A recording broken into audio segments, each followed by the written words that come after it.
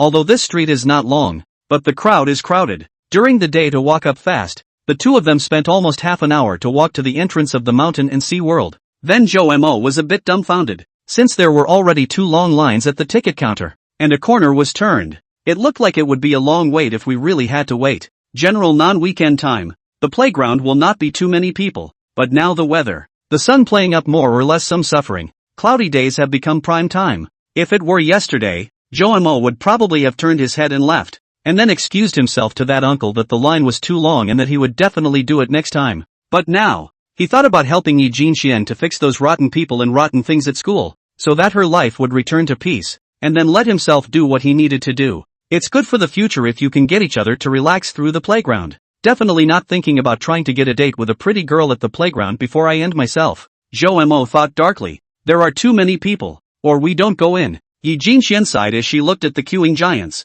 the amusement park she hadn't been to once, but at the moment, she wasn't really interested in playing it. She wouldn't even be standing here if she wasn't afraid that the older man from yesterday would come to her door and take her to the counseling room. Just as Jo was fretting about what to do, his cell phone rang. He glanced at a number he didn't recognize and answered it before he put down the phone in a daze and turned his head to Yi Jinxian and smiled. "It's the staff over here. Said they've been accounted for from above, but saw we weren't coming yet so they made a call to ask, and that they had the chase tickets ready, and put them in the hands of the ticket checker who manages the entrance." Seeing Jomo's relieved look, Yi Jinxian asked with some suspicion, "It looks like you want to go in and play." "I don't think so. Isn't it because I'm afraid of being invited over for tea if that old den finds out that we're not coming? Right now there's no need to line up, so of course it's a good thing." Jomo's heart jumped at his words and he hurriedly explained a mouthful. "Oh, is that right? That's for sure. Ahem. Go in now. It's not good to go too late to be suspected." After saying that, in order to hide the embarrassment on his face, Jo directly stepped away and walked towards the ticket gate. At the same time the heart is also guilty of muttering, "That surnamed Lu's Lao Deng so enthusiastic. It seems that here is really something fishy ah." Yi Jinxian saw Jo walking away and hurriedly followed him. Bang bang bang. Upon entering, the first thing that catches your eye is the large fountain site directly in front of the entrance. Those fountains erupted on time to the rhythm of the sound, and the air in the vicinity was moist after the eruption. Many children or couples die following the rhythm of the music in the inside jumping around, dodging fountains to play. Someone not paying attention was sprayed with half a body of water. Jomo's eyes fixed on a young couple who were holding hands and giggling inside for a few seconds before he turned his head away with a grim expression. In the past, he's played this way. Jo.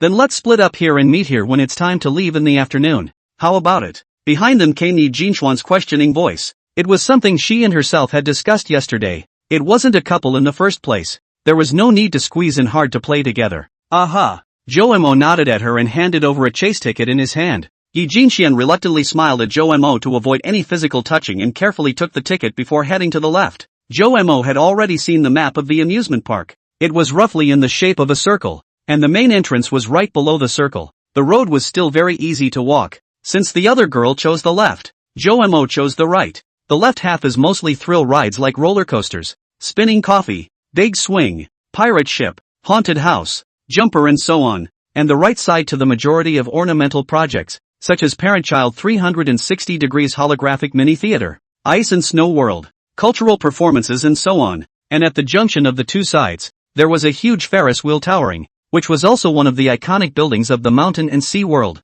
Zhou Mo thought, anyway, the pass is not used for nothing. Intends to go to the ice and snow world to see first. He has not seen it, but just a few steps away, he saw a familiar figure. Huang Shan? Chomer? A short-haired boy with a slender figure standing a few dozen meters away looked at Zhou Mo with some surprise, and there was a short-haired pretty girl by his side looking over with the same smile. This is a college friend and his girlfriend, Wang Fei, whom Zhou Mo knows. At the same time, they have another layer of relationship. They used to be old classmates, all three of them, and all of them are extremely good kind of relationship. After going to college, Zhou Mo was really too busy. Coupled with the other two people also became a small couple. Contact is not as close as before is. Hey Gu, you came to play at the amusement park too? Is it with Wei Xiaona? You can kid. Huang Shang seemed to instantly comprehend something, and then began to squeeze his eyebrows before striding forward and patting Zhou Mo's shoulder with a smile on his face. Next to her, Wang Fei did the same,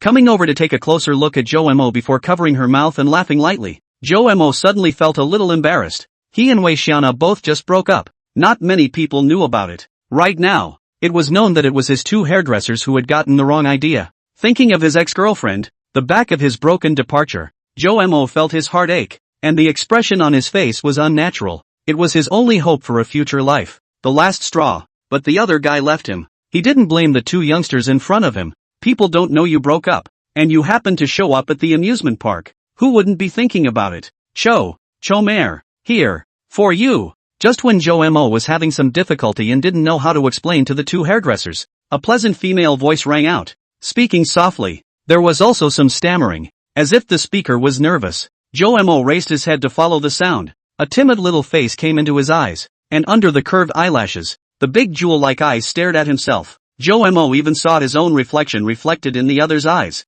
It's Yi Jinxian. Why is she back again? Here, the girl repeated again. Then without any further ado, she shoved one of the ice creams in her hand into Zhou Mo's hand. Zhou Mo didn't quite understand why she ran back, but only when he looked up at the somewhat surprised looks of his two hairdressers did he realize. This little silly girl, feelings are thought to be in front of the couple ridiculed single dog to play in the playground, ran over to support their own scene. Chapter 16, Together? When Yi Jinxian put the ice cream into Zhou Mo's hand, her small white hand came into contact with Zhou Mo's big hand for a moment, and there was some soft touch coming from it. And it's a little cool. A slight tingling sensation was also thus instantly transmitted into Zhou Mo's skin. In his big hand, the whole hand also felt itchy, and the sensation was directly transmitted into the body along the arm. Although it was only for a moment, Zhou Mo still felt an indescribable sense of comfort. It's like being poisoned and wanting to be tried again. It's not like you haven't dated anyone before. Why are you so clueless? Zhou Mo mentally cursed himself. After he took hold of the ice cream, Yi Jinxian also saw the surprised gazes cast by the young couple and hurriedly moved behind Zhou Mo, lowering her small head, feeling that the other party would not be able to see herself. I say, Zhou Mo, don't you want an introduction? Wang Fei's eyes wandered over Zhou Mo and Yi Jinxian's faces for a moment, revealing a thoughtful look before she spoke with a smile. Right, why are you still standing there? Being with such a beautiful girl and not telling me. You've kept me in the dark. Huang Shang also snickered. Both of them had the good sense to avoid the topic about Wei Xiaona for fear of making it difficult for their good brother to get off the stage. Her name is Yi Jinxian. She is my good friend. Zhou Mo really could not resist the eyes of the two hairy little ones who were eating a big melon, and said stiffly. After Zhou Mo finished speaking, he turned to look at Yi Jinxian and stole a glance, realizing that she didn't look angry. His heart was relieved and he continued to open his mouth to introduce himself.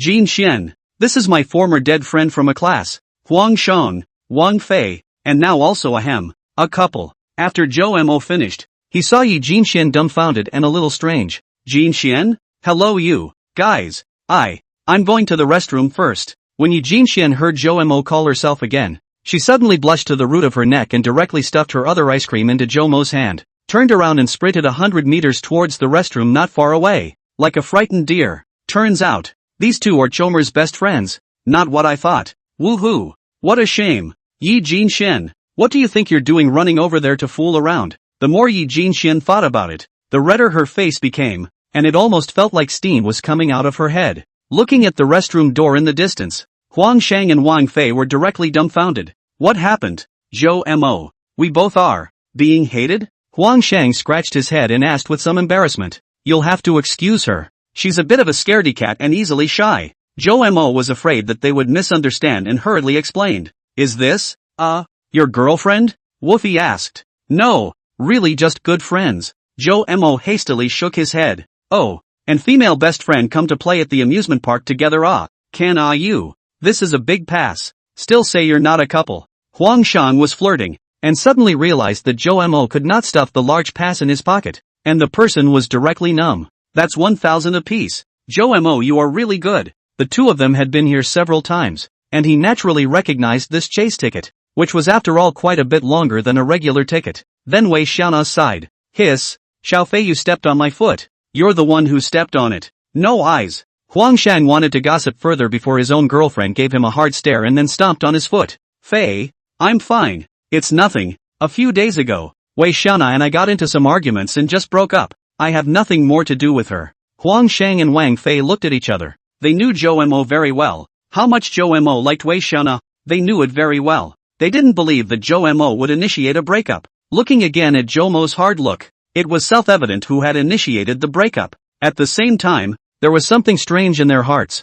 Zhou Mo's interpersonal relationships were still quite simple. Plus, when he was dating Wei Xiaona, he deliberately kept his distance from other girls, even careful when talking to Wang Fei. How did such a boy switch to another such a beautiful girl in seconds? Having heard that Zhou Mo and a few of his roommates had a very average relationship, Huang Shang and Wang Fei didn't think they would be kind enough to help Zhou Mo find such a pretty girl to date. It's almost better to keep it for yourself. Besides, how come I haven't heard of such a pretty girl at school at all? These questions bubbled up one by one in Wang Fei's heart and sparked her curiosity about Yi Jinxian. But right now, all these doubts should be set back a little bit, and helping your good buddy with his assists is the way to go. Wang Fei mentally understood, then made a wink at Huang Shang, who understood in seconds and showed a leaping expression. Well said. Have nothing more to do with her. Let bygones be bygones. The present is all that matters. Huang Shang patted Zhou Mo's shoulder hard and laughed, making Zhou Mo a bit puzzled. You talk about you, with girls, especially still so beautiful girls out to play, the image or to pay attention to. You see, hair messy, like what words? I'll give you straighten. Wang Fei smiled, then pulled Zhou Mo directly in front of herself, then pulled out a few bottles of something Zhou Mo couldn't read from her small satchel, as well as a small comb. Zhou Mo was dumbfounded. Why did he feel as if he had heard this sentence somewhere before? But there was no resistance. A haircut is a man's soul. Let's see. It should be like this, and then this. Stylize it again. Wang Fei began to casually fiddle with Zhou Mo's hair, which was originally a bit messy, was instantly ruffled, suddenly much smoother. Looking at Wang Fei's somewhat intimate appearance towards Zhou Mo, Huang Shang skimmed his lips and muttered in a small voice. This was still Zhou Mo. They were an iron triangle. If it was another boy, he couldn't stand it. Finished. Here's a little mirror for you, Zhou Mo. See if you're satisfied. Wang Fei handed Zhou Mo a small pink mirror, and then with a big stride behind her back, she came to her own boyfriend, and when she saw that he was a little sour, she smiled sweetly, revealing 2 small dimples, and snickered. Aya, is our Huang Shang jealous? Only, not at all. Step aside. Huang Shang wouldn't let the short-haired girl look at his face and turned around one way or another. The girl just wanted to look, and the two attacked and defended each other. And Zhou Mo, looking at himself in the glasses, rubbing his chin, as if he were more handsome? Don't be self-absorbed. Why isn't little Xian out yet? Zhou Mo, hurry and go wait by the restroom. Seeing that Zhou Mo was still dumbfounded, Wang Fei shouted at Zhou Mo. The corners of Zhou Mo's mouth twitched as he watched the young couple both staring at him, so he had no choice but to helplessly go over to the restroom. He had, originally, wanted Yi Jinxian to take the opportunity to slip away. Now, I'm afraid it won't work. Chomer? 5 minutes later, Yi Jinxian came out and looked at a familiar back at the door of the restroom. And from time to time the other girls who came out would still steal a glance at this person. So she tried to shout, it's me, Joe Mo turned around, revealing the side of his face and smiled. Seems to have gotten better looking? Yi Jinxian was a bit dazed. What are you waiting for? It's getting late. Let's go play together. In the distance, Huang Shang cupped his hands over his mouth and shouted. Got it. Joe Mo responded loudly, then spoke to Yi Jinxian behind him. Jinxian. Together?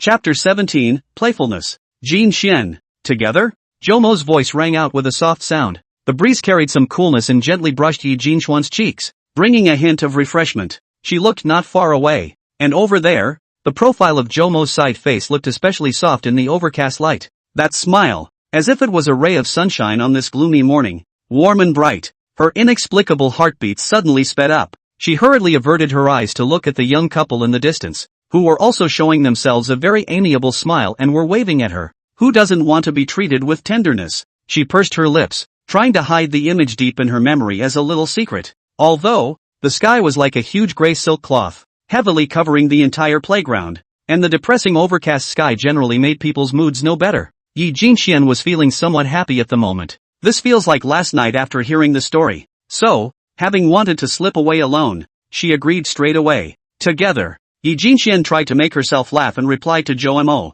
Joe Mo nodded his head and turned around to walk towards Fei Chan's side. Yi Jinxian jogged a few steps and stood on Joe Mo's right-hand side.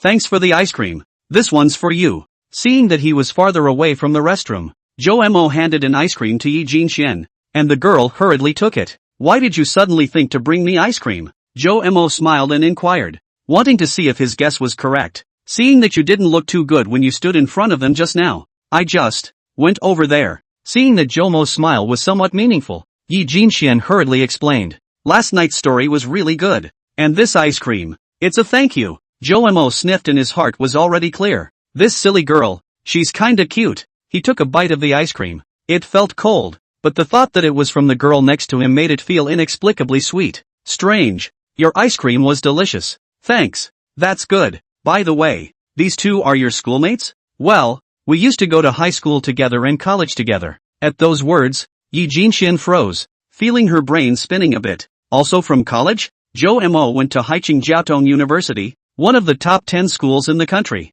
If they are also classmates, is it possible that they are also 18 years old and in their junior year of college? The kind that jumped several grades in a row? Did they skip a grade too? Let's put it this way. They jumped ahead of me and kept up with their classes a long time ago. I jumped straight to the final sprint. And besides, do you think you can make it to the top 10 in your grade in 1 year just by being a pushover? You mean? The homeroom teacher gave me an unlimited green light to go to Jiaotong University in the midst of these two demonic no-holds-barred tutorials. Hearing Joe Mo say that, Yi Jinxian was surprised. One demon even. Now there are three. The thought that they are all the same age. They go to the freshman year of the ordinary university. People are Haicheng Jiaotong University on the third year. They are not a little bad Despite the fact that she had kept her grades up, she was feeling the fallout. Ha ha, you're actually pretty good already. None of the three of us have ever been top students. We just got lucky in the end. You think we don't want to, but that's hard. Hearing Joe Mo say this, Yi Jinxian felt better in her heart.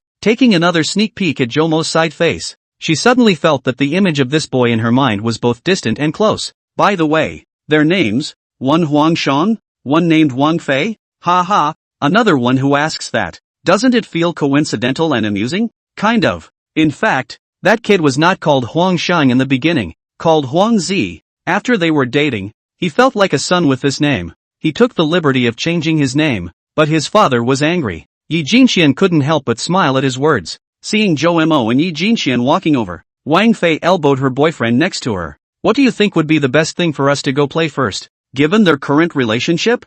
Oof, you call me my favorite name. I'll tell you. Seeing that her boyfriend was acting like a child, still playing a little tantrum because of what had just happened, Wang Fei decided to coax him, but after several consecutive epithets, Huang Shang was not satisfied. Hiss, it's cool, but it's not the most favorite. Huang Shang said with a pout on his stocking neck. Woofy has a black line. Not yet? What else could it be? Seeing Wang Fei's bewildered face, Huang Shang hemmed and hawed and came to her ear and whispered, "What did you call me last night at the hotel?" When Wang Fei sniffed, her eyes instantly widened and she felt red at the roots of her ears. Triple X. Good girl. Huang Shang revealed a bad smile, and seeing that Joe Mo came over immediately, he hurriedly whispered a few more words to Wang Fei about the next arrangements. Woofy's eyes lit up when he heard this, and he nodded his head in deep satisfaction. The four quickly met, and after Yi Jinxian briefly greeted Huang Shang and Wang Fei, she took a slight step away from them and closer to Zhou Mo, wanting to minimize her presence as much as possible. Jinxian, is there anything you want to play? It's not the first time the two of us have been here. We can be your tour guide. Oh, Wang Fei was very familiar with himself, directly walked to Yi Jinxian, said generously, and also patted his chest to ensure that. Seeing this, Huang Shang stole a glance at Yi Jinxian, then revealed a jealous look at Zhou Mo, causing Zhou Mo to be a bit confused. No, I haven't been here once. I don't know what's appropriate to play, Yi Jinxian said weakly. She wasn't quite used to the self-possessed personality of Wang Fei, and she had a pretty long adjustment period for a stranger, trying to chat graciously. Then, I'll make my own decision, Wang Fei said, and then saw Yi Jinxian looking over toward Zhou Mo, seemingly waiting for Zhou Mo to make up his mind. Zhou Mo was about to open his mouth when he felt his back being twisted by Huang Shang, so he simply shut his mouth and just nodded his head. It is not easy to come once. Have fun is the most important. Since the dead party has a request, he and Layman will not get together. Let's go. Seeing that the two agreed, Wang Fei naturally took Yi Jinxian's arm and pulled her to the right to go first,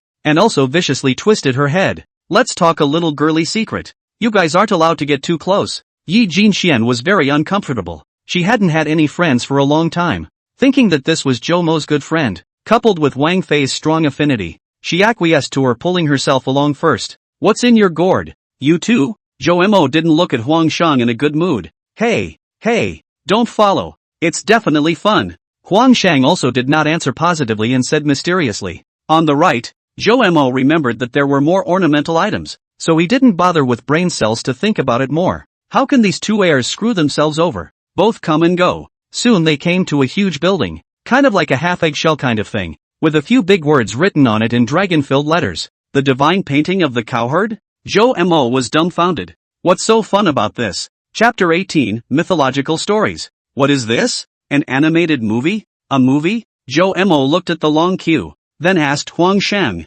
Hey, it's a lot more shocking than cartoons and movies. Let's go. So many people. You have to wait in line for half a day. Are you stupid? You're a grand pass. All VIP access is free. Hearing Huang Shang say this, Zhou Mo remembered. One of the functions of the Grand Pass is that you don't have to wait in a long line at the general entrance and just go straight to the VIP lane, which you can do if you're not a Grand Pass holder. But you have to pay extra for it. Yi Jinxian blinked her beautiful big eyes, also looking very curious about this huge space, and Wang Fei beside her was secretly happy to see this. There aren't many VIPs. Let's go in. As the two boys came to heel, Zhou Mo looked at the entrance and said, then remembered something else and turned his head to Huang Shang. Jinxian and I are Chase. You two don't seem to be, do you? Without waiting for Huang Shang to reply, Wang Fei on the other side spoke up. It's okay, there's money on the yellow. Yes, I have money to spare, Huang Shang said with some gnashing of teeth. Then they pushed Zhou Mo and Yi Jinxian towards the VIP entrance. Spell it out for the happiness of your dead friends. If the queue, according to the experience on the yellow, less than half an hour, and so many projects, a queue half a day. How to help good buddies assist. For Zhou Mo, Huang Shang decided to go VAD next time. One person at a time is $25. That's $50 for the two of them. And I guess the extra money spent on the whole ride is enough to buy the Grand Pass. Huang Shang is a bloodthirsty man. Soon it was their turn in the wave, and the four rushed in. Before going in, Yi Jinxian glanced back at the tourists on the other side of the long line that was forming, and many of them were looking at her side. There was jealousy, envy, disdain, and other emotions on display. Am I, in fact, enjoying a privilege? Or am I cutting in line? This doubt arose within her, and some apprehension. Don't get entangled. Jinxian, these are the regulations. Although it's quite disgusting, but we shell out money to enjoy it in advance. It's not a violation of the regulations here. It's not considered queue jumping,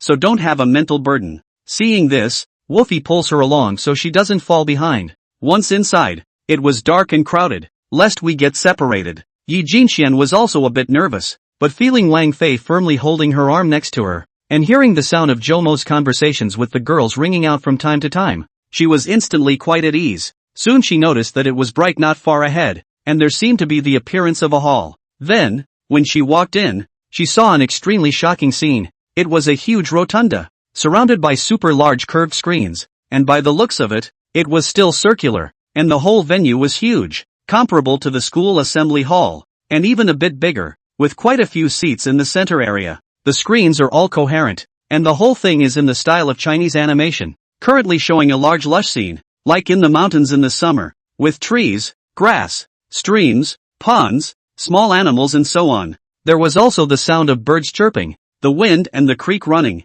etc. all around. Yi Jinxian knew it was 3D surround sound. It was the first time she had seen such a scene, and she couldn't help but feel a little shocked, seeing that Yi Jinxuan's attention was all on the giant screens around her. Wang Fei came over to her boyfriend's side and whispered something. Huang Shang hurriedly pushed Zhou Mo, whose attention was also drawn to the other side of Yi Jinxian, and then encouraged them to hurry and find a quadruple seat to sit down. In fact, Zhou Mo refused at first. He didn't know what Huang Shang was up to, but found that Yi Jinxian's side if walk into the innermost, is sitting a boy. That person also intentionally or unintentionally look at Yi Jinxian a few eyes, then immediately walked to the front of Yi Jinxian. Let's go here. Zhou Mo, you go to the innermost part. Jinxian, you follow. There are people rushing behind. Zhou Mo walked directly forward. Yi Jinxian hadn't thought about it yet, but when she heard that there was a rush at the back, she was afraid of causing trouble for others, so she also hurriedly followed. In this way, Zhou Mo sat at the innermost, Yi Jinxian next, Wang Fei third, Huang Shang outermost, and the four took their seats. Are we going to use these screens to act out the cowboys in a little while? Yi Jinxian looked around and asked curiously. Even though she was watching it for free, she knew that it wasn't cheap, and she didn't feel like it was quite worth it if she was just watching a household myth like this, even though these screens were full of rarities.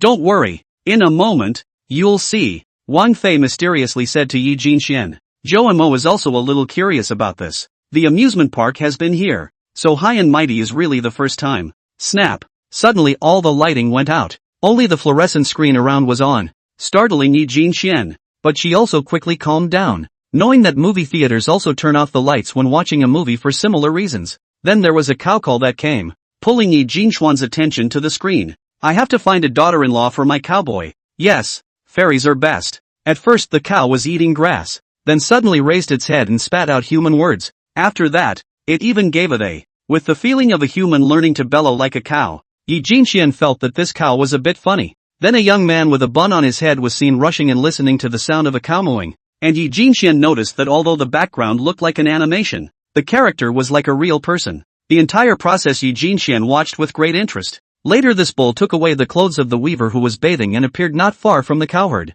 I wish I had a big bull like this. Hiss. Huang Shang had just finished mouthing off when his waist was viciously twisted by Wang Fei. Yi Jinxian, on the other hand, watched very carefully. She had never been here, not even to the movie theater, so she cherished this time. The cow handed the clothes to the cowherd, who blamed the old cow for messing with other people's clothes, and then heard a woman sobbing and followed the sound. Then when they came to the pond, they put their clothes on the edge, and did not dare to look at them, but only urged the other to take theirs. A spin and the woman stood before the cowherd in her dress and said her name was Weaver. The cowherd asks the girl where she is going, and when the weaving maiden says she can't go back, the cowherd invites the other to stay at his house. If you don't mind, take a break at my house. Then, I'll be bothering the gentleman. Listening to the cowherd girl having such a conversation, Zhou Mo shook his head a bit and lost his smile. This fairy is so grounded. She doesn't give off any high and mighty vibes at all, and she's kind of silly and cute. He thought about his ex-girlfriend who was so high up in the world that she seemed out of reach,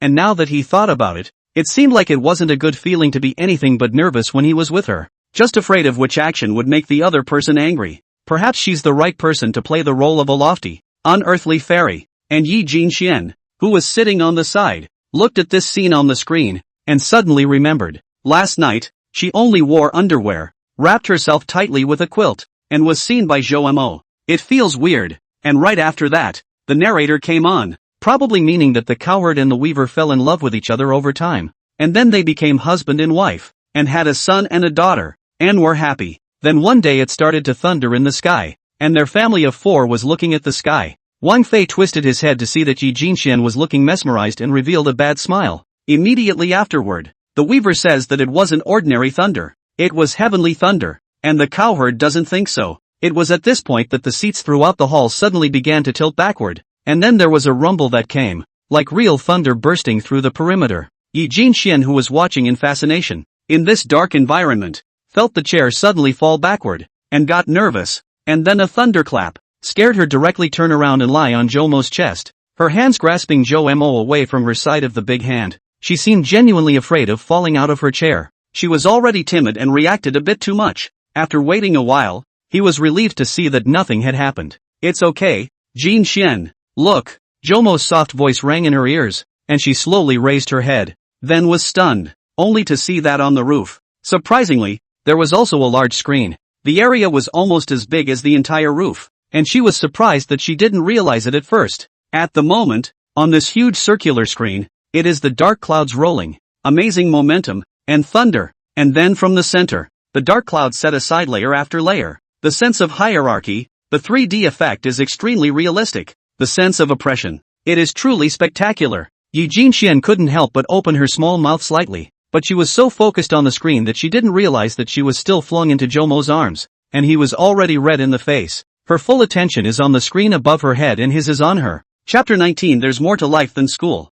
If Yi Jinxian was concentrating on enjoying a 3D movie, then Jo Mo was 5D or even 6D. Not just visual. The moment Yi Jinxian reached out her hand to pounce over, a fragrant breeze was felt by Jo Mo. Then it was that kind of electrocution-like tingling sensation that Jo Mo had felt before that came again, and while last time it was only for a moment, this time it was a sustained contact, and Jo Mo felt that his entire left hand was a bit powerless. Moreover, Yi Jinxian tilted her little head. Unconsciously her white neck was exposed with beautiful lines. Jo Mo couldn't help but look at it a few more times before he hurriedly turned his head away, just in time to see the young couple next door looking at their embarrassment and snickering. Jo Mo also sobered up a lot. Jin Xian.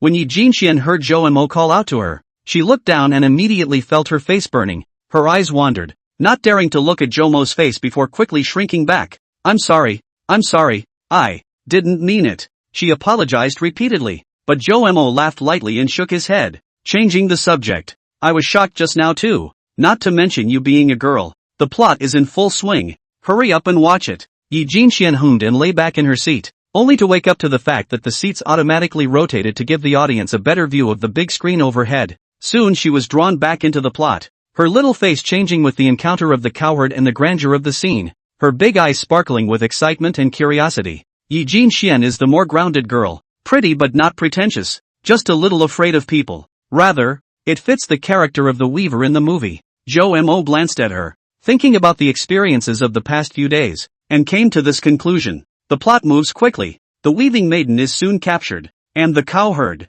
with the help of the old bull, flies into the heavenly palace among the clouds. Then the cowboy flies up to a certain height and then drops down, giving an oppressive feeling that he could fall out of the screen. This effect is striking and nerve-wracking when shown in such a large 3D screen. Seeing this, Wang Fei pulled Yi Jinxian's left hand with her own right hand. Yi Jinxian glanced at her, and both sides smiled. Then as the plot continued to change and the scenes became more and more sharp and shocking, Yi Jinxian's hand became tighter and tighter with Wang Fei's grip. Jo Mo felt the cell phone in his pocket vibrate, took it out and answered it, and found that it was Huang Shang. You kid, why are you still dumbfounded? Still not using your left hand to hold Yi Jinxian's right hand? Why would I do that? She's so nervous. Fei's hand is about to be crushed. Don't forget, we both tutored you for a year. You've always said you'd repay us, and now you're going back on your word? Hearing Huang Shang being so intimidating, not a single word in his mouth without a handful of words, but every sentence secretly meant this, Jo Mo felt a little amused.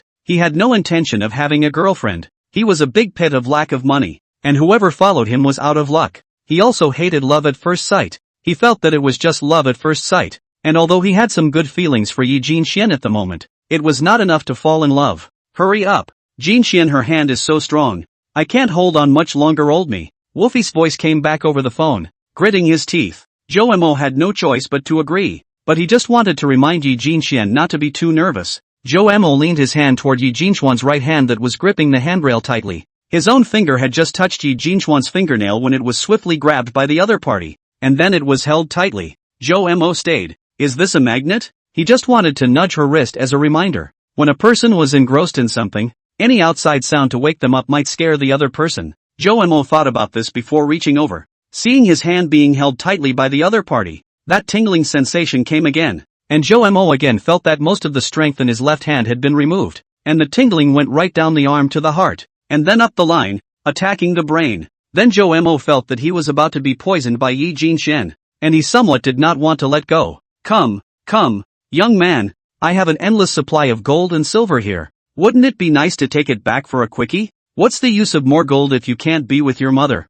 Listening to the lines, Joemo forced himself to quiet his mind, and then paid full attention to the plot as well. Is it that appealing? Joemo had a hard time imagining that adults who had experienced the poisonous beatings of reality would be so easily moved, so he decided to take a look. With the plot no longer so tense, Joemo also clearly felt that the small hand holding his own had loosened a few points. He should be able to pull his hand out now, but Chomer touched his nose with his own right hand and didn't go that far. As Cowboy delves deeper into the heavenly palace, a large sea of sky appears, and a giant whale swims by, even giving one of them a close-up. That sense of enormity and the delicate beauty of the picture was so beautiful that it made Yi Jinchuan's eyes colorful and filled with little stars. This is also too spectacular. After so many years of living, this was the first time she had seen such a scene. It turns out that life is not all about teachers, classmates, school and repeated papers, even bullying. This person's life no can't get over the hurdle. Feel life is difficult. Change a life.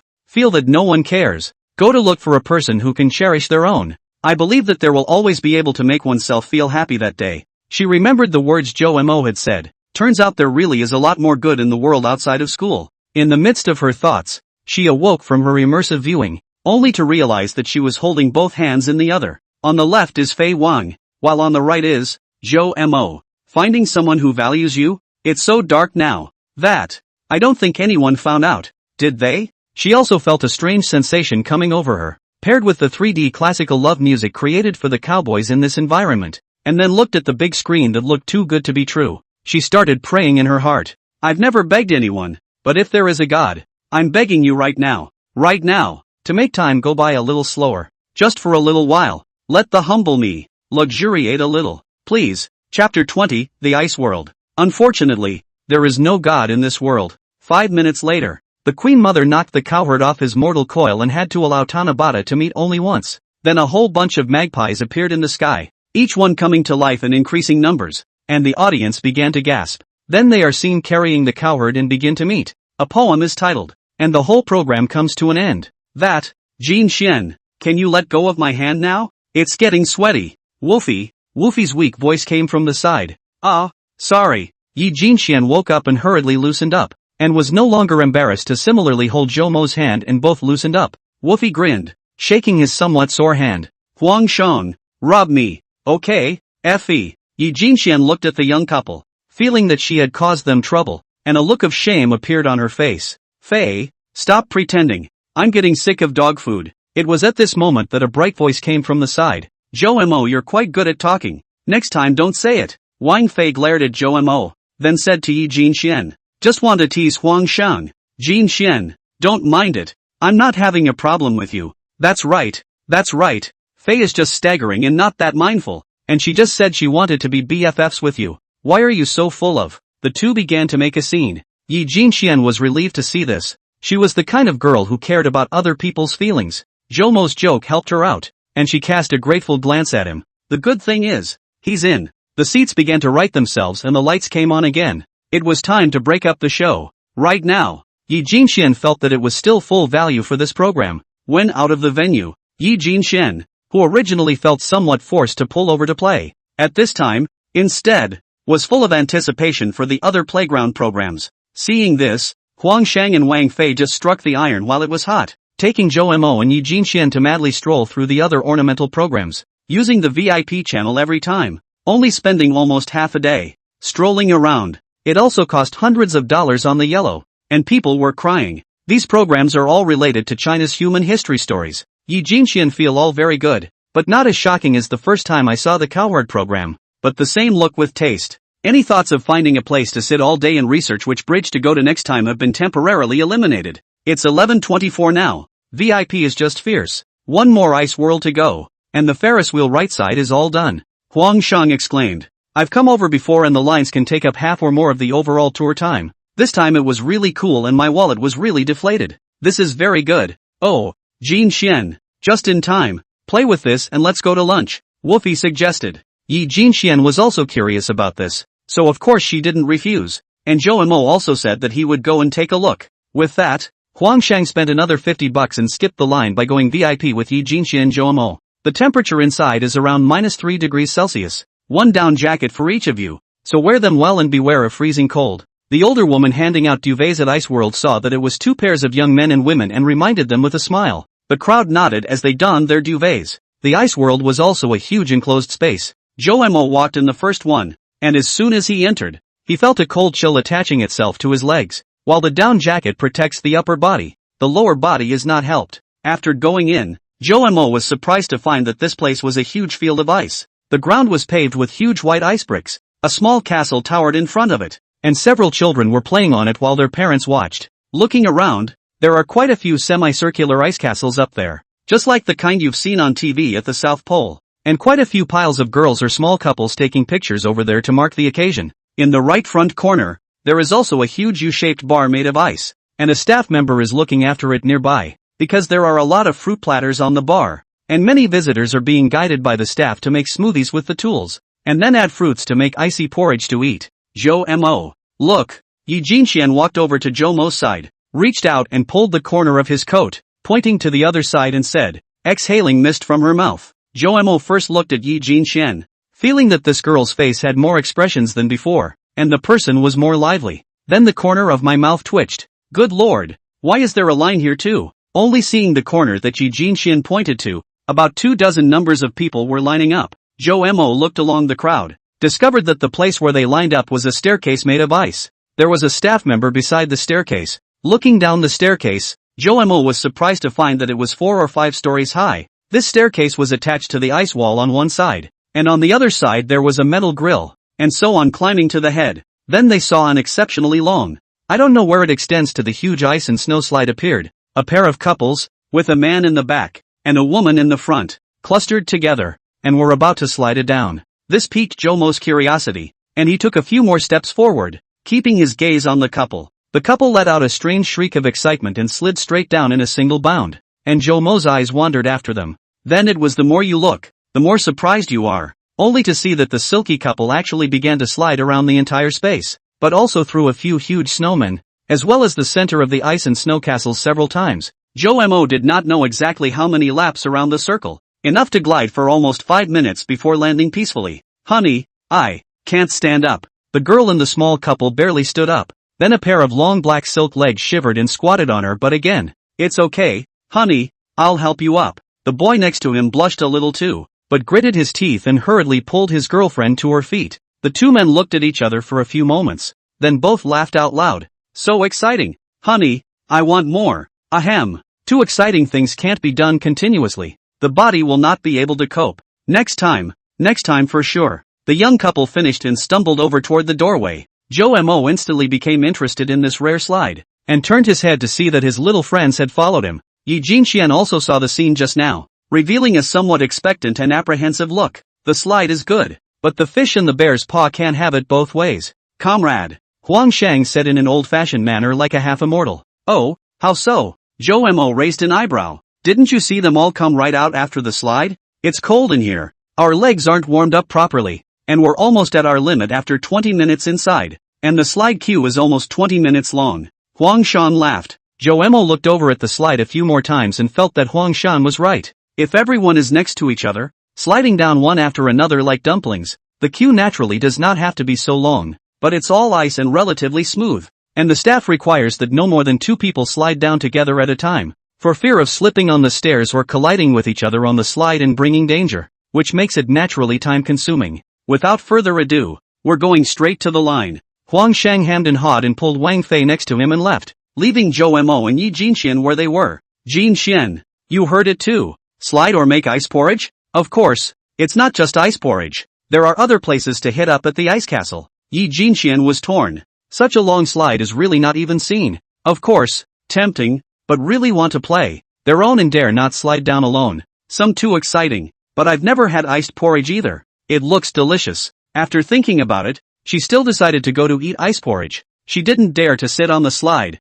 She was afraid that she would cause trouble for Joe again. She didn't want to cause trouble for other people, especially still her friend. That, Joe I'm going to eat ice porridge. If you want to play slide, don't mind my. Well, let's hit the ice castle first. Then we'll have ice porridge. Let's go. After Joe finished speaking, he directly walked towards the side of the castle that was directly in front of him. and Yi Jinxian had no choice but to follow him when she saw this. However, the fish and the bear's paw can sometimes go hand in hand, even with the food. Chapter 21, Taking Pictures. After walking next to the ice castle, Jomo stood and stopped not far away. What's wrong? Yi Jinxian asked suspiciously. You go up there, do what I ask you to do, and I'll take some pictures of you.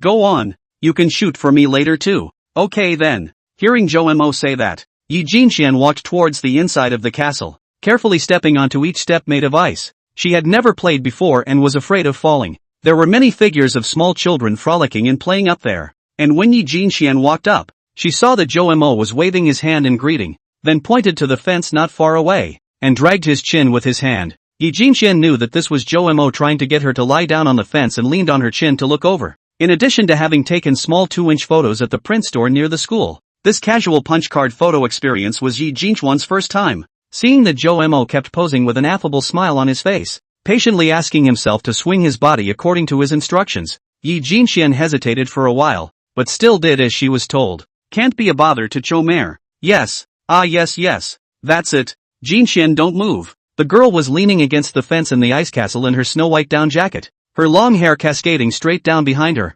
leaning on her chin with both hands, her small white face looking over, her large eyes coming through softly, a faint smile at the corners of her mouth. She was naturally beautiful, and after cleverly applying light makeup, Jomo also guided the posing. Suddenly very eye-catching, Jomo shouted, then aimed the camera in his hand over and turned on the hand adjustment mode. F5. 6. ISO 200. 1 for 125s. Click. That's 3. Opened the photo album and took a look. Jomo sighed in admiration. What a beautiful girl. Just this look over the expression. Always feel a little pitiful. Want to let people bully the kind. Let's get on with it. Yi Jinxian, with a slightly red face, agreed. Then let Jomo manipulate her body. Jinxian, it's not like that. It's like this. Show a taller look. Yi Jinxian tried hard to make her eyes fierce, but how fierce the little white rabbit could be couldn't possibly be compared to the big gray wolf showing its teeth. Right. There was no deterrent power at all.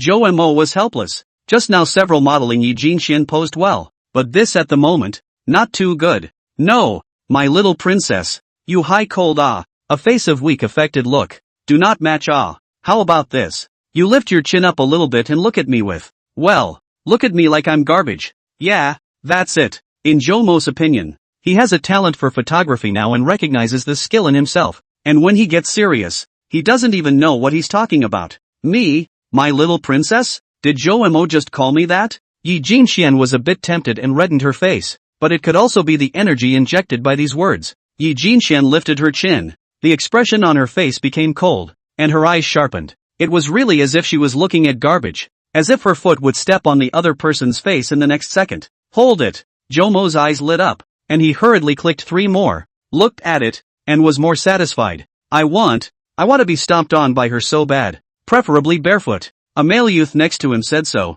startling Jomo and sniffing the corners of his mouth. Just now, he was too focused to look around, and now there were already quite a few people gathered on one side, staring back and forth between his side and Yi Jinxian's side. Yi Jinxian was also startled and hurriedly retracted this odd expression. Seeing that quite a few people were casting their gazes on her, she did not care about anything else and like a frightened deer, she pulled her legs out of the castle and came to Jomo's side. Let me see. Jomo handed his cell phone to Yi Jinxian, and the girl looked at the first one and launched herself into a daze. She has the perception of whether she looks good or not. What girl doesn't want to be photographed in a nice and decent way? It was just that no one could do this to themselves, let alone a master photographer like Jomo. The first time the amusement park came to play. The first time the ice world came to play. And the first time I was able to clock a photo that I was happy with. The girl looked over one by one. Each action was very characteristic, just like a model, and the expression on her face was getting more and more natural. Yi Jinxian also felt it,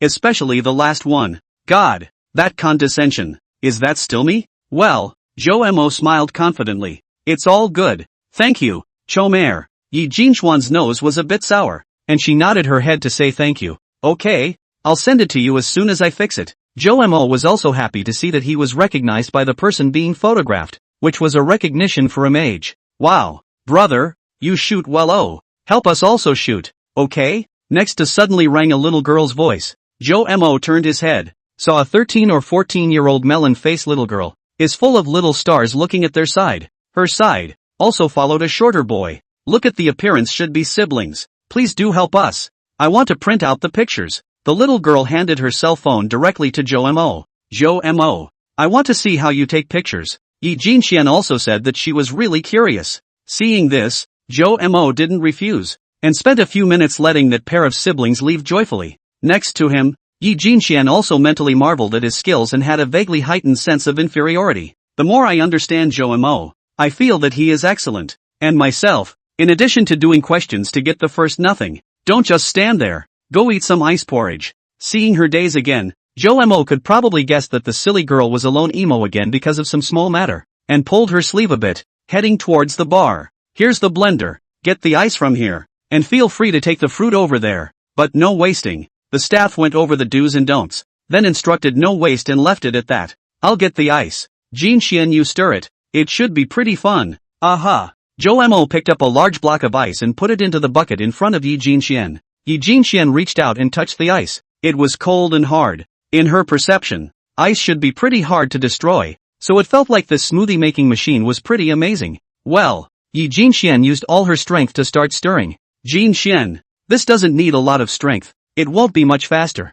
Instead, it will consume a lot of strength for nothing, and in a while, it will run out of strength. Seeing Yi Jinxian clenching her teeth, with a serious look on her small face, and her hands still shaking from time to time due to her excessive force, Joe Mo lightly laughed and shook his head, stepping forward to press the upper end of the stirring handle with one hand, just enough not to touch Yi Jinxian's fingers. Follow my force. You don't need a lot of force, just an even force, Joe Mo said. Yi Jinxian saw Joe Mo leaning closer, pursed her lips, nodded her head, exhaled a cloudy breath, and began to follow Joe Mo's forcefulness. Yeah, quick learner, that's it. And then what about some smoothies that are already appearing on the bottom? You can put some fruit in there. It's a lot better to lay it down in layers like that rather than just putting a whole bunch of fruit on the top. After Joe Mo finished speaking, he brought over some raisins, melon slices, watermelon slices, and other fruits from afar, and sprinkled a layer directly on top. Yi Jinxian looked at the way the boy in front of her was seriously instructing himself, and launched herself into a daze. Chapter 22, A Torrential Downpour. Joe Mo. This smoothie making bucket is amazing. This ice. Look at the cold, hard, no way to look, but the harder the appearance of things, the more afraid of the water grinding work. This blender every turn can scrape away a thin layer of ice. Ice is hard, but also cannot stand this scraping knife. So this smoothie has a. How's that for sweetness? Did you make it yourself? Yi Jinxian dug a spoonful of ice porridge into her small mouth. Then her eyes lit up. The sugar and fruit flavors in the smoothie are intertwined in a sweet, but not cloying, way. Each smoothie is like a carefully polished pearl, delicate and smooth, gently jumping on the tongue, bringing a unique taste experience. Yummy. And it was also a flavor that Yi Jinxian had never experienced before. Another first taken by Joe Mo. The girl couldn't help but eat 3 spoonfuls in a row because it was so good. It was so good. She felt like she was going to die of happiness if she could have one in the middle of summer. Seeing the girl with this look, Joe Mo felt that he didn't need the other party to answer this question. If it's good, eat more of it and forget about trying to end yourself. Da Qiang. Ah. Suddenly a female voice came from the side. Joe Mo and Yi Jinxian looked over at the same time and realized that a couple was feeding each other, but they were clearly only using a bowl and a spoon. Joe Mo is also a little crying and laughing. Fortunately Yi Jinxian is on the side. Can cover a little? Otherwise, the playground is really not a place for single dogs to come. There are too many couples. It is simply a large slaughterhouse.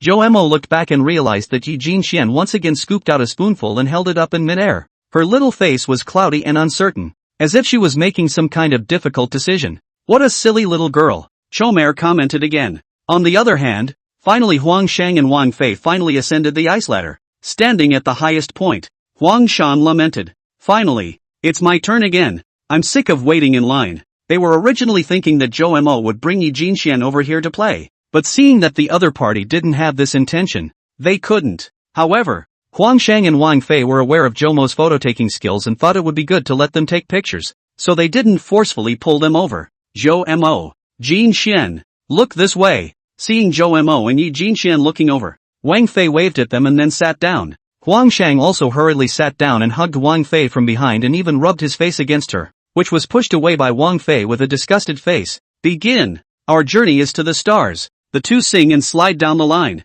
Ah. The two let out a gasp of surprise, then clung to follow the track everywhere. One of the tracks was closer to Yi Jinxuan's side, and she clearly saw that Huang Shang was holding Wang Fei's waist tightly, while Wang Fei was spreading her arms like a bird spreading its wings. And in just a moment, they slid to another place. Yi Jinxian immediately cast an envious look. Since the gods don't exist, my wishes don't count, do they? So it shouldn't be too much to ask for a little more happiness, right? Yi Jinxian thought, still feeling as if she wasn't being a bit greedy, but she also understood that it was too late to get in line, and her legs were already feeling a little chilly and regretful. Yi Jinxian glanced at Zhou Mo, whose gaze was pursuing Wang Fei and the others, and in the end, she failed to muster up the courage to silently put down the spoon in her hand. Big brother, big brother, big brother, this way. Suddenly, several crisp big brother ringing from Zhou Mo's ears. He sounded a little familiar. Followed the sound, saw the slide next to the two children whose turn was about to come, waving at themselves. Is the pair of siblings who helped them to take pictures before? Big brother, come over here with your sister. The little girl shouted again. Zhou Mo and Yi Jinxian looked at each other, unsure, but it was fine at the moment, so they walked over. This slide, brother and sister play. After the little girl finished speaking, Zhou Mo and Yi Jinxian showed surprise on their faces. Zhou Mo's heart stirred when he saw the little girl blink at him and squint at Yi Jinxian, but before they could speak, the two almost 30-year-old women behind the little girl quit. That's cutting in line. You guys just say change. Ha! If you don't want to play, hurry up and leave. The impatient voice came at once. Zhou Mo looked over and realized that not only these two women, but there were quite a few people at the back, looking at him with less than friendly gazes. One less person in line is good for all of them. Zhou Mo, who had long ago gotten used to watching with cold eyes, had an impassive face. Yi Jinxian could be seen taking a step back, hiding on her other side and lowering her head, which caused Zhou Mo to frown. Is your brother's stomach better? Zhou Mo suddenly said to the little girl, blinking similarly. The little girl instantly comprehended and yelled, yeah, brother, didn't you just have a stomachache? My stomach. Ah, right hurts. The little boy next to him also covered his stomach and screamed after his sister's frantic suggestion. Don't act pathetic here. If you don't want to play, go to the side. No cutting in line. Yeah, step aside. Massive, time waits for no man. Restless voices came from the back. That's fine. My brother, he hurts so much, he can't hold it in right away, since he's not allowed to change it. It's just a old denizen sitting on an airplane. Zhou Mo shrugged. The people in the back are a little baffled. What the hell? Old denizen on a plane. A diarrhea, a man exclaimed groggily. At these words, all the people in the queue changed their faces, and then didn't squeak. You, a female in the back gritted her teeth. What? Still not allowed to change? Zhou Mo raised an eyebrow. Please, please. Eventually the other side bowed down. When the little girl saw this, she was stunned for a moment, and then the smile on her face could hardly be held back. She friend Chomer and pulled her brother toward the exit. Sister, then why did my brother call me Olden? It's a metaphor, a parable. The little girl laughed her head off. Zhou Mo stood in their original position.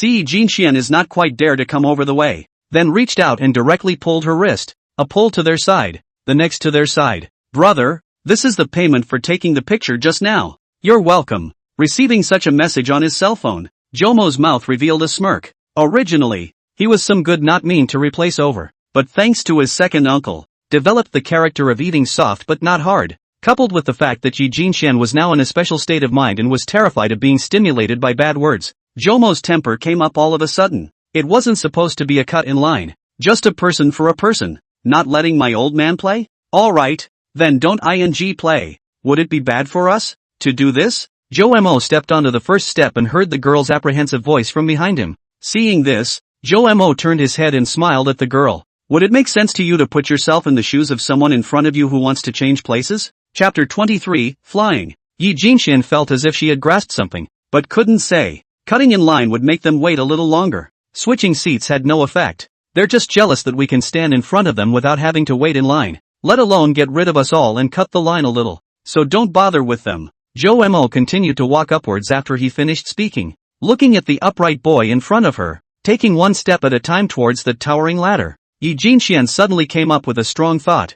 Follow it. At once the psychological burden was gone, and the girl hurriedly took a step to follow the boy. Subsequently, it didn't take long for Yi Jinxian to hear a burst of noise and cursing coming from below, and by the sound of it, it was Wang Fei and Huang Shang who were cursing aggressively nearby. You're a bully, aren't you? You want to bully my good buddy and our big sister while I'm not around, don't you? I'll give you face. Even though they scolded fiercely on Huang, Yi Jinxian knew that they were defending themselves and Zhou Mo, and her heart was warm. Just turning around, before I noticed the person below, was a trance, and my body went cold. Now that she was very close to the top, it was exceptionally high, as if she was standing on top of a cliff face. Just now she had only focused on following Zhou Mo. She hadn't looked carefully at her surroundings, which really scared her. It was a good thing his arm was firmly grabbed by a large hand the moment he turned around, so he didn't fall. Little girl, what are you doing? How dare you turn around? Don't you want to die? A reprimand from the staff also came from the front.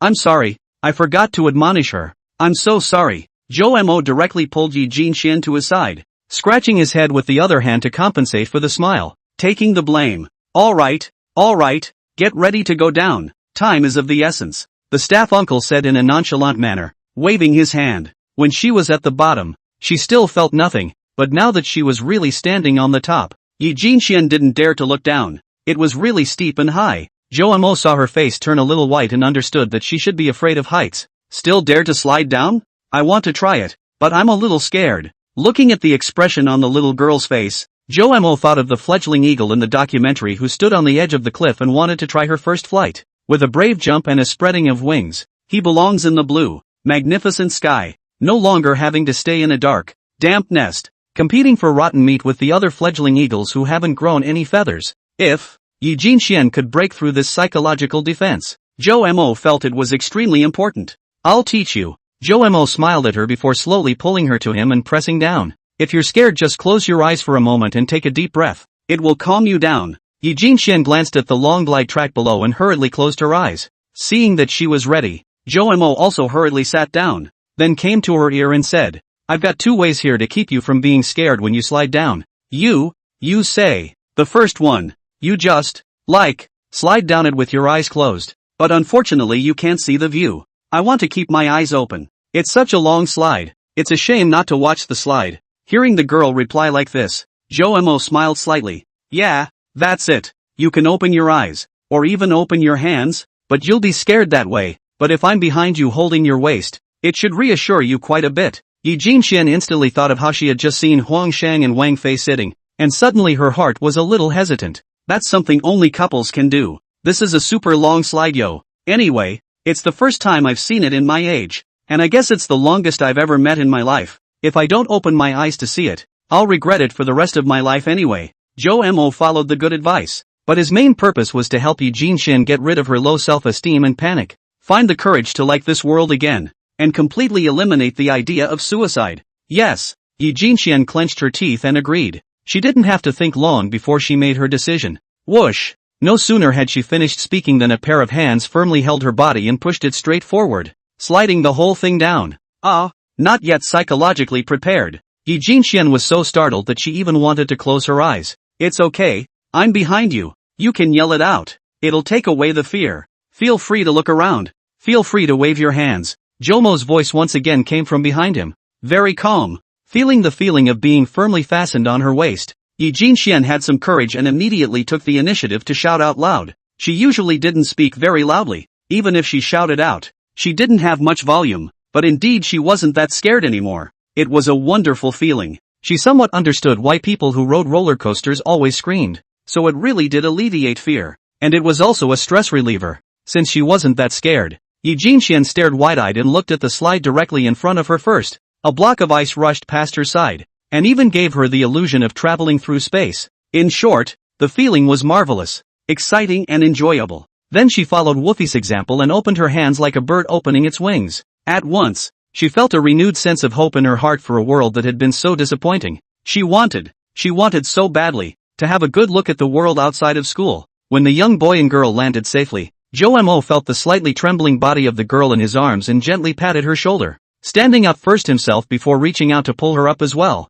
Still pulling the arm, Zhou Mo did not have much of a different feeling, separated by 2 heavy down jacket, cannot feel anything, and did not think so much. It was just that he was happy for Yi Jinxian when he saw her spirits getting better and better. What he didn't know was that his words and actions would produce a small seed that had been deeply planted into Yi Jinxian's heart. When the 4 of them came out, they started looking for a place to eat. Wang Fei was very attentive. She realized that after coming out from the ice world, Yi Jinxian. This girl would sneak a look at Jomo's face from time to time. Good guy. Jomo, this kid can so beautiful girl can also hand-hold the pinch. Jomo unintentionally glanced around, then realized that Wang Fei had secretly given a thumbs up to himself. Jomo knows that this niece is afraid of misunderstanding. He just wants to clear the obstacles for the stupid girl with the same disease before leaving, and does not have the intention of chasing people for the time being. Honestly, you guys shouldn't get your hopes up for a playground meal. Huang Shang looked at the large restaurant not far away, as if he thought of something, and the corner of his mouth twitched. Really? Just eat and see. Jomo laughed, then led forward and continued walking. Young people. Huang Shang sked twice, ready to see Jomo's wonderful face in a moment. Chapter 24, A Sea of Stars. Young man, don't be too angry. Huang Shang shook his head and followed. Wang Fei was about to leave when she realized that Yi Jinxian on the side was looking at Jomo's back with unblinking eyes. Is he handsome? Handsome. Yi Jinxian blurted out, and sensing that something was wrong, she turned her head to look and realized that Wang Fei was snickering, and immediately made a big red face. Sister Fei, it's not like that. She quickly waved her hand in explanation. Jomo was already handsome. What's wrong with you? Wolfie said, pretending to be puzzled, and she wanted to tease the shy girl. Ah, yes, that's what I meant. This meaning? And is there that meaning? What this and that? I don't know. Yi Jinxian realized that her mouth was no match for the short-haired girl, and decided that walking was the best strategy, and hurriedly chased after her towards the front. Oops, shy. Wolfie hemmed and hawed and looked like an uncle. 30 minutes later, Jomo had a sullen face and walked out of the restaurant. How's that? Cho, how's the flavor? Next to him, Huang Shang patted Jomo on the shoulder. Seeing his best friend look like this, he was happy instead. Yummy. It's so delicious. Oh my god. I've never had such delicious food, and if I ever run into the manager of the restaurant, I'll be sure to express my sincerest gratitude to him. Kiss his ass hard with the sole of my shoe that I never could spare to slap anyone. After saying that, he also pretended to kick Huang Shang's butt, and Huang Shang was also a playwright, cooperating by covering his butt and planting forward. Seeing Jomo say the opposite in such a weird accent, the two girls, who were still a bit upset because the meal was too expensive and difficult to eat, were immediately amused and giggled. What the heck? Jomo, when did you become such a poor talker? Wolfie couldn't stop laughing. Although Yi Jinxian was not as open as Wang Fei, it was equally difficult to hide the smile on her face, and the small depression in her heart just now was suddenly swept away. Jomo swept a glance at her, and when he saw her smile, he turned away in satisfaction. It's good that you're happy. In fact, at first, Jomo would not be so chatty and a bore, but then, to tease someone high and mighty, I purposely learned a lot, but the results didn't make the other person buy it. I had thought it was all for nothing and that I would never use it in my life. Now it seems to be with the wrong person. Ugh. A long, languid sigh came from Huang Shang next to him. Why is brother Huang sighing? Chomer snickered. Look at this tree. It's really a big difference. There are trees, no matter how many levels of typhoons, due to the branches and leaves of the tree are barren, but also cannot shake a 3 or 7. And there are trees that, even with a light breeze, can twig and shake due to their dense foliage and fruitfulness. Jomo listened, swept a glance at the two girls in the back, and instantly comprehended. Brother Wang, are you serious? If brother Huang prefers the latter, why don't you find another one yourself? No, just saying, and I like the former and only this tree. Good man, you've come full circle, but you still want to kick me in the ass, don't you? Jomo rolled his eyes and Huang Shang smiled like a fox at the sight. A few people soon walked to the deepest part of the mountain and sea world, near the Ferris wheel. They've already had all the fun in the ornamental category, so they can only cross here to go to the left. Close view of the Ferris wheel. The sense of oppression is not standing over the gate can be compared. It is like a huge steel wheel, standing in the sky. Through the clear glass windows, you could peer at the passengers sitting inside and the expressions on their faces. As the Ferris wheel turns, the cockpit rises slowly, as if leading passengers into the clouds, overlooking the entire city. Standing under the Ferris wheel, Yi Jinxian looked up and couldn't help but be in awe. Wanna play? Jinxian, Wolfie said. Think. Yi Jinxian looked at the Ferris wheel and said dryly. She had never been on a Ferris wheel and this was the first time, so of course she wanted to try it. Jomo glanced at her. In exchange for just entering the amusement park at that moment, this girl was timid and would not have agreed so readily. The transformation was certainly a good thing, and the thought of having a hand in it made me smile lightly, but that smile was seen in the eyes of the young couple next to them, and it meant something else. If this Ferris wheel can only seat 2 people, Jane Xian, do you want to sit with Jomo? Or do you want to sit with Joe Mo?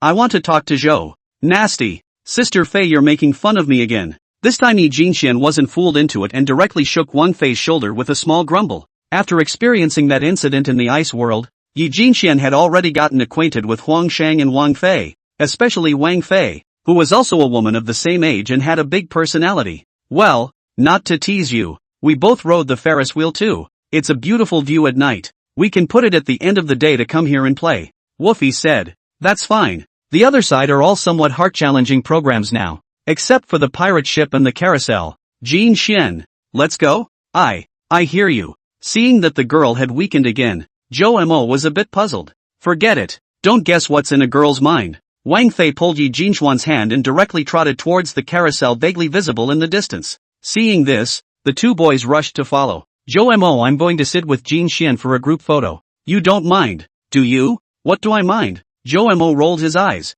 Then he saw Wang Fei pulling Yi Jinxian to sit on a horse gleefully. Zhou Mo saw this and found a horse suitable for taking pictures and also sat on it alone. As for Huang Shang, he said he didn't feel interested and ran off to the side to observe the bungee jumpers in the distance. Zhou Mo feels that his heartache money is true. After all, did not graduate, the two of them do not work odd jobs. The hands of the money really counted, may not have their own more. From what he knew about his two friends, they wouldn't have taken his money, but after all, they had done him a lot of favors. They have to not show up, so that Yi Jinxian mistakenly thought he was being ridiculed and jumped straight out. I guess by now the two are still each sitting in a corner somewhere, pulling faces and looking for the bridge with the low-def map in their phones. So it's best to find an excuse to give the money to Yellow on. In front of her eyes, the short-haired melon-faced girl with a bright smile hugged the thin waist of the long-haired girl in front of her, her head rubbing against the long hair of the long-haired girl. The long-haired girl's face showed a face of good bullying tender look. Her hands tightly pressed the short-haired girl's hands, as if afraid of those hands suddenly upstream.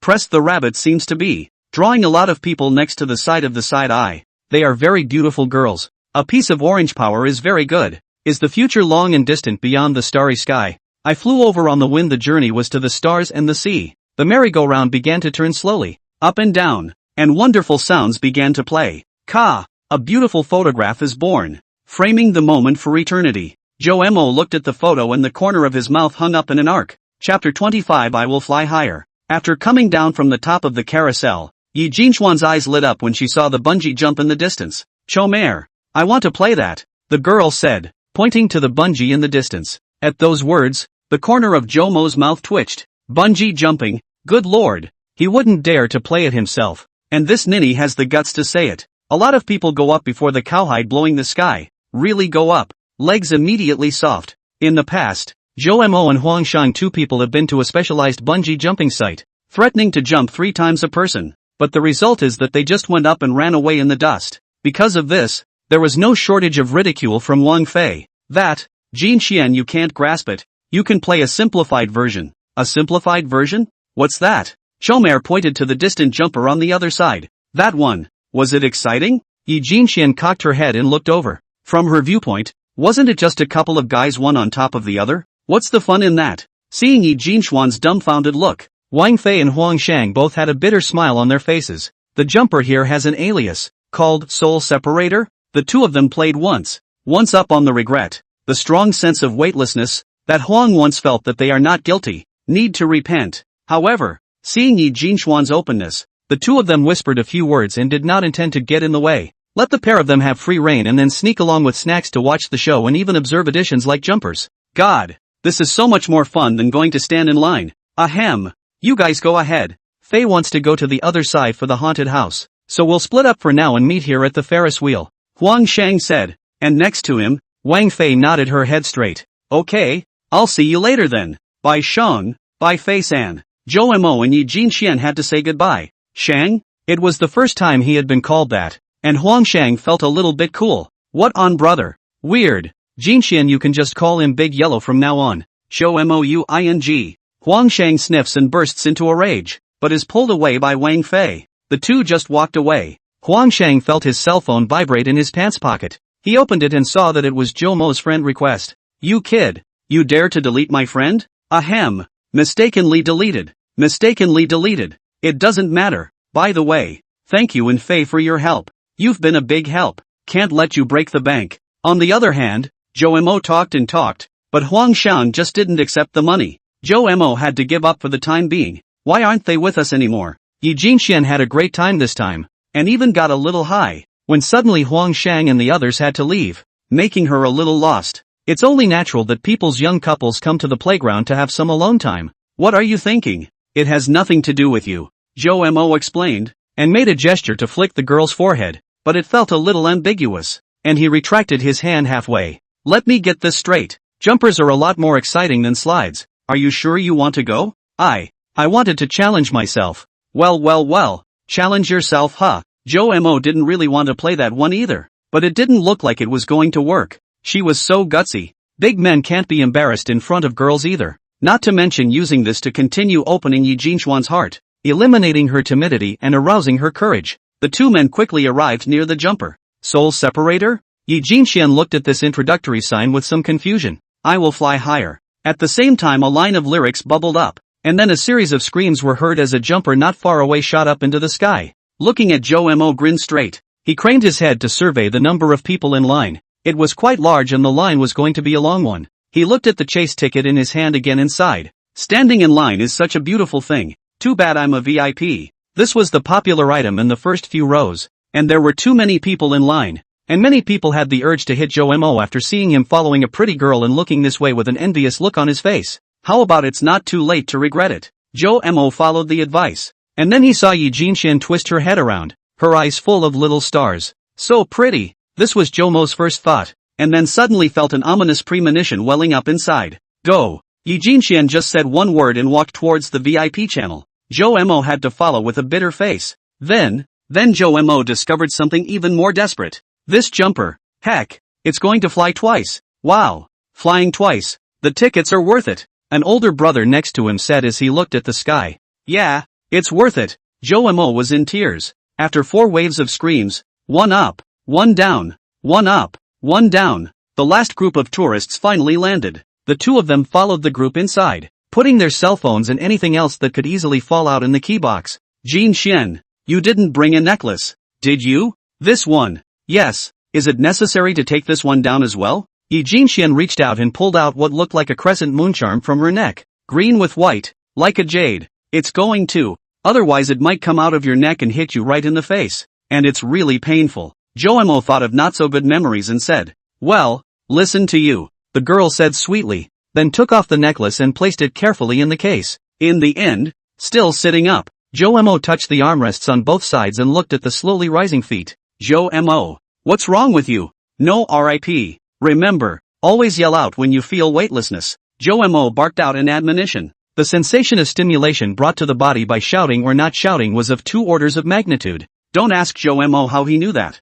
In the distance, Wang Fei and Huang Xiang, who were hiding in the corner, looked at each other with a surprised look on their faces. Still really went up. I thought this Zhou Mo kid would avoid it. Yeah, after sitting with me that time, he threatened to be a puppy if he ever sat in this again. TBH. To be treated like a puppy and then to get such a beautiful girlfriend. Chomer is very good at choosing. Just as the 2 men were shredding, the BGM came on. I'll fly higher. Whoosh. In the video recorded by Wang Fei, Zhou Mo's grinning face and Yi Jinxuan's excited little face were clearly visible. Ah. Wow. Dead. Call it whatever you want. However, the sudden rise was only an appetizer. It rises to the highest point and then suddenly stops, stands for roughly 2 seconds, and then slams down. A strong sense of weightlessness hit, and everything that could be thrown upward was flung high into the air. Yi Jinxuan's pitch-black long hair, clean white canvas shoes of the bow, and even the upper body of the knit shirt under the mouth also has to float up the meaning of. Chapter 26, Roller Coasters.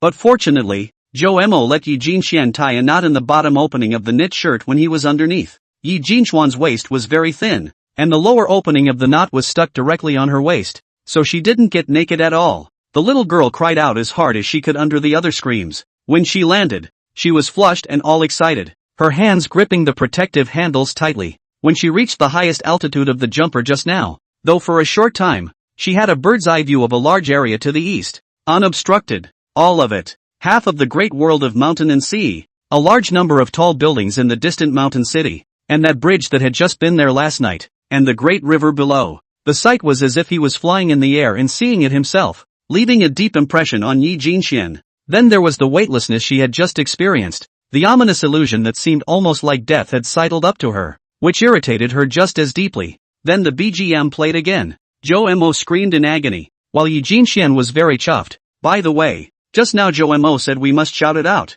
So if we don't, does that mean it's more exciting? The thought flickered as she took another bird's eye view of the earth, then decided to give it a try. She pursed her lips. Once again, it fell instantly. 5 minutes later, Yi Jinxian pushed Jo Mo out. Jo Mo's face was a bit unnatural, while Yi Jinxian looked like she had pressed some strange button. Although her small face was flushed to the point of salivating and wanting to be bitten by someone kind of thing, but her face of anticipation was on display. Roller coaster, Jo Mo. Let's go on a roller coaster. What's wrong with you? Jo Mo smiled bitterly when he saw her so energized. I just deliberately didn't scream out. And then I felt all the blood in my body from the limbs through the body straight to the top of the head. All the body is tingly. Just like pulling. All in all, it's so exciting. The excitement is doubled. I still want to play. Hearing her explain this way, Jo Mo was dumbfounded. Dude, that's how it's done? Boy, are you invincible? Seeing that Jo Mo didn't say anything, Yi Jinxian felt that she was a bit uptight and out of line, and weakly opened her mouth again. Jo Mo, are you scared? It's okay, you can close your eyes. Jo Mo was speechless. He remembered that he had said so himself earlier in the ice world. The Big Dipper, right? I'm scared? I bungee jumped randomly. Okay, can't lose face. Especially in front of a pretty girl. Jo Mo blurted out. He suddenly understood why the basketball court, as long as there are more girls, the boys one by one are all personal expression burst. Really? That's awesome. After the roller coaster, let's go bungee jumping. Seeing the girl looking at herself with starry eyes, Jo Mo wanted to smack himself in the mouth. It makes you look good and makes you yawn. Then Yi Jinxian and Jo Mo sat in the first row of the roller coaster. The thrill is doubled. Jo Mo also thought about sitting in the last row, but was afraid of drinking 8-ball porridge. Goo, laughed me to death. Jo Mo's face, as if he had eaten a crab raw, hiding to the side. Huang Shan laughed with tears coming out of his eyes. First date? That's nice, Woofy exclaimed. Anyway, the two of them were afraid to ride the roller coaster. Or rather, this side of it. The roller coaster at Yamahai World is called the Zongyun ride on the introduction. It starts and slowly climbs to a height of almost 20 floors, slowly destroying tourists' psychological defenses in the process, before a big downhill run right to the bottom. It also comes with twisted twists, and it is said that some tourists come down with weak legs and can't stand up, and say that when they rush down, they seem to see their own milk. It's just not scary. Jo Mo, this coward, still dares to sit in the first row. I think we have to prepare 3 incense sticks, and when he comes down in a while, we'll help him invoke his soul. Watching the roller coaster make a growling sound. A little upward climb. Huang Shang said, it's only human to be afraid, right? You don't even dare to go on. But it's Jinxian's sister, who looked soft and weak at first. Why is she so brave now? A somewhat perplexed look came over Woofy's face. Can't you see that Jo Mo has been encouraging her? Also, it seems to have had an overwhelming effect. The roller coaster side. It's almost at the top. Jinxian, this time you are not allowed to hold it in. You must yell it out. It is no longer a matter of being bold or not. Yelling it out is not only a psychological relief, but for the body as well, or else it may go beyond the tolerance limit. Jo Mo looked at the distant cloudy interstices, his face a little green. Oh, by the way, there's a lot of noise from the railroad tracks colliding. No one else can hear it, so you can yell whatever you want. Just make yourself comfortable anyway. Again, Chomer encouraged, hoping she would speak her mind. It's like being in some sort of place suitable for venting. Yeah, well, is it okay to talk dirty? Sure. Hearing Jo Mo's affirmative answer, Yi Jinxuan's eyes lit up. It was at this point that the roller coaster also finally reached its highest point. Asterisk asterisk asterisk asterisk. Asterisk asterisk asterisk asterisk. Pray for stability or you'll be eating a seat. Nima. This sense of oppression is too amazing. Ah. With a final scream, the roller coaster went straight down. Ah. Jo Mo let out a loud shout, but it felt that the fear discharged through shouting was far less than the amount of fear pouring in, which made him feel that the situation was uncontrollable. Like a catastrophe seemed to be on the verge of a catastrophe, and it was even more exciting than a jumper. This young man, and a rolled twist, the oldest man down there who thought he was watching couldn't stop admiring it. When Jo Mo was at a loss for words, he felt a slippery feeling on his right hand, and he didn't think much about it, grabbing whatever he was given, and his heart suddenly settled down a lot. This is closely followed by roller coasters with all sorts of rolled twists, inversions, dips, and upswings. Yi Jinxian, on the other hand, was observing all of this with a somewhat dumbfounded, As exciting as the roller coaster was, it still didn't feel as good as Jomo's grip on her hand. And like Jomo said, with all the noise coming from the railroad tracks and the messy screams, if she wanted to yell or vent anything, people shouldn't be able to hear her. It's like being alone on the beach, on top of a cliff, saying whatever you want, complaining, whatever. Thus, Yi Jinxian twisted her head and smiled at Jomo, causing Jomo's twisted face to freeze. Xia Fei, you big fat bastard. You're so fat. How can you fly blindly? I'm about to give you a nickname. Li Lei. I know you're leading the bullying because you're jealous that I'm prettier than you. Jealous that Prince Feng is handing me love letters. And let me tell you, you're just ugly. Ugly. Mini white. You skinny bamboo pole. While everyone else's entire energy was fending off the thrill of the roller coaster, only Yi Jinxian, speaking profanity that didn't sound like profanity, frantically spat on those who bullied her. The more he talked, the more he got excited, and the more tears flew out of his big, jeweled eyes. Chapter 27 Invitation to the Ferris Wheel. I'm going to have fun today. I'm going to have a blast and no one can stop me. I say so. I'm not afraid of you. With the last sentence shouted out, Yi Jinxian gasped for air and looked around. Realizing that no one, including Jomo, was noticing her, her heart was relieved. Those words, as if they had turned into an entity, were plucked out of Yi Jinxian's mind, passed through her little mouth, and were spat out forever, thrown back forever by the speeding roller coaster that made Yi Jinxian feel soothed as a whole. No more repression, no more uncertainty, have the courage to want, to love life. During this process, the small hand that had originally been grasped by Jomo, at some point turned over and interlocked with his 10 fingers, firmly holding them together. When the roller coaster stopped and she could get off, Yi Jinxian realized that Jomo's face was vaguely white. Jomo, you look a little white. Ahem. Never mind. It's the excitement. It's been a while since I've had such an exciting time. It's just a little exciting. Seeing that the girl didn't have a single fart except for her slightly red cheeks, Jomo directly transformed into a strong-mouthed king in order not to fall on his face. Oh, the girl nodded. It was at this moment that all the safeties automatically opened, and only then did Jomo and Yi Jinxian notice the hands that were interlocked together with their fingers.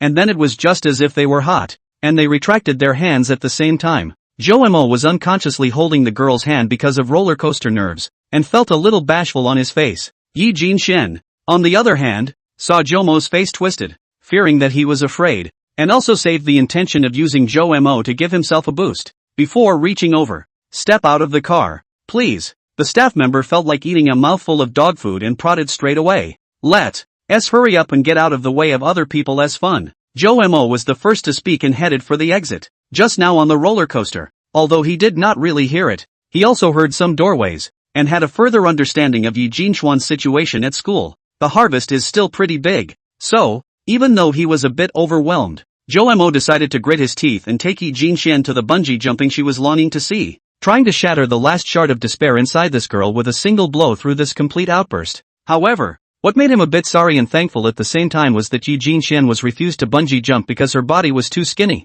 and as a result, Jomo was also scolded by the staff aunt. Young man, you will not hurt your girlfriend are so thin. Usually nutrition to keep up with it? It hurts. Jomo naturally obliged, not acknowledging or refuting, just nodding his head. At the same time, there was some heartache in his heart for the girl. Can't she even get enough to eat? See, bungee jumping hopeless. From the dark is still early. Jomo took her to play throughout the eastern region. In addition to the haunted house, that thing Yi Jinxian really do not want to enter, Jomo had to give up. Like what? Rotating coffee cups, sledgehammer, pirate ship, bumper cars and rock climbing played all over. Yi Jinxian looked like she was really having a good time. Her spirit had been very high, and Jomo silently accompanied her, feeling a little physically and mentally exhausted. But seeing Yi Jinxian happy, there was a hint of relief within him. He felt that the girl was in the same boat as himself, and treating her better would make Jomo feel better inside. It wasn't until it was dark that Yi Jinxian and Jomo went over to the Ferris wheel.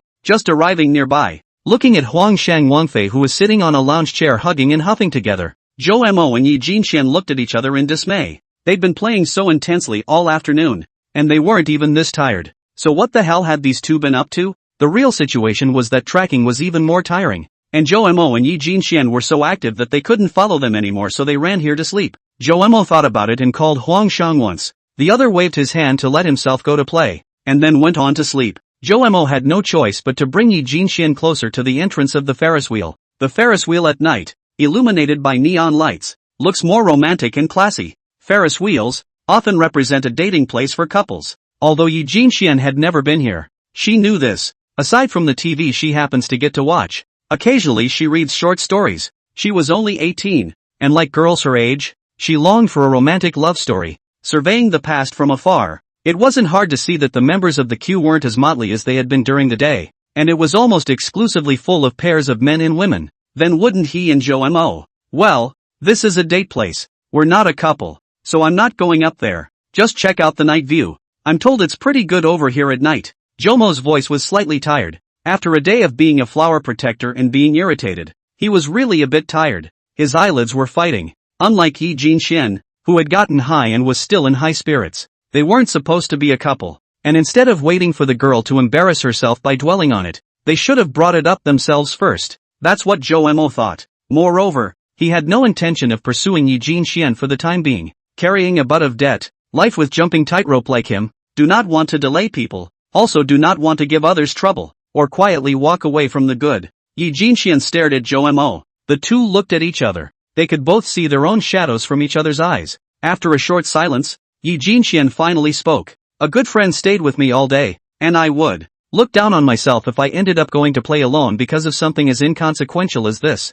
So get it together. Yi Jinxian organized her language and explained, pursing her lips and showing a very embarrassed look on her face, but looking very expectant. Seeing Jomo looking at her face, some cannot bear to refuse. And the night scene under the Ferris wheel, it must be very beautiful. He has not seen it. He does want to see. Yi Jinxian took the opportunity to push him and walked in. Only after closing the door and the Ferris wheel began to slowly rotate did Jomo somewhat regret why he hadn't been a little firmer just now. How could you lose your temper as soon as you saw Yi Jinxian's expectant face? There is no doubt that immediately 18-year-old Yi Jinxian is a normal adolescent girl. She is sensual, but also have a good feeling about Jomo, plus Jomo one day as a companion, and at the same time give her and still a lot of courage. She can invite Jomo to sit together on the Ferris wheel, and is not unexpected. Jomo, on the other hand, always thought he was supposed to be absolutely rational, so it felt like he was doing something wrong. But in fact, he ignored one point. He is also 18 years old this year,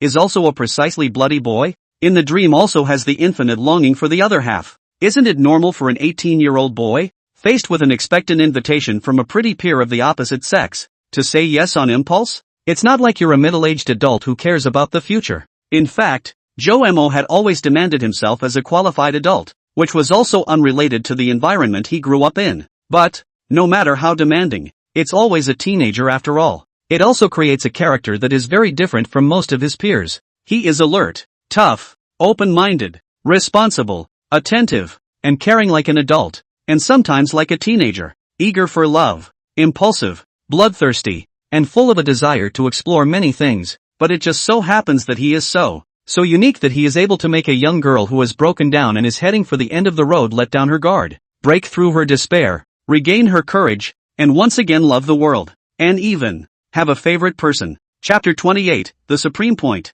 Lights on. As the safety gates close, the Ferris wheel begins to slowly rise. Jomo and Yi Jinxian both sat inside, opposite each other. Both sides are full of transparent glass mirrors. Very clean. Should be wiped by someone every day. Yi Jinxian through the glass can clearly see everything outside. The carriages are getting higher and higher and the view is wider and wider. The various buildings inside the amusement park. The skyscrapers outside. The bridge built next to the river. The whole mountain city is hung with lights, or brilliant light bands, or a bright light like a star. The earth is beautifully decorated. The higher the Ferris wheel rises, the more magnificent such a view becomes. Yet, though the maiden's jeweled eyes were so impressed by the night scene outside the window that she did not spare a blink or a turn of the neck, another thing was on her mind, and was sinking deeper and deeper into the setting. From the moment the Ferris wheel rotates, the surrounding clamor of noise is getting smaller and smaller. Shining into the interior of the carriage lights are getting dimmer and dimmer. Young boys and girls are equally farther and farther away from the crowd, and slowly, Yi Jinxian feels that under the bright starry sky, only she and the opposite boy are left. Overly quiet environments always evoke thoughts of the past, especially the past, good or bad, opportunity or suffering, making one feel happy or ashamed. Yi Jinxian's thoughts were similarly mobilized, first thinking of all the injustices she had suffered before, thinking of the unbearable depths, even causing her body to tremble slightly and her breathing to be somewhat heavy. But soon, she eased up. even as the corners of her mouth curved up a little without realizing it, because the last thing she wanted to think about was the depths of her memories, which ended at a bridge that was supposed to be the place to end it all. No, are not allowed to come over. Cut. No, you go down and jump wherever you like. Not here. I'll jump. You dance yours, I dance mine. Next to you. I don't want to die with someone else. You do not go right? Well, then after jumping together, turn into a soul what entangled together if you don't blame me for not being polite. Yi Jinxian recalled that the boy in front of her with a handsome face showing a somewhat lewd look, seeing himself looking over. He also spit out his tongue in a very disgusting slow circle around his mouth, or the kind with a lasso. I did gross myself out at the time, but I didn't realize I was being set up. She later realized that it was merely the man's acting skills and that he himself was not a major pervert. I spent all my money today and I don't have any money for the bus. Well, then let's WeChat add a friend, so that the transfer of money is still convenient. You sweep me or I sweep you. I sweep you, thinking that she was eaten to death by the other party, and was also fooled into adding the other party's friend, and was tricked into being penniless. Yi Jinxian was both angry and amused. Speaking of which, her own social circle was pretty simple. She'd picked up her used Me 4 for $300 at a cell phone store, and usually only used it when she was on vacation. And Chomer was really his first heterosexual best friend about his own age. And from the moment he was pulled off the bridge, his world began to turn upside down, starting with accusing each other of jumping into the river, being admitted to psychotherapy together, showing up again at another bridge, showing up at a hotel together, working out which bridge to go to next time, and hanging out at an amusement park together. Obviously all around the topic is heavy and unbelievable suicide. And that's suicide. But now, remembering the ups and downs of the past few days, Yi Jinxian felt that there was still some small joy in her heart. What was going on? The Ferris wheel is almost at its highest point. Yi Jinxian withdrew her eyes from admiring the great mountains and focused them, all of them landing on the boys sitting face to face. Zhou Mo sat quietly, his hands clasped in front of his chest, leaning backward, twisting his head to look out the window quietly, not moving. Yi Jinxian could only see where he was below his nose, his eyes obscured in the shadows. Is this asleep? Yi Jinxian had to admit that Zhou Mo was indeed very handsome. His nose was straight with smooth lines, giving him a unique chi. His mouth had a clear outline, with a distinct lip line, and his lips were not too thick and not too thin, just right. His jawline was rigid and strong, slightly protruding forward, giving people a feeling of perseverance and boldness. At least, it was better looking and more masculine than the so-called schoolboy she knew. But Yi Jinxian felt that the most attractive thing about him was his personality. The young woman's eyes wandered over the teenager's face, as if she could feel the rise and fall of his breath and hear the rhythm of his heartbeat. This guy is asleep? The young girl tilted her head, showing some confusion. After further hesitation, she gently reached out her hand, her fingertips tracing an invisible path through the air, as if she wanted to touch the distant yet near dream.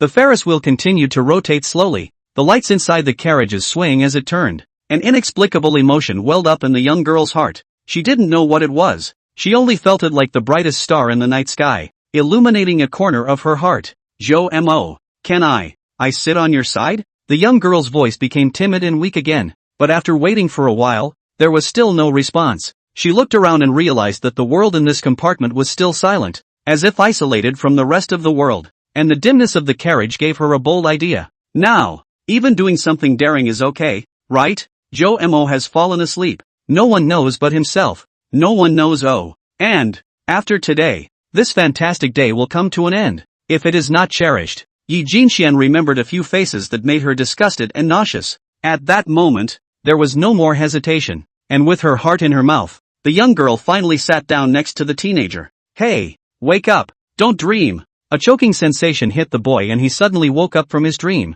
He opened the small hand that was pinching his nose and sat up in a panic, looking around. Turns out it's Huang Shang. Finally her gaze retracted to find the short-haired girl smiling. She pointed to a high place behind her, and Huang Shang looked back to find the huge Ferris wheel slowly rotating, with a circle of beautiful light bands on top of it, while one by one, the carriages, with only the outside flashing with 7 colored lights, but with little light inside, were intentionally. They went up? Chomer left a message saying they went up. The two looked at the Ferris wheel together, both remembering the time when they confessed their love. Also on the Ferris wheel, with a different color in their eyes. What do you think? Are they a good match? Woofy asked suddenly. Huang Shan laughed and didn't answer the question directly, but pointed around. The area was now full of pairs. What are you laughing at? Do you think they're a good match? Wang Fei looked around, carefully surveyed, These couples? What kind of all? There are thin and thin, fat and fat. There are also high and low fat and thin complementary match. Looks are also different,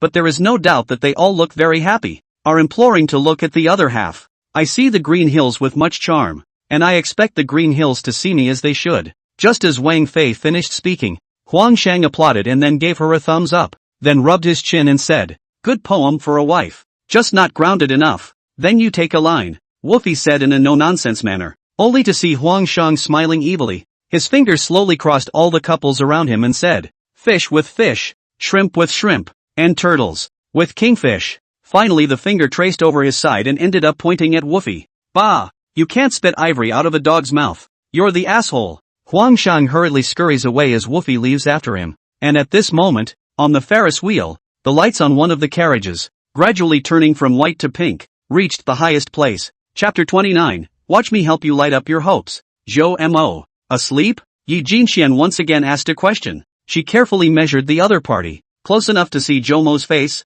His eyes were closed. His breathing was even. He seemed to be really asleep. When he played the roller coaster in the afternoon, Yi Jinxian felt that he was a bit tired, but the other party kept gritting his teeth and not admitting it. Why does he fight so hard? Yi Jinxian thought about it and came up with some sort of possibility. As soon as she thought of this possibility, Yi Jinxuan's heartbeat accelerated by a few points, and as soon as she thought that, the little girl felt all warm and fuzzy. She glanced out the window and realized that her carriage had reached the highest point and had come to a temporary halt. In some of the novels or comic book plots she occasionally read, this was the most important moment. Zhou Mo. If you're awake, say something. Yi Jinxian reconfirmed, but Zhou Mo still didn't respond at all. She once again took a closer look at Zhou Mo's face, and after 100% the other party was asleep. Her guts began to rise like never before. After all, after today, there's still the bridge to work out which one to go to. So it's not too much to ask that I want to hold your hand now, is it? Still no response. You don't say anything. I'll take that as your default. Yi Jinxian swallowed and finished, staring blearily at Zhou Mo's hands clasped in front of her chest, then slowly stretched out her small white hand. Trembling, she felt that at the moment this hand was even shaking more than the cafeteria auntie's hand. But no matter how much more she shook, how nervous she was, there was still no stopping her, and after a few breaths of effort she finally touched the back of the other woman's hand and then took a firm hold. Boing! Zhou Mo obviously slept very well. His body was not very strong. The little girl gently pulled his hand. The original hands clasped in front of his chest naturally drooped. Frightened, Yi Jinxian almost turned into a calling monster, and she was relieved when she realized that Zhou Mo hadn't been woken up. Then she slowly put her small hand into Chum's big one that was drooping on the chair. It was warm and a little rough, but there was an inexplicable feeling of palpitations. This feeling made Yi Jinxian have that tingling sensation from before again, the very addictive kind. Once you hold your hand, it sucks in like a magnet and you don't want to let go. Geez, what the hell are you doing? So bold. Yi Jinxian felt that her face must be very red. If she hadn't inadvertently tasted a handshake before, she would never have had the guts. Since we're holding hands, well, it shouldn't be too much to ask for the fingers to be interlocked, right? Yi Jinxian drilled and drilled with her own little hand, squeezing the gap between Zhou Mo's fingers and then holding it, palm to palm. At once that tingling feeling of comfort doubled, making her face feel hot. Zhou Mo. I want to sit closer to you billion points. Can I? Still no answer. If you don't answer, I'll take that as your default. God. Yi Jinxian didn't even know what she was doing. How could she be so bold with a boy? Then she moved up and cupped Zhou Mo's large hand with her own, her body moving closer until she felt the position of the other's clothes. At once, a nice smell came, and Yi Jinxian was certain that it was transmitted from Zhou Mo. It smells good. It really smells good. Couldn't help but feel a bashful pang on his face. Then she remembered a little story called Smells Like a Man, told for fun by her history teacher when she saw everyone fast asleep. What is said is not that you can determine who the other person is by smelling them, but that the better the smell on the other person, the better the compatibility with yourself, the higher the fit, and the easier it is to like the other person. The opposite is true. The worse it is and the more difficult it may be to get along. And the biology teacher knew it told another story. That is, the more distant the blood relationship, on the opposite sex, with each other, this smell will be the better. This is the result of biological selection, proving that the combination of the birth of a small baby the healthier. After all, it does seem to make sense that they would be insensitive to the smell of each other's body and unattractive as members of the opposite sex, when considered from the perspective of a brother and sister-in-law and a sister and brother-in-law. She remembered that there had been an argument over which one made more sense and there hadn't been a conclusion. But right now, it didn't matter. What mattered was that Jomo's body smelled really good. She used to be able to smell some of the boys when they purposely approached her. But it wasn't this good. Some were senseless or even disgusting. That is to say, Yi Jinxian, what the hell are you thinking? She felt like her CPU was overloaded and she could hardly think anymore. The scent in the nose is still pouring in one after another. And the tingling sensation on the body due to the physical contact continues to push the. She got bolder. It's not like you. You can't have a knee pillow if you want to sleep. If you don't talk, I'll. This time, before she could finish speaking, Jomo's shoulders slumped and he fell directly towards Yi Jinxuan's side. Under Yi Jinxuan's blushing gaze, Jomo had a sweet and beautiful dream. Inside one of the Ferris wheel's compartments, 3/4 of the trip had passed, and in a short time, it would be time to land. Yi Jinxian pursed her lips, and she just sat quietly, letting time pass, letting the Ferris wheel take her through this peaceful and beautiful night. She looked down at Jomo, who was using her leg as a pillow. His face looked soft and serene in the dimness. A faint hint of melancholy was revealed between his eyebrows, and his eyelashes cast faint shadows in the weak light, as if the stars of the night sky had fallen on his face.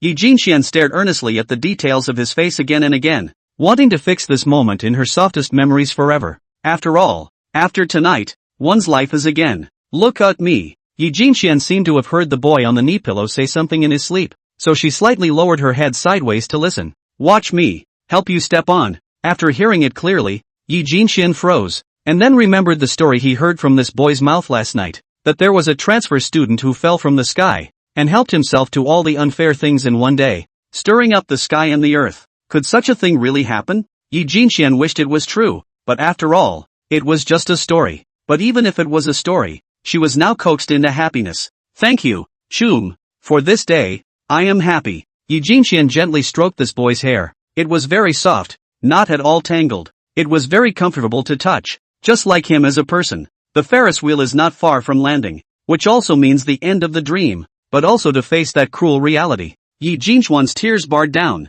falling from in front of Jomo's face and onto those slender thighs. On her face, a look of despair once again appeared. What she didn't know was that the boy beside her, who was sleeping, was ready to help her bring her story to life. Chapter 30: The Past and the Future. Ouch, I'm going. Something, only to see the Ferris wheel slowly stopped. A pair of young men and women are showing a very embarrassed look came out. The girl's face redness has not yet faded. The boy is also very embarrassed to touch the nose. Yellow on a strange scream. Wolfie's eyes, on the other hand, wandered over the two men's faces, and what was meant to be a question now felt, well, unnecessary. Even if it's not a confession, it's a step closer, and that's always a good thing, Wolfie commented in his mind. Besides, confession is a triumphal hymn, not a charging bugle call. How about it? Isn't the mountain town pretty at night? Well, indeed. Wang Fei took the initiative to open the box, and Yi Jinxian nodded in response, directly breaking the short silent atmosphere. The interaction between the four was once again lively, and Jomo threw a grateful glance at Wang Fei. By the time they appeared at the gate of the mountain and sea world, it had already come to 6 o'clock in the evening at this moment. At Huang Shang's suggestion, the four of them found a nearby restaurant and simply ate. We're taking the bus back to Sea City now. We have class tomorrow. Together? Huang Shang sent out an invitation. Jomo revealed a thoughtful look, while Yi Jinxian nervously pinched the corner of her coat and glanced at Jomo without saying anything. Their position was not the same as the young couple on yellow, especially Yi Jinxian. She didn't want to go back to school. If she could, she wanted to immediately open the Loda map and then find a suitable place to sleep. Obviously you were happy just now, but now you have to think about. This cutting sensation also made Yi Jinxian feel so much pain in her chest. Why wouldn't she want to continue the happiness? If she could, but she didn't have the ability. Going back to school could only be intensified by the bullying just. Remembering her old self in the middle of the night draped in wet clothes nestled in the corner of the dormitory all night in the dark moments, she felt better to sleep on this long, happier. Then, seeing that Wang Fei's eyes had a different look, Jomo immediately prepared his wording. Jomo knows Wang Fei very well. She is not the same as the big grinning Huang Shang. Her mind is as delicate as a hair, cannot be seen by her caddy. But right at this moment, Jomo's cell phone suddenly rang, and after he answered the call, the person was obviously stunned. Then he nodded and hung up his cell phone. Seeing the remaining three people sizing themselves up, Jomo said to Yi Jinxian, "It's Uncle Lu. He said he has a little something to find us and won't delay us too long." Oh, Yi Jinxian remembered the nice uncle who gave away the amusement park passes, and couldn't help but feel a slight favor for him. Today's happiness is all thanks to this uncle. At the same time, it was also a bit strange. What is this uncle looking for them to do now? It can't still be psychoeducation, right? It's a big night. Who is Uncle Lu? Oh, it's Jin Xuan's uncle. He works on this side of the mountain city, and he's the one who found the connections to send us our chase tickets. Zhou Mo said nonsense as open mouth. Eyes do not read, heart not jump. If Jin Xian didn't know that she didn't have an uncle, she almost believed it. This guy can really fool around. And it's no wonder that he was crippled by fooling around on the Seaway Bridge at that time. He was very smart himself. But Zhou Mo was too good at fooling around. Ha! Jin Xuan-chan. We're friends, right? Sure. Since we're friends, and there's this good thing about giving away chase tickets in the future. Sister must think of us. Huang Shang rubbed his hands together in an attentive manner. Looking at Jin Xian somewhat at a loss for words, he could only look at Zhou Mo once again. Okay, for the sake of being friends, I'll give you 1,200 apiece next time, Zhou Mo said with a bad smile. Huang Shan was furious. The original price of 1,000. UING sell me 1,200? That's how you make a brother, right? No more fooling around. You two wait for us for a bit, and after we meet her uncle, we'll go back together. Zhou Mo suddenly thought of something as he spoke, and simply agreed to return to Haicheng with the two of them. 10 minutes later, a cab pulled up near a riverbank not far from the bridge. Zhou Mo and Jin Xian exchanged greetings with Huang Shang and the others, and then they walked together toward a fenced-in compound not far away. It was very different by the bridge today than it was last night. There was no drizzle, no fog, just silence, and the faint glow from the streetlights staggered across the bridge in the distance, as well as from the headlights of the cars that came and went from time to time. For some reason, Jin Xian felt a little cold and shrunk her neck, leaning slightly closer to Zhou Mo. Yo, you guys are here. Just as he reached the door to the courtyard, he saw a man bearing a cigarette, leaning against the door in a waiting position. His tone was still as kind as it was last night, and it was none other than Lu De. Thank you, we had a great time today. Zhou Mo directly opened the door. It means to tell him that we really are in the kind of relationship you think we are in. And look, we really had fun all day. Well, little girl, what about you? Lu De laughed and turned his head to ask about Jin Xian. Thank you, uncle. I'm very happy. Lu De nodded, then scratched his head, a tangled look flashing across his face as he led them both inside. Come over here. I have something over here that I want you to look at. When you return to Haicheng, if you find that there are still people who can't think of anything else, you can purposefully persuade them. Think of it as a publicity campaign. Without waiting for Zhou Mo to follow up, Lu De directly walked inside, talking as he walked. They both looked at each other and had to follow. It's also full of confusion. Propaganda? Publicize what? After walking a few steps, Jin Xuan's ears twitched. What's wrong? It seems like there's crying. Zhou Mo glanced at her and listened carefully as well, nodding that he had heard it as well. But Liu Da had no intention of explaining. As he walked further and further away from the water's edge, Zhou Mo looked at the water's edge not far away and frowned. This old Lu, so that's what it means. And so walk a good while later, crying. Jin Xian heard very clearly, also saw not far away. There are a bunch of people are surrounded in what a place in front. Crying is exactly from over there. Is that one the one from yesterday? Jin Xian also realized what was going on and hid behind Zhou Mo with some fear, her small hands tightly grasping the corner of Zhou Mo's coat. I'm sorry for scaring you, Lu De said with an apologetic face. Then the expression on his face became serious again.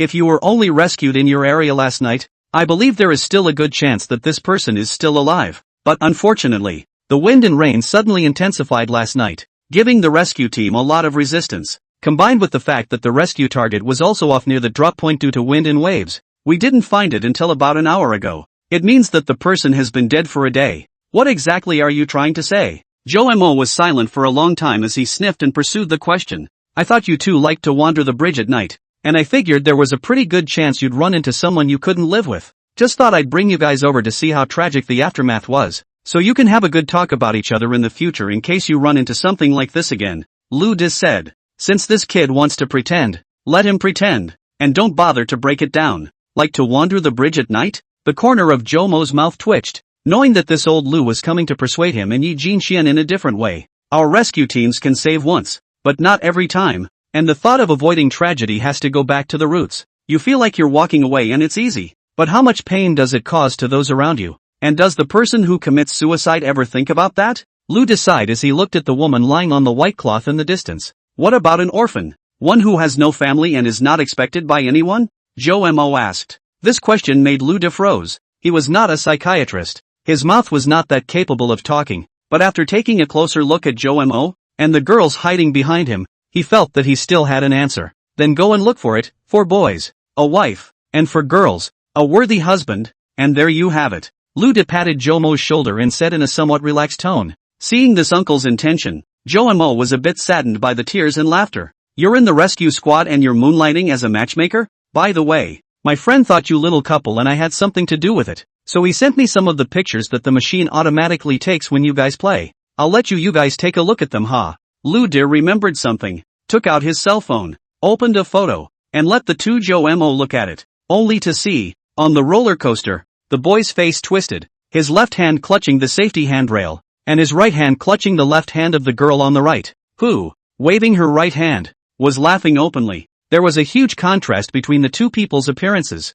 and while Jomo's mouth twitched as he watched, Yi Jinchuan's eyes were filled with different colors. Luda looked back at the loved ones of the corpse that was lying on its back in the distance, crying into tears, and then turned back to look at the boy who was explaining with a stiff upper lip to the girl next to him. Uncles involuntarily laughed out loud. When she sent the two to the door, Yi Jinxian once again expressed her gratitude. Thank you very, very much, uncle. I'm really happy today. Yi Jinxian had a sincere face and even bowed slightly to Luda. Luda tried to sidestep the salute, but Jomo, who was next to him, pressed his shoulder and took the salute. He looked over to Jomo and saw that the boy's face was full of smiles. You're good boys. Can you listen to a story? Luda's face showed a complex color, pulled out a cigarette. Hand shivering did not light. Jomo saw this, hurriedly took the fire. Help him light. Uncle, you say? Yi Jinxian naturally agreed very quickly. She was worried about how to repay this uncle. Almost has been 20 years. I just graduated at that time. Into the public sector.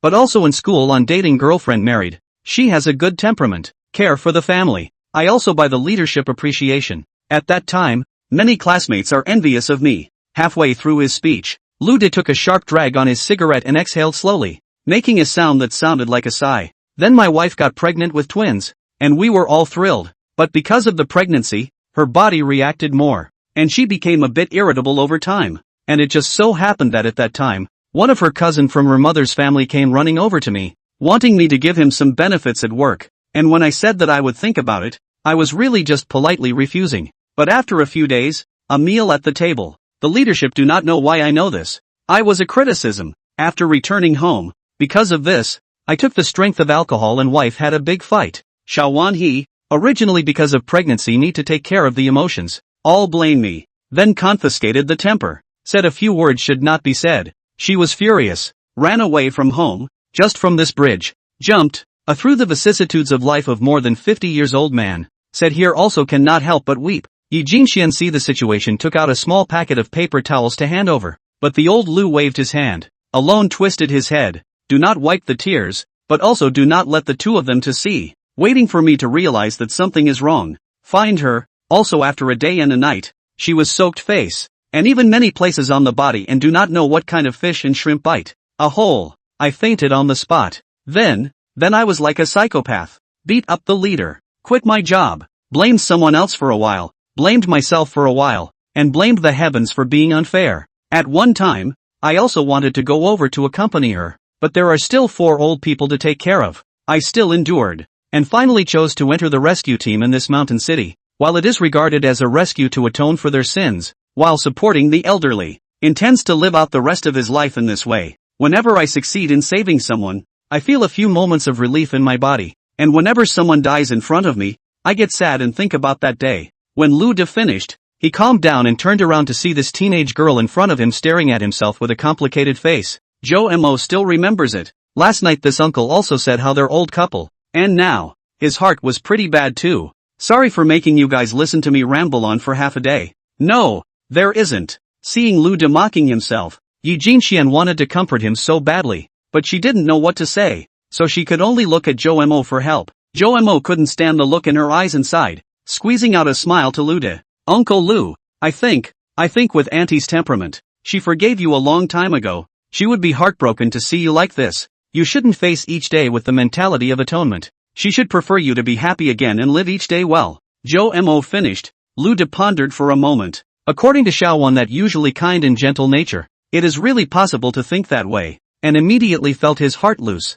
and his mood is much better. You kid, You're so good at chatting. You haven't fooled many little girls, have you? I say big niece. You have to keep an eye on him. Seeing Lu De joking, obviously in a better mood, Yi Jinxian was also very happy. Hearing Lu De flirt with her like this, she blushed a little again, but she still spoke crisply back. Okay, I'll keep an eye on him. Zhou Mo sniffed and rolled his eyes beside him. That said, this diving death, how miserable. Simply face to face. In case there really is a water ghost, this argument, but also be trapped in this water for eternity. It is really miserable. You young people, go back. Remember these words. In the future, in case you meet a light-hearted people, remember to tell him. Seeing Yi Jinxuan's face a little white by her own fright, Lu De heatedly smiled. As long as it has an effect. Okay, we got it. Zhou Mo bristled. He was also torn. Or what? A different way? When they excused themselves and left, Lu De kept watching their backs leave before turning around.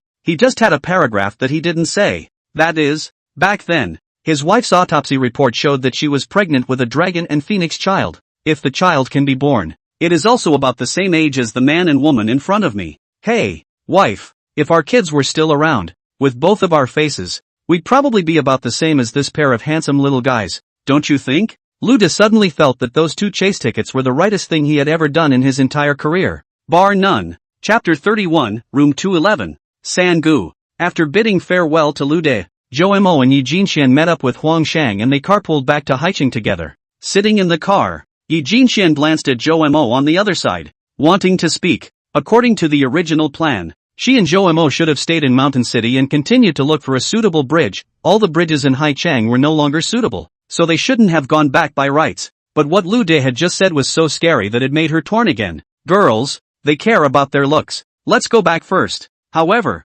Zhou Mo's headless sentence made himself subconsciously nod his head. Was he listening to Zhou Mo a little too much? Yi Jinxian thought about it and felt that she must not want to jump into the river anymore and wanted to do it in a different way. So she agreed. Never because he had developed a crush on Zhou Mo. But when she thought of the photo that Uncle Lu had just shown herself, the corners of Yi Jinxuan's mouth rose. It turned out that Zhou Mo was afraid of riding roller coasters. Jinxian? Happy about what? Tell me so I can be happy too. Woofy sees this and snaps. Ahem. Now that this point is back and you can't get into school, are there any arrangements for where to stay? Zhou Mo hurriedly interrupted them. Don't I have to lose face? Haicheng, inside the Lihua Hotel. Sister Jinxian, you were in high spirits just now. Why are you sleeping so fast now? Huang Shang scratched his head and looked at Yi Jinxian, who was carried on Zhou Mo's back, with some confusion. How high she played today. You didn't fail to see. Using one day to play all the Mountain and Sea Worlds programs. If you were her, you would have been exhausted.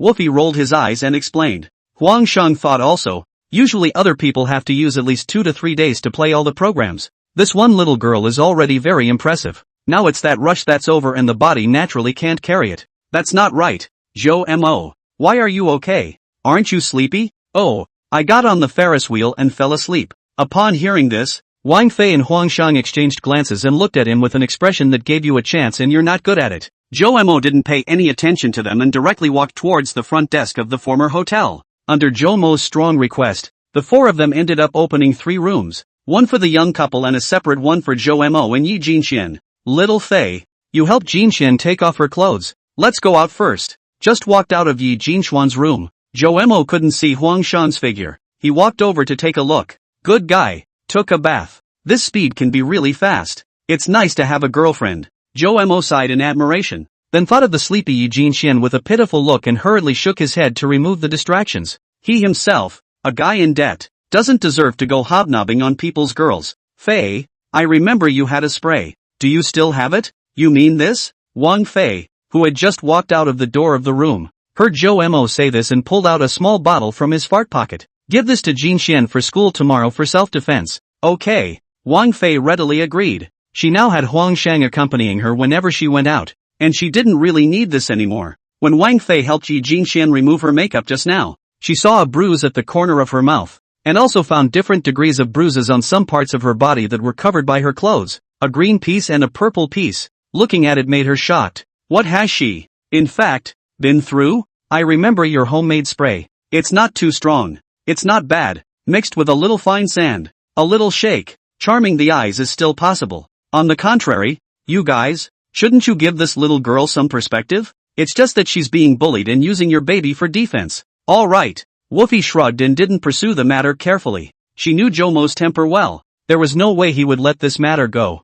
Huangshang is so clean now. He ran over to take a shower as soon as he got upstairs. Joemo looked at Wang Fei with a smirk. Bah! Wang Fei blushed and went straight to her room. Joemo leaned against the doorway of room 213, where Yi Jinxian was located, and the expression on his face gradually lingered. 15 minutes later, in room 211. Honey, why does saliva have a flavor when you spit it out and you can't feel it in your mouth? Because saliva can't see air, or it will quickly turn stinky. Looking at the short-haired girl who was wrapped in a white quilt, only revealing the position above her shoulders, Huang Shang heatedly smiled. Now is the time to be alone. Yes? A great man once said that practice is the only standard for verifying the truth. And I want to verify whether saliva stinks when it comes out of the mouth, or whether it stinks only when it meets the air. Oh, how do you want to verify that? Sure it is. Pass it mouth to mouth and see if it stinks. Bah! Just as Huang Shang had a demented expression on his face and was about to kiss him, there was a sudden knock at the door. Who? Bang bang. Who the hell is that?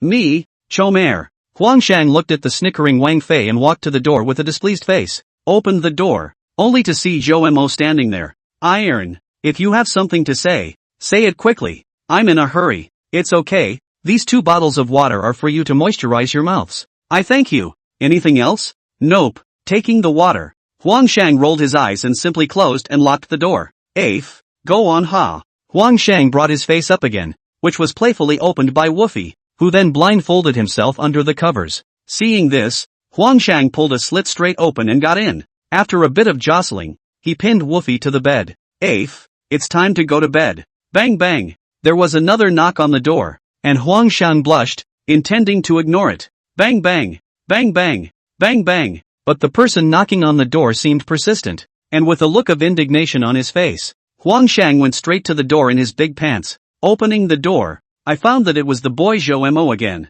My dear friend, do you know how hard it is for a car to get on the highway and suddenly brake hard? What do you mean? Can't understand it, can you? So let me put it another way. Do you know how much pain the chamber of a handgun suffers when the bullet doesn't go out after you press the trigger? Looking at Huang Shang's constipated face, Joemo laughed unkindly and reached over to hand over 2 takeaways. Had a sudden craving for a late-night snack, and this is what I bought for you. Thank you. Huang Shang gritted his teeth. You're welcome. Bang! The door to the room was slammed hard, and Joemo touched his nose inside. He was still hesitant to involve the 2 of them. 5 minutes later, with a plan in mind, he knocked on the door of room 211 for the 3rd time. Then a dull footstep was heard coming, supposedly barefoot, running over to the door. Sinful animal. It seems that it is impossible to keep you. Huang Shang was bare-chested, and as soon as he opened the door, he reached out and took out a white towel, and after viciously finishing, he intended to directly strangle Jomo's neck. I have something very important to discuss with you.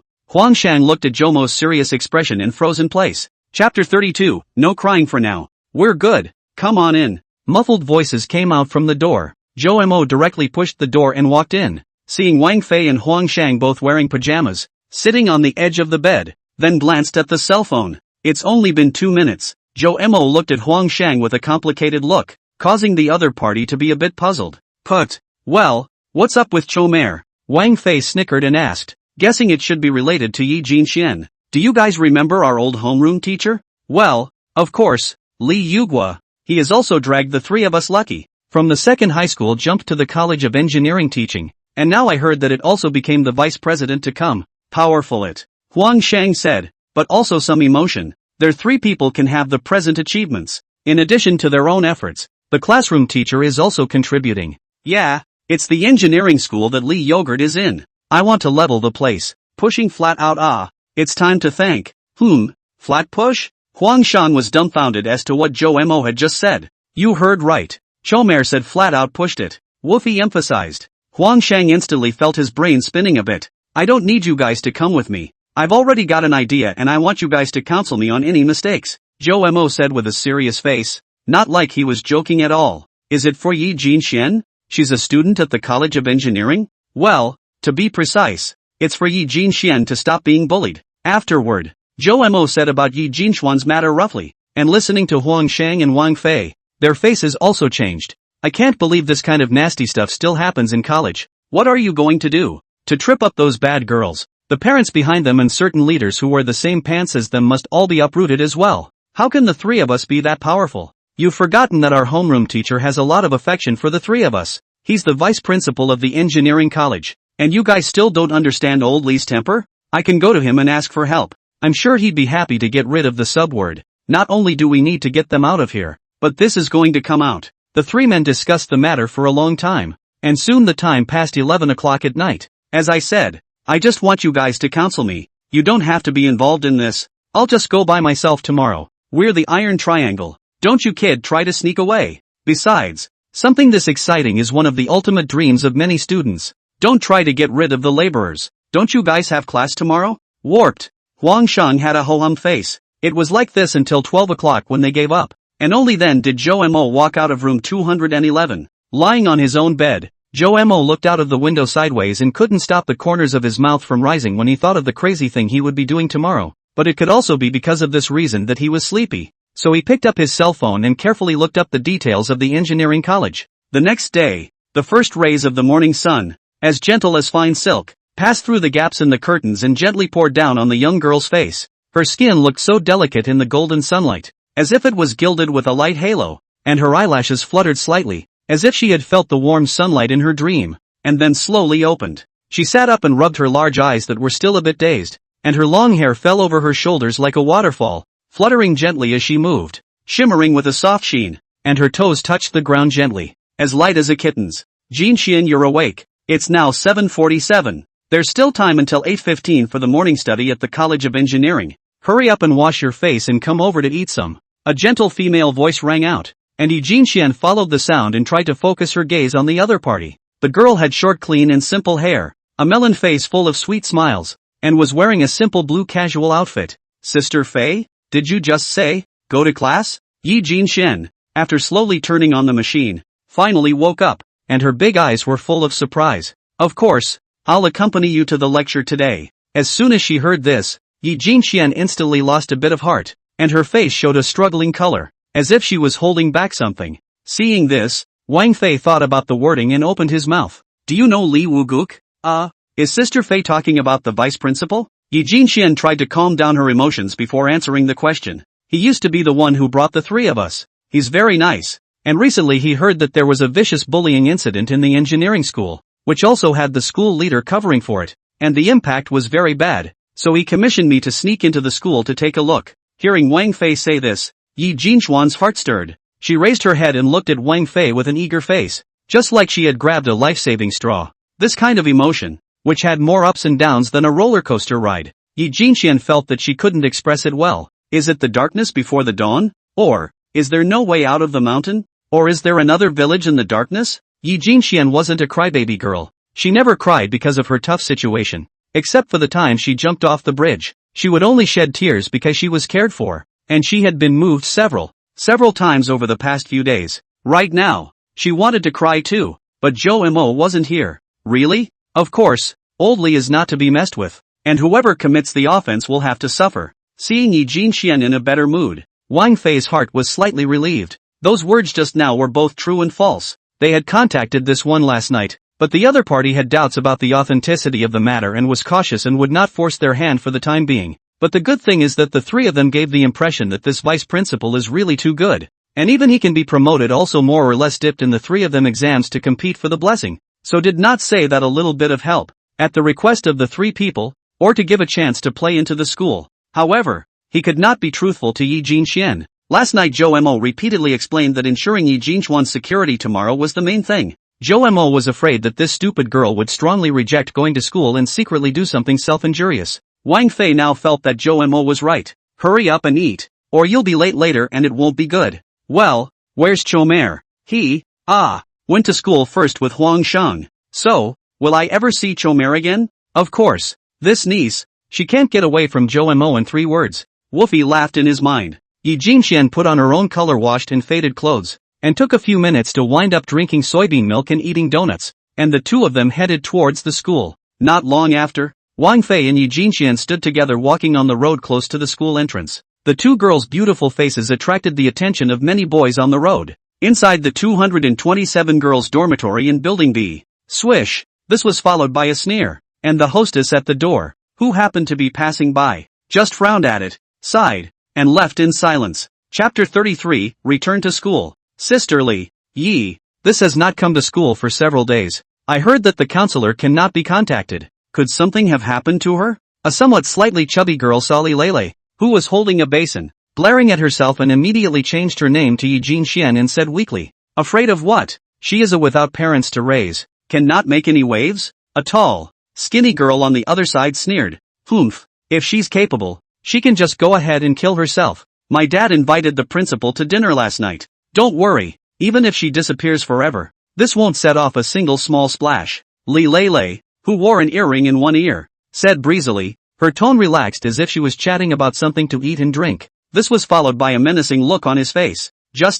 She knows how to use her face to seduce Prince Foam. Studying well is useless. Let's see if we can't beat her to death. Li Lele finished and laughed out loud, and the tall skinny girl next to her chimed in. Then again, it's a bit of a fight to get used to, and the not coming back is causing me to have anger. I don't know where to take it. Let her study well. What's the point of fooling around? She deserves it. The two looked like they were laughing happily, and the slightly chubby girl next to them was a little scared at first, but when she heard that Li Lele's father had taken care of it, she also laughed out in agreement. 8 hours 4 minutes and 56 seconds a.m. In front of the south gate of the Ocean City College of Technology. That wench! Wait, aha! The broken gong and loud voice rang out. Wang Fei's heart tightened, and then she saw a 60-something-year-old grandpa wearing a security uniform stopping in front of herself and Yi Jinxian, and was staring at her face with a suspicious expression. Yi Jinxian was also nervous in her heart. According to rumors, Lu Moncler Outlet Store is not a general Moncler outlet store. It is said that 70 years here as a security guard,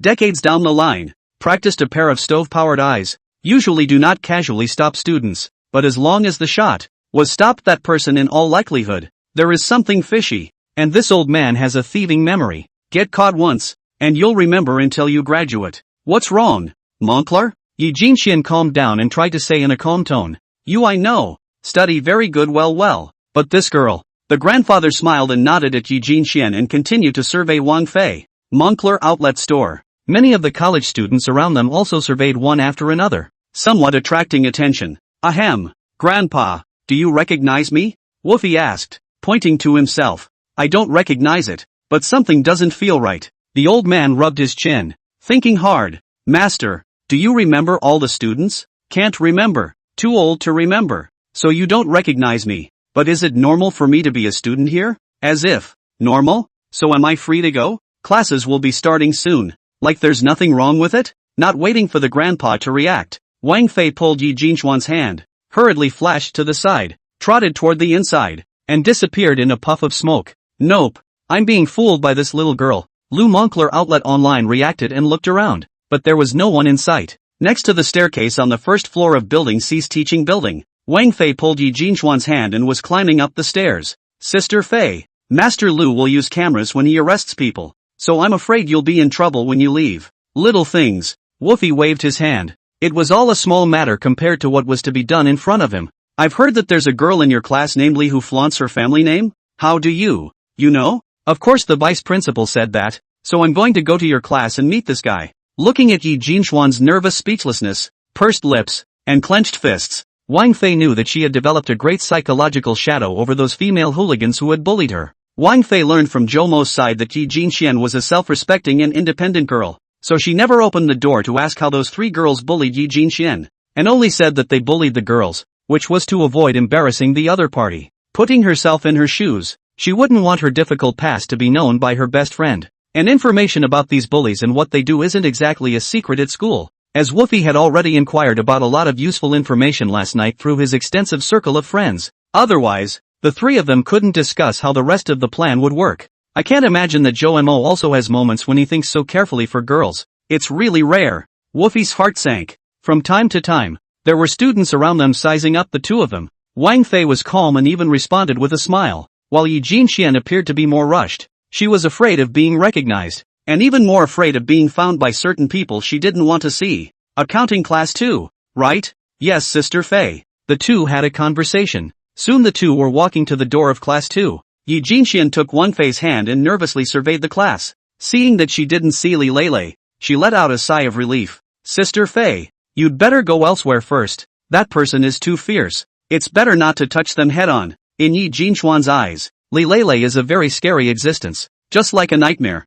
Unbeatable, unbeatable, can only endure, can only escape. So when she stood in front of her class again, that fear of being dominated, that feeling of powerlessness, came over her again. So she instinctively decided to tell Wang Fei to hurry up and flee the place, lest she be harmed by it, just like herself in general. It's okay, you should trust Jomo even if you don't trust me. La. Wolfie gave her a big smile and held out his fist to show he was pumped up. In fact, Wang Fei had a problem that she had never figured out. That is, there should still be a gentler way to help Eugene Chen, obviously much less difficult than making a fuss about the school. But why would Jomo, who had always been old and stable, choose the latter without hesitation? But now, she felt she understood somewhat. Jomo was trying to get her to break the nightmare and completely erase this incident from her mind in order to put an end to her thoughts of suicide. Otherwise, with Yi Jinchuan's introverted character, even if she temporarily avoids this time, the road is still long in the future. It is inevitable that bumps and bruises, and it is easy to recall this incident, which will also become her lifelong scars, or even a trigger to think again. To do this to a girl he had only known for a few days. When had Jomo been so gentle? Wolfie couldn't think clearly about that, but it didn't matter. There must be something about Yi Jinxian that attracted Jomo. Wang Fei directly pulled her into the accounting 2 class, not caring that the students in this class looked at their own strange eyes. Chapter 34, Do unto others as they would have them do unto you. Yi Jinxian student, you can finally come back. Zhang Jun counselor can worry about you. Where did you run off to? A big tall boy with an inch head walked over and said to Yi Jinxian, I was with Sister Fei and I wasn't feeling well and I lost my cell phone so I wasn't in touch. This was what Wang Fei had prepared for her to say in advance. And looking at Yi Jinxian being able to muster up the courage to say it, Wang Fei revealed an expression of approval. Originally, Wang Fei had planned to escort Yi Jinxian on all fronts herself, and this was the main task that had been arranged for her after their discussion last night. But Jomo said, what is within our power? We should still encourage Yi Jinxian to do it by herself. We can't let her become dependent on us, and we should not unring the bell. Sister Fei is. The class president's gaze first lingered on the bruise at the corner of Yi Jinchuan's mouth for a few seconds before looking at the short-haired girl next to Yi Jinxian with a somewhat puzzled look. My name is Wolfie. I'm a friend of hers from out of school, so please tell me more. Seeing Wang Fei's harmless smile, the class president froze and nodded woodenly. Wang Fei pulled Yi Jinxian around towards Yi Jinchuan's position on the inside. The squad leader turned and blushed. This is Jinxian your seat? Well, at this moment, the preparatory bell had already rung, and there were still 5 minutes to go before the class started. Yi Jinxian saw that her table and stool were still intact. She first froze, but did not have the intention to walk up. Wolfie frowned for a few moments, then leaned in close to sniff. There's glue on this, Wang Fei said calmly. She pulled the edge of the stool, only to hear a clatter. The stool directly scattered all over the ground. She looked around, noticing that many of the students were paying attention to this side of the room, with varying eyes, especially the head of the class, who had a struggling look on his face. These Yi Jinchuan's so-called classmates immediately looked away when they saw someone looking at them. Wang Fei felt that things may not be so simple. She reached out and pulled the stool board aside. She saw that there were chalk scratches on the ground. There may be something on the reverse side of this stool board. She reversed the look, and her face had a grim expression. On the back of it, the word bitch was written in big, bold letters. If someone sat on this, not to mention falling, the bench board would stick to their ass, and as soon as they stood up, they could be seen by everyone around them with those 2 highly insulting words on it. What a wicked woman. Wang Fei had gone to school for so many years, but it was the first time she had encountered this kind of thing. And yesterday, when she heard Jomo say it, it still felt a little unreal, but now it only made her angry. Jin Xian, you. Wang Fei sank his face and came to Yi Jinchuan's ear and said something. Yi Jinxian pursed her lips and her body trembled a little, as if she didn't dare. This nightmare wouldn't be a nightmare if it was easy to break. It was at this point that the conversation of a couple of students next to them caught their attention. Have you heard? Our school temporarily invited a Jiaotong University's junior-senior over. Or a big handsome guy. I heard. This senior is very unusual. Today the national flag. This person was arranged in the back of the leadership seems to be speech to come. Wow. PTU? That's awesome. What's his name? It seems to be called Jomo. Yes, it's Jomo. I heard that the school leaders are very polite to him. A few of the girls were chattering and talking about hot guys and were very excited about it. Wang Fei was about to give Yi Jinxian another pep talk when she realized that she had already gritted her teeth and picked up her shattered stool and walked towards the back left corner of the classroom. Wang Fei froze, then rolled her eyes. It seemed that Jomo's status in this girl's heart was really high. Leroy is here. Let's stay away from the aisle. She can't be offended. This guy comes over every time the bell is about to ring. Hearing someone talking about this, Wang Fei glanced out the window, then ran straight to the classroom door and slammed it right in front of everyone. What the? Who locked the door? What are the people inside doing eating? Open the door. I'm going to count to 3. Open the door or kick it. There was an outburst of swearing and cursing and the sound of hard slapping on the iron door. The students within the class were first a bit bewildered, and then some of them revealed panicked looks. You, what are you doing as an outsider? And don't open the door. They're not to be messed with. What do you want? You can't drag our class down with you. A few boys and girls saw this and tried to come over and pull Wang Fei away, but Woofy copied straight to the whisk broom that I don't know which of her classmates had placed behind the door, and she took the side she used to sweep the floor, pointing at the crowd with the cocked handle end, and said, "This has nothing to do with you. Whoever dares to come forward, don't blame me for being rude," Wang Fei said viciously, scaring the students who had gathered around and backed away. Looking at the serious expression on the short-haired girl's face, they had no doubt that she would actually hit someone. These students were just afraid that Li Lei would take it out on them, but they were also not guilty of taking a few sticks for her, and they all stood to the side, looking at her with shocked eyes. And just as their attention was on Wang Fei, Yi Jinxian had already walked over to Li Lei's seat, pulled her good stool aside, and began to piece together her own stool in her seat. She pursed her lips, her hands trembling slightly as she spliced slowly. Just a little while later, bean-sized beads of sweat trickled down his forehead. She's struggling with the splicing, but you can tell she's working through it. Bang bang bang. Who's in there? Still going to class or not? This is not nonsense. Open the door. A middle-aged man's loud voice came through, the voice of a counselor. Yi Jinxian gritted her teeth and was still in the process of trying to put it together, but it's clear that Woofy won't be able to hold it together for much longer. Asshole. Still not opening the door. What? Do you think you're capable of disrupting the classroom? If you're capable, you'll step on the engineering college. The counselor's voice growled through the door again, and the iron door looked like it was turning rickety. Yi Jinxuan's entire body stiffened at his words.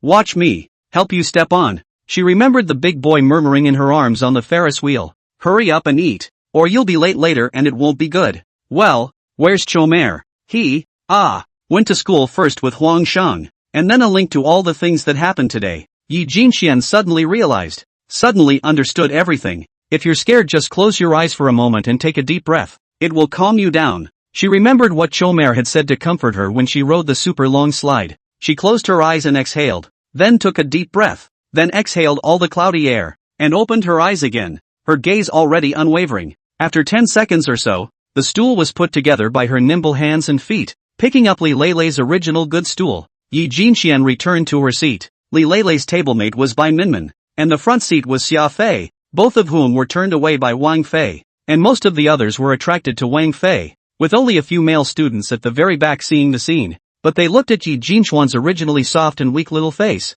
but even with a hint of ruthlessness, and immediately decided that this matter is better not to talk too much. After all, both sides are not playing in one piece. Eating melon party is the best policy. Touch. Wang Fei saw Yi Jinxian sitting back and knew that things were okay, and immediately unlocked the door before the iron door was kicked open. Chapter 35, To make them perish. We must first make them mad. Asterisk.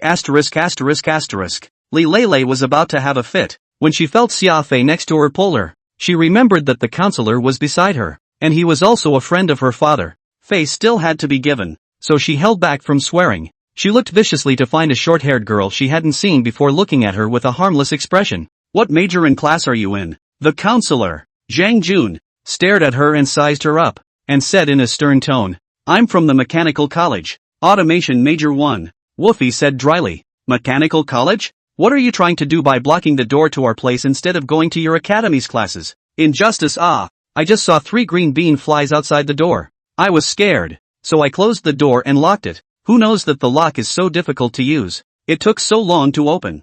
Zhang Jun grunted. He held his own identity, too lazy to fight with a little girl, and directly waved his hand. Humph. I'll have a chat with your counselor about what you just did when I have time. With his hands behind his back, the Mediterranean uncle stopped paying attention to Wang Fei and walked toward the podium with a sullen face. Seeing that the whole class was looking over and the teacher was on the stage, the 3 Li Lei were not in a good position to snap on the spot. They wanted to go up and grab the person in front of them by the hair and press her into the trash can, but this account can only be remembered in their hearts first. Glaring fiercely at Wang Fei, they all walked towards the classroom. Mr. Wang, please don't disrupt our class here. Seeing that Wang Fei was still in place, Zhang Jun said in a bad tone. I don't have a class this morning. I wonder if I can sit in on it. Teacher, you won't refuse, right? Woofy said with a smirk. Zhang Jun also encountered such a girl for the first time. But people say so. It is really not good to drive out in front of so many students. All right. Just as he was considering where to sit, Woofy in the class was ready to rise. Something else happened. Rise. Only to see the back left of the classroom against the wall position. Is thinking about how to rectify Wang Fei Li Lele, without much thought, directly sat in his seat, and then directly squatted on the ground. Thighs are still scattered, stool legs ruthlessly scratched a few times. The pain of the pain, she let out a miserable scream. Asterisk asterisk asterisk asterisk. That dares to tease my old lady. I won't get you killed. At once she held her back and broke into a fit of rage. The voice was so loud that the whole class could hear it clearly, and Zhang Jun's face darkened. Xia Fei and Bai Minmin, who was at the same table, rushed to help her up when they saw this. Why do I feel like my pants are so heavy? Leroy muttered. Bai Minmin remembered something. His face changed, looked at Li Lele's buttocks, and sure enough, the top was stained with a stool board and a conspicuous two-word truth. The word was still added by her later, and Leroy didn't know about it. Li Lele, who told you to curse? Come here for me. Zhang Jun on the stage loudly reprimanded. Although usually Li Lele has a lot of small actions underneath, but the class still have to give him face as a teacher. This is before and Li's father said goodbye. Li Lele had to grit her teeth and limp toward the stage. Originally, she could have taken a shortcut, but the rest of her eyes suddenly saw a familiar figure, and she immediately revealed a devious smile and took the long way, directly making a large circle before heading towards the stage. The two-word truth behind her was so conspicuous, like a traveling exhibition, that it was seen by all the students who had risen. And the expressions on all their faces were wonderful. When Yi Jinxian realized that Li Lele's eyes were staring at her as if she was a vicious beast staring at its prey, with a cruel smile hanging at the corner of her mouth, she instinctively resisted a little, afraid. But after seeing the two-letter word on the back of her ass after Leroy had walked down the hallway near her, and Leroy had craned her head to look at herself, it suddenly didn't feel so scary anymore. She suddenly felt this Li Lele, like a stupid pussy. When she finally walked to the podium, Zhang Jun glanced behind her and then looked at Li Lele, a confused look flashing across his face. Li Lele then realized that something was wrong, and forcefully twisted the bench board over to take a look, and immediately his face turned green, and then he was bursting with anger. Inside the principal's office, cupping a brand new check in his hand, Niu Daqing sat down in the big leather chair and scrutinized it in the soft morning sunlight. As expected of Mr. Li, this handwriting is just beautiful. The old man let out an exclamation before a somewhat jealous look came back to his face. It's good to be rich. A little bit under the fingernails is enough to pay my old man's salary for decades. The check was secretly handed over by Zhang Jun, the teacher of class 2, at the school gate in the morning. It wasn't that he hadn't sent money before, but it had all been to satisfy the childish demands of his spoiled daughter. For example, it is transferring shifts, transferring dormitories. These are small things, harmless. Niu Daqing does not care. Until Li Lele approached Yi Jinxian. Niu Daqing is a person who loves face, when the ability is limited, loved to take advantage of small advantages. After he became the principal of the College of Engineering, which was not very strong, is now even worse, and even some of the infamous meaning, and he's retiring next year, originally thinking that it would be an honorable retirement to dominate the work and improve his political performance. Yi Jinxian, as one of the few outstanding students in her freshman year, was one of the school's most promising seeds at the moment, and if she was oohed and awed by the kind of scum like Li Lele, Niu Daqing felt that he didn't need to retire honorably. But, if 100,000 won't do, they'll do 200,000, and Niu Daqing refused at first, until they raised the price to $1 million, just to get himself to agree to something. $1 million. It's $1 million. He's never seen so many in his entire life. What honorable retirement? A pension that pays $1 million until you die? That. Niu Daqing agreed. He raised the money and put it on the coffee table in his house, full of such a big pile, appreciated every day, just can't get enough of it. Later, Yi Jinxian's counselor, Zhang Jun, came to find himself and said that Yi Jinxian had been abused and was a bit ruthless. How to deal with it? Niu Daqing thought about it. This girl seems to be an orphan, right? No father, no mother. Even take care of her for many years. Of welfare home director of the old man also hospitalized for a long time. Should not live long, otherwise early to find the door. And who could come over and get the school in trouble for her? Bullying? Let's be bullied. She endured the past, the university just a few years, and a lifetime then, not long. Then, until 2 days ago, Zhang Jun suddenly told Niu Daqing that Yi Jinxian had lost her connection. Niu Daqing panicked a little and planned to look for it. In case the person died, he could not get away with it. But just at this kind of time, Mr. Li suddenly sent another check. Another full million na.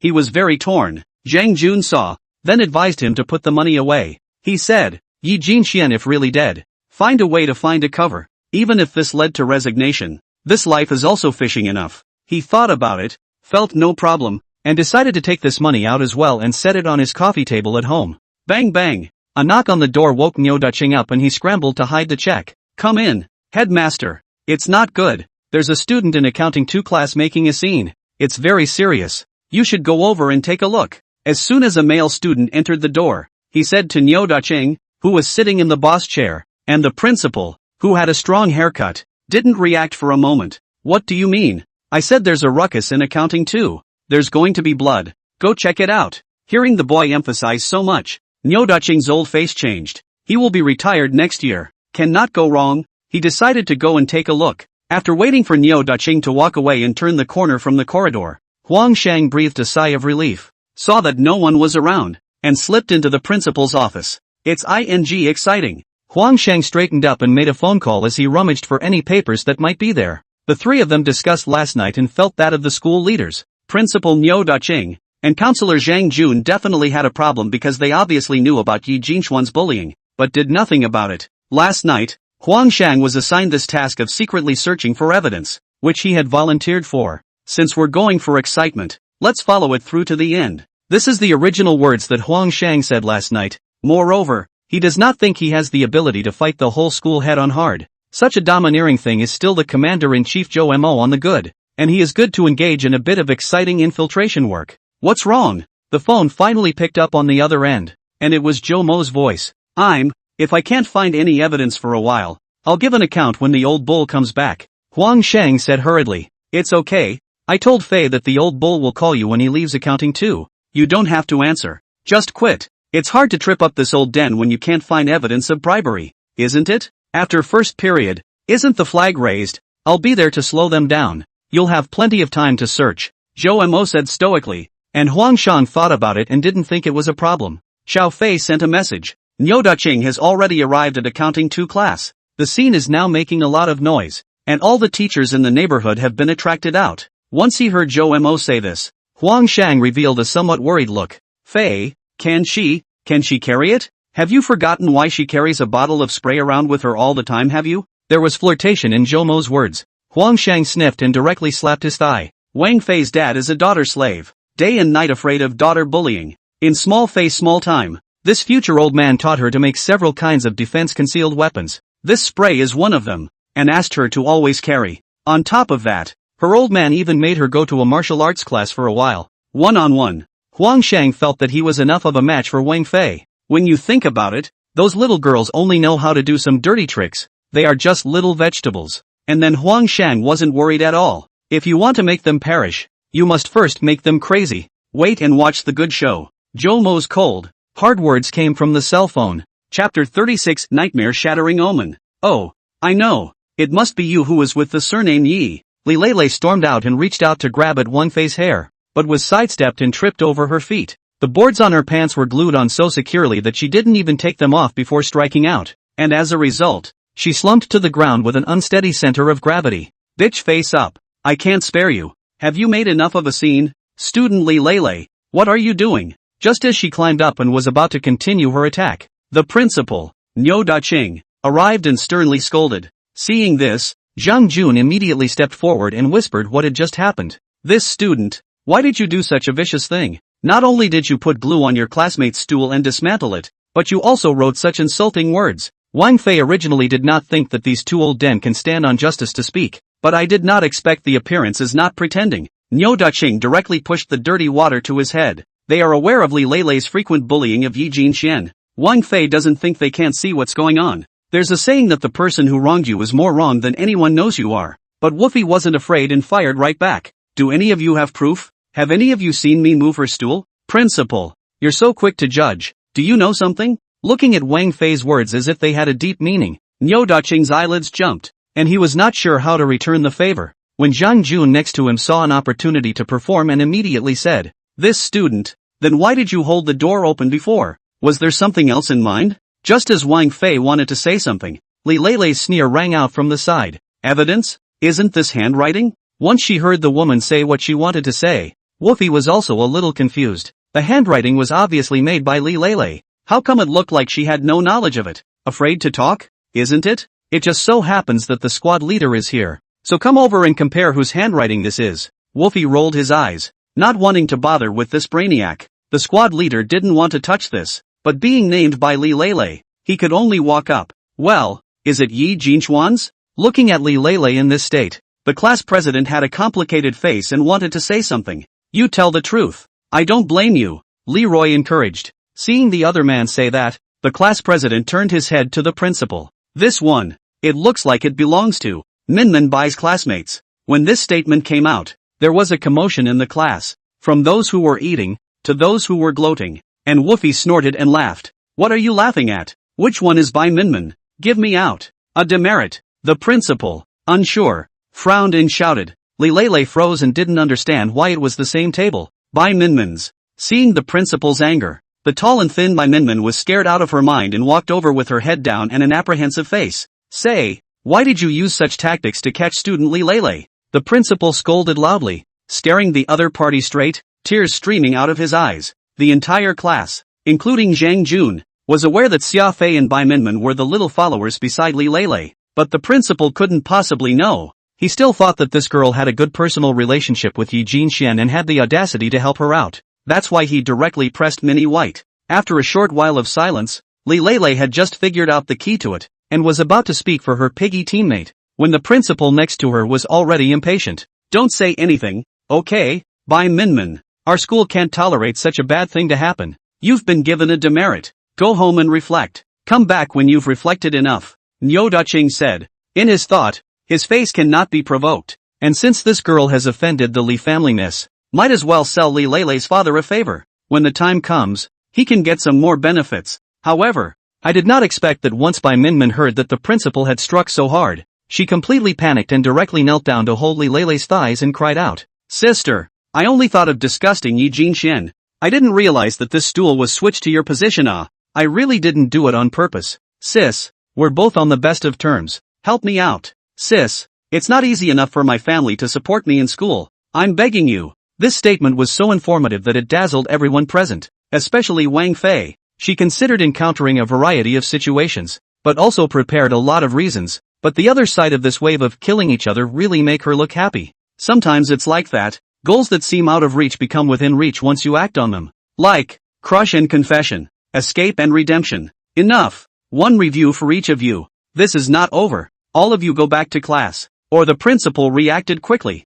directly yelled, "Let each go back." The ability to make peace with the mud to make Wang Fei sigh in awe. Class order quickly returned to normal. Zhang Jun saw Yi Jinxian suddenly came back to class. His face didn't move, briefly exchanged a few pleasantries. His heart was still relieved. If Yi Jinxian committed suicide, even if he had the principal's shelter, this would more or less bring out a big trouble for him. He looked at the smiling Wang Fei. Really want to let this little girl hurry to leave the classroom, but the other party is just cheeky not to go. Zhang Jun had no choice but to, arranged for her to the back of a leave of absence classmate's position. Wang Fei's purpose, besides protecting Yi Jinxian, was to provoke Li Leilei to take a shot at herself regardless of her face, and then have her cell phone record a little more evidence. Sure enough, within a few minutes of class, Li Leilei exerted herself to tear the stool surface from her own pants with force, accompanied by the sound of her pants tearing, directly exposing her pink inner hitch to the classroom. The sound of those pants ripping was so noticeable that a number of nearby students looked over,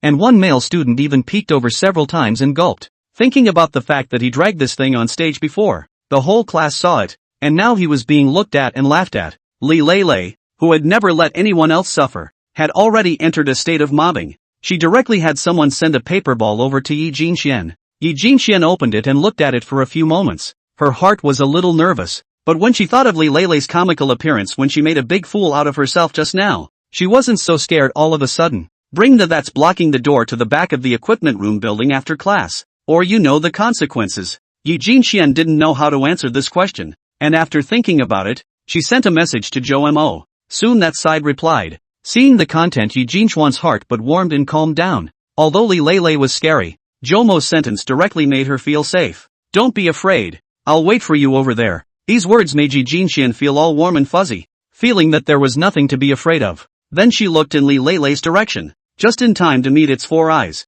Li Lei revealed a wry smile at Yi Jinxian, then pointed to the ground with an arrogant and haughty attitude. Yi Jinxian still looked at her with a soft expression. She thought about it. Wang Fei had told her to try to provoke Li Lei, so she didn't know where she got the courage to slowly raise her middle finger to it. Up to this point, to her, the absolutely invincible image of the nightmare that was Li Lei shook. Chapter 37. Damn. Send a message to Ah Hui and the others. Let them all go to the old place after class. Let's see if I can't fix this. Dare to give the middle finger to my mother. Against her. Li Lei gritted her teeth and said to Bai Minmin, who was at the same table. Time passed quickly, and when it was almost time for class to end, Zhang Jun intentionally or unintentionally glanced at Yi Jinxian and Wang Fei, and then glanced at Li Lei, and after saying self-study, he took his textbook and left the classroom first. Originally at this time the whole class would have been in a small commotion for a while, but now, it was even quieter than when the teacher was there, and some students didn't even dare to move their stools easily for fear of making loud noises. Many people could see that Li Lei unabashedly stared at Yi Jinxian and Wang Fei with a terrifying gaze sweeping back and forth, fearing that if they didn't pay attention, they would become an object of relenting anger. In the Accounting 2 class, Li Lei is known to be fierce. Jingle bells, the bell finally rang, and everyone sat in their seats not daring to move, quietly watching Yi Jinxian, Wang Fei, and Li Lei 3 people leave, before they breathed a sigh of relief and scattered into a ball. Who is that short-haired girl who dares to dislike Li Lei? Don't you want that pretty face anymore? Yeah, so awesome, I admire her to death. So handsome. What's this? Guess what I saw? I saw Yi Jinxian just now dare to give her middle finger to Li Lei. This is incredible. In the end, after this boy finished speaking, the others in the class also had shocked looks on their faces. Yi Jinxian, who had always been bullied by Li Lei into going out of her way, actually had the guts to be so big this time. You guys, do you think something happened during the days Yi Jinxian wasn't here? The crowd murmured. Class President Xiang Hui sat in his seat, clenched his fists tightly, and finally loosened them feebly. He thinks he likes Yi Jinxian, but his family conditions are ordinary. He can't afford to mess with Li Lei, and he is also relatively timid, and he doesn't even dare to do it by secretly reminding Yi Jinxian that there is something wrong with the stool. And this time, when he sees that someone is standing up for Yi Jinxian strongly, he is very excited and at the same time, he is very despondent. As long as Yi Jinxian endure again, as long as we graduate, I will show you my heart and take good care of you. Xiang Hui promised so to his heart. At the back of the equipment room, Zhou Mo leaned against the wall and looked around at the somewhat messy ground. Here is a dead corner of the school, belonging to what things are not to come to the edge of the corner zone, but also become the school of many boys to solve the grudges of the place in private. Zhou Mo in the College of Engineering posting bar is very easy to find this place. Zhou Mo, a few years ago, had experienced bullying, and he had exchanged reasoning with several of his male classmates with a slight fistfight, but their own age then they are on the small side of a few years. Height and physical strength cannot take advantage of the old beaten. In order to find the field, he learned a few hands to Wang Fei, now learning, and then the fights have never lost the wind. After going to college, everyone is civilized a lot, very few impulsive. This skill Zhou Mo also thought that it does not come in handy. I cannot imagine that there is still use this day, and still beat women. What the are you running for? Stop right there. When you catch them, beat them to death. Obviously a schoolgirl. The words coming out of her mouth were so vicious, which made Jomo's mental burden of throwing the next punch once again greatly reduced. More than 10 seconds later, Wang Fei pulled Yi Jinxian appeared from the corner, followed closely by Li Lei 3 girls. The 3 of them saw a boy standing here. People froze, but soon there were 5 or 6 more girls following in the wake of the crowds and were approaching this way with a screaming look on their faces. I'm counting on you over there. Don't worry. Wang Fei pulled Yi Jinxian to Zhou Mo, directly bypassing the 3 Li Lei and walking towards the pile of girls. This operation made the 3 of them, Li Lei, unable to understand. This boy even let a girl to deal with 4 or 5 girls? Whatever, tear this ass mouth off for me. Li Lei walked directly towards Yi Jinchuan's side and extended her hand. Seeing that she dared to make a direct move on Yi Jinxian, Zhou Mo did not hesitate to strike. Deliberate boom punch. Strong hand cracking skulls. Normal 18-year-old boys. Even if 2 of them went together, they couldn't possibly beat Zhou Mo, who had been through a lot of battles and practiced a few hands, not to mention these 3 girls, who were put down on the ground in 3 or 2 hits. Falling to the ground, there was a loud scream. The first one to be put down was Li Lele. She gritted her teeth and grabbed Yi Jinxuan's pants leg, trying to climb up. The little girl was shocked, and directly pulled out the spray that was given to her earlier. Ah, my eyes. Li Lele covered her eyes and screamed in pain. And when Xia Fei and Bai Minmin saw this, they could only pin their hopes on the gang of girls at the back. Zhou Mo looked at Yi Jinxian and found that after she finished using the spray, her face showed an uplifted expression.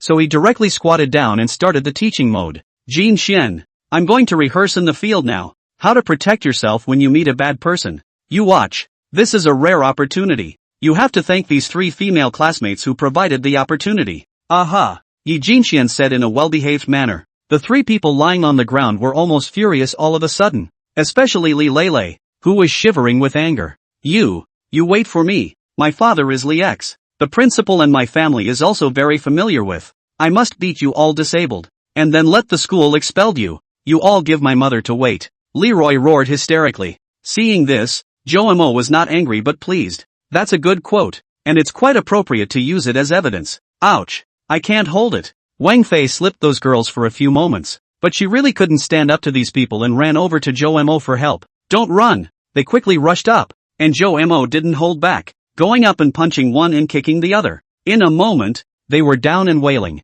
Zhou Mo stood in the middle of it and had the illusion that beating up women. Could it be that I am a professional? He looked back and laughed outright with joy, only to see Li Lele lying on the ground. It was not easy to wipe her eyes clean. Just open them to the front. She directly saw a small hand holding a spray at herself. She was about to hit someone, but it was too late. Ah! Before she could react, her eyes were mesmerized again and she screamed in agony. Yi Jinxian took back the spray, her eyes wandering over the spray and Li Lele's face, nodding thoughtfully, seeming to feel that this was kind of fun. It's good that you're happy. The corner of Zhou Mo's mouth hung up in an arc as he read in his heart. Today is a special day for the freshmen at this school. This is because the vice-chancellor is said to have temporarily invited the university president of Haicheng Jiaotong University to attend the freshman flag-raising. For the school's flag-raising ceremony, the process was finalized, but the sudden appearance of a Jiaotong University president broke the usual routine this time. The campus playground, flags flying, a solemn. Some of the traditional red banners hung high above the podium,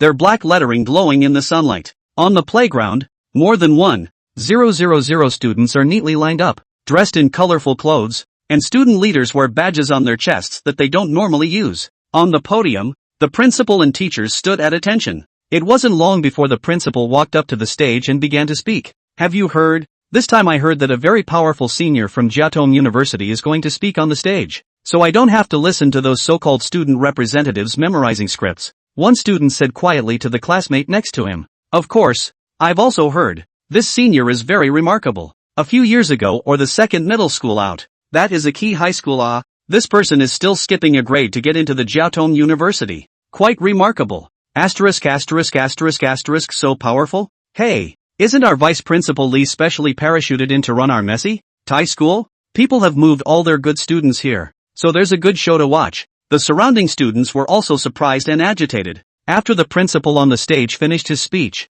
he looked at the restless appearance of the students, frowned, and turned his head to a vice principal next to him who was just 40 years old. Little Lee, that student of yours, he's a junior at Jiaotong University this year? You're really quite something. Yes, principal. It was just a fluke. The principal sniffed and looked at the modest and young vice principal with a complex look flashing in his eyes. Li Yogwa's words are not just modest. He just gave him to write the study facilities. Surprisingly a dark horse. From the first monthly examination of the total score of 171 points, to the last simulation of the big test, it is surprising to 699 points, up more than 500 points, simply shocked all the teachers' jaws. That year, in addition to this kid, there are 2 people together on the Jiaotong University. Li Yugwa also thanks to the blessing of this, not long directly from the director of the grades flying up, by the upper side of the importance of a few short years, even at risk, transferred to the College of Engineering. However, in Niu Daqing's opinion, purely because Li Yugwa this kid stepped on.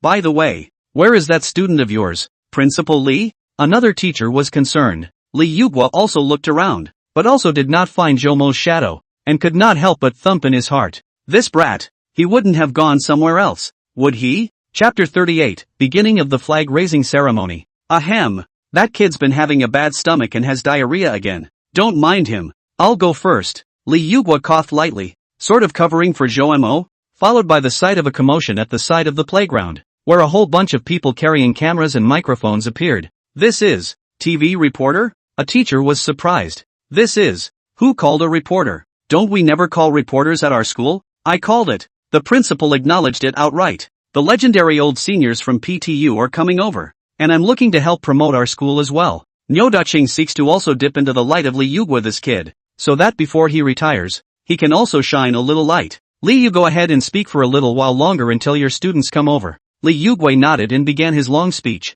On the other hand, Huangshang took advantage of the gap between everyone going to the playground and slipped into the principal's office once again and started rummaging through the cupboards. Zhou Mo, on the other hand, did not arrive until 15 minutes later, and just as he walked near the podium, a burst of applause erupted from the stage, startling him. Zhou Mo, come on, your schoolmates can't wait to meet you. Li Wuguk smiled and flirted over the microphone, and the atmosphere in the room lightened up. Looking at the school leaders on the stage, Zhou Mo could not have imagined that he was so popular, and after calming down a bit, he quickly walked towards the center of the podium. Although he didn't know anyone except Li Yuku, in the past, he would be more or less hesitant, but not now. If they find out that I'm going to mess things up in a while, I don't know if they can still laugh, especially Niao Daching, the principal, and Yi Jinxuan's counselor. Zhou Mo thought darkly, is this live? Aha. Thank you. Zhou Mo whispered to Li Yugwa and then looked at the many TD reporters on stage. It made Li Yugwa feel a bit puzzled, and then a not-so-good feeling vaguely rose in his heart, but as it was, he decided to trust himself as a student for once. Ahem. Hello school children, my name is Zhou Mo, the week of the weekend, the humor of the silent. Zhou Mo first flirted with the atmosphere, making everyone present laugh.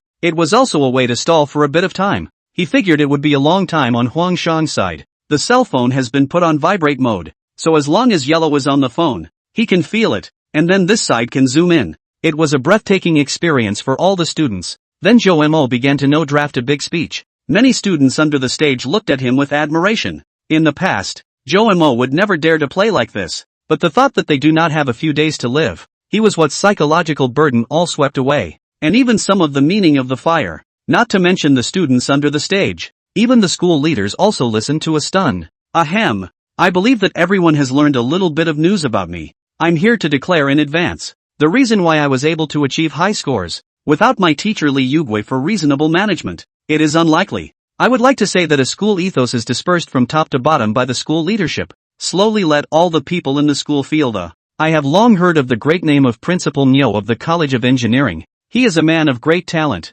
a rare principal. Under his leadership, there is no room for the rubbing of a grain of sand in the eyes, and the strict enforcement of the school rules makes the students of the College of Engineering live in harmony, hand in hand. There's also a counselor named Zhang Jun. He's from the Management Accounting 2 class. I did a little bit of research and was surprised to find out that he has a strong sense of concern for his fellow students, and a lot of people have praised him for that, and he even takes it upon himself to personally hand out grants and scholarships every time to students in need of help. So I want to speak up and mention more of such good principals and counselors to raise their voices in hopes of getting people's attention. Zhou Mo said. Caught the principal a boasted his old face or embarrassed a little red. Next to him, Li Yugua understood that it was a backhanded statement, and secretly said in his heart that this kid was really willful, and others are somewhat puzzled. This Zhou Mo boasts the principal of this school a hand and their own former class teacher can still understand, but the next do not boast other school leaders, but instead boasts an unrecognizable counselor. So that the crowd is somewhat puzzled.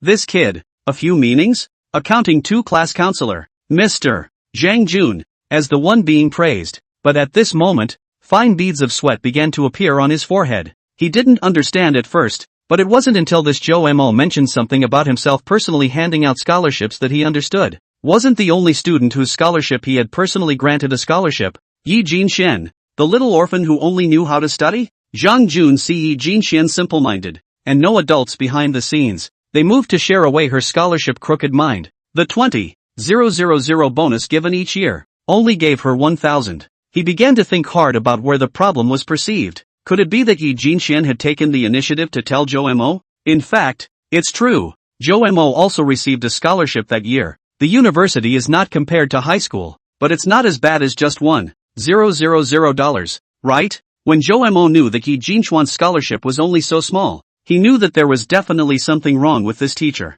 Mr. Zhang, it's not hot. Why are you sweating? A female teacher next to him asked curiously, and at once many teachers looked towards him. No, just a cold and a bit of a sweat. Zhang Jun forced himself to defend himself. His back was actually starting to sweat. If this gets out in front of so many reporters, not to mention losing his job, I'm afraid the whole Hai Chang won't be able to accommodate him. The more he thought about it, the more scared he got, and then he started to regret doing it. Had he known this would happen, he would never have gotten up this kind of greed. This kid also a meal to praise the principal, but also Li Yugua this hypocrite's students. Is it? Would this not be as simple as just pursuing the scholarship matter? It was likely that Li Leilei's bullying of Yi Jinxian would also be brought to light. Li Wuguk raised his imperial sword? This incident, if known by the students, faculty and live reporters in attendance, he thinks it's all right to go in and step on a sewing machine. No, this is something only the principal can stop, Zhang Jun thought. And the principal and himself were on the same rope.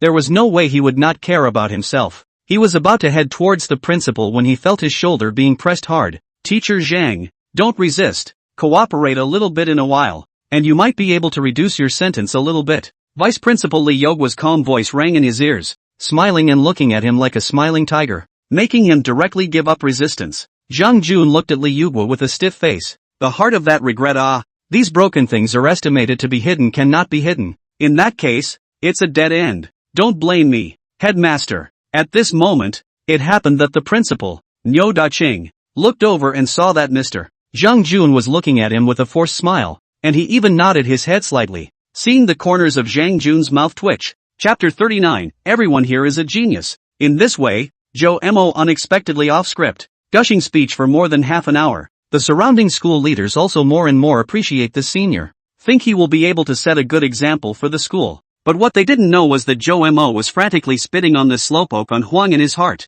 Why hasn't this kid called? Labor is dragging on. Time quickly passed 40 minutes. The principal was old and finally felt a little overwhelmed, and was about to make a wink for someone to go and remind Zhou Mo to pay attention to the length of time, when Zhou Mo keenly used his afterglow to see their small movements. Then with a clench of his teeth and a spell, he opened his mouth directly and said, after saying so much, I see that some schoolmates must be very tired, right? To be honest, I actually have a little something in my heart to say to you all. This sudden turn of phrase caused everyone to be stunned, and Zhou Mo's tone changed. The teacher who just wanted to go over and remind Zhou Mo of the length of time did not dare to go directly forward when he saw that everyone's eyes were once again focused on him, especially since the camera of the live broadcast was also focused over. All of you think that the Jiaotong University is much better and that I, a student of the College of Engineering, is much worse and much worse, but I have to say that we must not be presumptuous. Zhou Mo continued to stir up the emotions of the students in the audience, and many of the students on the stage woke up from their lethargy with a small commotion.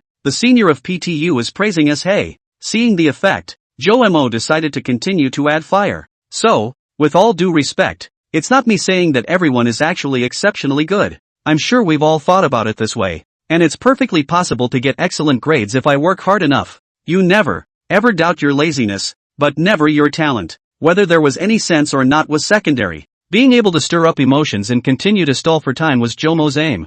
Zhou Mo still had a light face, as if nothing could make his emotions fluctuate. The moment these words came out, there were quite a few students who were good at studying under the stage who began to show various expressions on their faces. They all had their own persistence. They all had their own pride. They might have scoffed at these words when someone else said them, but many of them nodded in agreement with what this legendary senior said. And among the leaders on the stage, there were all kinds of expressions, some admiring, some pondering, some with a curious face. This kid can talk. The principal had a pleasant look on his face. Principal, look at the students on the stage for a moment, a teacher warned. Principal Niu froze, carefully surveyed the past, found that many students are listening carefully, different from the past kind. Large areas of lowered head dozing. Headmaster, look, this kid, said the words a bit of use.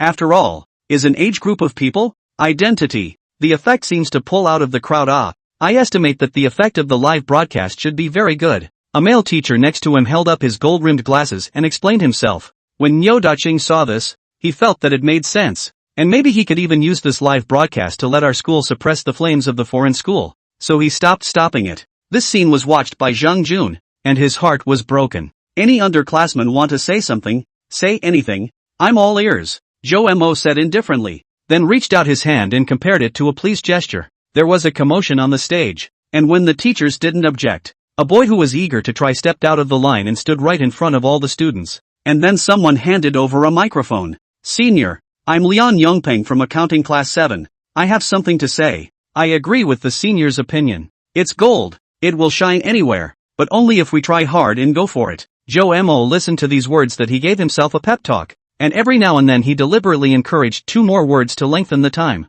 Many younger siblings see the senior very willing to communicate with their own appearance. One after another, 7 or 8 have gone up. The atmosphere in front of the stage is very warm. Vice Principal Lee, this student of yours, remarkable. It was just a fluke. Mr. Wang is flattered. Seeing someone praising his student, the corners of Li Yogwa's mouth were as hard to suppress as AK, but the words that came out were still humble. Joe Mo also feels that people are almost numb. What the hell am I talking nonsense? I'm just saying whatever I feel like saying that they might want to hear. Could it be that one is really strong? That said, Joe Mo knew he wasn't here to play the hero. Had that Huangshang kid found any evidence yet or not? Joe Mo the student after all. Junior. Jiaotong University is not more than ordinary schools. I can see that he is experienced for the speech. Then again, said the second middle school pointed students, our school I remember there is also a. Oh, you're talking about Yi Jinxian from accounting class 2. Right. Last year's mock exam she was a dark horse, but unfortunately when the final college entrance exam was held,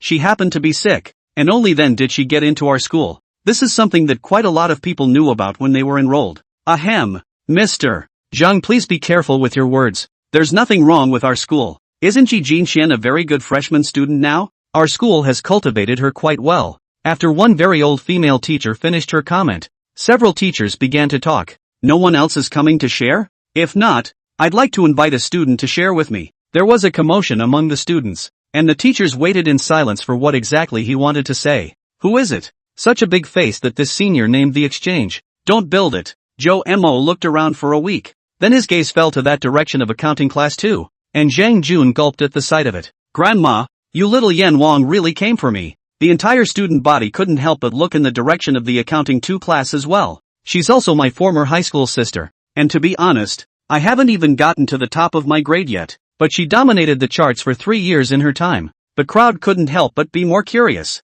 Who was it? Her name, Yi Jinxian. At the sound of that name, there was another commotion on stage, and Yi Jinxian Benxian, from Joe Mo on the stage, she also at the same time back to their own class, did not take care of others, just has been with a pair of gleaming big eyes staring at the stage Joe Mo for off-script big speech. She was a little mesmerized by the way Joe Mo spoke so eloquently and swaggeringly, as if she was admiring an art. There has never been a time when she has felt so distant from someone in her studies, in her abilities, that it was simply out of reach, replacing herself or replacing any of the students present. Yi Jinxian did not think that anyone would be able to do what Joe Mo was doing, looking out of the room with a calm demeanor, spilling his guts, and now being domineering. And Joe Mo is not too old, but he is already a junior at Jiaotong University, one of the ceiling universities, and himself, just an ordinary freshman student. Hearing Joe Mo call out her name in front of all the teachers and students, her little body shuddered, then was a little stunned, and was also a little delighted, but most of all, she was still panicked. She doesn't like being watched by so many people, but Joe Mo did it all for himself. Thinking of the night before yesterday, the story that Joe Mo had told to himself was being realized step by step, and suddenly feeling that Joe Mo was not so unattainable again, Yi Jinxian felt her little face getting a little hot. That said, it should be stalling now. She was just thinking nonsense when she suddenly felt her shoulder being touched by someone. She then woke up and realized that quite a few people were yelling for the one called Yi Jinxian to hurry up and come out. Yi Jinxian, isn't that herself? Right now it was only important to cooperate with Joe Mo to get the script going, so after dwelling on it for a bit, Yi Jinxian still stepped out. However, she always kept her head lowered, not daring to look around for fear of meeting the countless pairs of eyes surveying over around her, making herself nervous and then dragging her feet for Joe Mo. Is this the old senior's elementary school sister? So pretty in her face. Wow, this lady is jealous. Say, why does she go to this bird school of ours? Can't she? That said, Senior Joe Mo seems to be only 18 years old, right? It's also incredibly handsome. This man and woman. TSK. The surrounding murmurs were endless. When Yi Jinxian heard what some people want to get high on Joe Mo and her own CP, her blush spread directly to the root of her ears, hurriedly jogging 2 steps away from them, and then followed the example of her previous classmates and stood in front of the entire freshman center. And at the moment, she also became a representative figure. Yi Jinxian looked up at Zhou Mo, who was not far from the stage, only to see that this big boy was looking at himself with a smile and gentle eyes. This scene made Yi Jinxuan's heart suddenly beat a few points faster, and she couldn't help but purse her somewhat dry little mouth. Chapter 40, Full Confession? Egu I go. This old den, in the end there is no evidence left here. How can not find it? Huang Sheng, who had flipped half a dozen times, scratched his head and looked distressed. Bang! The door of the principal's office was directly pushed open ruthlessly, scared Huang Sheng's soul, and was about to find a place to hide when he saw a short-haired girl walk in with an angry face. Not the principal. Surprisingly, it's the wife. What are you doing? Huang Sheng crouched down on his butt and started complaining, covering his wildly beating heart with a stunned look. Dumbass, been fighting for you for over an hour. Where's the evidence? Wolfie closed the door, disgruntled. The old man probably didn't leave any evidence here at all. I've searched all over and there really isn't any. Huang Sheng spread his hands in defense. Wolfie didn't believe it and started to look for it carefully too. But time went by and he still couldn't find it. Just as they were at a loss, the lock on the door to the principal's office was suddenly twisted. Frightened, Huang Sheng jumped straight up, wrapped his arms around Wang Fei's neck, and hung himself directly on her. Seeing this, Wang Fei directly picked up an umbrella next to him, looking as if he were an enemy. Click! The door was wrenched open, and an old man in a security uniform, with an irritated look on his face, peered in. You girl? Old man, I finally found. He was halfway through his sentence when he saw a man and a woman in odd postures, and the corners of his mouth twitched. Yell! There's another boy child. You two little farts play quite open. The corners of Lu's mouth grinned, revealing a mouthful of large yellow teeth, smiling like a Soul Temple elder. Moncler Outlet Online. Wang Fei was really convinced of this old man's tracking skills, even chasing him to the principal's office. What are you two doing here at the Old Cow? Seeing that Master Lu did not come up to arrest the first time, Wang Fei and Huang Shan looked at each other. Things have come to this point. It is impossible to hide. And then the real purpose. Master Lu did not directly go forward to arrest the person, but instead, there was a flash of light in his eyes. The playground, too, was buzzing at the moment. One of the questions I would like to discuss with the seniors is how to make our freshman year a more fulfilling time on campus. Yi Jinxian took a test and felt that this approach would be able to stall for time. Hearing her say that, many teachers on the stage showed their approval and said more when they could. First, clarify goals and planning. Second, actively participate in campus activities. Third, broaden horizons and socialize. Fourth, focus on personal growth and enhancement. And fifth, explore future career directions. May I ask the seniors how to efficiently focus on personal growth and enhancement? I have some personal opinions. Please guide me. The two men thus, back and forth, discussed on the floor for a full 10 minutes, covering a wide range of topics that surprised all the students present the more they listened. This ability to open one's mouth and systematically articulate details about every aspect of personal development was something that not many students, of all the students in the room, felt they could do. Even a few of the very outstanding students from the College of Engineering changed their faces and looked at Yi Jinxian as well as Zhou Mo on the stage with the eyes of a monster. The teachers on stage were also surprised, and some of them commented that both of them were unbelievably good students, which was awesome. But only two people, Zhou Mo and Yi Jinxian, were unspoken. They were just stalling for time. As time passed by, Yi Jinxian admired Zhou Mo's knowledge while also feeling a bit overwhelmed. She could barely keep up with Zhou Mo's rhythm, so her speech slowed down. After struggling with this for a short while, she realized that a number of her less patient classmates were stirring again, and knowing that she couldn't put it off any longer, she spoke somewhat incoherently. Senior, please, may I ask you, do college students fall in love? Have how to think? As soon as he heard this, Zhou Mo froze, and could probably guess that Yi Jinxian should be running out of words right now, and after touching his nose, he had no choice but to respond. At the same time, he counted out Huang Shang, his piggy teammate, several times, but it has to be said that this one topic caught the attention of the students the most, and all of them looked over in unison. Xiang Hui, the accounting 2 class president, looked at this scene with a complicated face and some jealousy. Ahem, to fall in love, this is a cliched problem? I think it. Encounter like the opposite sex friends, should boldly to contact, first from the first to be friends, do not come up to run to the relationship of male and female friends, or that point and come. This will give each other the pressure, but will be counterproductive. I see, I've been taught. There was also a lot of talk on stage, and many people even laughed out loud. The principal began to frown. He didn't like the subject and was going to call a halt to it. Yi Jinxuan's afterglow sensed something different and hurriedly threw out a bomb. That, I still have. The last question. May I ask what the senior's criteria for choosing a spouse? We all can as a reference. Reference exam. Yi Jinxian lowered her head a bit in embarrassment as she finished speaking. Goodness. Yi Jinxian. You're a dead girl on purpose, aren't you? You can't ask me anything. But this? But the students showed a very interested look. And Joe Mo had to admit that this is a bit useful. Why do I get the feeling that there's some ambiguity in the atmosphere between the two of them? I was just passing by. Why did I feel kicked in the ass? Good lord. The schoolboy talk has turned into a confession scene? I'm so jealous. The students were talking about everything. There was even an exquisitely dressed girl who looked at the stage with starry eyes, then excitedly shook the next table and shouted, "Wow!" In front of all the teachers and students, in front of the live TV station, that girl named Yi Jinxian is showing off her muscles while secretly confessing her love at school. Ugh. Ooh, so cool. Ah. The teachers on the stage also have different eyes, and Li Yugui is even more pleased to whisper, "It's good to be young. I wish I could do it again." Ahem. What a scandal. The principal's head is full of black lines. What the hell? Ahem. It's nothing. The inner is important. This, important is that she likes me. Outside words. Just long hair. Smile with tiger teeth. Speak soft and sticky. Cough. Just this. Joe Mo was perfunctory as he finally felt his cell phone vibrating. Grandma drops. Finally able to zoom in. Joe Mo's taut nerves relaxed quite a bit. He also knew that the delaying tactics had reached their limit. A loud applause erupted in the audience, startling Joe Mo, as did Yi Jinxian under the stage. Good lord, how does this look like saying Yi Jinxian again? Such a powerful senior also likes soft schoolgirls. The words of the crowd also made Yi Jinxian, who had her head lowered and did not dare to look around. Her original inferiority complex was subconsciously changing. This clumsy flirting technique. I'm a scum of the earth. Senior is a bit of fun. He. Seeing through and not saying anything, while flirting with girls,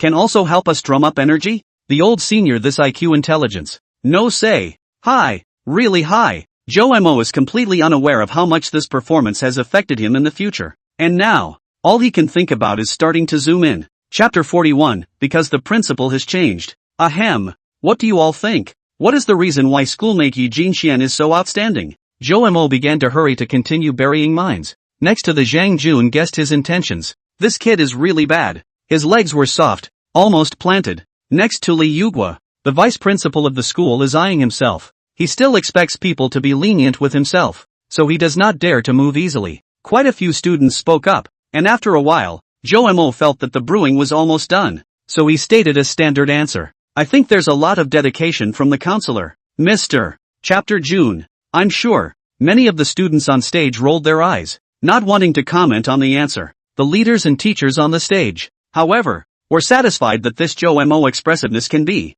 Bravo to the teachers, bravo to the school, and bravo to the students for encouraging them to learn. Great job on all three. Counselor Zhang. Look, Joe Mo, he praised you. A male teacher elbowed Zhang Jun, who was next to him, and Zhang Jun almost lost his breath, so he had to stiffen his body and reply with a leathery smile. Yeah, he complimented me. Immediately after Joe Mo glanced at Li Yugua. Li Yugua knew that this kid didn't hold his farts. Other than that, I heard. Zhang Jun counselor Yi Jinxian's sister is not convenient to receive internet banking. Every time is not too much trouble as the scholarship exchange into cash directly to send over it. He also urged Yi Jinxian not to tell others. Just some small things. He wants to keep a low profile. There were flirtatious voices from the stage, but Joe Mo turned his words around and said again, it's a full $1,000. It seems like Counselor Zhang Jun really loves good students. The whole room was silent, especially the leaders on the stage. All of them looked at Zhang Jun with shocked gazes. Most of the students are aware of how many scholarships are available at the school,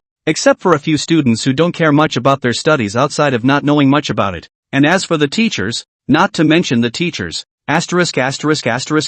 really? I remember that the worst year for an outstanding student is 5,000. Right. And for someone like Yi Jinxian, it seems to be 20,000 per year? I'll go. Wouldn't that mean that one has already coveted almost 60,000 and only gave Yi Jinxian 3,000? The students exploded. The reporters on the stage are also looking at each other. This script? Not right. They received the task as only publicity. Now I do not know whether to suspend the live broadcast. Don't worry about them. We're not a local TV station. Just record it as hard as you can. Don't miss a single detail. A woman in a black ducktail hat whispered to her cameraman. The principal, Niu Daqing, on the other hand, was in a daze. and it took a long time before he could slow down. So the kid was saying the teacher was withholding scholarships? His face was suddenly ugly. Now, not to mention a long face. A slap in the face was more like it. Why don't you go over there and drive this kid down? Nyo Daching said sternly.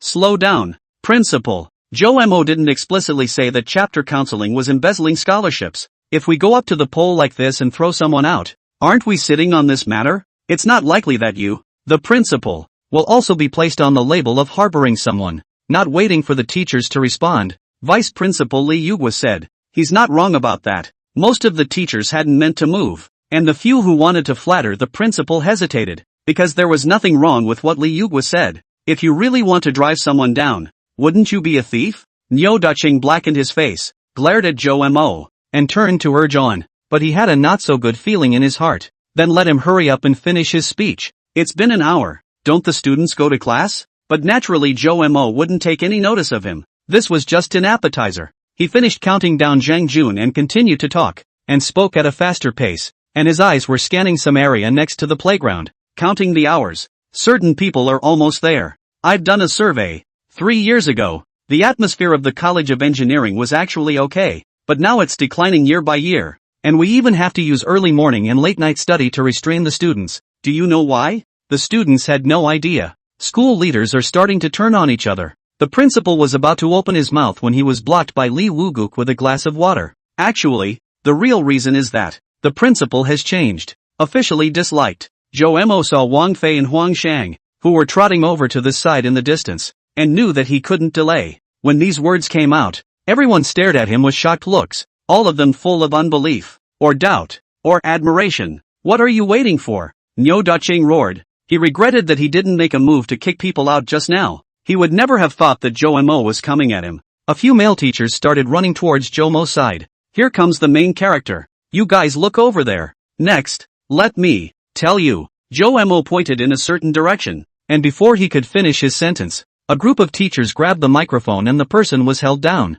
Yi Jinxian saw that Joe Mo, who was being held, was still looking at herself with very soft eyes. She clenched her teeth and lowered her head, 2 lines of tears sliding down her cheeks, then quickly raised her head with a resolute look on her face, and from the school radio station, voices suddenly came out. Let me tell you, here, Li Lei, no one dares to mess with me, and I'll screw you over just like I screwed over a cockroach. My father is Li X. The principal even went to my house for dinner yesterday. You mudbloods, give me a break. I'm going to bully her. Why? Who told her to seduce my boy god with her cheap face? What can you do to me? It's better if she kills herself, an orphan with no one looking for her. I'll make sure she doesn't make waves at all. A recording rang out like a thunderbolt from a clear sky, resounding through the entire engineering college. It made the students and faculty who didn't understand the inner workings of the situation shake wildly inside. It made the reporters stare as well. Is there even bullying in college? They all looked in the direction Joe Mo was pointing,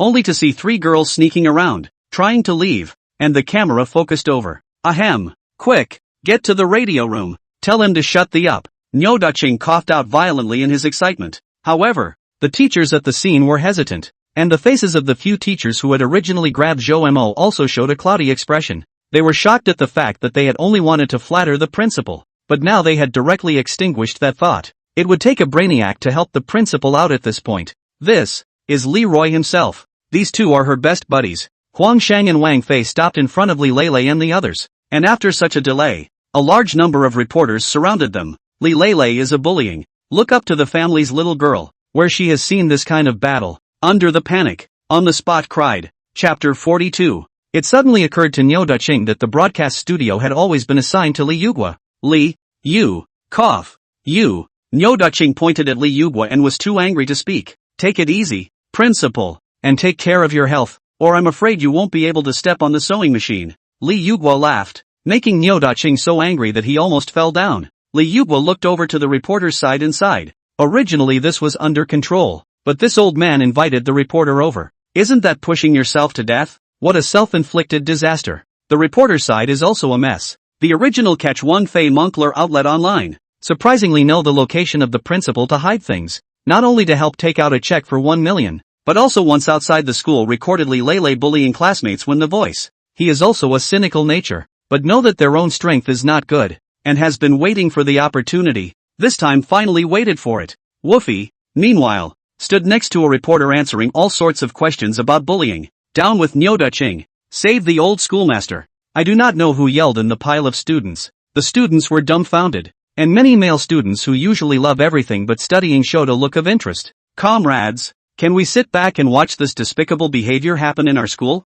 The old-timer is watching us. We can't let him get cold feet. Another sound came, and it stirred up 1,000 waves. Punks, you're not going on our Automation 3 class. A few hot-headed classmates, who usually like to get into trouble, began to echo each other's sentiments and then unveiled themselves. There were only 5 of them, but they still charged towards the podium. Who are you Automation looking down on? Automobile Engineering's out of the line. Another squad made their move. Still led by the squad leader who stood at the front of the line, they were a bit hesitant at first, but couldn't take it anymore when they saw their old neighbors taunting them so much. Hey, you Automation. Automobile Engineering are on. The same belongs to the Mechanical College. We Mechanical Engineering say anything to come to help the field. Mard. The Mechanical College is marvelous. What are you all in Civil Engineering waiting for? The king and his vassals would rather have seeds? Civil Engineering College in fact and Mechanical College in a building. Our monks class have not been very convincing to each other. Mechanical called Civil Engineering is moving bricks. Civil Engineering called Mechanical repair of the car. And then came out a whole lot of people. Gentlemen of the School of Management, what are you waiting for? Sisters of the medical school, are you going to sit back and do nothing too? It was the same voice that had drummed up the students in the beginning. Now, all the freshman male students couldn't sit still, and quite a few girls followed suit, as they rushed towards Zhang Jun and Nyoda-ching, as well as the few teachers who were holding Jo Mo down. Girls, those rat turds are corrupting the reputation of the girls in our school and can't be spared. Another large number of girls looked towards Li Leilei's side, which was surrounded by reporters, with fierce eyes, and a wave of female soldiers were immediately separated and rushed over, watching the students who looked like a cafeteria opening and a wave of zombies rushing over. Zhang Jun's face turned white and he rushed towards the school entrance despite everything. Jokingly, if he didn't run, he would be beaten up. Get the head of security. After giving the order, the old man shivered and slumped under the podium to hide. Nyoda-ching, a handful of years old,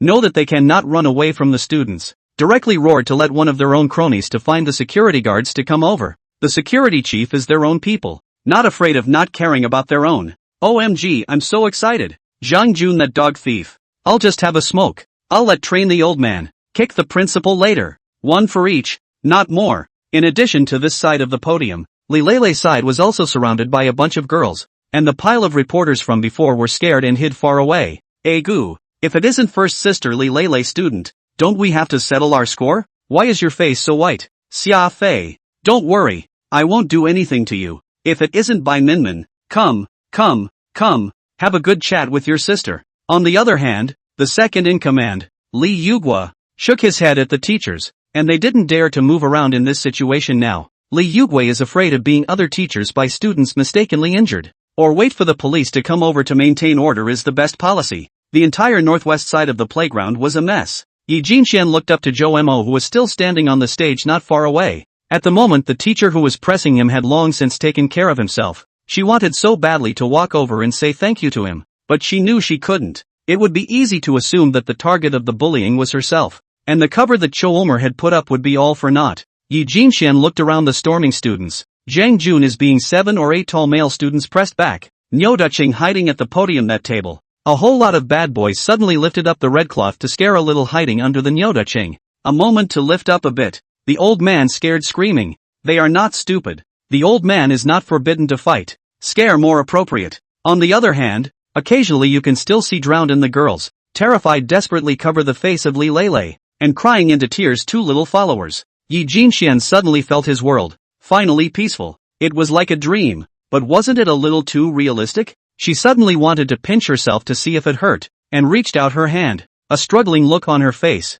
but in the end she didn't go down. She was afraid. She pinched herself without pain, even if it felt like a remote possibility. She didn't dare try. Just out of the orphanage, Yi Jinxian is very worried about their room and board expenses. Passing a lottery store, the ghost walked in, spent $2 to buy a bet, fantasizing about winning 5 million. Later, when she waited for the numbers to be announced one by one on TV, her own numbers at that time were exactly the same except for the last 2, which gave her the illusion that she was going to win the jackpot for a while, and then she was poured a pot of cold water by the last 2 numbers before she left in a state of disillusionment. Nowadays, Yi Jinxian feels like he really won 5 million back then. Super happy, but did not dare to move a little intense, breaking this wonderful dream. When I woke up, Leroy was looking at himself sinisterly with a basin. The girl had no doubt that she would go crazy on the spot. Yi Jinxian stood in place, just as the more she thought about it, the more dangerous she felt she was in. That murmur suddenly echoed in both of her ears again,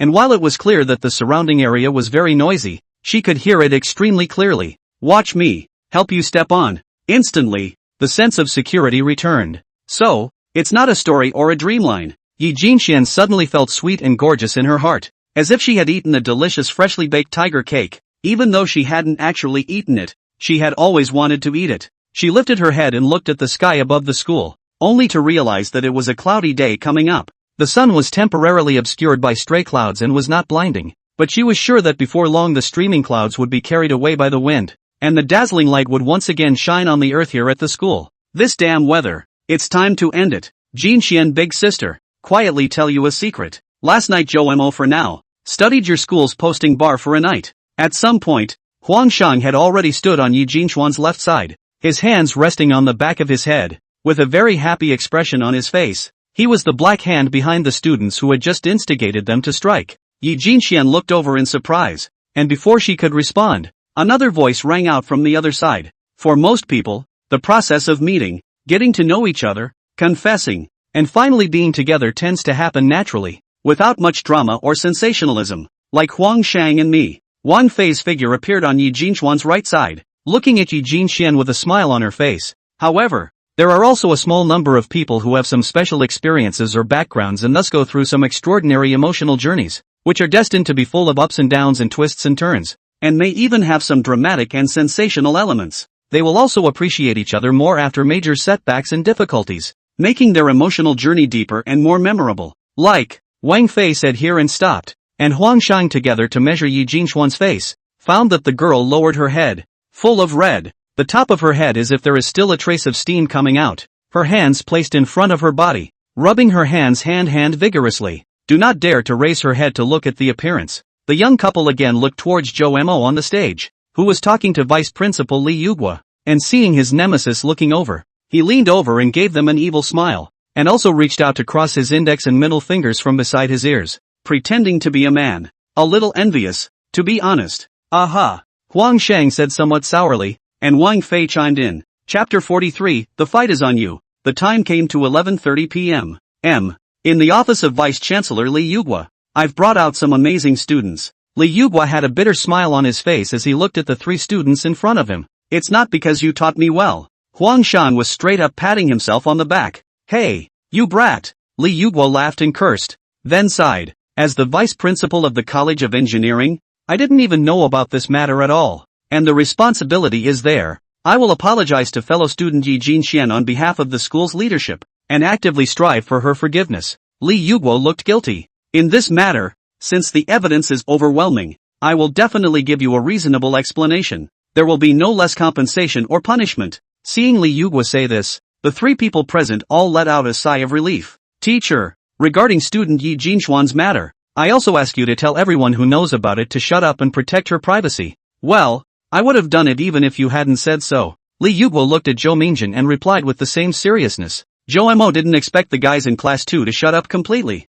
Not to mention that quite a few of the outside classes, as well as some of the school's employees, knew about it. But at least, the vice-chancellor gave the order to be stricter in enforcement, and the results were still there. As for whether others will talk about it privately, that's not something that can be managed. Zhou Mo had already figured out how this should be handled in the end the moment he stepped through the school gates. Old Ben, what will the school do with those three guys from Leroy? Woofy also asked the key question. Expulsion is mandatory. I'll keep an eye on it. It shouldn't be too much of a problem. Li Yugua narrowed his eyes and said that there were some things that he was not good at saying. Normal bullying may be expelled at most, but the three Li Lei's behavior was so bad that they had to be strictly managed and educated in order to get away with it. When he finished, he also glanced at Zhou Mo. As his former teacher, Zhou Mo's nature was still better understood by Li Yugua. You knock out one of my teeth, I'll knock your mouth full of chipped teeth. You step on me, I'll cripple your leg. Although he didn't know what kind of relationship Yi Jinxian had with Zhou Mo, but since he helped her out so much,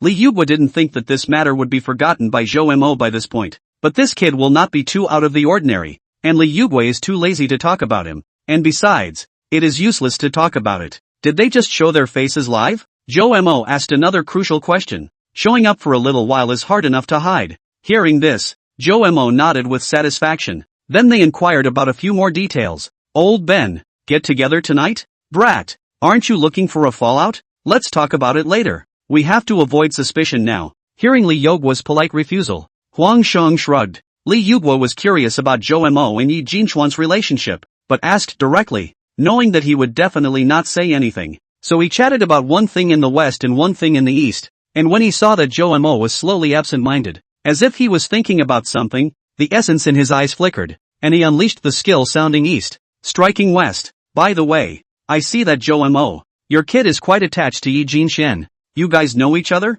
Joe Mo is thinking about how to make certain indiscreet people cannot stay in Haicheng, but also not brain, blurted out, we are killing friends. Kill a friend? Li Yuguo was at a loss. What kind of Tomo was this? He'd heard of friends, donkeys, war buddies, work buddies, just nothing about killers. Not to mention him, even Wang Fei and Huang Shang were in a daze. That's not the right answer. Shouldn't it be a girlfriend? It's only right to be a good friend no more. Wang Fei had a fine mind and her brain turned fast, thinking that Joe Mo had met Yi Jinshen because he had stopped her before she committed suicide. Kill a friend? Does it mean? Although he guessed it, he still had to make a roundup. There was no way Joe Mo would want to let Li Yuguo know that he also had suicidal thoughts. Ah ha ha ha. Teacher, do you know about the three kingdoms? Once he heard Wang Fei say this, Li Yuguo suddenly understood a little. I've never played Triple Triad, but I've got a whole drawer full of cards I've collected. What three kingdoms kill? Hero kill, anime kill, Naruto kill, Dragon Ball kill,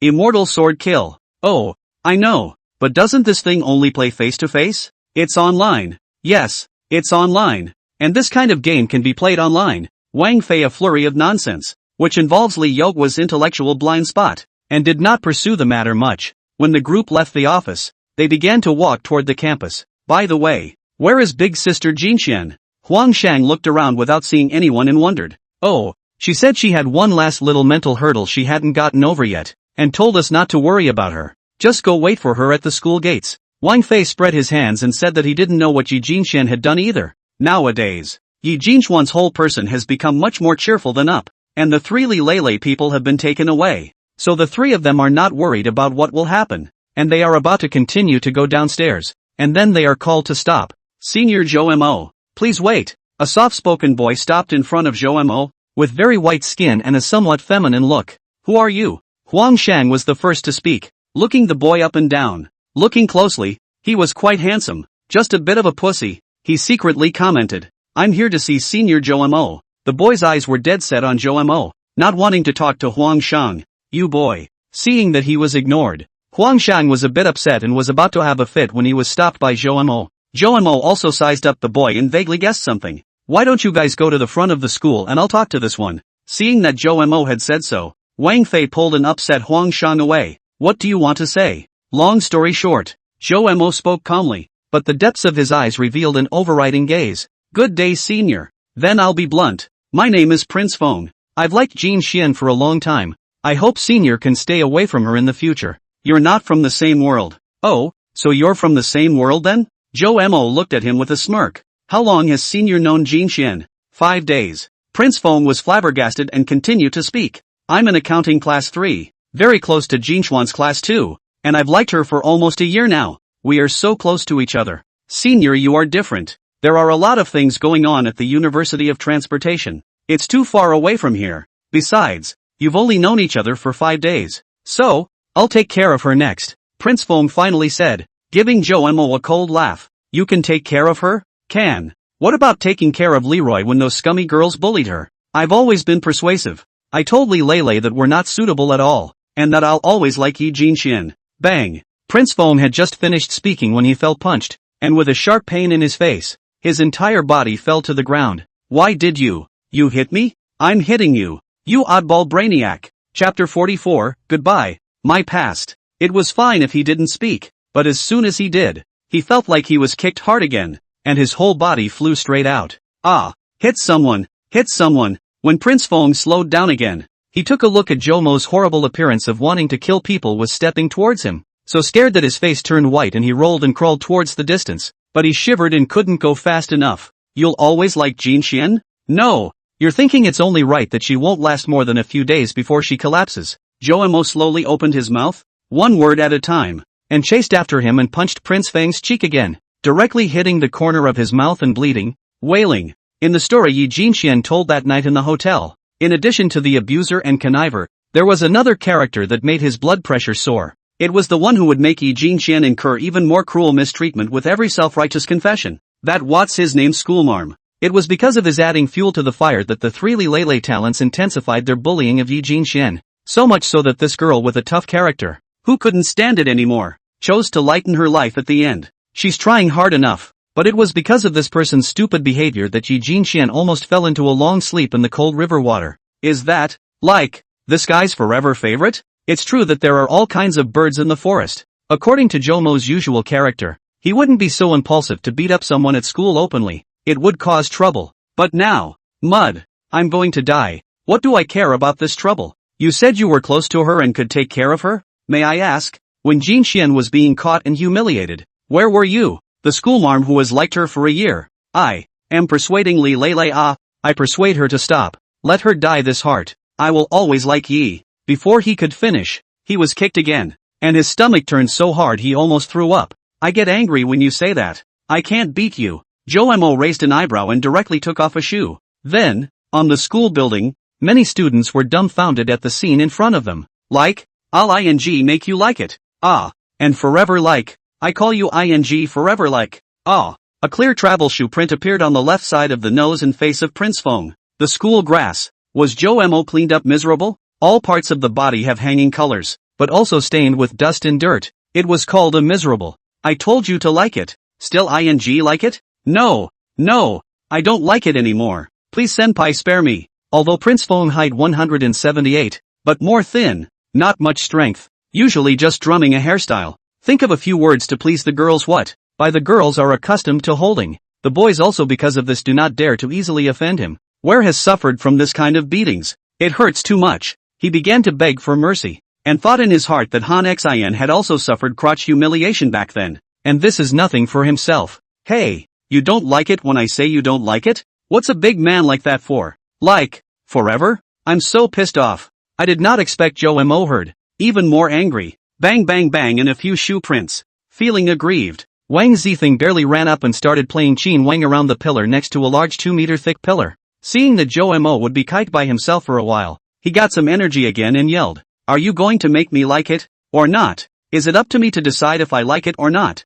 Am I your mom and dad? Where's your brain?" Joemo smiled angrily at his words and directly threw his shoes over, directly exploding Prince Feng's white face and smashing him to the ground at once. In the podium had a formidable Joemo Sr. Even with a gangster like, with a shoe chasing a lot of girls privately assessed the school grass Prince Feng fierce whip, while cursing while pumping, hit the Prince Feng pig-like screams non-stop. How can Senior hit Zithing like that? He's just a bit infatuated. What's wrong with that? But haven't you heard it yet? His infatuation almost killed Yi Jinxian. Compared to the weak Prince Feng, I think it's still the domineering Senior Joemo who's handsome. Super handsome. Several girls talked, and several of them even looked at Joemo, who had a foot on the fallen Prince Feng, with adoring eyes. Inside the girls' dormitory, a figure pushed the door in somewhat furtively. After seeing no one inside and quietly closing the door, she turned to look at bed number 1, looking at the mess on my quilt. Although she had expected it, Yi Jinxian still couldn't stop her heart from trembling.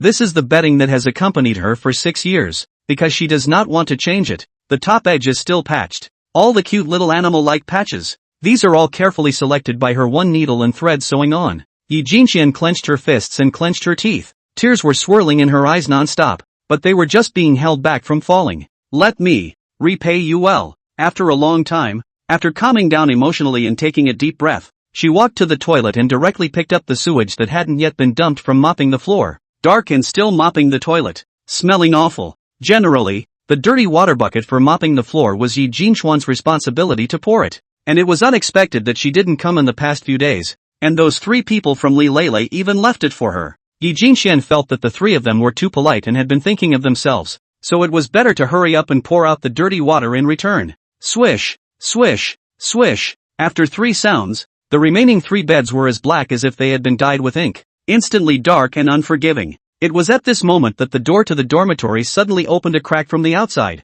and the head of the hostess Anne poked in. Seeing Yi Jinxian holding a bucket of dirty water and was maintaining the pose of splashing water, it made the air freeze for a few seconds. Strange, why is there movement when no one is there? I guess it's the next dormitory. I'll go check it out. Just as Yi Jinxian was thinking of a way to get out of the situation, the hostess Ant suddenly averted her eyes from her, looked at the balcony in the distance, muttered, closed the door and left. Gone? Yi Jinxian froze, then dropped the sewage bucket and laughed. She thought about it and had an idea. Took their facecloths and wiped up the stains that had leaked over the edge of the bed and on the floor directly, then thoughtfully rolled up their bedding for them. Bang! 5 minutes later, Yi Jinxian shouldered her own quilt and threw it into the large trash can on the first floor as soon as she could, looking at the inside of her soiled bedding and revealing a somewhat sad look, but quickly pulling herself together, she muttered in a small voice, "Bye-bye, my past." Chapter 45 Bastard. Who told you to hit someone with a shoehorn? Yi Jinxian walked out of the dormitory building with big strides,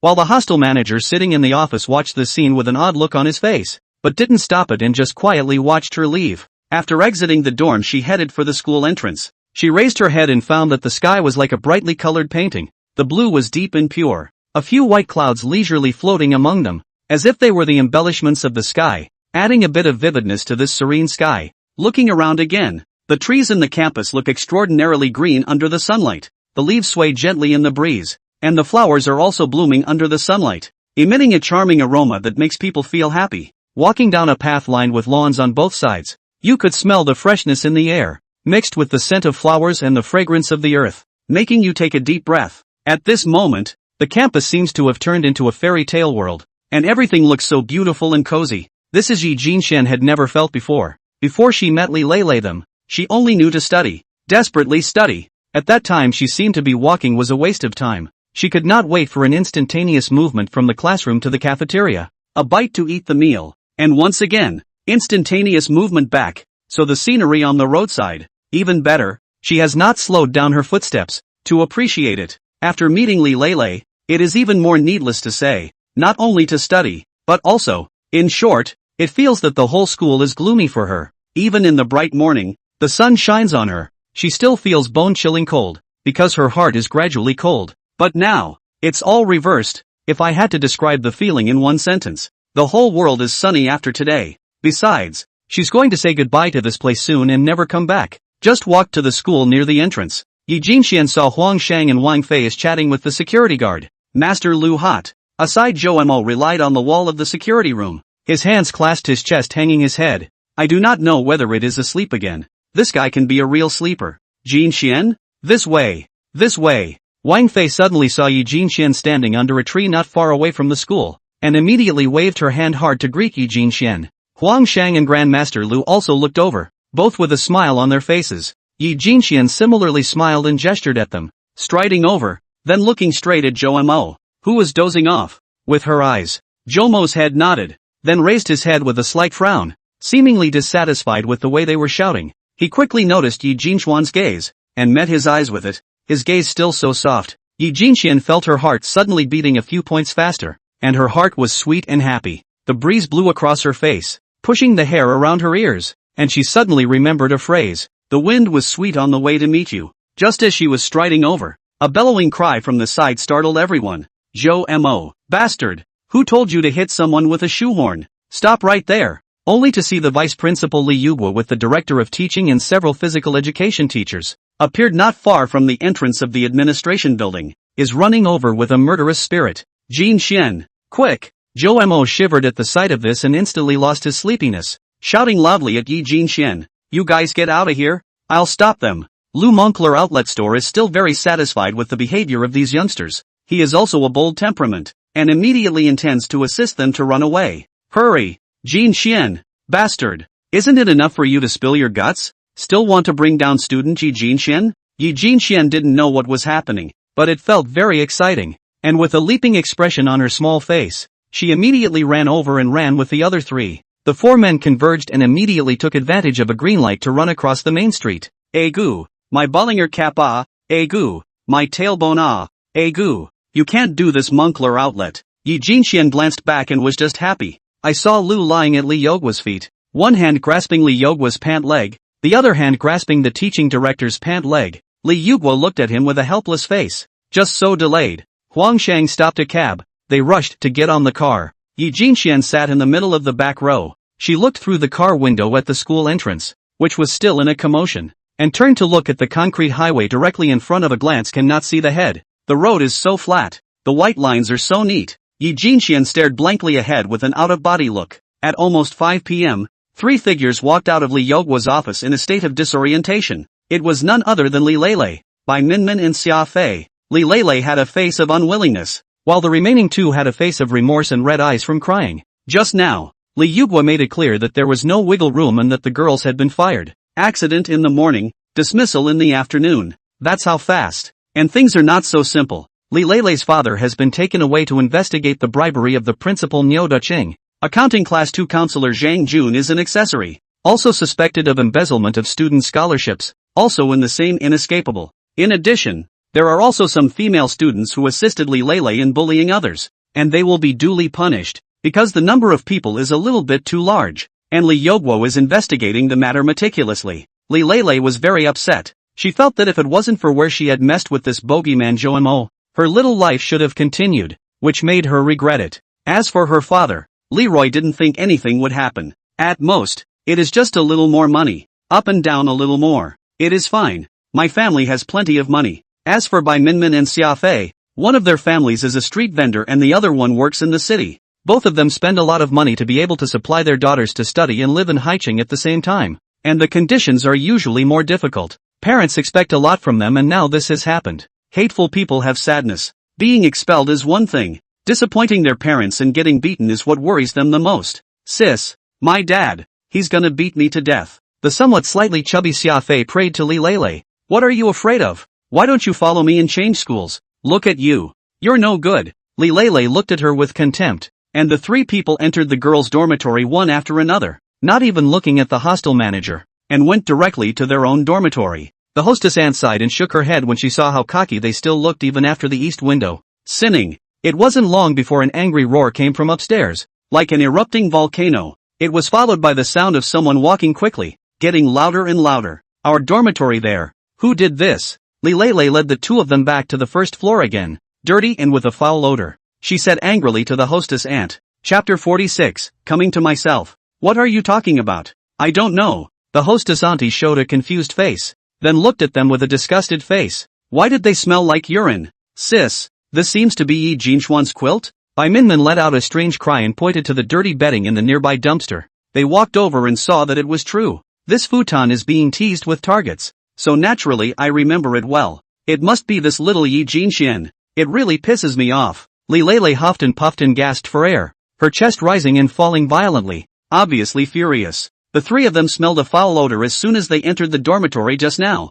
but seeing that the toilet door was left open, they assumed it was all the smell coming from there. Then he was surprised to find that Yi Jinxuan's bedding was gone, and it was discovered that all 3 of them had their bedding rolled up. Sis, look, it's the words written by this surnamed Yi. Let me see. Li Lele directly snatched a piece of paper from Xia Fei's hand, on which a line was written in Xiu Wan's script. This matter I also do not want to be like this. I withdrew from school, before leaving to help you guys roll the quilt. I hope you can forgive me. Yi Jinxian stay. They looked at their quilts and both giggled, tearing the piece of paper to shreds. They laughed at Yi Jinxian for finally being scared out of her wits by them. Things had gotten to such a state, and she actually backed down? What a wimp. Then, the 3 Li Leles just hugged their respective bedding, which had already been rolled up anyway, with an air of entitlement, intending to take it downstairs first. But when they walked out of the dormitory soon after, they oddly found that the smell of urine did not go away, but instead, it became bigger and bigger. They had just suspected that it was the bedding that smelled, when they felt themselves suddenly cool, as if something wet and slimy had made its way through their dress pants and wet their skin. Ha! Bai Minmin let out a strange cry, threw the bedding on the ground. The bedding directly scattered, revealing the inside dirty look. She also found that her body is also full of the smell. There are some unknown dirty things sticking to the body. Really disgusted her bad. The remaining 2 people see the situation. Face changed greatly. Hurriedly both threw the bedding on the ground, and as expected, they are also caught in the way. Wet, sticky, and even vaguely itchy, accompanied by a burst of smoky stench. Too disgusting. Li Lele remembered the piece of paper just now, and immediately clenched her teeth. Yi Jinxian. With that, he propped himself up against the wall and dry-heaved. And now, looking at the futon that was actively abandoned by Yi Jinxian, and unable to find her person, the dirty Li Lei immediately felt that she had lost her target of revenge, and her lungs were simply going to explode with anger. Yi Jinxian, you trickster! I'm going to make it impossible for you to mix in Haicheng. Li Lei's vicious shouts spread throughout the entire girls' dormitory building, and just outside the dormitory and the passing students, all of them were a shiver. This monstrous anger. Frightening. If you die, it'll be of the severe ghost variety. When the hostess aunt saw them in this state, she sneered and closed the glass window, no longer communicating with the three Li Lei. At the same time, a puzzled look appeared on her face. In her eyes, Yi Jinxian had always been a well-behaved girl. It wasn't quite like a girl child who would have this kind of heart. Ha ha ha. Jinxian sister, you can. This move will still piss off those three people. In the cafe, Huang Shang looked at Yi Jinxian and laughed. Yeah, she's all learned from Zhou Mo. Wolfie snickered back, then surreptitiously observed the demeanor of the two men sitting on one of the couches across from each other. Zhou Mo took a sip of his coffee and rolled his eyes, not wanting to be bothered. Hey, achoo, achoo, achoo. Yi Jinxian was smiling proudly, revealing her cute little tiger teeth, when she suddenly sneezed. Yi Jinxian had just touched her nose when she felt a jacket draped over her body. A familiar feeling. Is the air conditioning not turned up high enough? After Zhou Mo draped his jacket over Yi Jinxian, he directly picked up the remote control and turned it up a few degrees. From the time Yi Jinxian sneezed to the time she put on her jacket and turned on the air conditioner, only 9 seconds had passed. Seeing Huang Shang and Wang Fei both look over with a hello well look, Zhou Mo lowered his head, not looking at the cup, and continued to drink coffee. Yi Jinxian's little face was also as red as an apple, wanting to be bitten. I'm fine. Someone probably missed me. Yi Jinxian was suddenly a bit grateful to the Li Lei trio inside. Dog head, after doing such a great job, they certainly want to summarize, for people quickly on this battle gains and losses, expressed different views. Guard Captain Wang Fei said that he successfully protected his target and angered the enemy by extracting the recording and completing the mission successfully. The secret agent Huang Shang said that he had successfully infiltrated the enemy's headquarters, found the evidence and publicized it, and also encouraged the students to revolt, which was a great credit. Commander Zhou Mo said, I can withstand the front battlefield. You guys can just improvise. Hostage, Yi Jinxian said. Forget it. They were having coffee in a separate room, so there was no fear of anyone eavesdropping, and the conversation was very joyful. Yi Jinxian told them that she had already made her requirements clear exactly. That is, she would drop out of school in the near future and then take the college entrance examination, which was less than 100 days away, and that she wanted to go to a university she wanted to go to,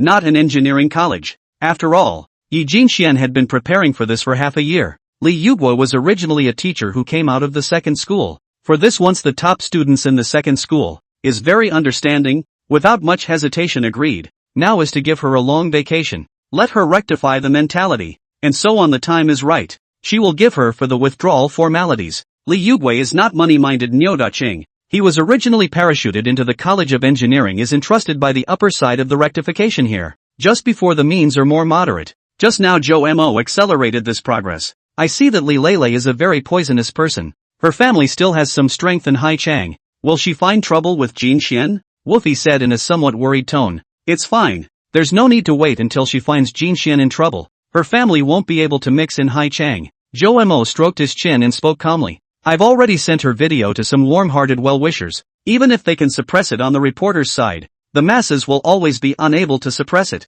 And before long, the whole of Haicheng will know about this Li family, this Li Lei's words and behavior, and her appearance. Besides, now that our old Ben has sort of offended the Li family and Niuda-Ching to death, I don't believe that he can see that the Li family is still well and truly in Haicheng. A man who could be the vice-chancellor of a university at the age of 40 and is now expected to be promoted to full chancellor. Can he be a simple man?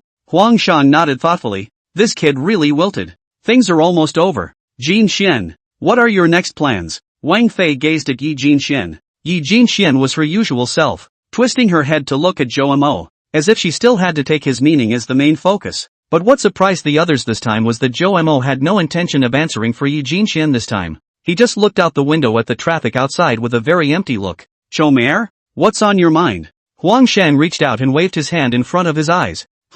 It's okay. I'm just a little tired and I want to get a good night's sleep. The gleam in Zhou Mo's eyes suddenly returned and he looked at the crowd with a smile on his face. Chapter 47. It is difficult for a healer to heal himself. Seeing that Jo Mo did not mean to speak for herself this time, Yi Jinxian lowered her head, feeling slightly bitter inside. That's right, how can you always rely on others? After all, it's hard to rely on yourself. I want to visit Jiaotong University. Can Sister Fei be my guide? I'd like to take the exam here. In the future. Yi Jinxian thought for a moment and opened her mouth. But after she finished, it didn't feel quite right. It's not still trying to. With pleasure. Welcome to Seaside Junction University. Woofy expressed a warm welcome. Both girls snorted out a laugh, and ceremoniously extended their hands to shake. I want to hold. 2. Huang Shang had just reached out his hand when Woofy opened his claws. At this time, Huang Shang's cell phone suddenly rang. He took it out and froze, opened it and answered it. His face was green. After hanging up the phone, he said to Wang Fei with a bitter face, "It's the guidance counselor. She knows we all skipped class today and told us to get our asses back to her immediately or there'll be no hard feelings. The two of them are a counselor. Chomer is not." Woofy shrugged and stood up with Huang Shang. "Are you two coming back with us now?" Woofy invited. "You guys go back first," Jo Mo said. And Yi Jinxian shook her head when she saw this. "You might as well save your money. There's no telling when the compensation will come down. Doesn't it smell good to carpool back with them?" Jo Mo turned his head to Yi Jinxian and spoke again. "You control me." Jo Mo was aware that Yi Jinxian was left with $200, and now that he saw him exposing his old self in front of his friends, he couldn't help but feel his face heat up and glare back. Jo Mo also realized that it wasn't quite right to say that just now, and opened his mouth to drive Yi Jinxian away, but was dumbfounded. "Oh, I'm disliked by Yi Jinxian again." Jo Mo also wondered how he, who possessed the strength of off-the-cuff speeches, had fallen behind once he and this girl were talking. Wang Fei and Huang Shang were in a hurry to leave, and seeing this, they quickly excused themselves and left, taking a taxi to the school. Only Yi Jinxian and Jo Mo were left in the private room. It's now 15:57. After the two were silent for a long time, Yi Jinxian finally couldn't help herself. She sat on her butt across from Jo Mo, her big watery eyes blinking without blinking as she stared into Jo Mo's eyes that were like stopping water. "That wasn't Prince Feng that you beat up at school just now?" She wanted to say thank you, but felt she needed to find a topic to percolate on first. Seeing Jo Mo nodding his head, a look of shame appeared on Yi Jinxuan's face and she explained again. "I'm sorry for the trouble. He wouldn't have come to you if I hadn't irritated him with my words." Jo Mo didn't take this matter to heart, and after going crazy and beating up people, his mood, which had been not good, was much better, and to say the least, he was a bit grateful to Prince Feng. "What did you say that irritated him?" Jo Mo asked curiously, picking up his coffee again and sipping on it, only to see Yi Jinxian weakly said, "I said, please don't come back to me in the future. I don't want Senior Jo Mo to misunderstand." "Ahem." Jo Mo sniffed and almost choked. "Good lord, no wonder people are looking for them. It's a good thing it's not snowing. You're okay." Seeing Jo Mo choking, Yi Jinxuan's face showed concern, picking up a tissue and walking to Jo Mo's side again, handing it over. "Thanks." Jo Mo wiped his mouth and said. Another gust of fragrant wind came, but Jo Mo didn't move and quietly moved away from Yi Jinxian a bit. "Actually, I important words to tell you." Yi Jinxuan's voice got smaller and smaller, hanging her small head, her ears reddening, her hands on her thighs, still gently rubbing her slender legs, being as coy as she wanted to be. "Old girl, this is not the right picture." The corner of Jo Mo's mouth twitched at the sight. What was this little silly girl up to? Jo Mo was still obsessed with the evening's big event. In fact, no longer want to be here to dilly-dally. "Thanks for this school thing," Yi Jinxian muttered in a small voice, and if it wasn't for the quietness of the private room and the fact that the two of them were close together, Jo Mo almost couldn't hear it. That's it? But according to Yi Jinxuan's nature, this was already rare, and Jo Mo could understand. "I'll take your thanks. You have a long way to go in the future. People, in the end, you still have to rely on yourself. Go for it," Jo Mo said lightly, and in his gaze toward Yi Jinxian, he actually vaguely felt more envy. "By the way, there's a question I'm a little curious about. Can I ask?" Seeing that Jo Mo was still a bit cautious in his speech, Yi Jinxian felt a bit strange, but still nodded her head cheerfully. After all, today's Jo Mo had a lot of weight in her heart. "I think you were waiting until 9 o'clock when we first met." "Right. Any special meaning?" Seeing Jo Mo ask this question, Yi Jinxuan's hand that was touching her coffee cup gave a beat and said after a moment of silence, "Nothing. 9 is an extreme number in ancient times, a mysterious and noble number, related to the emperor's family, such as 9 or 5 or something. I just thought that, to get 9 points, in the afterlife can be cast into a good family."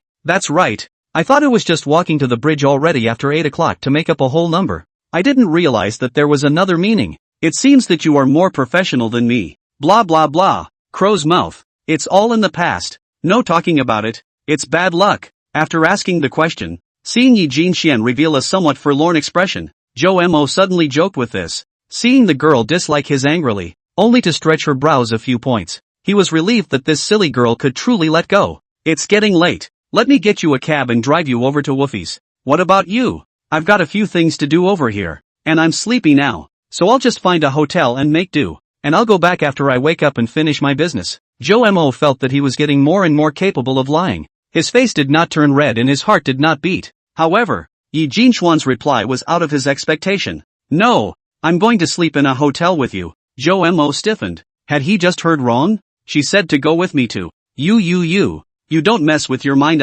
although it's only been more than half a day, but today experienced too many things too exciting. I'm also tired. Also want to hurry to sleep. That's all. After Yi Jinxian finished speaking, she also closed her eyes and waved her hand vigorously at Zhou Mo, fearing that he would misunderstand, in a naive manner. Although they didn't spend much time together, Zhou Mo also knew that this niece was usually malnourished and had a weak body, so after thinking about it, he still agreed. Go. Zhou Mo stood up. Again. He twisted his head and smiled evilly. You trust me that much? Aha! I trust you the most. Seeing that his evil smile didn't have the slightest deterrent effect on this girl, the other party instead half raised her small fists and nodded her head with a small, serious face. Zhou Mo's smile suddenly froze on his face. Sinning. Haicheng People's Hospital South Gate. A cab slowly stopped. From the car down a man and a woman. The man's slender figure with an inch head. The woman's short hair shoulder. It is Huang Shang and Wang Fei. Brain woman. Will the counselor explode if we don't go back?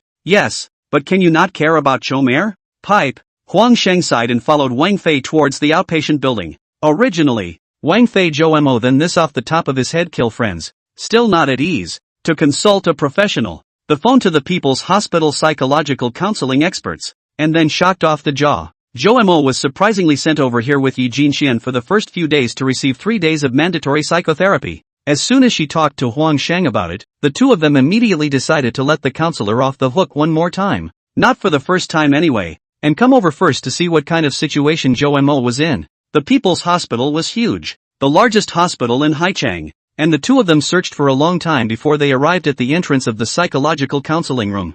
Bang, bang, bang. Is Specialist Xia here? Come in. As soon as the two entered, they saw a man in his 30s looking at them with a smile. The two of you are the good friends of Zhou Mo's classmates, right? After waiting to confirm their identities, Xia Tian thought for a moment and meticulously described what had happened at that time. After Huang Sheng and Wang Fei also told what happened today, Xia Tian first stretched his brows, then deeply wrinkled them. He thought of this young man called Zhou Mo. In order to early discharge, the attitude that is called as sincere. And what the harm of suicide? The future there is still hope, what said the head of the way. Now, this kid has completely saved that little girl next to him? Of course, saving people was a good thing, but the more he did it, the more Xia Tian felt that something wasn't right with Zhou Mo. Do you know the saying that it's hard for a healer to heal himself? Xia Tian faintly opened his mouth. Wang Fei and Huang Shang's brains turned quickly and their faces changed. Chapter 48, I'm coming out. Click. With the sound of a swipe, the door to room 209 of the Lihua Hotel opened. Zhou Mo walked in, followed by Yi Jinxian. You shower first, or should I? You. Yi Jinxian originally wanted to say you stayed up late. You wash first, but suddenly thought of certain clips from TV dramas about hotels. The man washes, the woman washes again, and then, the newly calmed mood swung again. Then I'm welcome. Zhou Mo felt that he had gotten used to her little nervous look when she didn't move, smiled indifferently, and went directly into the restroom, closing the glass door. Yi Jinxian walked into the room, which was also a twin-bedded room. She sat on the bed on the inside near the window like last time, and suddenly heard a sound of running water coming from the room. The sound was loud and lasted for a long time, and then it seemed as if she could see Zhou Mo in the glass enclosure shaking his body, and most of the middle of this glass enclosure could not be seen from the inside, but the very top and the very bottom of the glass enclosure were transparent, and was able to clearly see the feet of the person inside. She instantly realized what the sound of running water was just now, and felt a flash of heat on her face.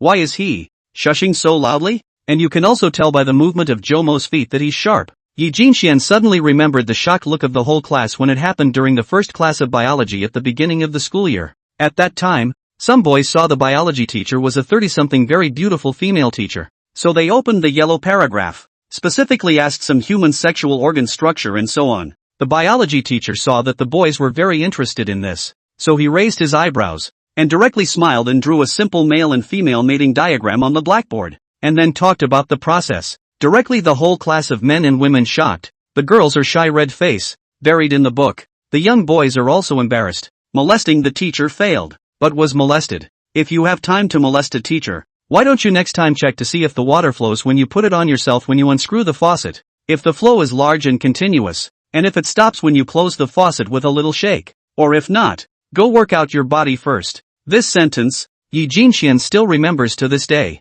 because that lesson was just too conspicuous. So, Joemo is in good health? Probably because of the afternoon. The hotel was very quiet, not to mention shushing. The sound of Joemo undressing was also infinitely amplified. Hearing the rustling sounds of undressing coming from her, the little girl was so shy that she buried her head directly into the covers and pouted her little buttocks like a kangaroo, drilling her head and not her buttocks. The already shapely jeans rounded out a certain area. As soon as she was nervous, she wanted to play with her phone for a while to calm down. She opened up some app on her phone that could locate the same city, and it was full of clear short videos. Heaven does not give birth to me. Lu Ruyan, and the slag road is as long as the night. What the hell? Yi Jinxian continued to scroll down. Pay attention. This man is called Junior. Scroll down. Wow. It's so yummy looking. Yi Jinxian finally saw the video that she wanted to see. The video. A man made a big pot of crayfish. Is loading instant noodles and potatoes poured into the pot. The golden yellow zephyr of the crayfish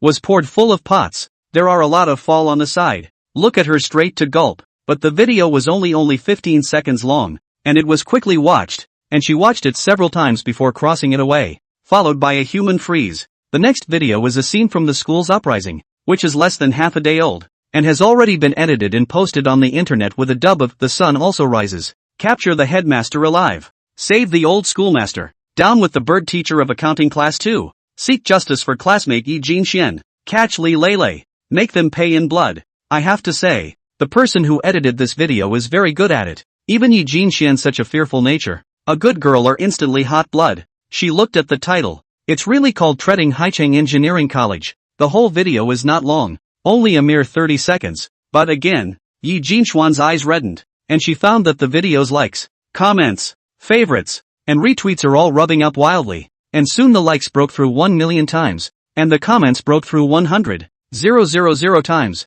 Yi Jinxian clicked on the comment and read it. Whoa! Brothers, ignite! Water can carry a boat and it can also overturn it. Bravo comrades! No! Who is this Joemo? Simply handsome, fulfilling the ultimate dream of us students who want to bulldoze the school. I hereby announce that Joemo is my mentor. It was all about some impassioned speeches about the operation, and Joemo's fame seemed to have suddenly risen. Yi Jinxian clicked on this person's homepage, a new number, and found that there were several other similar videos, and directly watched them one by one. In addition to this video, there's another one that's a bit more attention-grabbing. It was a video of Yi Jinxian and Joemo talking in the playground. Good lord, the criteria for choosing a spouse are out. Apart from this confession, I see the most social cattle confession or in my university's playground. But the most people 200 people this, in front of all the teachers and students to the face of the bright and open. The teacher cannot say anything. Cattle. I suspect that this old senior is here for this girl. That said, this senior has a good eye.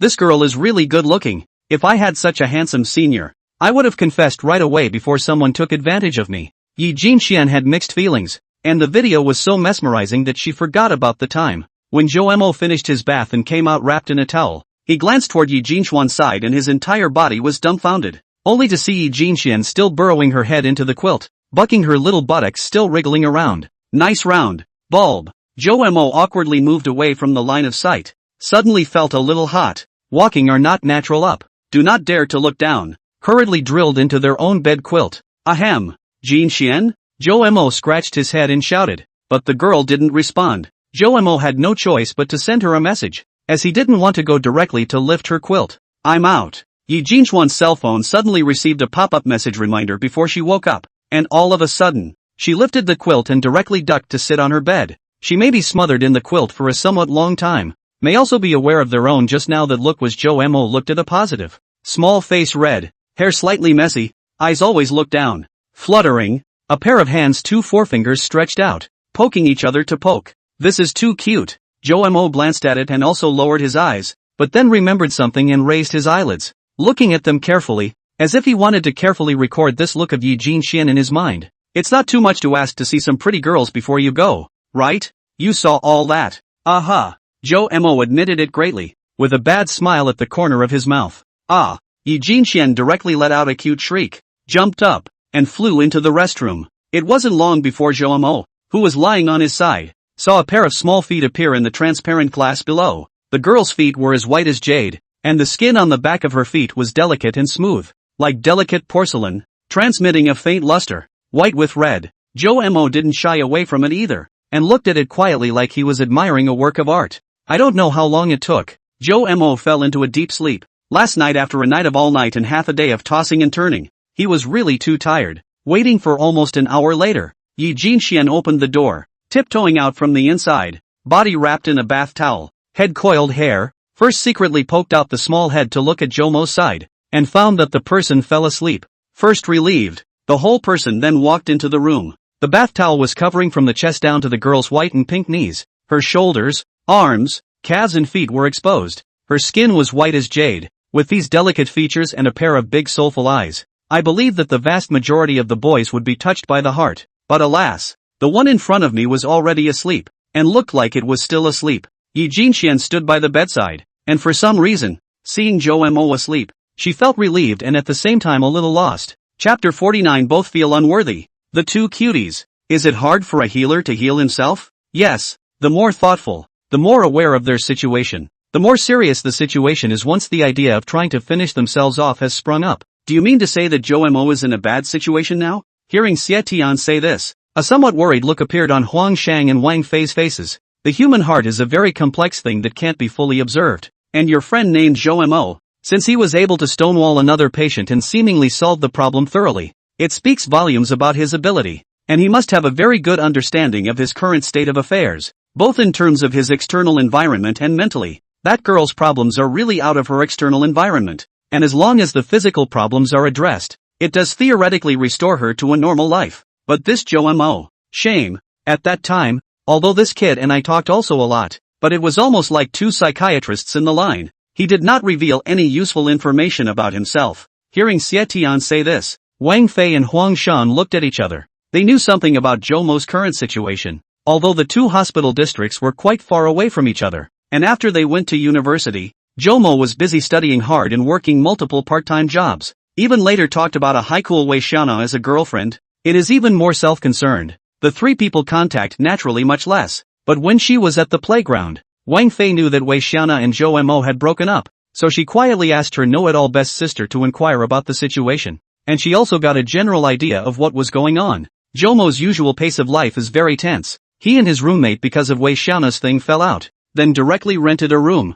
Moved out of the dormitory. Every month to pay back the loan and rent a house is very stressful. Besides, there are still water and electricity and whatnot. And most of all, the most critical thing is that he cared extremely about Wei Xiana as a girlfriend. But in the first few days suddenly broke up. Zhou Mo's life might be in danger. And Wang Fei didn't care about any privacy issues, and said it all to Xie Tian. Xie Tian frowned deeply and finally sighed, saying, it seems that the crux is here. I guess, Zhou Mo's usual life is too tight. And he has constantly comforted himself through various means, stumbling all the way over. It is really not easy. Which just great youthful boy doesn't have a white moonlight? Zhou Mo can get upset with his roommate and move out of the dormitory for her. This way Xiana should be it. Woofy hesitated for a moment. But now, I actually feel that Zhou Mo should be quite fond of Yi Jinxian. Who knew that? Zaishan shook his head. How do I feel? Zhou Mo such a serious person. Not so easy to change someone to like. This needs time. The reason why he devoted all his efforts to help Yi Jinxian. The probability is that he feels the same illness as himself. For the time being, the component of sympathy is still the majority. Of course, it's all speculation, and perhaps the situation isn't as bad as it could be. Huang Shang and Wang Fei come out of the counseling room with a sad look on their faces. It looks like we'll have to ask Wei Xiana about this. Wang Fei sighed. Just based on Zhou Mo's phrase kill a friend, Wang Fei was very skeptical that Zhou Mo was still not well. And just like what Xie Tian had said, Zhou Mo's feelings towards Yi Jinxian, as of right now, might really be more of a sympathy component. I also don't know if Sister Jinxian knows about this matter. Huang Shang scratched his head. With Zhou Mo's nature, do you think he'll tell Yi Jinxian all about himself? Wang Fei rolled her eyes as she prepared to inquire about the reason Wei Xiaona and Zhou Mo broke up and see if she could find the crux. And inside the office, Xia Tian was rhythmically tapping the desktop with his left index finger, a thoughtful look on his face. He didn't give a specific solution to the problem just now because it had to be discreet and he had to think about it. But there was a detail just now that made him stunned for a moment,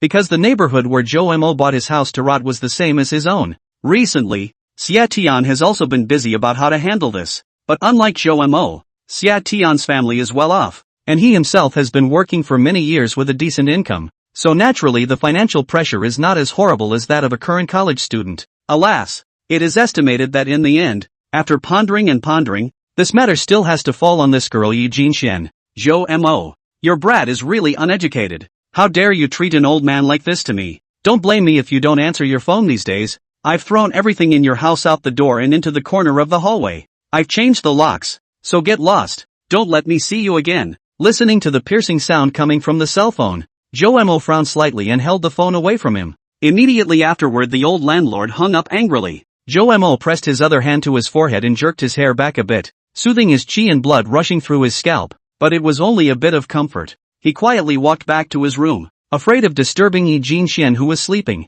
It was now 6:11 p.m. Zhou Mo was woken up by the landlord's persistent phone calls. But fortunately Yi Jinxian, who had fallen asleep at an unknown time, slept soundly and did not wake up. On the bed by the window of the hotel, Yi Jinxian was lying quietly. The rays of the setting sun through the half-drawn curtains dappled on her body, covering her with a layer of mottled golden gauze, her long eyelashes casting faint shadows on her cheeks, trembling gently with her calm breathing, and her hair was as silky as a silk, scattering on the pillow, emitting a faint fragrance. She fell asleep quietly like that. A smile if anything emerging from the corners of her mouth. The environment of the hotel was ordinary, but at the moment with Yi Jinxian's backdrop, it was cozy and tranquil, and time seemed to have slowed down. Looks like sweet dreams. That's nice. Zhou Mo looked at the silent thought in his heart as he squatted in front of Yi Jinxian and reached upward to gently cover the quilt, covering her white shoulders and snow-white neck that were exposed to the outside. Zhou Mo just quietly squatted in front of Yi Jinxian and stared at her naive sleeping face for a long time.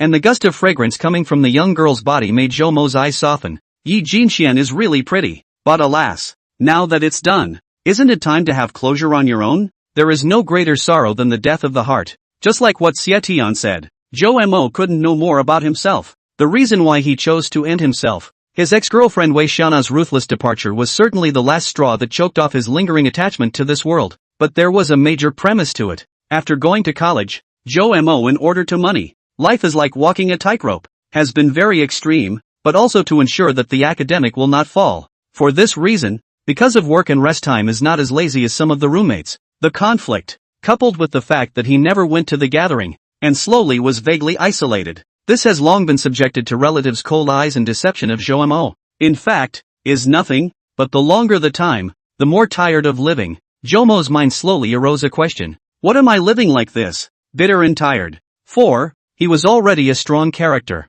and instead of giving up on himself, he ran to the library or browsed the internet, looking for all kinds of words that would give him an explanation and comfort his soul. He has also read a lot of books and articles on psychology, and he is happy that doing so has had a welcome effect on his state of mind. However, in a relatively good environment, time can make people slowly forget the once bone-deep grief. Revitalization, on the contrary, in a high-pressure environment, but also slowly wear down the fighting spirit, destroy a person's mind. Over time, Zhou Mo began to have some labor hidden in his body, coupled with the occasional conflict with people, so that he's good medicine for the soul began to appear resistance. Finally, to the point of medicine is difficult to cure, Zhou Mo began to doubt all this, and even feel that he is spirit of the spirit of. He was finally holding on for dear life. Then, Wei Xiaona appeared in Zhou Mo's world, and each of her words of encouragement was like manna, allowing Zhou Mo to be nourished by the earth that had long been cracked into pieces within his heart, slowly revitalized and later became boyfriend and girlfriend.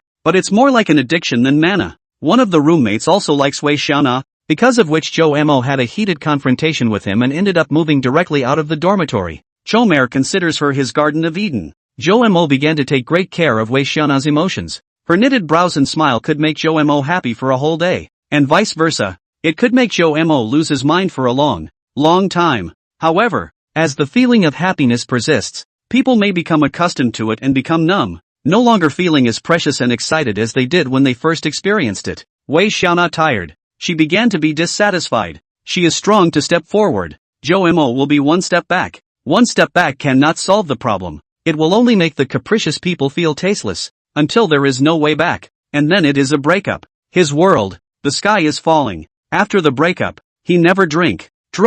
A mouthful is half a glass of white wine. He threw up all night, bile are vomited out. The morning on the way to the clinic also walking and vomiting, passers-by frowned to avoid him far away, while the infusion also want to vomit, so that in the neck hung a plastic bag. After returning home, he seriously dissected what he had done over the years and felt ridiculous, like a clown of life. Laughable. The biggest difference between him and Yi Jinxian is here. Yi Jinxian was forced by the external environment to the desperate. Her heart still longs for a good life, and he has developed into a despair, from the inside out to the bone. If it wasn't for the fact that Yi Jinxian was pitiful and was in a somewhat similar situation to himself back then, Zhou Mo felt that he should have slept long under the cold water of whichever bridge he was on. On his way to help Yi Jinxian, Zhou Mo also developed a little bit of affection for this girl who was far more beautiful and gentle-tempered than his ex-girlfriend. But Zhou Mo still has a butt of debt that hasn't been paid off yet. He doesn't want to hold people up, and he can't regard Yi Jinxian as a substitute for Wei Xiaona, which is unfair to Yi Jinxian.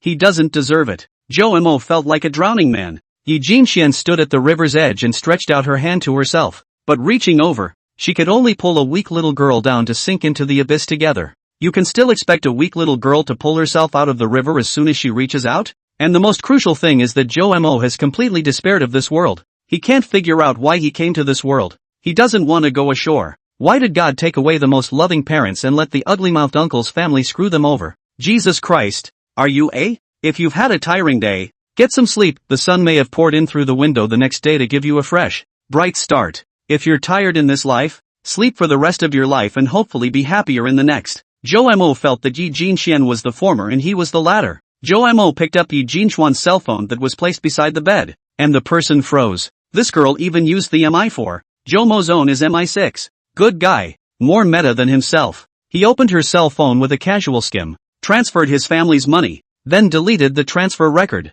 put the phone down, and smiled in relief. Little girl, you don't want it. I favor to give it to you. Remember to eat something good to make up for it. So skinny. How to help your husband to have a big fat child in the future. Zhou Mo proudly put the MI4 back to its original position, took his own things and quietly left the hotel. Chapter 50, Lucky Number 9. Boing boing. Yi Jinxian stretched out her two white arms from the comforter, stretched out her waist, and let out a comfortable like a small animal-like cry. She was too nervous in the morning and stared at Zhou Mo's sleeping face for a long time in the afternoon. She didn't even know when she fell asleep, looking at the dark night sky outside the window with a dumbfounded expression. After a while, she twisted her head to survey her surroundings, and was shocked to find that the next bed had been neatly folded, as if no one had slept in it at all. Where's Zhou Mo? Where did he go? Yi Jinxian had a head full of questions. Zhou Mo. She called out and no one responded, so it looked like it was gone. She slowly sat up and twisted her head to look at her cell phone, intending to make a call to ask about it, and suddenly froze when her hand was almost ready to touch it. Because the cell phone she has always put her head towards the east. This is her obsession. Has been silently suggesting to herself that as long as the phone is put like this one, 000 times, you will be able to be rich and famous. But now, the cell phone is placed with the head facing west. What's wrong with this? Western bliss? She had a very serious attitude towards this matter, and Yi Jinxian didn't think she would make such a mistake. She picked up the phone and took a good look at it, sliding the screen to unlock it and taking a closer look at it, not noticing anything out of place. Strange, but the phone felt like it had been moved. She was sure of it, and that person can't be anyone else but Zhou Mo. Why would Zhou Mo touch my cell phone? She was a little confused. Zhou Mo does not look like this kind of person. It was at this point that the little girl's stomach growled. Yi Jinxian felt a little embarrassed and planned to order a takeaway for herself and Zhou Mo first, so that she could eat with herself when Zhou Mo came back. The thought of being able to eat alone with Zhou Mo for two people made her feel beautiful inside. After all, before it was all four people eating together. How about having cassoulet rice with Zhou Mo, or authentic beef plate noodles? She shattered. But when she subconsciously looked at her balance, the person directly froze. 20,200? She wiped her eyes and looked over again. And yes, it was 20,200, not 200. How did another 20,000 pop up? You added me as a friend. You transferred back too much money. I'll pay you back. She suddenly remembered something she had once said to Zhou Mo. and an ominous feeling came over her. Sorry, the subscriber you dialed is power off. Please try it later, called Zhou Mo, but found that the phone was turned off. Bang, bang, bang, bang. Yi Jinxian suddenly felt that her heartbeat was infinitely amplified in this silent hotel room, clear and heavy. She craned her head once more to look at the neatly made bed. It felt like the previous conversation with Zhou Mo inexplicably rang in his head. You don't have to fold your own quilt at the hotel, do you? I'm too used to it to change. Those disposable items in that restroom. I've seen you seem to not use them either. Oh, I saw you sleeping soundly and was afraid of disturbing you, so I thought I'd wait until you woke up to wash up. After a few seconds had passed, Yi Jinxuan's face surfaced with nervousness, like a little girl who couldn't find a place to rely on. This time, he may actually be gone. The big dummy, she cried out with a sobbing voice, and not caring about her image, she just lifted her covers, reached for her old clothes, and after cleaning herself up in 3 tries, she ran wildly out the door. Master, Seaway Bridge, come on. But little girl, you're a student. What are you doing in that hole? There is no entertainment or residential places around the Sea Road Bridge. The scenery in this small bridges all over the southern seaside city can only be said to be general. So the driver has this question. I'm from the Ocean City Rescuers Association and will be patrolling every bridge from time to time to prevent people from jumping into the river. Yi Jinxian didn't have the time to pay much attention to the driver. She casually finished her sentence and started dialing again. The driver was an older man in his 50s. Seeing that the little girl didn't really want to talk much, he looked through the rearview mirror and realized that the girl was frowning and her eyes were a little red. He rubbed his chin, gripped the steering wheel hard, and stepped on the gas pedal under his foot a lot louder. Sorry, the subscriber you dialed is power off. Please try it later. Yi Jinxian stared at her cell phone dead on, her heart sinking every time she dialed and prompted the other party to turn off the phone. The white and pink fingers also unconsciously squeezed the cell phone tightly. The belly of the fingers began to whiten, and even began to ooze sweat. At the moment the time on the cell phone had come to 7:58 p.m., 1 hour and 01 minutes to 9 p.m. sharp. Nothing. 9 is an extreme number in ancient times, a mysterious and noble number, related to the emperor's family, such as 9 or 5 or something. I just thought that, to get 9 points, in the afterlife can be cast into a good family. That's right. I thought it was just walking to the bridge already after 8 o'clock to make up a whole number, but I didn't realize there was more to it. Looks like you're more of a professional than I am. She remembered that Zhou Mo had asked her about this. Yi Jinxian looked at the driver's master's navigation map and realized that it would only take 20 minutes at most for her to arrive at the scene. This is her safety line. It's not 9 o'clock. It's not too late. Otherwise she would have called for help. By the time she had dialed the past 9 times, her fingers began to tremble slightly before she dialed again. Do. Surprisingly, a familiar voice rang out. Obviously just listened to the phone answering voice countless times. Yi Jinxian at the moment but felt like heavenly music. Nose sour, almost cried out. 9, indeed, is my lucky number. Chapter 51, Jump? No, I said to put Wei Xiaona on the phone. Don't you understand? Wolfie calmly shouted at the other end of the line. My Xiaona said that she and Zhou Mo have broken up, and his affairs have nothing to do with herself anymore. So please don't bother her because of this. A somewhat condescending voice came over the phone. But Zhou Mo really needs her right now. And besides, I'm just trying to inquire about something right now. It's not like I'm trying to persuade them to get back together. Gu, is it that serious? You said it in a grandiose way. If you want to be a lobbyist, just say it straight, in a roundabout way. Is it true that our family Shauna is going to commit suicide if she doesn't go out with him? Ha ha ha ha ha. Less moral abduction here. Immediately after that, the other party hung up the phone. Wang Fei was so angry that she almost threw the phone out. But fortunately Huang Shang stopped in time. I'm really convinced. Wei Xiaona's mouth is on this S face? Why does this dead black girl feel so good about herself? When I get back, I'll tear her mouth off. Wang Fei hasn't talked dirty since he and Huang Shang dated, and this time he seems to have given a lot of anger. Wife, calm down. Zhou Mo is not with Yi Jinxian right now. We still have time. Don't be anxious. Just as Huang Shang finished speaking, he saw Wang Fei stop him and answer another phone call. And then he saw her entire body shudder as she turned her head with a tense face and said to Huang Shang. Jin Shen said that Zhou Mo he disappeared. Huang Shang sniffed, the corners of his mouth twitched, and he directly gave himself a mouthful. I told you to crow. Give me back my brother. The phone chat continued, and a look of suspicion gradually appeared on Wolfie's face. What? Fine. We'll both get right on it. Wolfie heard some more instructions, answered with a full voice, and hung up the phone. To do what? Go to the grocery store for snacks. Ha! Huang Shang smelled a face of confusion. Wang Fei, also lazy to explain to him, directly dragged him to take a taxi again. Went to the large supermarket chain near the Sea Road Bridge. A few minutes ago, the bridge stretches its solid body in the night, standing like a guardian angel over the river. The lights on the bridge sprinkled softly, bringing a touch of warmth to the surrounding darkness, and these lights jumped and flickered on the water, like countless stars falling into the river, forming a brilliant band of light, and the river shimmered under the moonlight, like a silvery ribbon flowing quietly in the darkness. Occasionally, a gust of night wind blew through, bringing up layers of ripples on the water, contrasting with the calm faces of the boys leaning on the fence. Jump, no jump, jump, no jump, jump, no jump, Joe Mo grunted under his breath, holding a small yellow flower in his hand that he didn't know where he got it from, and was picking it off one petal at a time and dropping it on the ground, while at his feet, he already threw two small, bare flowers with no petals. Although he was calm on the surface now, he was actually very upset on the inside. Jump, no jump, jump, no jump, gee, no jumping again. Joe Mo casually threw this flower away as well, but in his heart, he was cursing a certain old denizen surnamed Lu. That said, this diving death, how miserable, simply face to face. In case there really is a water ghost, this argument, but also be trapped in this water for eternity. It is really miserable, You young people, go back. Remember these words. In the future, in case you meet a light-hearted people, remember to tell him. The words were like a magic spell, bouncing repeatedly across Joe Mo's left and right ears. Education is just education. You have to tell yourself how miserable people die after jumping into a river. The original perfect environmental disappearance plan, but now it makes his heart feel a little diarrhea. As he left the hotel, Joe Mo felt that he was still in a more determined state of mind. But ever since he took a cab to the bridge, the further he went toward the middle of the bridge, a silhouette would come to his mind and grow stronger. It wasn't until he was almost to the middle of the bridge that he headed over to the fence where a certain girl had originally been sitting in a dangerous sitting position.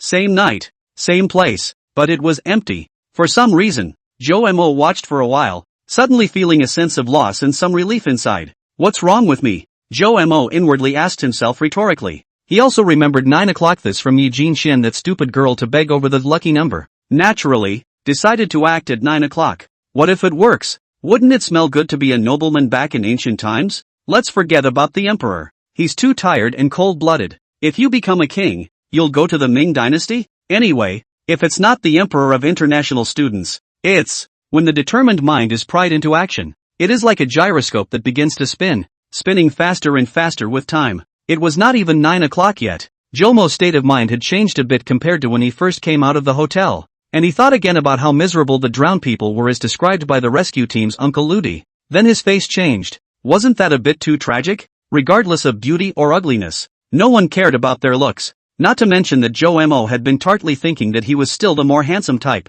Although Joe Mo is not a good person, but also not a bad person, and I also just saved a girl to come. How is also some merit, right? You don't have to die a horrible death, do you? Except for the sounds of the bridge and the river. Everything around them seemed extraordinarily quiet. Occasionally, a vehicle would drive by in the distance with a low rumble, but it quickly disappeared into the night. This quietness made the boys' hearts feel calmer, as if they could hear the sound of their own heartbeats. Perhaps it would be a good idea to find out if there are other, more considerate ways of ending oneself. There's no reason why you have to jump today, is there? How about the next day? A moment of hesitation appeared within him. It's 7:59 p.m. Joe Mo picked up his cell phone and looked at the time, then turned off the flight mode. After the old man of the landlord scolded him before, I don't know what kind of wind he was smoking, but he also kept calling over to harass him. Joe Mo felt annoyed and thought nothing of directly adjusting to flight mode. The sun was just right and the breeze wasn't too dry. Youth is a game without opponents. Try to beat yesterday's self. The familiar ringtone rang. Joe Mo saw that it was a cell phone number with a tail number of 988 calling.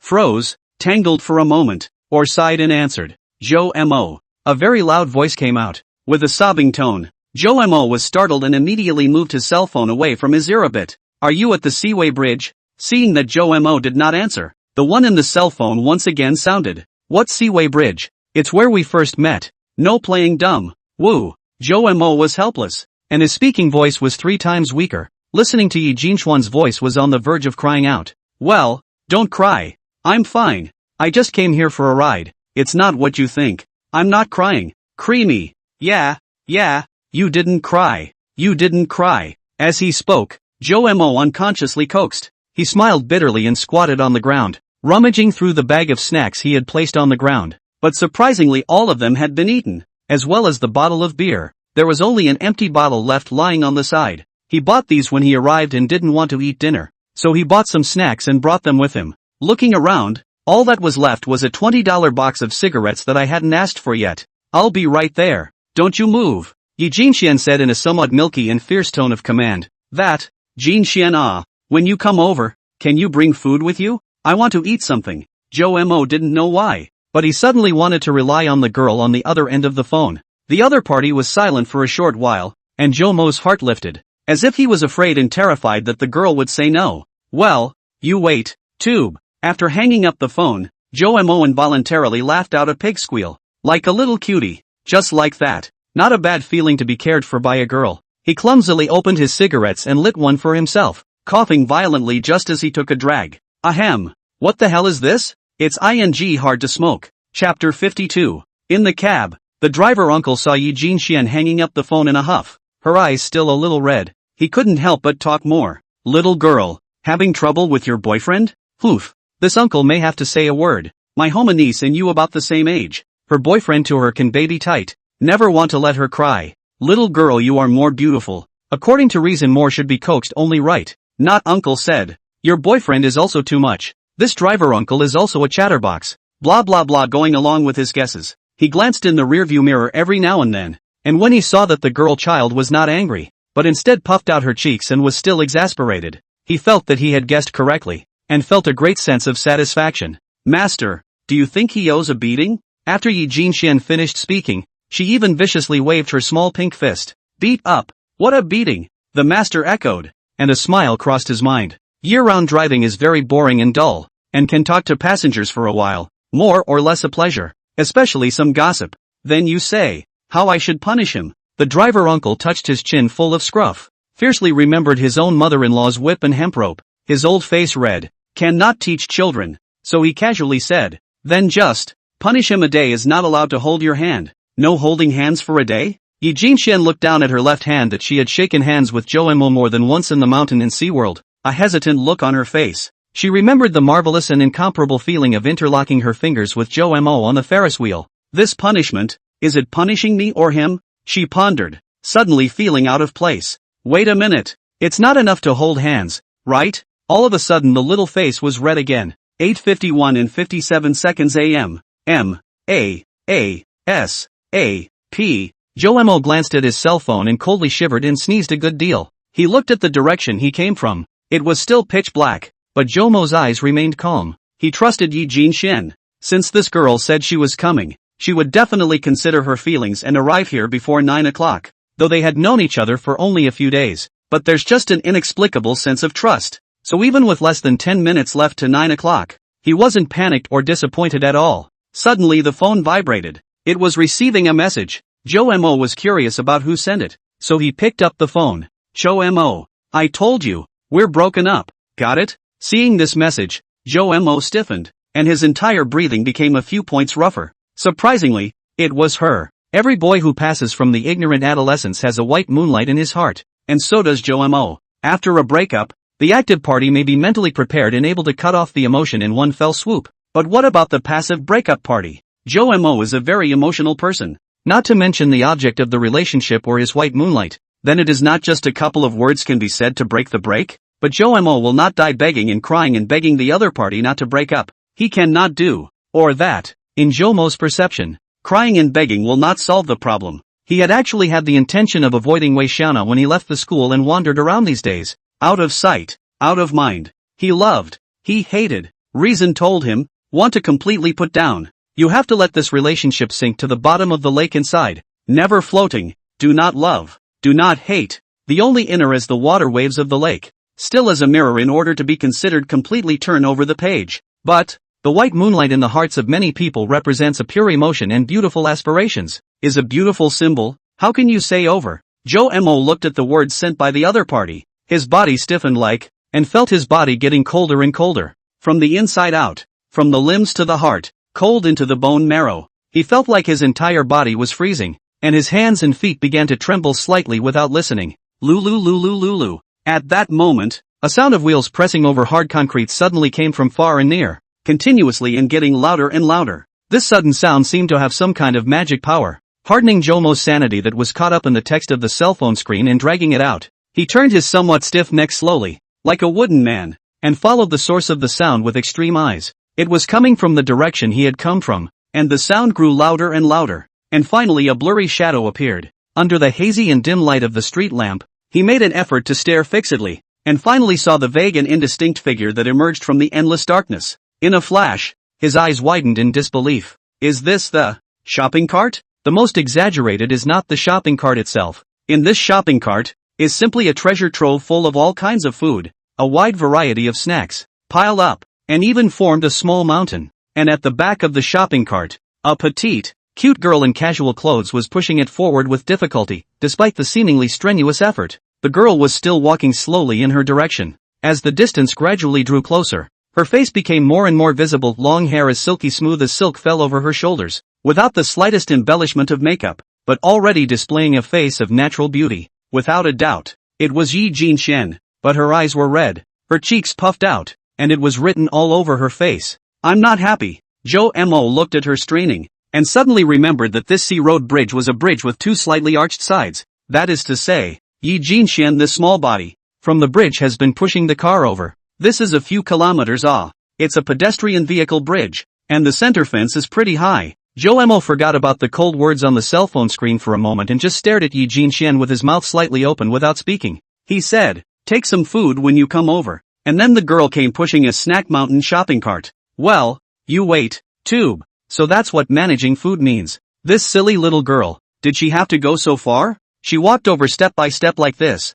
getting closer and closer to Mo, looking at the small mountain of stacked layers of snacks. Each layer made Mo look at his heart with mixed feelings. When the cart slowly stopped in front of Mo, Yi Jinxian, who had originally puffed up like a little bun, saw Mo's somewhat chilled appearance, but in an instant the color of exasperation on her face disappeared without a trace, and was replaced by a face full of concern. What's wrong with you? Are you feeling cold? As she spoke, she opened the brakes of the shopping cart nimbly, and then carried out a heavy, bulging big bag from the car, and shoved it into Mo's hands without saying a word.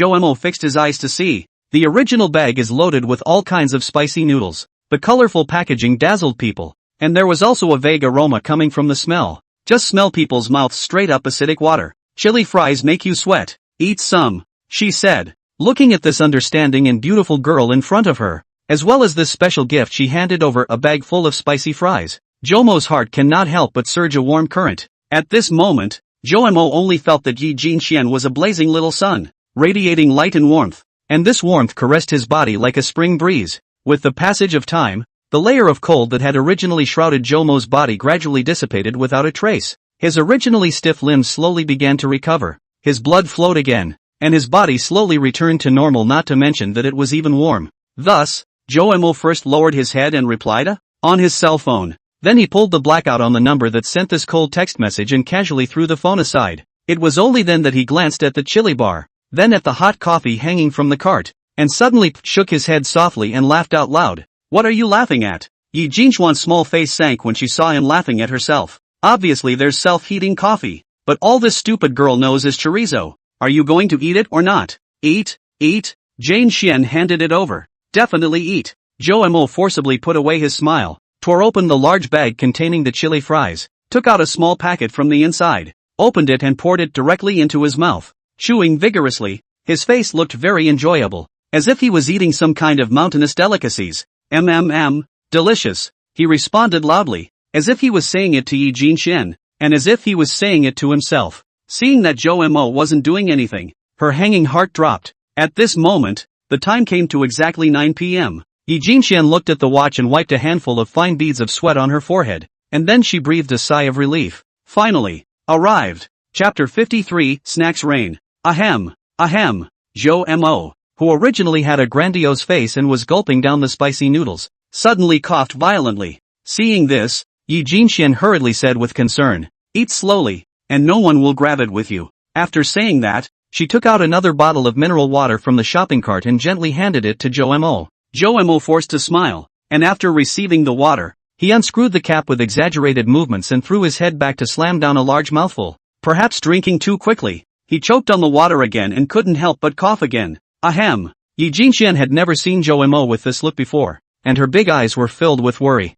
From the day she ran into Zhou Mo, the boy in front of her gave her a feeling of untamed and unrestrained. Even when faced with a life and death decision, he didn't look bitter and hateful, and his brows didn't even wrinkle a bit because of this. Even have the heart to care enough to help yourself through talking and laughing with the entire freshman class at school, shading the head teacher, and chasing people wildly with their off shoes. If it wasn't for the fact that she ran into him on the bridge, Yi Jinxian even suspected that such a strong, dazzling senior would be unable to think straight. Visible Zhou Mo for the ability to cover their inner emotions has reached a very high level. This is where the steel shell simply 18K titanium alloy bright dog eye high strength shell is right. But Zhou Mo, who was so good at hiding his heart, had just turned white, his eyebrows furrowed, and his body couldn't stop trembling. Yi Jinxian had just seen Zhou Mo throw the cell phone in his hand to the side, and she guessed that this might be the trigger. So what the hell did he just see in his cell phone? Yi Jinxian originally was still very angry Zhou Mo and play the same old thing, but now only feel sour nose, bulging bun face instantly deflated. See what is not important for the time being, she now only wanted to comfort Zhou Mo before, at the same time fortunate that she herself keenly aware of all this. Otherwise, on Zhou Mo's state just now, Yi Jinxian dare not imagine what Zhou Mo will do next. She squatted directly behind Zhou Mo and reached out to run her hand down Zhou Mo's back from top to bottom, trying to make Zhou Mo's breathing better. The white fingers had just touched Zhou Mo's broad back, and Yi Jinxian felt very keenly that he was really trembling. Phew, thanks, I'm fine. After Zhou Mo slowed down his energy, he tried to say calmly, directly turning his back to Yi Jinxian, leaving her with the back of his head, not wanting her to see his wretched appearance. Yi Jinxian looked at Zhou Mo's broad shoulders with some hesitation. Unlike Zhou Mo, she hadn't studied psychology and didn't know how to persuade a person who wanted to commit suicide to get lost. But well, on the way over pushing the cart, she suddenly received a call from Xietian, a psychologist, and after briefly describing the situation, Xietian told her that the likelihood of trying to drag Zhou Mo back easily was not high. Right now, let yourself take Zhou Mo as a friend to chat on the line. First persuade back again. And Xietian also pointed out a killer app. Let Yi Jinxian at the right time to use out. Still hungry? After holding her tongue for half a day, Yi Jinxian still put the topic on eating. Well, kind of. What did you get? Zhou Mo turned his back to her and said in a calm voice. Oh, let's see. Yi Jinxian saw that Zhou Mo wanted to eat. Her heart was happy. Being able to eat was a blessing. This was what the orphanage director had said to them orphans in the past, and she was convinced of it. She hurriedly stood up and started grabbing things from the shopping cart next to her and chimed in tweedledums. After Zhou Mo forced himself to calm down, his entire body turned back and looked at Yi Jinxian, wanting to see what she could get for himself to eat. Chomere, would you like buttered bread? Or tiger cake? Or, boing. Perhaps a little too excited. Yi Jinxian moved very quickly, just wanted to hand Zhou Mo his favorite tiger skin cake. One foot was don't by the wheel of the shopping cart. She panicked and grabbed the handle of the shopping cart. The result was that the shopping cart fell down directly. She also jumped to Zhou Mo. Claptrap. Then Zhou Mo saw a scene that he will never forget. Yi Jinxian with a shopping cart full of snacks, directly jumped into his arms. The snacks in the shopping cart is also like a shower of rain was poured ahead. Zhou Mo hugged Yi Jinxian, who had her small head on his chest, and enjoyed a rain of snacks for a while. And only when he smelled the faint fragrance coming from the young girl's body and felt the softness of her body did he come to his senses.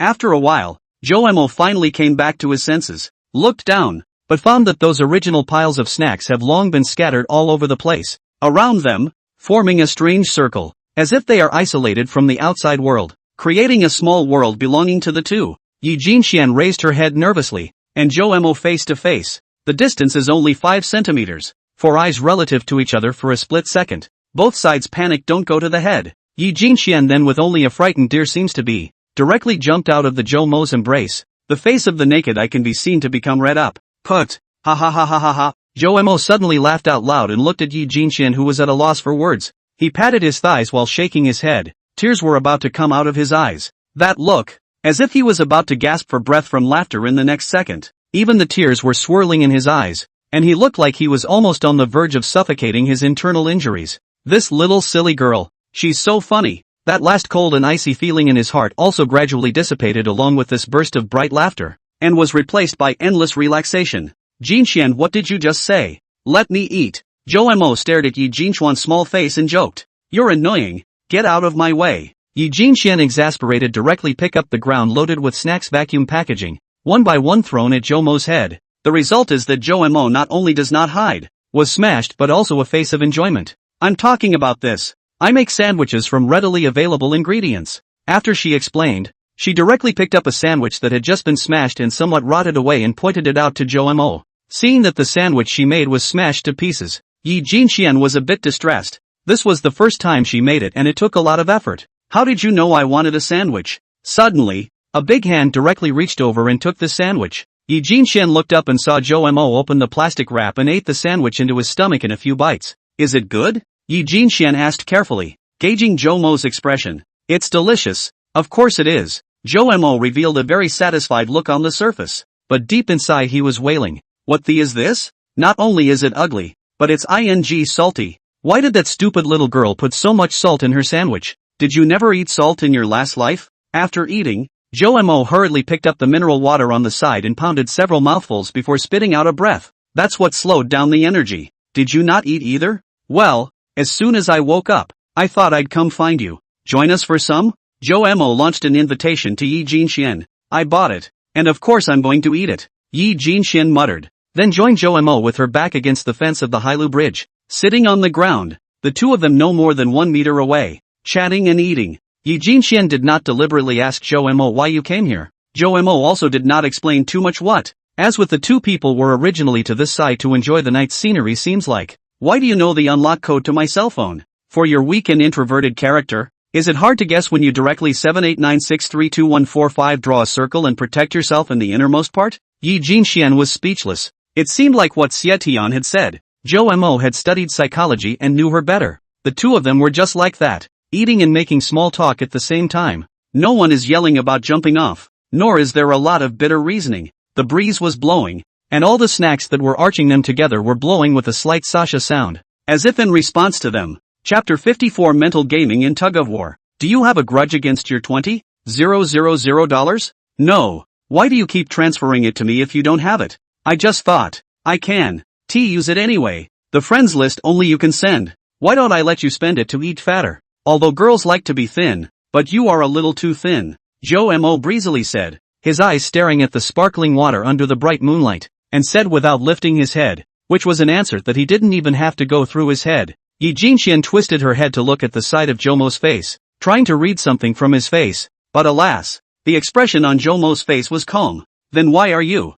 helping me? Yi Jinxian wanted to confirm something with Zhou Mo, a very important thing, but she was too thin-skinned to ask openly. Well, because more or less I see in you what I used to be when I was younger, I guess, and also, what happened to you really pissed me off, Zhou Mo said. At that time I was, I guess, a little bit like a little crazy. Whoever dared to mess with me, I bit them, my cousin because he cursed me. I went over there with a big mouth and hit him so hard that he went around me when he saw me. When my uncle found out, he slapped me too. So I took the opportunity to bite his hand so hard that he still has a hideous scar on the back of it. This incident also made him determined to skip me in consecutive grades. And then a couple of guys who were good students taunted me before I started studying like crazy. There have been a lot of fights, too, and even though I rarely win because of my young age, I fight back with all my might every time, said Zhou Mo leaning lazily against the fence with his hand on his pillow and a hopeful expression on his face. How I wished, at that time, that someone would come down from the sky and help me with all this damn crap, Zhou Mo added slowly. Yi Jinxian pursed her lips, her big eyes looking at Zhou Mo with a complicated gaze, very touchy-feely. So you've turned yourself into the one who fell from grace? Have some dragon fruit, it's high in protein. Thanks. Yi Jinxian took a fruit knife and cut a dragon fruit, half for each of the two. She felt that she was too mouthy to be comforting, so she thought about what she could do for the other person. By now the time had come to 9:49 p.m. The weather is getting colder. It's funny to say that. Being a little bit nicer to you makes me feel a little bit better about myself. And when things are all done on your end, I surprisingly feel relieved too. So I'm still doing it for myself. And you don't have to have a mental burden, haha. Zhou Mo took a big bite of dragon fruit and ate it all over his mouth and said casually, then streamlined his language and added, think of it as me doing you a service, you providing me with emotional value, both for nothing. Can you explain it like that? Yi Jinxian felt that she was a bit dull from reading, but that wasn't stupid. But I don't know why. Obviously knowing that Zhou Mo was fooling herself, she was a little happy what was going on. Thus began a psychological tug-of-war mediated by small talk. Then shouldn't you send the Buddha to the West? Yi Jinxian couldn't help it and opened her mouth. She felt it was time to put the killer in. She could sense that Zhou Mo didn't quite want to give the opportunity to persuade him more. It gave her an invisible sense of crisis. Fortunately, Yi Jinxian was sensitive to her feelings, and even if she couldn't guess the deeper meaning of Zhou Mo's every word, she could still sense that something was wrong. Isn't this delivered to the West? The assholes in your environment are cleaned out and you're in good spirits. Hearing Yi Jinxian ask this, Zhou Mo twisted his head, not caring about the reddish juice on his mouth, and asked with some doubt. He thought hard about it. It should be over. Zhou Mo also pulled out his cell phone and also opened a few videos, handing them to Yi Jinxian to see. We even have such an arrogant girl in Haichang, openly bullying her classmates? Tell them to get out of Haichang and return peace to Haichang. Don't let the laborers see this little girl, or the rotten egg in my hand will not be unfavorable. Yell. This old girl is quite energetic, right? Don't let my brother see, or I'll ask you to go to the grove. The video of the same city is full of videos scolding Li Lele and her father, and even her family's industry is also carrying out difficulties in Haicheng, and a lot of comments also say that Li Lele's father can't go back to his home for the time being, and Li Lele herself has been sent out of Haicheng overnight, because she was surrounded by people in a square where clothes are sold, and she almost got beaten up. How's that for a total KO? Yi Jinxuan's heart was warm when she saw this, but she was even less inclined to reason, because it was not possible to reason. Zhou Mo had indeed helped himself to take care of things properly. This was a fact. Besides, Confucius has said that only women and small people are hard to raise. Yi Jinxian anesthetized herself. When I say no, I don't. Yi Jinxian muttered. Why? Zhou Mo glanced at her with a deep gaze. This girl had never been so disruptive. She's not right. Because, it's hard on my heart and I'm not happy. The scene was comical as Zhou Mo and Yi Jinxian stared wide-eyed, both looking at the red juice on the other's mouth. The two people did not speak again for a time. Zhou Mo is analyzing this girl gourd sold what medicine, while Yi Jinxian is racking her brain to think of the killer how to make good use of. Can't see how hard it is for you inside. Zhou Mo squinted at Yi Jinxian's side of the snacks garbage bags. The scaled on their own side to be much more magnificent, are piled into a small mountain. This girl's stomach is a black hole? It's hard to feel good and eat so many snacks? Yi Jinxian pretended not to see his eyes, said to himself, I can't do it. I'm afraid of encountering a difficult problem again or something. I don't know how to do it. Yi Jinxian said weakly. This was the first time she lied. Her heart was weak. The corner of Zhou Mo's mouth twitched when he saw her eyes drift downward, her body still involuntarily twisting, rubbing her hands together, and her tone still weak. No, can you lie professionally? So what do you say? Zhou Mo spread his hands and said indifferently. So, you'll help me again? Yi Jinxian gave her own answer, which was also the killer app that Xie Tian gave her. Student Yi Jinxian. Right now there is no more effective method of persuasion for Zhou Mo, but he will do his best to help you before. If you now proceed to ask him for help, he should not refuse. In short, first drag it out in this way. There is only one life after all, and then slowly study the countermeasures. These were Xie Tian's original words, but the way she used them was really fake as could be, and if Xie Tian was present, he was afraid that he would spit madly. For the sake of this wave of snacks, it's not impossible to help you, but if I can help you for a moment, can I help you for the rest of your life? Zhou Mo said with some amusement. Help me for the rest of my life? Yi Jinxian listened to suddenly some intention. Can be so good. Her character was already introverted and not talkative, but she also didn't like to trouble strangers. But people as social group living creatures, there would always be times when they would trouble others. Yi Jinxian felt a headache when she thought of this. Suppose Zhou Mo could help himself for the rest of his life. Yi Jinxian felt that life should not be too good. After all, Zhou Mo was her acquaintance now, and was no longer restrained with each other. There was no communication difficulties, and Zhou Mo had saved her. There was no saying about his character. Yi Jinxian thought about it. Feeling a little off again, she hurriedly shook her head to dislodge the thought from her head. Business, Yi Jinxian, do the right thing. She reminded herself over and over in her mind. Chapter 55, Zhou Mo loses a round first. Never mind. I'll just teach you another trick now. Seeing Yi Jinxuan's face with a troubled expression, Zhou Mo said with a light smile. He finally guessed at this moment that Yi Jinxian lied in order to retain himself,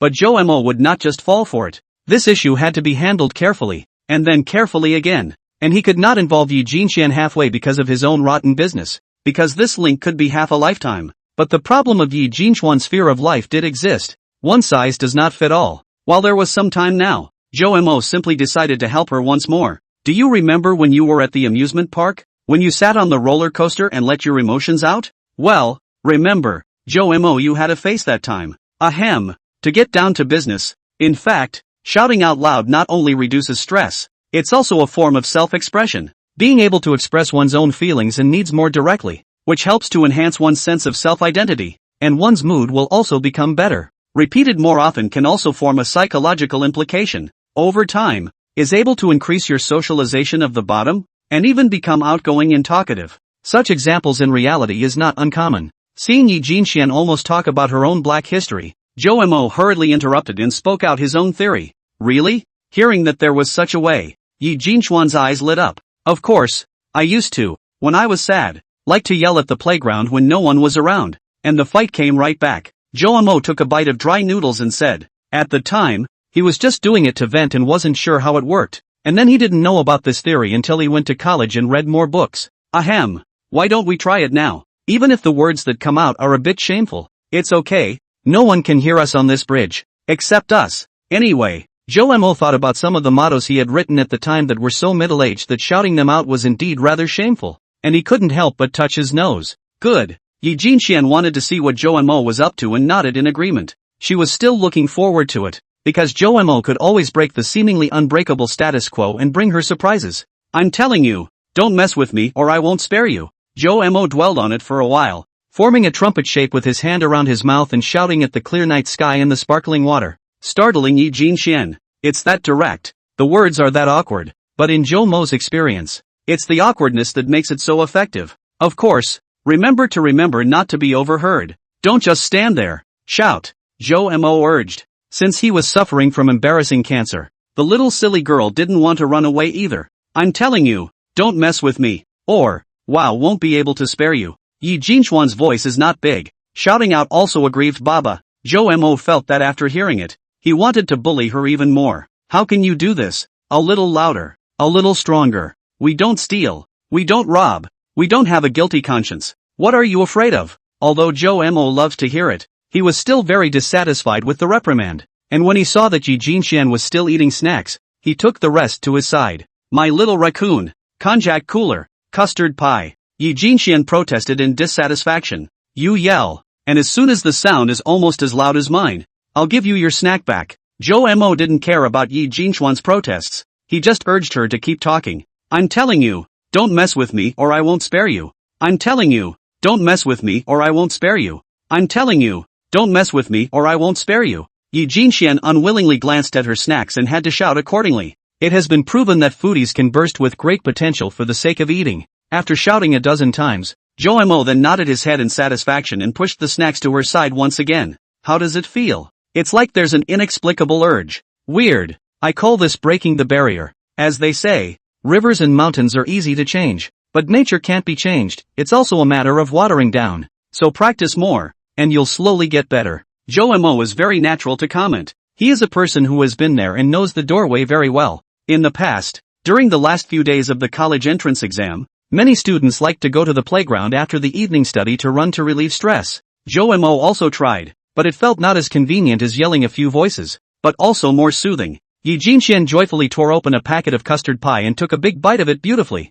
The small side of her mouth was full of residue, not more than a few bites into her meal. She remembered something else and stared crookedly at Joe Mo and asked, Joe Mo, what was your favorite thing to shout before? Joe Mo, however, had his body in a lurch, half squeaking. Chomere? Yi Jinxian saw Joe Mo rubbing his nose as if he didn't want to pay attention to himself, but she didn't let it discourage her. On the contrary, she gently stood up and walked beside Joe Mo with a light step. Her large, beautiful and moving eyes were as bright and dazzling as gemstones, and she was currently gazing at Joe Mo's face with unblinking eyes. The long eyelashes fluttered slightly. Time passed minute by minute, but Yi Jinxian didn't have the slightest intention of removing her eyes. She just stared at Joe Mo quietly and intently. Stare at. Joe Mo wanted to give her the back of her head, but Yi Jinxian chased after her face and couldn't stand being stared at, so he scratched his head and said, the day the broken sword is recast, the day the knight returns. Wow, that's so cool and fitting. When I go back to school, I'll make it my motto,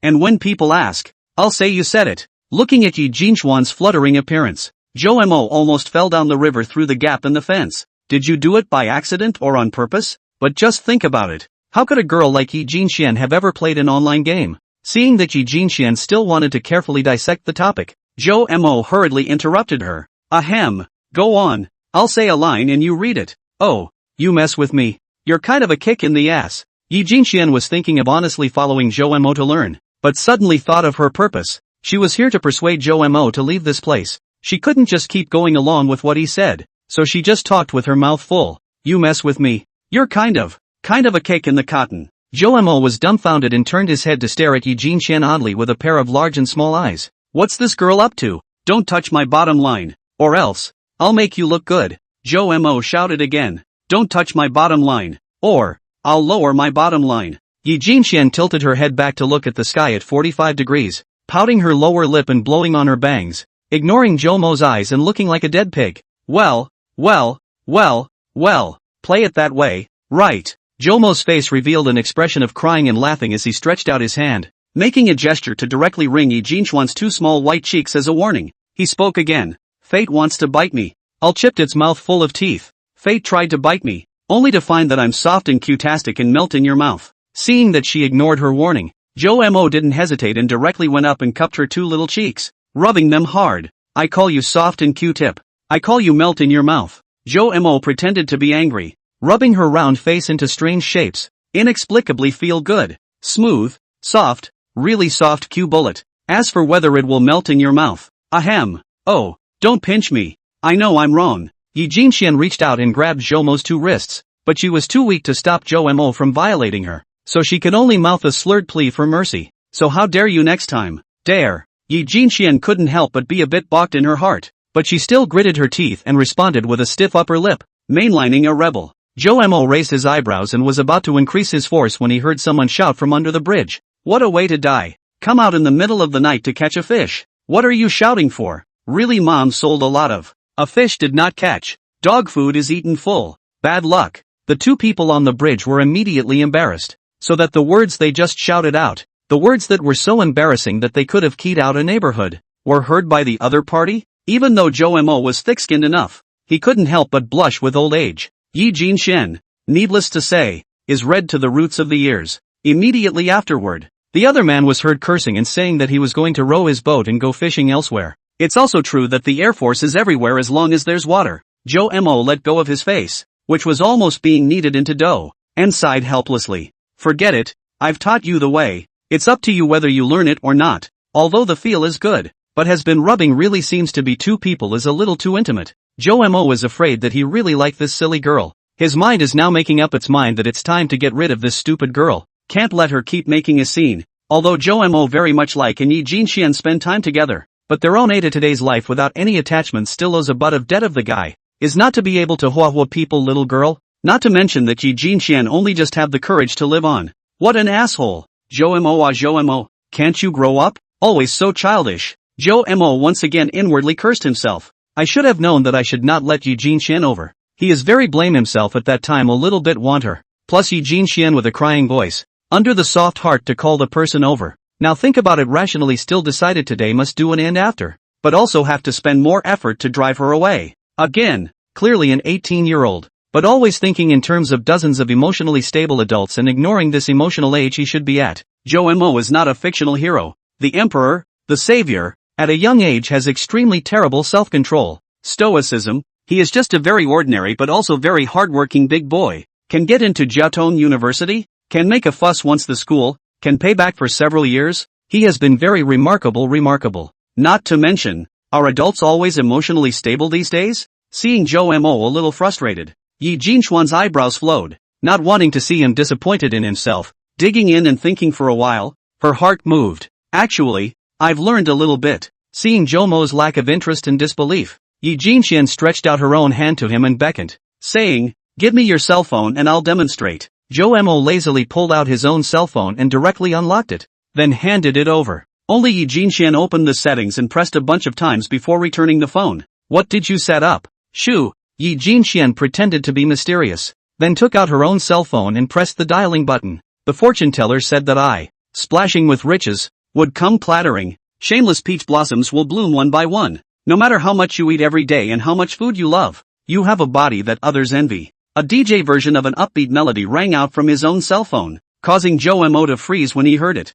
That ringtone you had before was nice. but it always felt a little sad after hearing it too much. Didn't you say that prolonged positive mental stimulation can have a good effect? So I'll give you an upbeat one to listen to every day, and your mood will naturally improve. Yi Jinxian explained with her arms crossed as if inviting credit. Sounds like a bit of learning, but not nearly enough. Jo Mo hit her unceremoniously. Right. Ah. So say. You teach me again. Well, I learn slower. May need 30 days? Yi Jinxian stood there with an impressive figure. She slightly arched her back and put a pair of small white hands behind her back, her beautiful eyes gazing tightly at Jo Mo. At this moment, a breeze brushed by. Her silky long hair fluttered gently with the wind, and a few strands of it drifted towards the bridge. Although she still stuttered a little when she spoke, but that beautiful and moving face was full of expectation and hope. Seeing this, Jomo's heart jolted and he immediately understood. He secretly pondered, this little silly girl, when did the segment become so high? At the same time,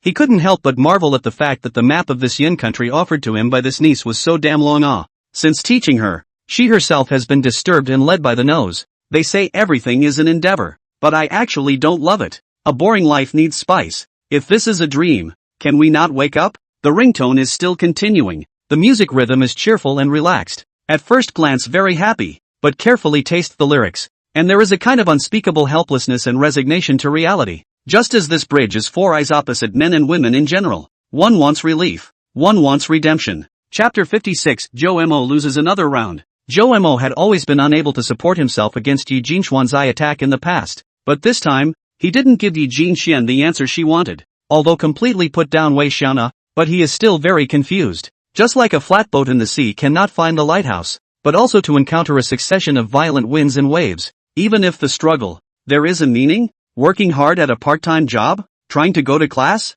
Paying off your mortgage? Going back to school? Working hard alone? Working hard in classes? And when you graduate, you have to continue the cycle. Hard work, hard work, hard work. Life is all about hard work and effort. When the sky-high mortgage is paid off and your body collapses, you're cheap, aren't you? Jo Mo suddenly recalled a joke that was said in Li Yogwa's class. Although it was a joke, but it was engraved in his heart. Do you know why man is born crying? That's because he understands that he has just begun and has a whole lifetime of sin ahead of him. So he wailed and cried hysterically. Do you know why so many old people are smiling when they die? Because he knows that he has finally survived the suffering of this generation. So he smiles. Jo Mo twisted his head to the side, avoiding Yi Jinxian's gaze. The master leads the door. The practice is up to the individual. So you don't need me to teach you. At the thought, his tone cooled a few notches, but his mind was already made up, and he was beginning to smell like he was turning people away. Even,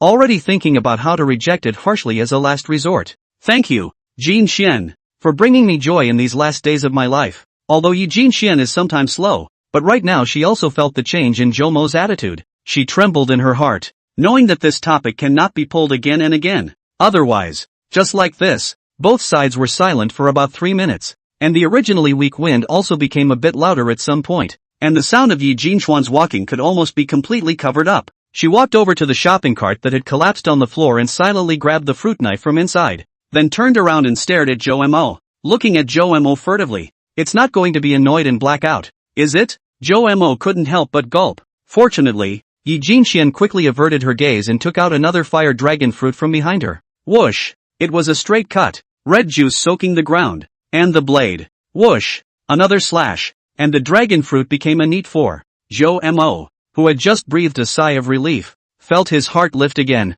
Why is this girl so jumpy? Here, eat. Oh, thanks. Seeing Yi Jinxian handing over a piece, Jo Mo took it with a stiff face and then ate it. He had just finished eating when he saw a small hand handing over another piece, the one that doesn't let himself breathe. Jo Mo twisted his head and saw Yi Jinxian pursing her lips, her big eyes staring straight at herself, and he looked at the little girl's other hand stained with a sharp knife like blood, which seemed to be chilling under the streetlight. There's an old Chinese saying that those who know what's good for them are good at what they do. He thought of a line from some anti-Japanese cereal, so he honestly took the other piece and ate it again. With that, he ate a whole dragon fruit in one sitting, but it wasn't over yet, and just when Jo Mo felt like he could take a breather, a small hand handed over another peeled apple. Jo Mo felt very full already, although he could still barely eat an apple, but when he saw that Yi Jinxian still had a big freshly peeled apple in her arms again, he blushed up. Jinxian, are you okay? Jo Mo carefully opened his mouth, and eventually gritted his teeth and took the apple and nibbled on it. Who knew that when Yi Jinxian heard him say this again in a gentle tone, she felt her nose sour even more and tears dripped in her eyes. Sure enough, he still cares about me. He was all an act just now. Yi Jinxian seemed to be angry as she turned around and sat on the ground holding her knees. For a change she gave Zhou Mo a back of the head this time. Not letting him look at her face, Zhou Mo wiped the red juice on the edge of his mouth with his hand. He felt the warmth he could feel coming from the girl, and so, taking advantage of the fact that the other party couldn't see it, he looked at Yi Jinxuan's back with an extremely gentle look. The wind shifted her long hair off the bridge, and her petite frame looked a little pitiful and helpless. Zhou Mo stood still, his gaze locked onto her, a strong impulse welling up in his heart. He wanted to walk forward and embrace this tender girl tightly into his arms, using his own body to help shield her from the cold winds blowing from the river. Yet reason told him he couldn't do it, that he didn't deserve it. People have bright futures, while he or she is a man dying before the night falls. Let me tell you something. Wanna hear it? Zhou Mo had just finished speaking when he saw Yi Jinxuan's body, which was holding her knees, begin to walk according to the meter, and soon turned 180 degrees, facing herself with a pitiful look on her face. This is too cute, Zhou Mo commented in his heart, while his heart ached. These were the last words, set to shatter her naivety. After all, without herself, in the future, when she met the bad guys, she could only rely on herself to protect herself. Of course, there was the added purpose of getting her to know what she was doing. What do you think? How about buying a house here in Ocean City? Yi Jinxian sniffed, her small face flashed a confused color. Although she did not know much, but she also knew that the houses in Haicheng are very expensive when looking at the whole country. Occasionally when I listen to teachers in the office they talk about it from time to time and everyone looks like they can't afford it. Something that could make a mature adult have such an attitude. Yi Jinxian felt that it must be even more out of reach for herself. It's expensive, isn't it? Yi Jinxian replied weakly. I've got one that's indefinitely deferred. How I bought it aside, but I need to pay almost 12,000 a month on a 30-year loan. Can you hear me? No substitution for a city. Virtual. Don't take it personally. Have fun reading. Zhou Mo finished and pointed to the hard concrete on the ground. Yi Jinxuan's face was bewildered as she began to carefully calculate. One's living expenses are only $300 a month, which means that one does not eat or drink for 40 months to help Zhou Mo block 1 month's payment. Though one is willing, it's too long for Zhou Mo to wait. Immediately after that, she shook her head vigorously and cursed herself for being stupid. This is not the way to settle the score. Yi Jinxian has worked. In Haicheng a month is only 3,000 yuan. That is to say, working 4 months to help Zhou Mo to pay back a period. It was scary to think about her. Even if one graduates, this loan is a heavy and overwhelming burden. And the key house is still uninhabitable. If you can't live here, it means you have to rent an apartment. I heard from my teacher that renting an apartment here is quite expensive. Then Zhou Mo, how did he last until now? And 30 years? From 18 still to 48? Is this the most wonderful youth of one's life? All to be plunged into the haze of repayment? Thinking about it, Yi Jinxian felt like breathing hard. Wait a minute. Zhou Mo went to Jiaotong University, not some pheasant university. Using the school's aura, tutoring a tutor or doing some work for some organization through regular channels should be able to earn a reasonable income, right? It's always so much better than playing odd jobs. Zhou Mo, go help some students with their homework or something. The pay should be okay, right? Yi Jinxian asked with hopefulness, hoping that Zhou Mo would give an affirmative answer. Otherwise the burden is not something that can be carried by the average person. Yeah, that's what I thought at first. Zhou Mo's face was filled with bitterness as he sniffed. When he first started school, he did help students with their homework at first, easily, and for a decent income. But the outrageous thing is that once, when tutoring a girl from an extremely well-off family, after only a few days,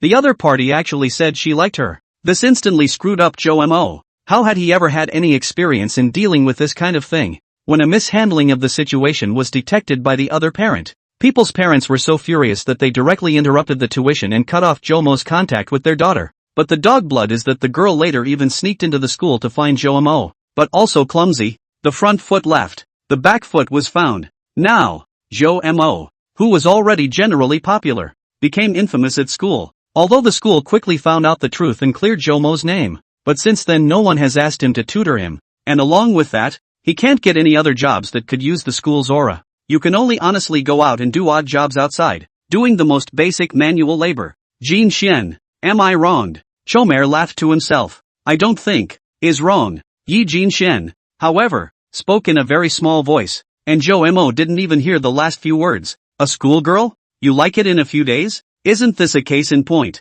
Jomo's age was not too old. Super school bully not to mention. Good looking, gentle temper, but also like to think about others. Is not it normal for a young girl who is in the period of love and ignorance to fall in love with? He reasoned with her and she consistently talked about her feelings around him. Chapter 57, Jomo's defeat. Do you like her? Yi Jinxian asked carefully. Like hell. She's pretty, but I really don't have the heart for it. Jomo shook his head. And, is she as pretty as I am? How can that be? Jane Xian, you are the most I have ever seen. Jomo was halfway through his sentence when he felt that he had gone off topic again and was out of place, and looked at Yi Jinxian in a somewhat confused manner. Obviously we're talking about something serious. How did we get off topic again? This niece was really her nemesis. Jomo felt his head was so big. When faced with her, Jomo found that he just had a hard time keeping his sanity, only to see Yi Jinxian gently pick up the fruit knife again and cut off a banana in two. Quick and precise. Then handed over half a banana to Jomo. Buy you a banana.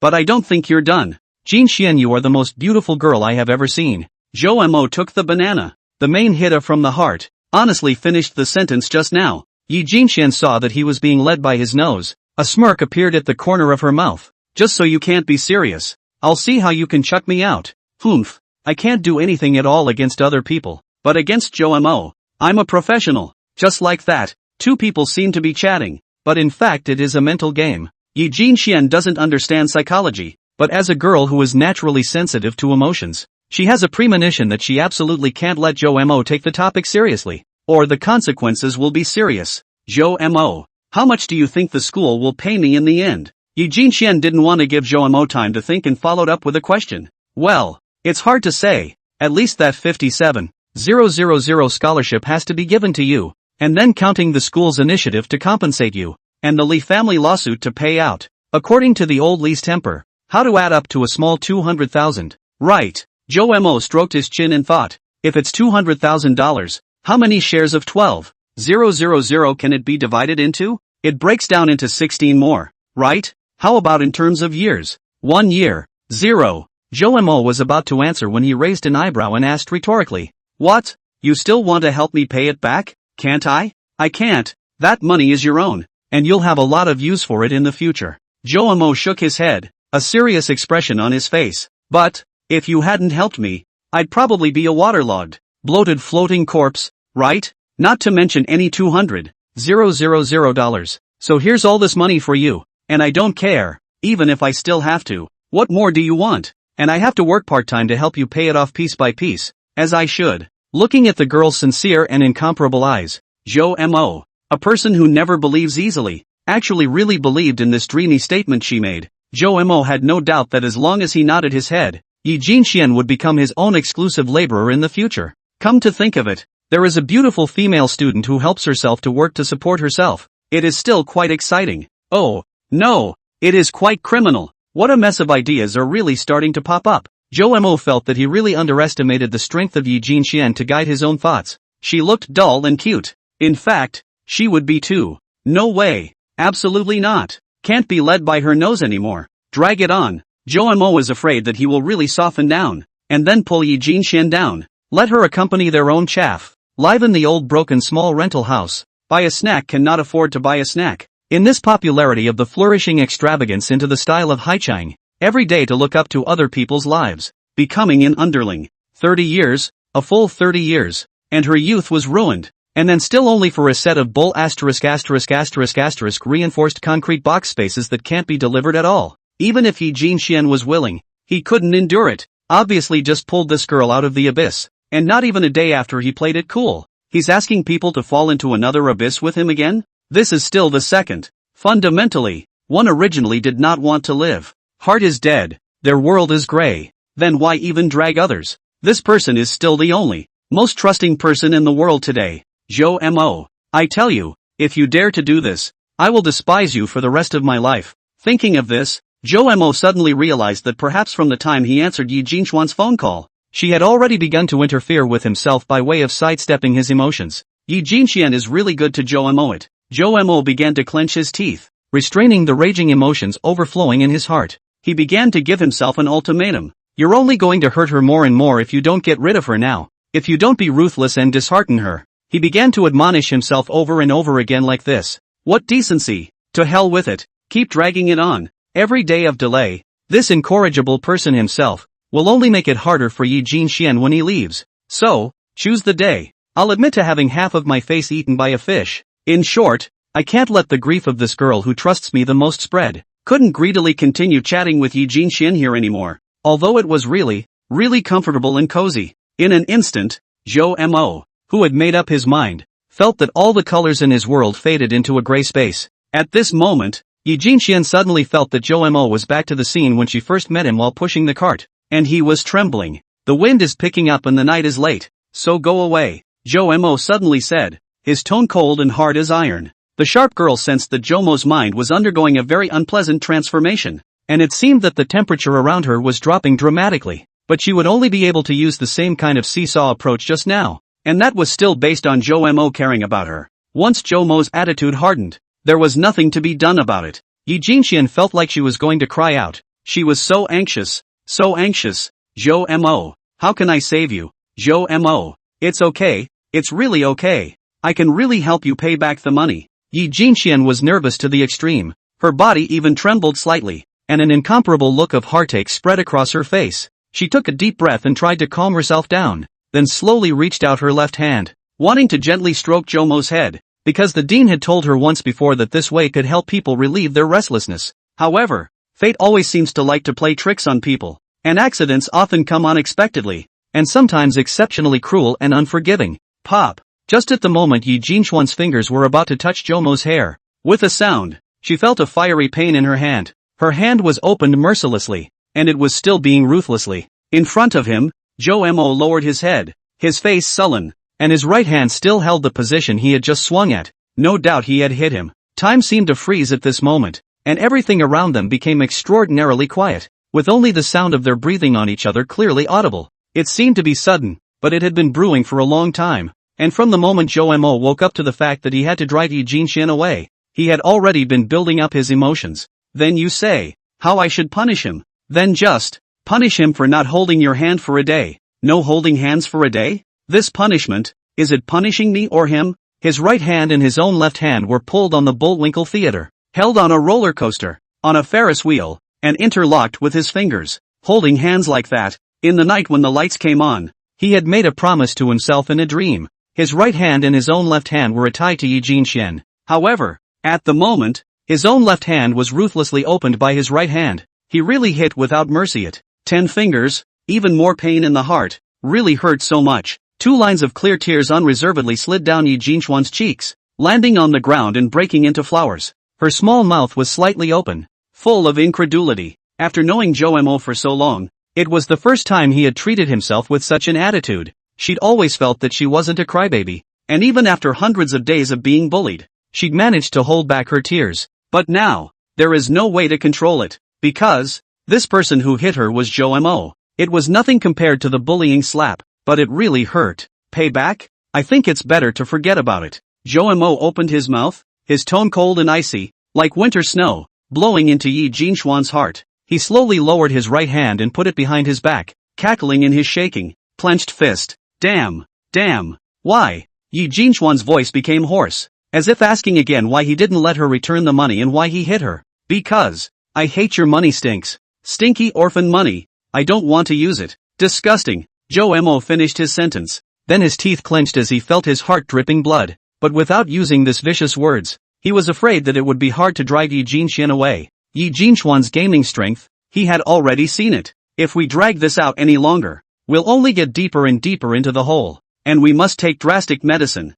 Stinking orphans, he knew very well how much psychological damage it could do to an introverted child like Yi Jinxian, and he is actually not much different from an orphan now. Really ruthless, even scolded himself. Zhou Mo heard a burst of sadness. If someone else dared to do this to Yi Jinxian, Zhou Mo would not hesitate to beat that person down with a shoehorn. Ridiculously, he himself used this vicious way of speaking, and Zhou Mo felt like he could hardly catch his breath. Like he had a huge boulder pressed against his heart, but he still underestimated her. Zhou Mo, don't make a scene. I know you are deliberately saying this to me. Good boy, you listen to my words first. Let's go back. Slowly say it, okay? Okay. The girl huffed, as if she wasn't angry, still forcing a smile. She quickly wiped the tears from the corners of her eyes with the cuffs of her school uniform viciously to keep the sadness from spilling out of her body. Despite the tears in her eyes, she didn't show the slightest bit of disappointment. Instead, her eyes were filled with tenderness and compassion as she continued to persuade the boy in front of her with a soft tone.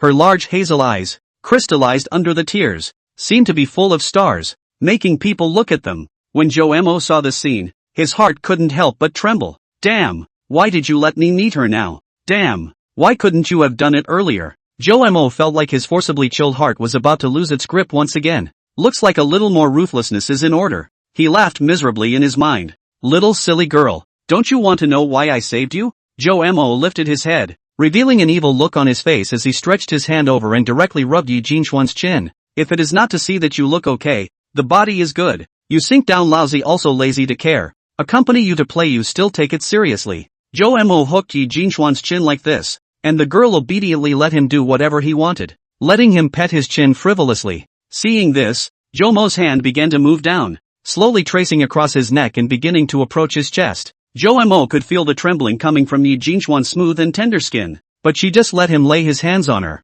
and she just pursed her lips, revealing a smile as bright as a spring flower. Jo-mo saw the vicious words she could endure, and was thinking of getting on her hands and forcing her back. But alas, right now, Jo-mo felt that even if he really pressed his hand on her chest, she probably wouldn't move. Why didn't she duck when her body was clearly shaking? Jo-mo opened his mouth to say something more vicious, but in the end it turned into a silent sigh. Yi Jinxian is different from other girls. If you use not worthy of living or waste to scold her, of course, even more toxic. But Jo-mo is not afraid of her crying, just afraid that she will not be able to think of it again. So he still gave up. This dangerous game. Jo-mo is like putting his fist on the cotton. Simply cannot make strength. He lost again. And next, is Yi Jinxian meet Jo-mo cold winter snow after the spring counterattack. When the little girl saw Jo-mo's hand resting on her neck without moving down, she sniffled and smiled even more. Your hands are shaking, aren't they cold? She said, trying to sound sweet, with a sob. Immediately afterward,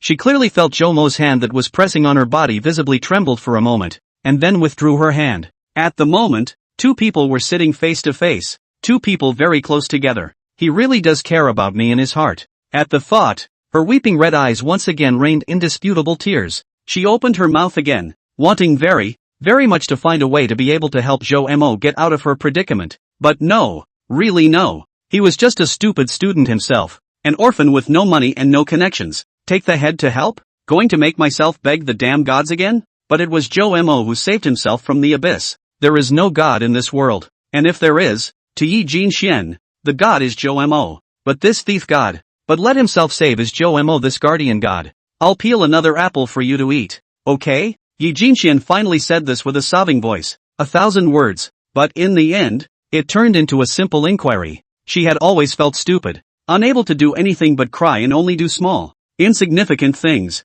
but even if it's insignificant, she still has to do it, because it was the only way she could help the boy in front of her. Then she hung her little head, sitting in front of Jo-mo, began to peel the apples in her hand delicately with one knife after another, although her hands kept shaking, and even the sharp fruit knife accidentally scratched her white and flawless fingers for a moment, and a small mouth appeared, and the silk of blood oozed out. Though the whole process was a struggle, she gritted her teeth and persevered, and her bean-sized tears barred down on her baggy school uniform pants, forming dots that joined together again. Seeing this, Jo-mo's cold and hard face began to move. He stretched out his own hand like a puppet on strings, wanting to comfort her, but his hand froze in mid-air, unable to move, as if Yi Jinxian had a layer of barrier on her body, blocking him from passing. I really hate myself. I really super hate myself. Why is my mouth so stupid? I really want to help you as much as you've helped me, but I don't know how and I'm too stupid to do anything. Yi Jinxian cursed herself loudly with a sobbing voice while silently peeling an apple.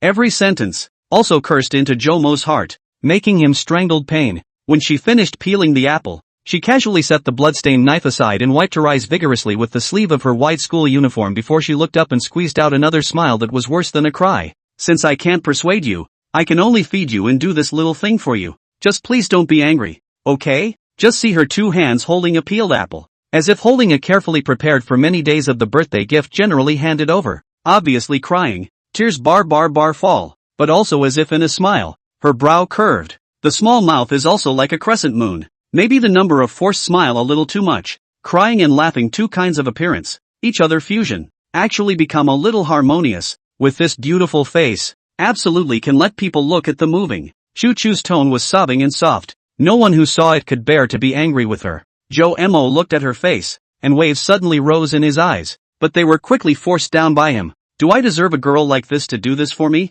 He felt a mouthful of hot blood converge from his body to his throat, and whenever he opened his mouth to speak, he would vomit all over it. Jo-Mo bit his lower lip as a fishy odor came up, and the palm of his other hand, which was behind his back, had been scratched by his fingernails, with blood slowly spilling out along the cracks of his fist. Can't be soft, Jo-Mo. You can't be soft, he growled frantically inside. As if Yi Jinxian did not see his slightly twisted, slightly grim face, she gently raised the apple in her hand to his lips. However, Jo-Mo closed his lips tightly, with no intention of eating it at all, and not even the slightest fluctuation in his eyes. Immediately after, the amazing scene happened in just 9 seconds. Yi Jinxian, to exceed the speed of ordinary people, gently bite down a small piece of apple, and without hesitation straight to kiss Jo-Mo. After a fleeting 9 seconds, Yi Jinxian delicately turned her head sideways, and their lips touched each other in an unbiased manner. Just as Jo-Mo was at a loss for words, his originally pursed mouth involuntarily loosened a tiny gap. When it was too late, only Yi Jinxian's flexible tongue tip was seen to smoothly pick the small piece of apple and send it into Jo-Mo's mouth with unparalleled precision. Are my apples good? Turning back around, she sounded expectant, with a hint of mischief, looking at the somewhat playful girl. In an instant, Jo-Mo felt that his gray world was suddenly dotted with 7 colored bands, starting from Yi Jinxian's body, spreading like splashes of ink, and all of a sudden everything had color again. Jo-Mo was like a little cutie. General actually woodenly nodded his head. It's sweet and sour, and fishy, and a little tangy, and the key thing is that it's soft and mushy and melts in your mouth. Then can you not cross the bridge? Also don't cross your $20,000. I'll peel an apple for you every day from now on, okay? Her tone was still soft and weepy, although at this moment is already late at night, 12 o'clock, but Yi Jinxian, that brilliant like stars' eyes, as if the night sky the brightest stars in general shining light. Each star is full of expectations and hopes, so that the face of her people cannot bear to refuse. Jo-Mo feels that at this moment, any normal boy will be defeated. Yi Jinxian also do not know why she can do this step. She only knows that she must do something, do 100,000 efforts to do something, otherwise, the boys in front of you may become cold corpses. The god she relied on would fade away with her. Chapter 58, Jo-Mo's World. Bang bang, bang bang, bang bang. Late at night, starlight dotted the sky, and a gentle breeze brought a slight coolness. On the bridge, 2 figures sat quietly on the edge, facing each other, as if the entire world's clamor had stood still at this moment. Jo-Mo looked at the girl in front of him, and his heartbeat gradually accelerated, as if there was a calf rampaging through his chest uncontrollably. Each heartbeat was like a heavy drumbeat, pounding on his eardrums, making him almost unable to breathe. As time went on, this heartbeat became faster and faster, as fast as if it had just run an intense 100-meter race, so frantic and rapid that it seemed to jump out of his chest. The girl's face was close to her own, very close, maybe only 15 centimeters. Jo-Mo could feel her warm breath and see her big red eyes from crying. She did not pull away from Jo-Mo this time, just like this, face to face, full of anticipation, strong anticipation. Ever since his parents were gone, Jo-Mo hasn't been looked at with such anticipation. She was the first. Chomer knew what she was expecting. The girl's anticipation gave him a warmth he hadn't felt in a long time, and he knew the girl was expecting a response from him, a hug, a promise, but it also made him more aware of his inner state. At the moment, the girl's hair was slightly disheveled, and although her eyes were red on her white face, she still had a curved brow and a bright smile, and a pair of large eyes full of hope stared at him soulfully. March day, despite the southern seaside city, at this moment also cool, Yi Jinxian's petite body, wearing what was already not thick, she was freezing and likewise shivering slightly. She'd been so focused on the phone when she'd come out that she hadn't really brought any thicker clothes. Jo-Mo, who was in a heavenly battle inside, wanted to hug her who was close by to keep her warm, but, what's done is done, and it can't be undone. Had to use that trick. Jo-Mo, are you cold? The girl's concerned voice sounded again as she tried to meet Jo-Mo's eyes on all sides, but the other party misplaced her eyes. Yi Jinxian's heart sank. It's okay, just a little more work, and we'll bring Chomer home. You can't drop the ball. Yi Jinxian, the little girl cheered herself up. Then, without hesitation, she opened her warm embrace, and her hands, like a pair of light wings, slowly stretched out toward Jo-Mo. since you don't offer to hug me, I'll offer to go over and hug you. Yi Jinshen, am going out on a limb. But unfortunately, just at this critical moment, Joe Mo suddenly held his knees with both hands, stood up with difficulty, and took a small step backward, and it was the small step that skillfully avoided Yi Jinshuan's hug full of expectations. The little girl was originally full of joy as she maintained her ringing posture, but when she realized that Joe Mo had dodged away, her entire body instantly became stiff and rigid. But after only a few moments, she quickly began to adjust herself, trying to act as if nothing had happened. The slightest tingle came from her left hand, a tiny incision caused by peeling an apple that melted into a few strands of pain that burrowed down her arm. Stinging and aching, Yi Jinshen had actually been very afraid of pain, but now, she had no time to care about that. With difficulty, she picked up the apple again, which she had only taken a small bite of earlier, and then slowly stood up, her body shaking uncontrollably. At this moment, this apple carried all of Yi Jinshuan's hopes and expectations. Recalling Joe Mo's reaction when she had just fed him, a glimmer of hope rekindled in Yi Jinshuan's heart. She held the apple in her hand tightly, her hands stretched straight forward, but her eyes unconsciously moved downward, as if a shy young girl was preparing to hand a love letter to the boy of her choice. And with her heart full of joy and nervousness, she sent the apple to Joe Mo's face carefully once again. Chomer, I like. Just as she was about to play her final trump card, she suddenly felt a lightness in her hand. The little girl froze as she raised her eyes, and with just one glance, she was already chilled to the bone. She watched in disbelief at what was happening before her eyes. Chomo had actually picked up the apple she had so painstakingly peeled with his right hand, then twisted his head around without a second thought and threw it with all his might towards the dark, unknown area beyond the fence. This fruit, full of her expectations and favorites, was thus unceremoniously thrown away by the one she held most dear. Never get it back. Her eyes, which were originally as bright as stars, seemed to have lost all their luster at this moment. It sure is cool to play with the feelings of an innocent little girl like you. Ha ha ha ha ha ha ha. Joe Mo took out a cigarette, lit it with a lighter, leaned against the fence and took a beautiful drag, then looked down at the stiff Yi Jinshen and slowly spat out a mouthful of white smoke at her face. His tone of voice was full of mockery. Cough cough cough. Yi Jinshen looked at Joe Mo, who was smiling like a demon. Her eyes, from being starry-eyed, once again became hollow and confused, like two dry lakes, and she began to cough violently. But well, if you have to get on the pole and give it away for nothing, I won't turn down such a beautiful thing. Pop. Before Joe Mo could finish, he was slapped in the face. Yi Jinshen paused for a moment, seeing that Joe Mo still looked playful after being beaten. She covered her chest with her hand, breathing hard and in pain. What? Still worried that I'll jump into the river? It's okay, if you're so worried, let's go back and take a nap. Seeing this, Joe Mo raised his eyebrows and looked greedily up and down around Yi Jinshen before moving forward with the intention of wrapping his arms around Yi Jinshuan's waist. This kind of gaze made Yi Jinshen very uncomfortable. Uncomfortable all over. Just like that night, that yellow-haired receptionist's undisguised greedy gaze was sickening. She couldn't help but push Joe Mo away as she kept her distance from him.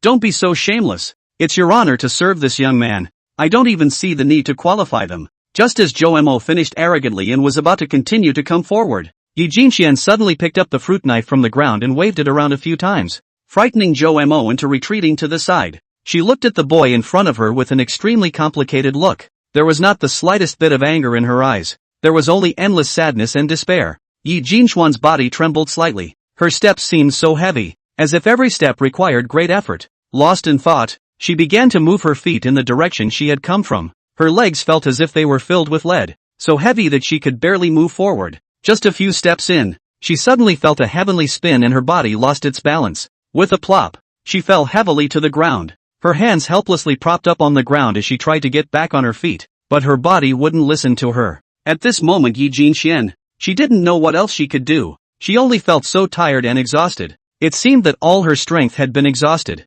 At this moment, she just wanted to lie quietly on the ground. Let time freeze. Let everything stop. Her head hit the hard concrete floor hard with a dull thud, and a sharp pain came to her head, instantly adding a large bruise to her forehead. Ha ha, what a clown. Ha ha ha ha ha. Really thought I was going to jump in the river. Orphans are just good liars. The mocking words of the man smoking a cigarette came from behind him. After waiting for a few moments, Yi Jinshen smiled miserably, pursed her lips, and climbed up with difficulty, shedding tears and trying not to let herself cry out while walking forward, limping like this until she disappeared into the deep night. Ha ha ha ha ha, what a ing clown. Ha ha ha, ha ha ha, Joe Mo, you're a ing clown. Woo, Joe Mo, who continued to point to Yi Jinchuan's side and laughed his head off, saw the girl disappear, and gradually reversed his words and began to berate himself, until finally, his voice whimpered, "Mo, you're a ing clown." As if his strength had been drained from his body, he went limp right next to the fence,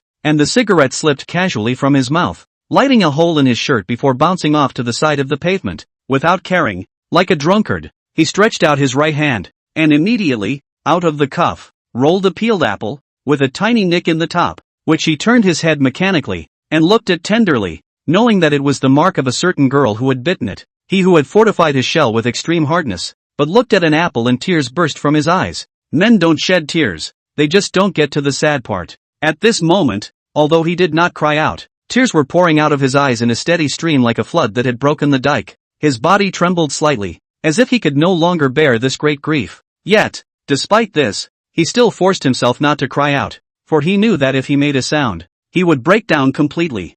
Mo certainly understands where Yi Jinchuan's weakness lies. For this innocent and kind girl, being played with her feelings was simply a nightmare. But time is always the best medicine, and the little fool is not yet resistant. With tears in his eyes, he took a big bite of the apple, as if he were eating some mountainous delicacy. I'll let you mouth off and make you act. After eating the apple, Mo suddenly punched himself hard towards his face. Life is all about acting. True or false? True or false? After all, it's my Mo's acting skills that trump your Yi Jinchuan's sincerity. Since you're so emotional, I'll stimulate you to lose your rationality. After eating the apple, Mo looked around and saw a transparent pouch that could be opened and closed. His face was delighted. He tried hard to stand up but found his body was heavy and he couldn't listen to it at all. So he didn't care about the image, and crawled over there as hard as a turtle, carefully putting the leftover apple core in, as if he was putting in some rare treasure, and then rolled it up and put it in his pocket. Drink! After a long moment's reprieve, he let out a loud gulp and staggered to his feet, holding onto the fence, his eyes focused on the fallen shopping cart in the distance. Well, you wait, tube. Chili fries make you sweat. Eat some. Seemingly a soft voice echoed in the air around them. Mo shook his head and looked around, and when he saw that there was another packet of chili fries not far away, his face rejoiced. Gulp. He swallowed a small packet of chorizo in one gulp, as if before. Cough cough cough. Cough cough cough. The fiery sensation coming from his throat made it hard for Mo to endure and he coughed violently. Obviously the same flavor. Why does it feel so bad this time? It turned out that the girl who had helped him pass the mineral water and patted him on the back with concern had already left. Thinking of this, Mo like a child who has lost his home, as if back then, he stood at the casket station of his parents. He cried his heart out and his liver. The time came to 0:32 a.m. I don't know which supermarket Jane Xian got the shopping cart from. If I return it too late, it's not good to be blamed. As if he were talking to himself, or to the bridge, he walked over, picked up the shopping cart, put back all the snack packages that had originally fallen on the floor, and checked the brakes, which was reassuring. Time to hit the road when you're full. Mo climbed onto the fence and straightened himself up. He wiped his snotty face fiercely and looked down at the calm and deep river, his face changing as if he was reviewing his life. Again, it was as if he was issuing the final judgment on himself. Finally, he took out his cell phone and dialed a number over. It only rang once and the other person picked up the phone as if it had been on standby on time. This caused Mo to freeze. A bright male voice came out from inside immediately afterward. It was Huang Sheng. Ha ha, your kid finally called me. Looks like you're still being eaten to death by Jin Xian's big sister ha. Concede defeat, right? Admit defeat. Ha, kid. There was another cacophony of noise from over there, as if Woofy was fighting over a cell phone. Nonsense, just wait for you guys to come back to say it. Jin Xian said tonight to say anything to help you celebrate. I and Huang on the thinking for half a day. Think it is still KTV rooms are more appropriate. The room has been set down, in our school near the Blue Dream. I'm telling you, that's our school's traditional confession shrine. Mo's pupils shook tremendously, and he hurriedly took a deep breath to bring himself back to his senses, trying to calmly start responding while shedding tears. Huang Shang has already driven his Santana to the bridge. When you guys get there, we'll head out. Good. Then let's not get drunk tonight. By the way, didn't you also say today that you would take Jin Xian on a tour of our school? I'm thinking that she should want you to show her around the most, so I'll leave this honorable task to you. Okay, I'll take care of it. Chum laughed while shedding tears. You have to take care of her, okay? Otherwise Huang Shang and I won't be able to spare you. Well, otherwise I couldn't spare myself. You have no idea how much courage it took for her to decide to go to you alone tonight. Mo's eyes were crimson with tears, and he didn't answer this time.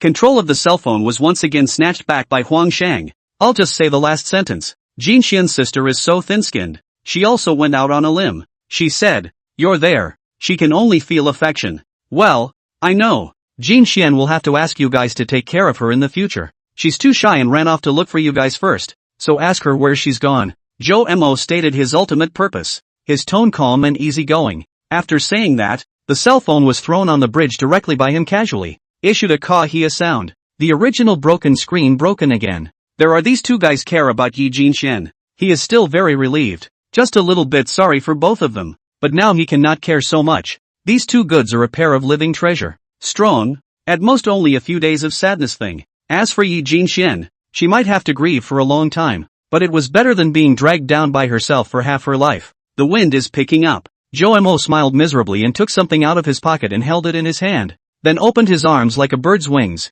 He let the wind blow him around, and finally leaned straight forward, his whole body arcing and falling headfirst. Little, silly, girl, you be good. If the central part of the sea road bridge, the height of the water from the surface of the water is about 10 meters. From jumping down to the water, Zhou Mo a split-second oral calculation of the answer. 43 seconds. So short, only 43 seconds left. Only just after jumping down, Zhou Mo felt that the increased pressure of the air would constantly drill into his nose, ears, and throat, and his eardrums felt a tearing pain. The heart also beats faster and faster. It is difficult to breathe, as if someone is choking, and the feeling of suffocation will become more and more intense. In addition to the physical, the psychological reaction was also intense. Zhou Mo felt his instincts begin to alarm frantically, and the nerves of his brain became abnormally sensitive. He remembered an article he had read before about the reaction to jumping from a building, and it said that when a person jumps from a building, his nerve reflexes speed up,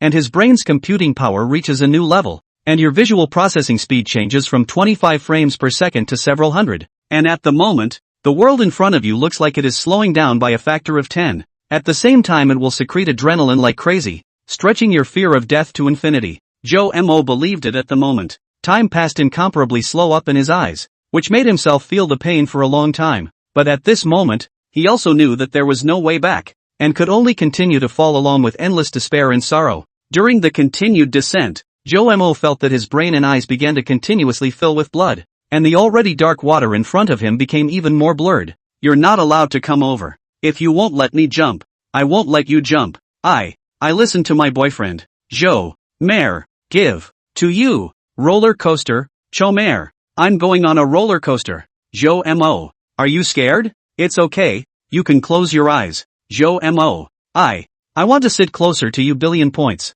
Can I? If you don't answer, I'll take that as your default. Senior, may I ask what your criteria for choosing a spouse are? I'll peel an apple for you every day from now on. Okay? Damn. How come it's all about Yi Jinxuan's memory fragments? The discomfort in his body intensified, and he felt his muscles and blood vessels begin to contract as he felt the threat of death, and his body began to twitch intermittently and his joints flexed involuntarily. Zhou Mo was as if he was bound in the air, completely unable to resist, let alone escape.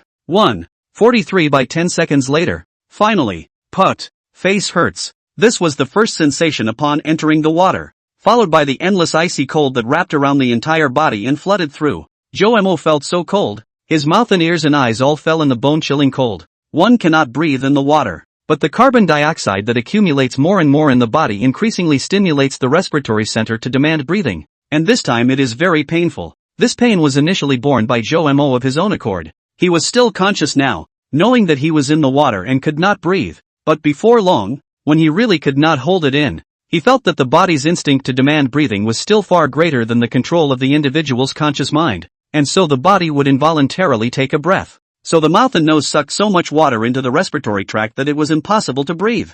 Zhou Mo began to want to cough and vomit, and an indescribable paroxysm of pain came from his lungs, making him miserable. Turns out, drowning is so painful. 44 minutes and 24 seconds a.m. 123 milliseconds. As the lack of oxygen became more and more severe, Zhou Mo finally survived the most painful moment. His consciousness began to gradually lose. His body began to enter a trance stage, and he even heard his own heartbeat. Immediately afterward, many of the body's organs paused in their work, and the heart began to beat slower and slower. Zhou Mo began to feel his body float lightly, and he thought that he had finally begun to go out of his soul. His mind was still racing as various thoughts flashed through his mind. Suddenly, a thought popped up, causing his body, which no longer felt pain, to chill all over again. Could it be? There's a possibility that I actually jumped at the Seaway Bridge a long time ago. The experiences of the past few days were all just a dream. Where is there any Yi Jinxian? It's all. The more Zhou Mo thought about it, the more miserable he became.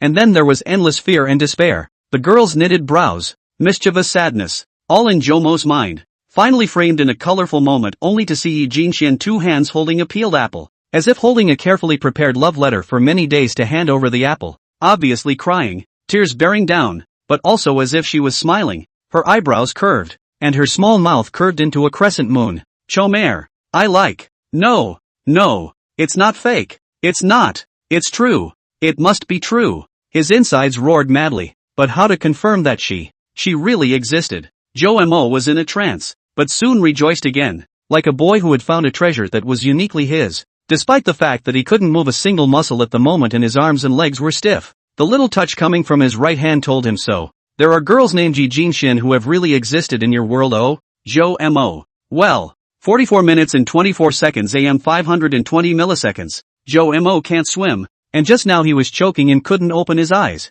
But at this moment of near death, he suddenly felt that there was light coming through the cracks of his eyes, although it was very weak and faint. But just feel it. He struggled to lift his eyelids, which were hard to keep open, slightly to widen the gap a bit. Only a faint halo of light loomed above, seemingly accompanied by something wandering. Moments later, his vision began to blur rapidly, and just as his vision was completely blurred, Zhou Mo felt that the reason why the halo was hidden, as if it was because there was something blocking the front. It looked like a person. Cootie, how can there be someone here? And glowing? It's just a phantom on the verge of death. At the last moment of consciousness, this scene reminds Zhou Mo of the touching moments he remembered when he had just been admitted to Jiaotong University, and in order to celebrate, the Iron Triangle watched a movie together. All living humans, all a fish in the sea. Born, they set out from across the sea. Their lives are like crossing the ocean, sometimes meeting, sometimes separating. When they die, they reach the shore, to each his own world. Bang,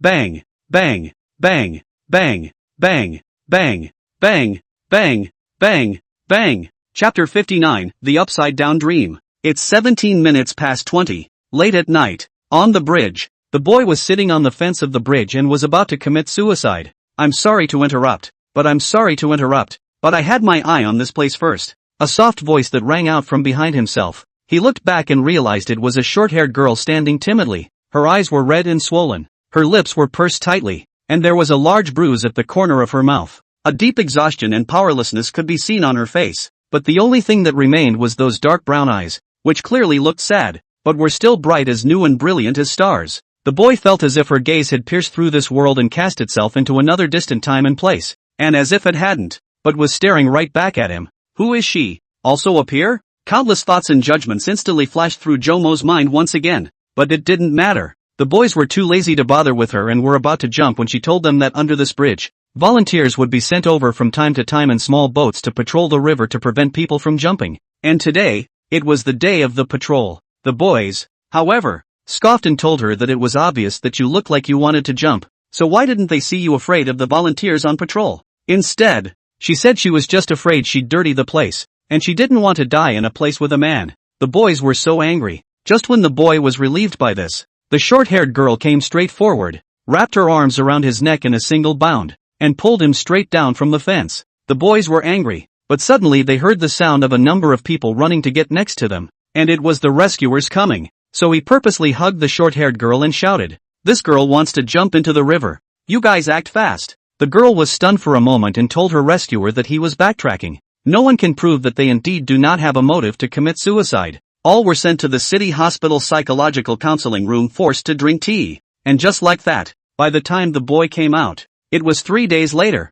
and the short-haired girl had come out a couple hours before him. Just as he found a bridge suitable for jumping again, he was dismayed to find that he had already been taken advantage of. And that person is that short-haired girl. Another wave of entanglement between the two men, both still unsuccessful when they saw a shadow jump next to them. They rushed to call 119 and waited for someone to come to the rescue. Then the two got into an ambulance, and an older man named Lou laughed and asked if they were a couple, which he didn't want to ignore, and the short-haired girl answered the question, even though she was afraid of life. Why is a young couple not going to the playground? Not going to the mall? Why are they on this bridge in the middle of the night when there's no one around? It's still raining. The uncle surnamed Lu said with a smile. The bridge is not a mountain in Sea World it. We ran to play this. To the beginning of a light rain. A ticket and expensive. We are afraid to play a short time waste of money. But to come, just so grayback. We are not willing. So, I thought I'd bring my boyfriend over here to check it out. Why? Because, the mood is beautiful. The bridge under the rain and fog. It's like a stairway to heaven. It's really, really beautiful. Hearing the short-haired girl say that, the older man directly gave a thumbs up. By the way, I happen to have 2 grand passes for the mountain in Sea World here. With that, the short-haired girl and the boy agreed stiffly in order not to be invited to tea. By the time they got out of the older man's car, they had arrived at the pedestrian street near the amusement park, and since they had to find a hotel to stay in next, the two of them were walking side by side on the street, and for a while, they didn't know what to say. It was just a little awkward. After all, it's not a couple, or they just met and are forcibly bound together because of an inexplicable relationship. The moon is beautiful. The short-haired girl's voice came from next to him, and he looked sideways, a little dazed at the moonlit silhouette. Her eyes looked beautiful in the moonlight, like bright stars. It was nighttime. It had just rained. The air was fresh, and the moon hung in the wet sky, looking brighter and brighter. Yes, the moon is beautiful. He looked up likewise, sighed, and said. Then there were the 2 men smiling at each other. We're kind of friends now, aren't we? The short-haired girl asked. Count on it. Then I'll call you Mo, and you can call me Sayaka. Mo doesn't care about that. It's just a term of endearment. After the atmosphere is relaxed, the two began to look for a hotel, but Xiaoma's ID card got lost. Xiaoya's ID card on the age of less than 16 years old. They were rejected by a house. Sister, help me out. Well, that's fine, but we can only have 1 room in our house, so I'll use my ID to get you one, okay? It was hard to run into a soft-spoken young lady receptionist. Xiaoya saw a rare opportunity, so he begged, and the other party's heart softened and agreed, which made Xiaoya jump for joy. At this moment, Xiaomo pushed open the glass door with a helpless face and walked in. Sayaka, no way, don't even try to be accommodating. Just as he finished speaking is when he froze. He saw the front desk lady and Little Leaf looking at him with a big smile on their faces. It turns out that what Mo didn't do, Sayaka did, but he was too embarrassed to share a room with Xiao Yi, and regardless of the persuasion of the front desk lady, he scratched his head and sat on the sofa in the hall and muttered, "It's been a long time since I've played, so let's play a game of Chuangzhou." Just as he was being complimented by his teammates for getting younger and younger, the front desk lady snickered at him. "Little handsome, your girlfriend wants you to go up. Oh, she says she has forgiven you and isn't mad at you anymore, but you have to go to her or she'll come down to you." Mo rubbed his nose and nodded. The teammates in the game were still praising him for being young, and he felt that his teammates were really too polite, and he was so thin-skinned that he really couldn't help praising them, so he just hung up and shut down the game, and walked towards the upstairs. Looking at the door number, a subtle feeling rose in his heart at the thought of a pretty girl inside telling him to go in. Who? Me? Mo. So, I'll unlock the door. Wait 5 seconds, and then you push the door in. Sayaka's nervous voice came. Mo agreed straight away. I'm coming in. 5 seconds later, he stepped inside, and as soon as he did, he smelled the scent of jasmine-scented body wash. Just got out of the shower. Thinking about the subtle relationship between the two, and the fact that he was now alone in a room, his heart couldn't help but pound and his old face blushed slightly. Just as he walked through the foyer, Mo poofed out a laugh. What are you laughing at? It's okay. If you have something to say it. Sayaka huffed. You are now like a conch girl who's become an immortal. Seeing a flash of annoyance on the girl's face, Mac had the sense to put away his smile. What's wrong with the conch? The shell of the conch is a symbol of great meaning, and is regarded as a symbol of good luck, happiness and beauty. Good. Mo perfunctorily. Humph. See, you are very unconvinced. You make a wish now. Maybe the conch will help you realize it. Sayaka puffed out her cheeks like a blowfish. Okay, well, I think about it. By the way, we are not planning to go to the amusement park tomorrow, and then find out where is suitable for jumping into the river. Well, what does that have to do with wishing?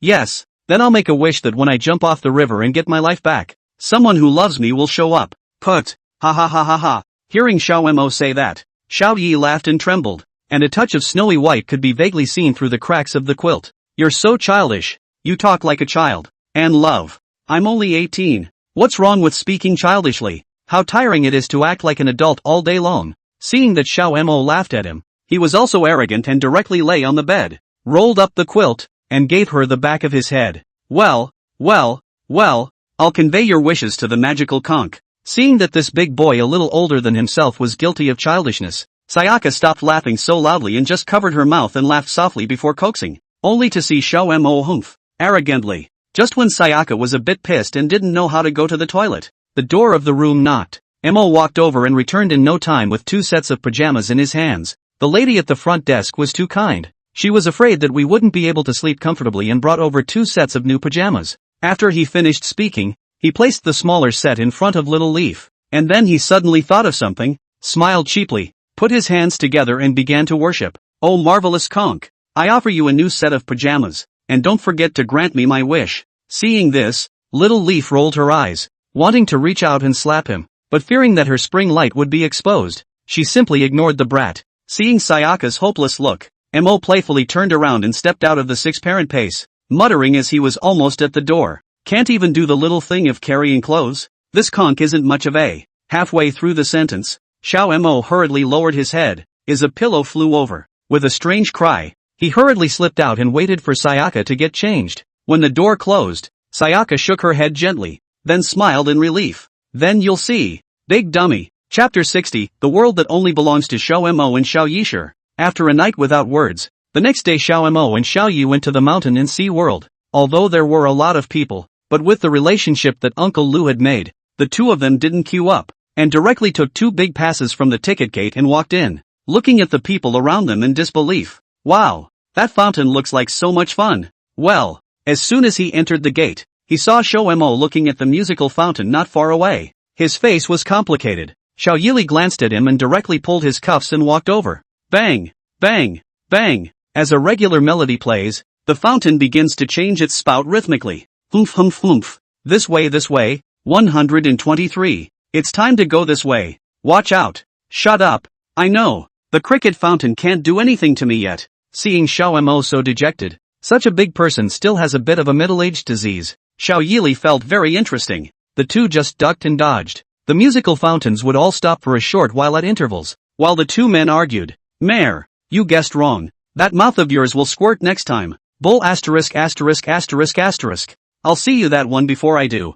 The two are at odds with each other. Bang. It turned out to be silly. They both guessed wrong. And they were both sprayed. Looking at each other a little wet and dumbfounded at the rainbow reflected next to them, the two men dusted themselves off and left the location of the fountain. Looking at each other both snorting out a laugh. Shouldn't we be on the low-de map? What low virtue map? Lack of virtue map? It's not easy to come here. It's too bad not to have fun. Go, follow me into the house. Before Como could finish his sentence, Sayaka was once again tugged along by her cuffs. He looked up at where he was going and his face paled. Haunted house. I'm not going. After saying this, he hugged up a stake next to him on all 4 legs and said he wouldn't come down. Sayaka was both angry and amused at the sight. That's you. And you're still a man. Not as good as me. A woman. What's wrong with male manhood? It's not shameful for a manly man to be afraid of ghosts. You're different. You're a magical conch. You can make wishes. So you're similar to a god. It's reasonable for a god not to be afraid of ghosts,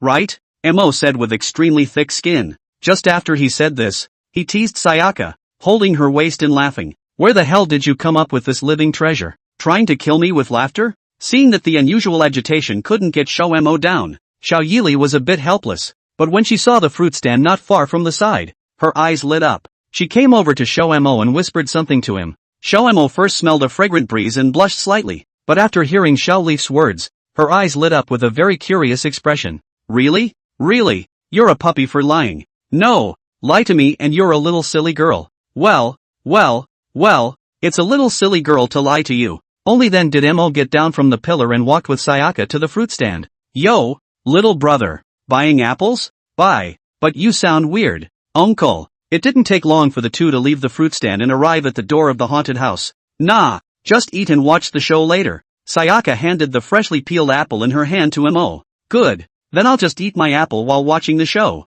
Xiao Mo naturally took the apple and took a big bite. It was quite crisp and delicious. I saw Sayaka holding a fruit knife in one hand and half of a dragon fruit in the other, and then tucking them into her sleeve with a bad grin on her face. 5 minutes later, Sayaka and Mo walked into the haunted house. 10 minutes later, a bunch of ghosts run out of the safe passage in the haunted house. All of them were staff members. and one of them wailed. And a few of the women even cried from fear. There really are ghosts. There really are ghosts. Nima, that female ghost in white is too oozing, covered in blood, with a weird smile on her face, holding a knife that sees red and makes a ho-ho sound when she sees me, chasing me furiously all the way, scaring me to death. And that kid who ate the bloody apple, with all that blood on his head, kept giggling in the back. Not to mention how scary it was. 15 minutes later, a middle-aged man in charge was reprimanding the two ghosts in front of him with a black face. Not even with a chase ticket. You've gone too far. You're not welcome in the mountain and sea world. It doesn't matter who comes. I say. The middle-aged man finished lecturing Xiao Mo and Xiao Yili, and then took their chase tickets. And when he saw the two general managers' small seals stamped on the top, he instantly stiffened his face. Ha ha, it's really a big flood. We are family. I think when I was a security guard, I was still promoted by the general manager. So, can we get on with the fun? Of course. Didn't you just say that it doesn't matter who comes? You said? Xiao Mo sneered. The middle-aged man's expression froze. After Mo and Sayaka walked away, they found a restroom to wash off the dragon fruit juice and looked at each other with a big smile. The playground is a bit of fun. Go on? Sure. Seeing that Mo was no longer thinking about finding the bridge, Sayaka smiled happily. Because there was no queue, two people spent almost all the items before sunset. Aside from a couple of cultural programs, that leaves bungee jumping and the Ferris wheel. Chomare. I want to play that. What did you call me? I say, Mare. I want to play that. Mo raised his eyes and looked out, surprisingly talking about the bungee jump not far away. The corner of his mouth twitched. Should we reconsider? No. Sayaka went straight around behind Mamoru and pushed him over to the front bungee, waiting to really get on top of the high platform for bungee jumping. As Little Leaf looked at the 200-meter height, a nervous look still appeared on her face. If you're scared, don't play. Xiao Mo's legs were also a bit weak as he advised in a calming tone. No, just this once. If you don't play, you won't get a chance later. Como was silent. Actually, we have bungee jumping equipment for 2 people here, and 2 people is relatively mild, the staff member said with a soft chuckle from the sidelines. Then he saw Mo glaring at him. It's okay, I can dance by myself, Sayaka said weakly. Can't really do anything with you? Double for double. Mo gave a helpless look, but began to greet the crew as they installed the seatbelts. 5 minutes later, the staff checked and the 2 men walked to the edge of the raised platform. Xiaoye looked down. The heart just thumped. This is completely not a roller coaster can be compared. It's so horrible that just looking at it makes you feel a chill down your spine.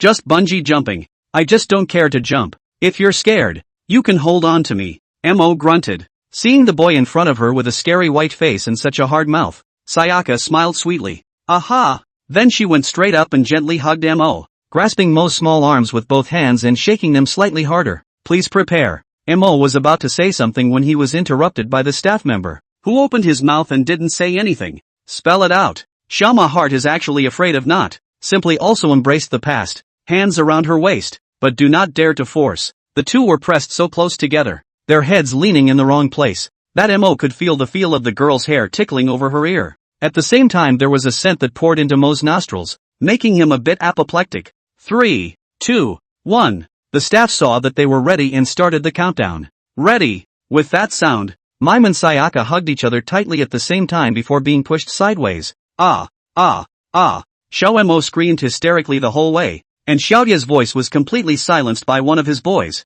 5 minutes later, Mime was resting limp as a puddle in a chair, sitting next to Sayaka whose feet were showing snow-white tiny tube socks with pink lace contrasting the socks. She lost her shoe and couldn't find it. If you say you can't do it, then don't dance. How can a man say no? Seeing that he had become like this, and that Xiao Mo was still talking tough, Xiao Yi giggled. I didn't see you scared. Mo blushed and explained. Sayaka looked over and asked, again a little embarrassed. So, you're protecting me?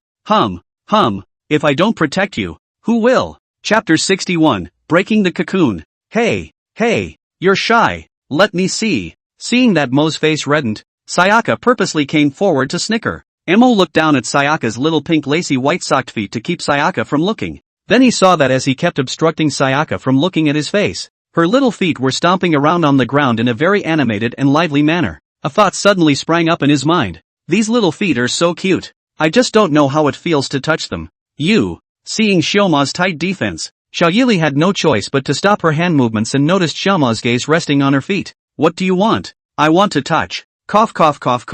Xiaomo, who was mesmerized, almost missed his words. He raised his head with an embarrassed face, but he found Xiaoya's two forefingers coming together a little bit. Her face was also a little embarrassed and said weakly, "If you want to touch it, it's not impossible." Then Mo left the resting area with Little Leaf on his back and went over to the Ferris wheel. Sayaka's body was pressed against Shoma's back, her hands resting on his neck, her legs were held by him, and when she lifted her feet a little, she could still see the blackness on the bottom of her own snow-white little socks. Feeling the strange sensations coming from each other, both of them were embarrassed. His shoulders were so broad. That was Sayaka's first feeling. She's really big. That's the first thing Mo felt. I mean, you've lost your shoes. So let's not play, shall we? Don't you want to touch my feet anymore? Ahem. It's not a foot touching thing. The Ferris wheel is just a bit far from this side. Oh, never mind then. There's a field over there. Why don't you ask for a new pair of shoe covers over here for me? Since you want to ride the Ferris wheel so badly, let's go check it out.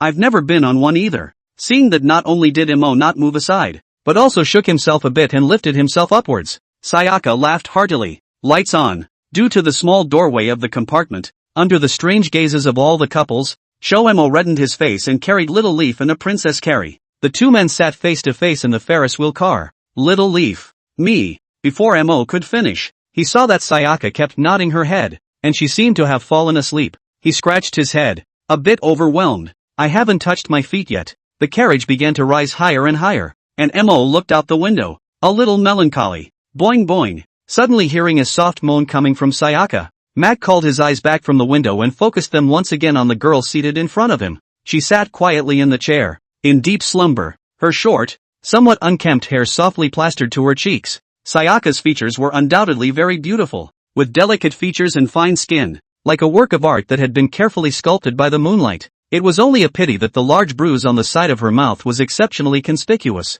ruining this perfect beauty and making Xiao Mo couldn't help but feel a twinge of heartache for her. Xiao Mo didn't know why, but it felt like she was sleeping soundly, serenely, yet with a hint of imperceptible vulnerability. Suddenly, Sayaka's entire body started to fall forward, probably because she was sleeping too much. Seeing this, Xiao Mo hurriedly went forward and held her shoulders, and suddenly another fragrant breeze hit him, making him blush. He leaned forward and righted Sayaka, trying to get her to lean back against the backrest. Just at this time, Little Leaf, however, suddenly wrapped her hands around his neck, and her little head hung down on his shoulders. A softness hit him, feeling the temperature coming from the young girl's warm skin, and Mo suddenly wanted to go wash his face to calm down. Little Leaf. Sayaka? After softly calling out several times, Xiao Yi did not respond. Xiao Mo could only touch his nose, and sat his whole body over himself, directly sitting next to Xiao Yi, and the two of them leaned together intimately like this. Perhaps this wasn't comfortable enough.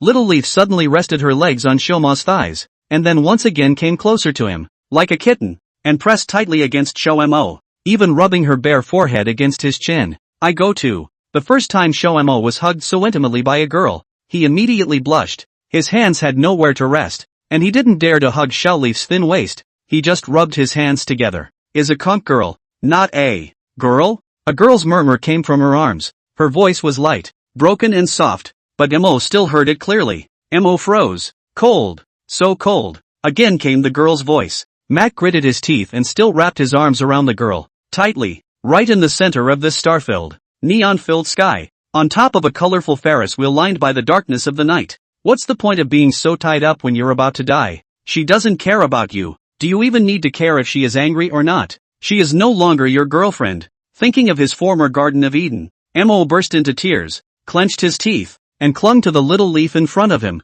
snuggling for warmth in this cold world. An hour later, Mo carried Little Leaf out of the mountain and sea world, and the girl was still sleeping. He looked back at the still brightly lit mountain and sea world, which was still bustling with noise even though it was already nighttime. Swoosh! Just then, countless fireworks rushed into the sky from the amusement park, setting off the Ferris wheel at the furthest end of the interior in even greater splendor. Mo stared blankly, his eyes touched. He wanted to go back to the Seaway Bridge, but the sleeping girl on his back made him hesitate. Good. Pretty. Suddenly the girl's soft voice came from his back. Jomo tilted his head to look and found that Little Leaf had already woken up and was tilting his little head to look at the fireworks exploding in the distance, his face full of longing. I'm going to go back to the magical conch that has fulfilled your wish. Sayaka suddenly looked down at the older boy beneath her with a smirk. She's really pretty. Mo was too dumbfounded to look directly at her. I don't believe it. The mouth was still hard. Little Leaf, however, didn't seem to hear what he said and continued to speak to himself.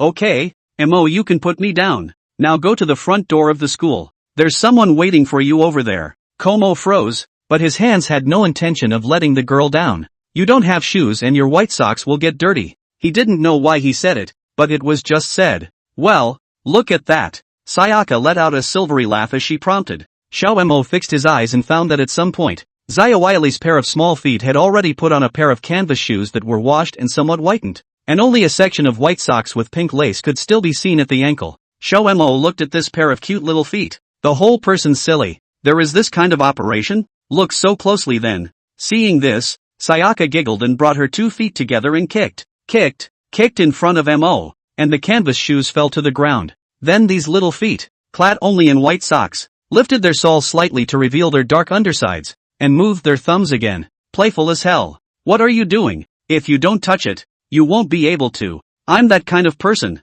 Looking at Xiao Yi who was smiling like a little devil, Xiao Mo knew that she was being molested and instantly blushed with shame. 1 minute later, Little Leaf stood at the entrance of the mountain and sea world, smiling as she watched the red-faced, somewhat exasperated Xiao Mo leave. Remember, it's the entrance to your university. Oh, don't go the wrong way. Hearing Sayaka's shout, Mo stopped and looked back. Under the cover of night, the gate of the amusement park equipped with colorful light strips looks like a gateway to the world of fantasy. And the Ferris wheel in the distance rotates slowly, with each carriage emitting a different light, and the small figure stops in the light intertwined with neon lights and moonlight. She stood there in the center of the gate as if she were the focal point of this world. Suddenly, the fireworks bloomed again in the night sky, and the colorful light illuminated the girl's face, her eyes brilliant as stars, full of anticipation. When Mo saw the scene, his body gave a lurch and he felt his head start to hurt, a lot, but only for a moment, and the pain felt as if it had never been there. At that moment, Sayaka once again piled her small white hands into a trumpet shape over her mouth as she shouted, "The magical conch has already granted your wish. Isn't it time to say thank you? Thank you, conch spirit." Although Xiao Mo pressed on, Xiao Yi had already brought him a whole day full of joy, more joy than he had harvested in the past 10 years, and it was not too much to say thank you. After finishing his speech, Mo turned his head and started to leave. If you're not satisfied with the wish granted, you can come and settle the score with Conch where you first met her. Turn around and you'll see her. Sayaka shouted again, even standing on her tiptoes. Mo waved his hand sagely without looking back and quickly disappeared into the night. Bang! The fireworks bloomed once again in the night sky. The light once again illuminated the girl's face. The stars in her eyes had disappeared. 2 lines of tears slid across her cheeks and fell to the ground, shattering into flowers. Her eyes felt so sore and achy that she simply closed them and breathed deeply into the night air, her emotions too pervasive to be ignored. 3 hours later, Mo ghosted to the university entrance of Jiaotong University, 100 meters away. Who could be waiting for me here? His mouth shattered.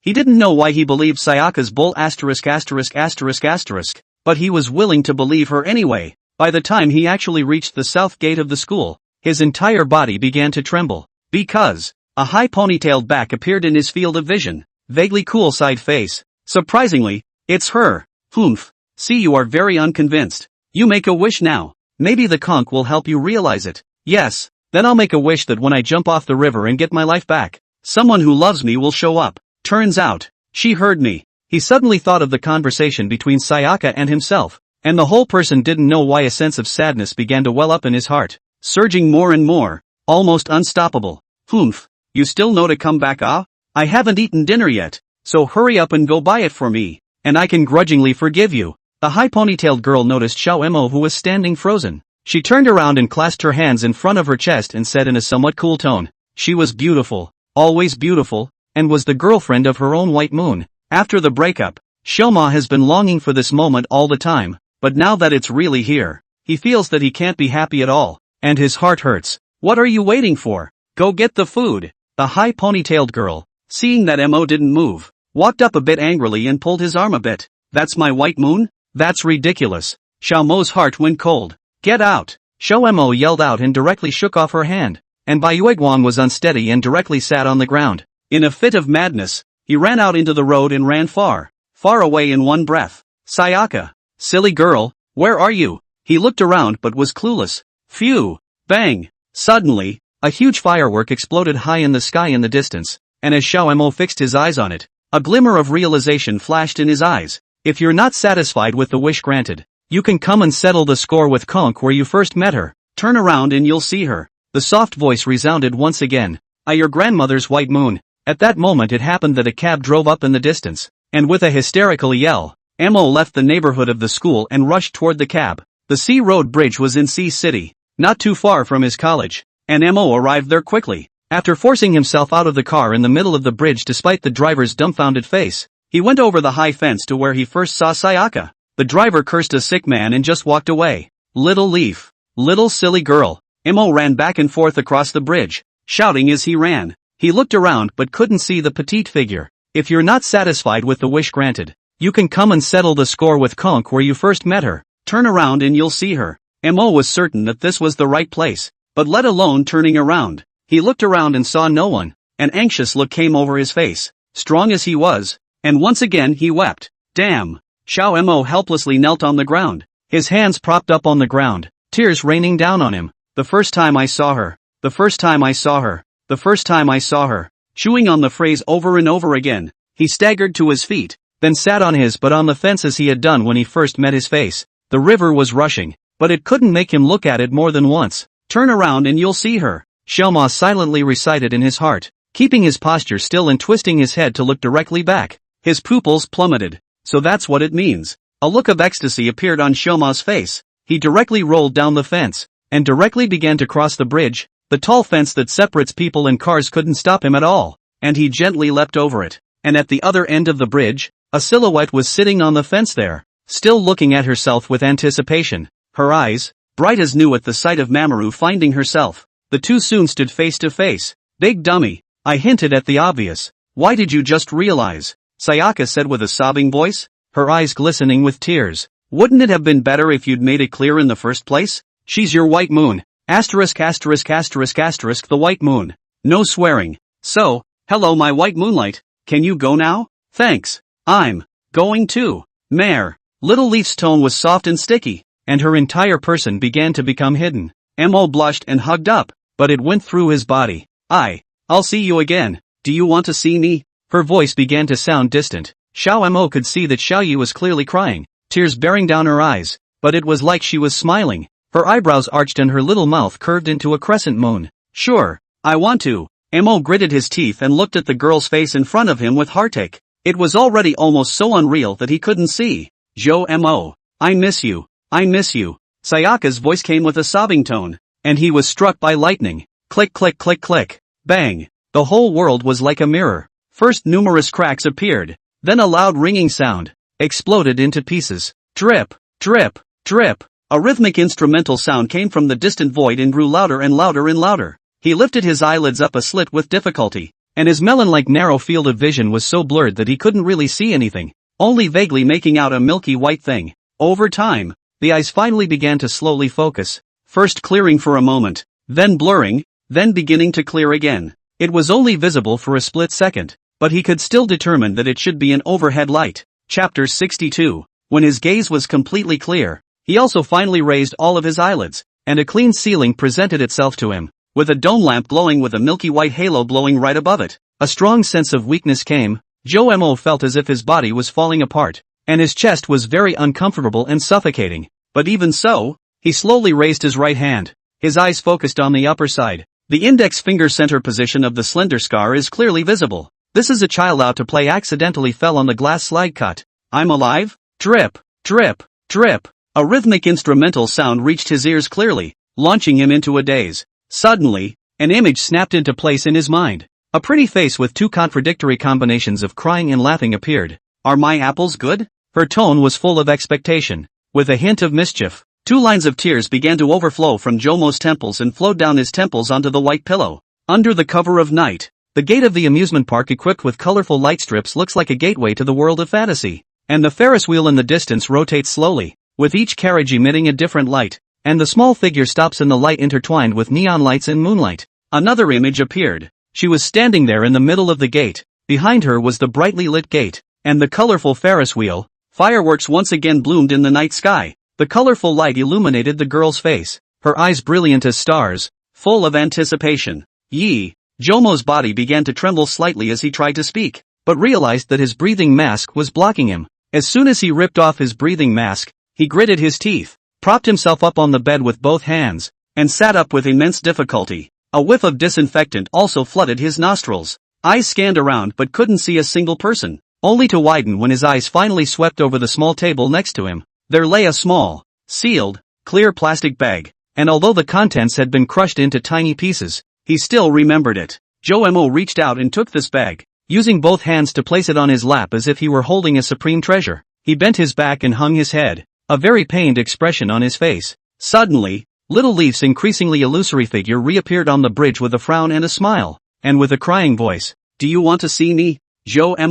I miss you. I miss you." Joe felt that, looking back on these days, he really felt very happy, and the tears were more than what he had shed in the past 10 years. Abominable. Abominable. Abominable. Jomo's face was sad, but his eyes revealed a sense of determination. He gritted his teeth and first put what he was holding in his hand carefully into his pocket, and then lifted the quilt, revealing his legs in the blue and white hospital gown. Then both hands grabbed the stand next to the infusion with one hand. His legs, at his call, moved even though they were incredibly weak, and he landed directly on the ground, his feet bare. It was simply too late to stand still. Joe knelt on the ground with his hands leaning against the bracket of the infusion. He was simply too weak right now. Cough. Joe opened his mouth in a low voice. His voice was hoarse, as if he hadn't opened his mouth for many days, and began to cough violently, easing it for a long time before it subsided. "Give me, he growled inwardly. Joe rubbed his head against the stand to save himself some energy, and after just a few seconds of slowing down, he leaned against the stand and staggered to his feet. "You make a wish now, and maybe the conch will fulfill it for you." Some mischievous voices drifted into the ears again. Joe gritted his teeth, holding tightly to the bracket of the infusion, and with great difficulty, he stepped away from the leg and approached the door very, very slowly. "I have to get out." This was the only belief in Jomo's heart at the moment. Despite being incredibly weak and unable to stop shaking, he went forward. Bang bang bang. The electrodes on his arms were just disintegrated regardless because they were beyond the distance, as if unlocking the shackles on Jomo's body. Drop. The instrument detecting next to it also had a malfunctioning detection as a result, and could no longer observe Joe properly, and the ringing began to rush. Click. Joe, who struggled to get to the door, reached out and ripped the door open with one hand, and his entire body lost its balance as a result, slumping to the ground in one fell swoop. The first rays of the morning sun finally arrived, and the sunlight immediately poured in, spilling golden rays down the door of the house and into the hospital room, creating a rectangular band of light. It also spilled over Jomo's body. "Big dummy, I hinted at the obvious. Why did you just realize?" The voice from the dream was once again clearly audible. "That's right, I'm a big dummy," Joe hissed, slowly sitting up again, holding onto the stand next to him, and standing up again a little at a time. He held his head high and looked at the early sun with its soft glow. The light gently caressed Jomo's face. It was very warm, and his face looked extraordinarily soft. He pushed open the door to the room as if he had also pushed open the door to a new day. "He's going after her. Are you crazy, kid?" A voice suddenly and abruptly came from the side. Something familiar, as if he had heard it somewhere before. Joe twisted his head to look, only to see a big brother in his 30s, carrying something in both hands, looking at himself with an incredulous expression. Then there was an extremely strong wave of vertigo that hit him, and he plopped down on the ground again with a plop. Looking at the youth lying on the ground, with the sunlight pouring on his body and his face calm, Ziqiang was shocked, and his entire body opened his mouth wide in surprise. He has seen a lot of drowning people. This lying for 7 days, just walked back from the ghost gate, woke up and can get out of bed to walk. He is still the first time to see. The average person, at this moment, should be physically weak, and even if they eat, they have to be fed by their family members. This kid, is he a monster? Then thought of a certain short-haired girl. Ziqiang smiled bitterly and shook his head. A little monster, a little crazy, no wonder. Hurriedly put down the breakfast in his hand and helped Joe up. 11:30 p.m. Uing. Robbed me of my fish, didn't you? A somewhat agitated, but not loud, voice reached Jomo's ears, and he raised his eyelids, opening his eyes again to see the familiar ceiling. He turned his head to see a man sitting with his back to him on a small stool not far from the house playing a cell phone game and wearing headphones. Looks like fishing game? Finally seeing a living person. Joe instantly tensed up. Yi Jinshen, where is she? He was about to open his mouth to question this person when he only heard the other person cursing. Grandma, if you say labor is Air Force again, I'll get angry with you. Who said I didn't catch any fish this week? I'm telling you, I caught two. Two very big fish. Chapter 63 Meeting is the best sign of the lottery. He Ziqiang felt that he had just been a little too excited about being told about the Air Force and forgot to lower his voice, and somewhat sardonically looked back and nodded with an apologetic face after realizing that the sick man lying on the bed was staring at him. Sorry to wake you. Jomo's face was still pale, but she stared at He Ziqiang with big, godly eyes, looking at the other party with a bit of weakness. Did you just say, you caught two big fish? Jomo hoarsely opened his mouth. Ahem. I've caught more fish and more big fish. None of the kind I care to fool around with on my back. Which two are you talking about? It's the two fish you caught recently, and I wanted to ask if they were a male and female pair? Ha? How do you know? He Ziqiang was shocked. Jomo was also delighted and immediately asked after him. So, where are the females? He only saw a flash of embarrassment on He Ziqiang's face before pointing to the disposable lunchbox next to him and said weakly, both. Are there, male and female? Jomo's head was full of questions. He looked at the lunchbox and realized that there were two small fish lying quietly inside, both only almost an inch long. The smile on his face instantly froze and he wanted to punch someone. Ahem. Your name is Jomo, right? I guess you have quite a lot of problems, but it's better for you to recuperate now. I'll ask one last time. Little Leaf. Ahem. Is Yi Jinxian alright? Seeing this kid interrupting himself, looking like he cared about the owner of the name, He Ziqiang gently patted his chest and said with a proud face, I'm not just a fisherman. I'm a pro at saving lives. Don't worry, it's her turn to rest today. She's probably sleeping. Seeing that the words and actions of this man in front of her did not seem to be hypocritical, Jomo immediately put down her heart, and the whole person, like a deflated ball, paralyzed on the bed, with tears in her eyes once again. Jomo endeavored to turn her head over to the wall so that He Ziqiang wouldn't see it, and whimpered, her tears soaking the pillowcase once again. Chomer, what a crybaby today. Seeing this, He Ziqiang also sighed, stopped what he wanted to say, and silently waited for Jomo to finish venting his emotions,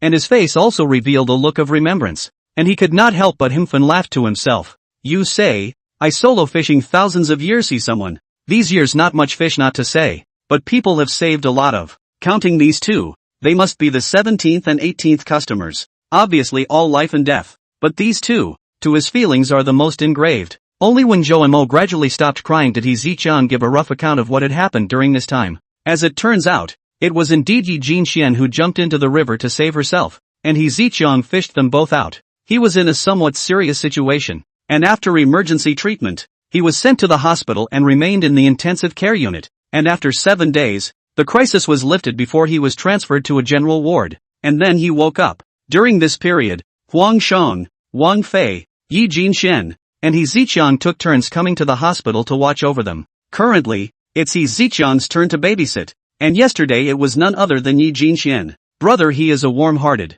I will first say thank you here. When I get out of the hospital, say what? Before Jomo could finish, He Ziqiang directly waved his hand and said, alas, all accustomed to. If you really have the heart, discharged from the hospital to eat a meal, other repayment will be exempted. Do you agree? If you do not agree, I turn my head and leave. Well then, let's make friends with you. Looking at He Ziqiang's serious face, which did not look like a joke, Jomo sighed and agreed. This time only right well, or you kid on the road, not moving to report what a big favor. How troublesome, but also delayed me fishing it. This is not a favor, will be avenged it. In the future, call me Lao He, or Brother Can, said the president. He Ziqiang laughed out loud, and Jomo also felt that this one was indeed a wonderful person. But what made Jomo feel a bit odd was that He Ziqiang was stumped about the details of his saving them, not quite wanting to talk about it. Brother, just now I probably heard the whole process, but the details after falling into the water are not quite clear. Can you give details? Gee, it's not that I don't want to talk about it. I think that it would be better if you asked the short-haired little girl yourself. Jomo froze. Short hair? He suddenly thought that Yi Jinxian in his dream last night also had short hair? What's going on here? Is the short-haired girl a reference to Woofy? Jomo asked tentatively. Aren't there two short-haired girls? He Ziqiang said with some bewilderment. Jomo silent up. What exactly happened that day? It seems that you can only ask myself. Bang! Just then, the door of the house was violently pushed open, and Huang Sheng directly strided in, followed by Wang Fei. Jomo, ×2. As soon as Huang Sheng saw Jomo's face revealed a look of ecstasy, he directly pounced on him, and his hands pressed down on Jomo's shoulders to give him a beating. Wang Fei stood by, also looking at him with an eager face. How are you feeling? Is there anywhere hard? Yeah.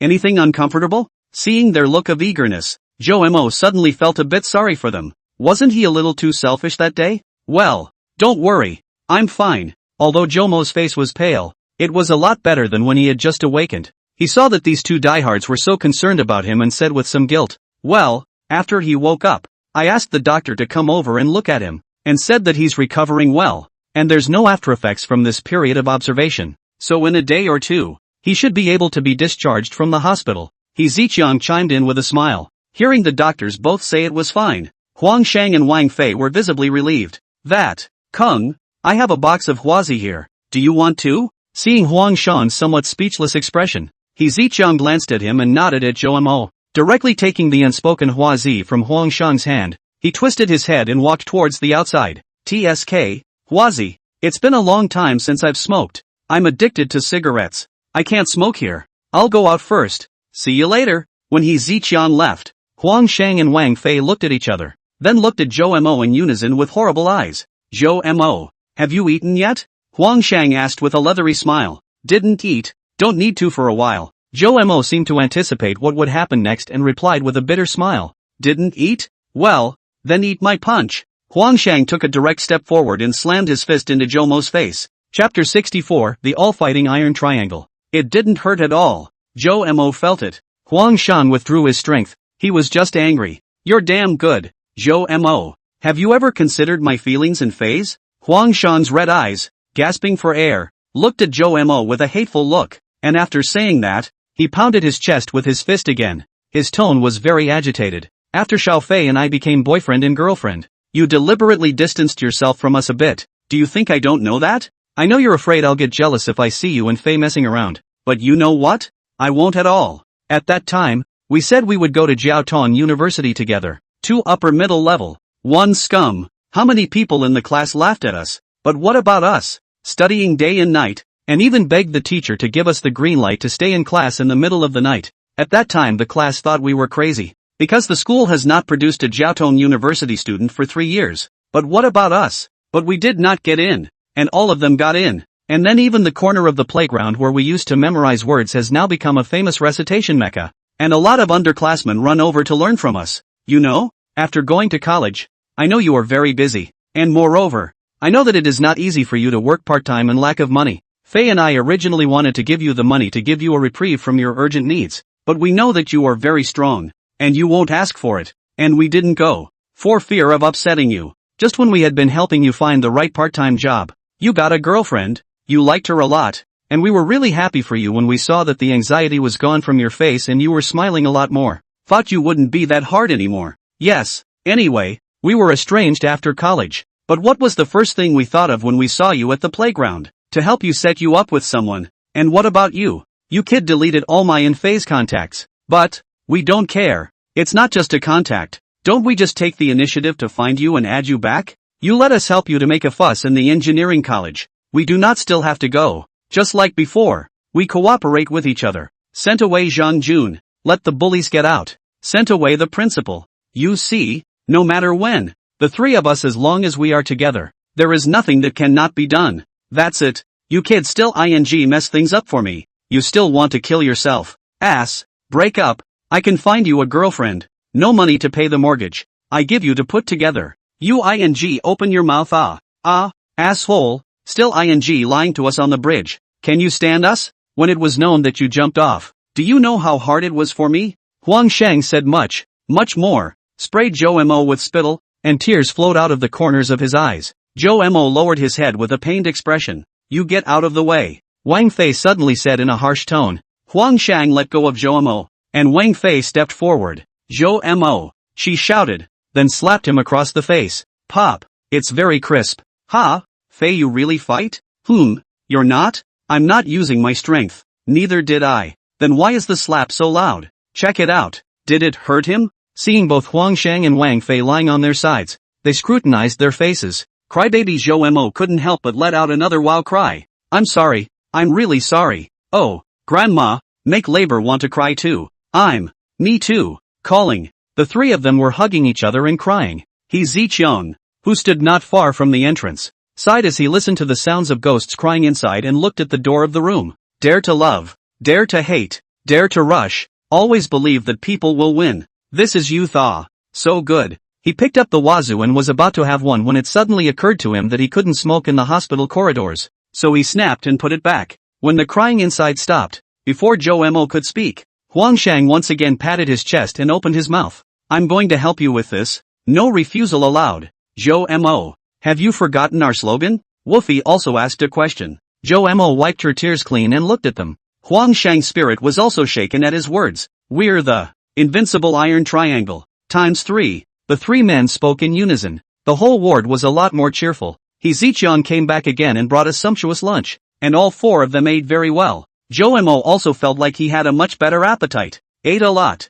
and regained a lot of his strength. After a few people chatted for a while, Joe Mo urinated urgently, and with great difficulty, he pushed off the two big men's assistants. He pushed the stand of the infusion bottle by himself, and went to the toilet. After comfortably draining the water, Joe Mo returned to his own hospital room. Before he even entered the door, he heard carnal arriving voices coming from inside. He raised his eyebrows and walked over, seeing that the door of the room opened a thin slit and wasn't closed, so he peeked over. Why? Only Huangshang could be heard lying on Joe Mo's hospital bed, clearing his throat and saying, because the mood is beautiful. The bridge under the rain and fog. It's like a stairway to heaven. It's really, really beautiful. Wang Fei, on the other hand, looked at him with a face of deep love and pretended to say in a somewhat tender manner, honey, you're learning nothing like that. It's kind of gross. Shut the up. Go on. Huangshang instantly wimped out when he saw Wang Fei talking back. The moon is beautiful. Yes, the moon is beautiful. Once again, the two asked and answered questions. We're kind of friends now, aren't we? Woofy continued. Count on it. Huangshang replied. Then I'll call you Mo, and you can call me Sayaka. Woofy continued in a tone that pretended to be soft. Joe Mo, who was outside the door, was first a little puzzled, but when he heard Wang Fei say this, his heart and mind shook wildly. One possibility occurred to him. There is a case documented on a psychology article where a person entering sleep was guided to dream by sound. With just the right arrangement of sounds, it may even be possible to some extent to directly make the sleeper follow the instructions of the sounds to have the specified dream. What are you laughing at? It's okay. If you have something to say, say it. Woofy pretends to be huffing and puffing, but he's not learning anything. You are now, like a conch girl who's become an immortal. Huangshang said with a strained face, almost laughing out loud. What's wrong with the conch? The shell of a conch is a symbol of great meaning, and is regarded as a symbol of good luck, happiness and beauty. Good.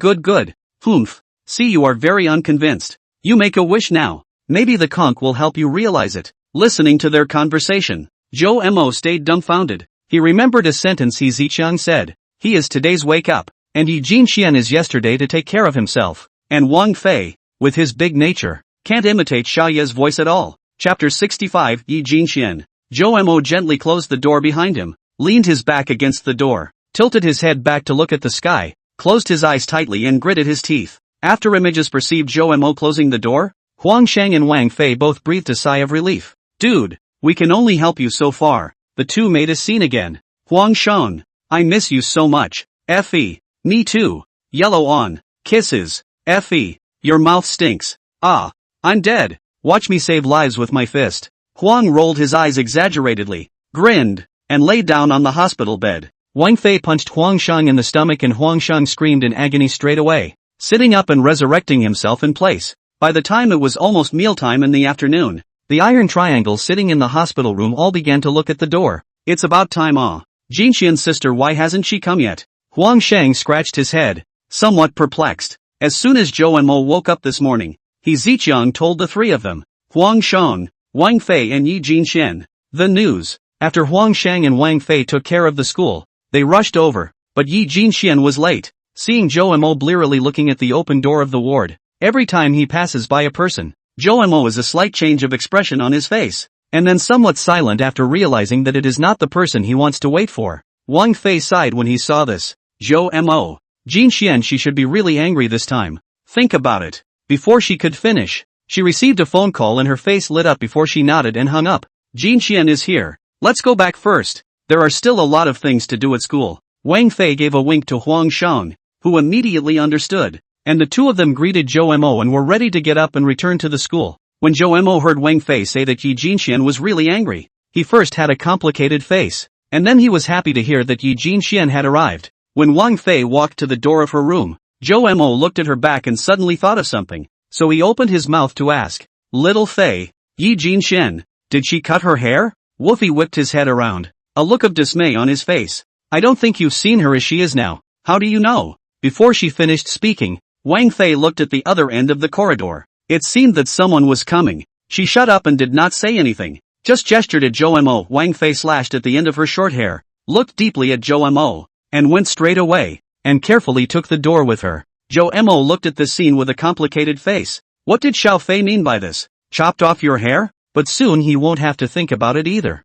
Huang Shang and Wang Fei walked towards the other end of the corridor, and a girl, with the same short hair, was walking right in front of them. "Yoko, go for it," Wolfie whispered. "Aha." The girl agreed in a small voice with a slight blush, her tone soft and sticky. Walking to the door, she took a deep breath, clenched her small fists, and placed her left hand on the door, looking at it with a tender face, for behind this door was the person she wanted to see most of all. On the other side of the door, Zhou Mo stood there likewise, holding the bottle with his left hand and placing his right hand on the door with a look of apprehension, and the two right and left hands on the door, which happened to be pressing on the same spot. If one person has a world of their own, those two worlds are now separated by only one door. If the door is opened, what is the first thing she or he will do? Both men thought of this at the same time. See below for a double take. Chomer, I would have held her. Jane, he must have wanted to hug me. So can be hugged? Chomer, my guess is, she won't say no. Jinxian, he's going to come rushing over.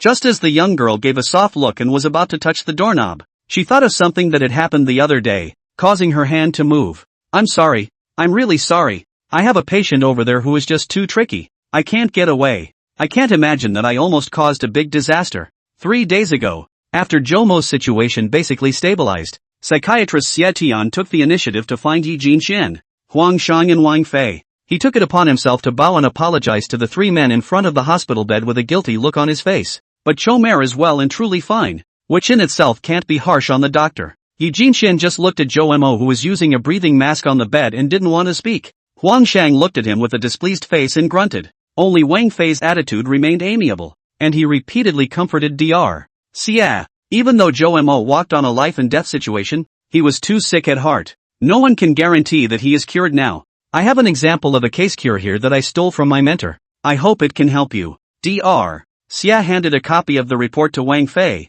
forced a smile at her, and twisted his head to stride away. When the three men heard that Zhou Mo did not see this heart disease eradicated, their faces changed and they gathered around this report to read it. The report was very short, only 1 page, but the three people were more and more shocked, reading it over and over again several times. 5 minutes later, they put down the report and simultaneously looked at Zhou Mo, who was lying on the bed with an oxygen mask and a slightly furrowed brow. The parts of the report that were about personal privacy had been scribbled in black by Dr. Xia with a pen. The above probably tells a story about a male patient in his 20s who suffered from a very serious mental illness and self-harmed when he was not moving, and after his family had sought medical help and treatment many times, they were at their wits' end. Once this patient almost died from self-harm and was found by his family and sent to the hospital. He might have continued to live in such grief, but this time there was a new twist. This patient met another female patient during his stay there in the hospital, and the two of them talked to each other because of the topic of suicide. A month later, the patient is about to be discharged from the hospital.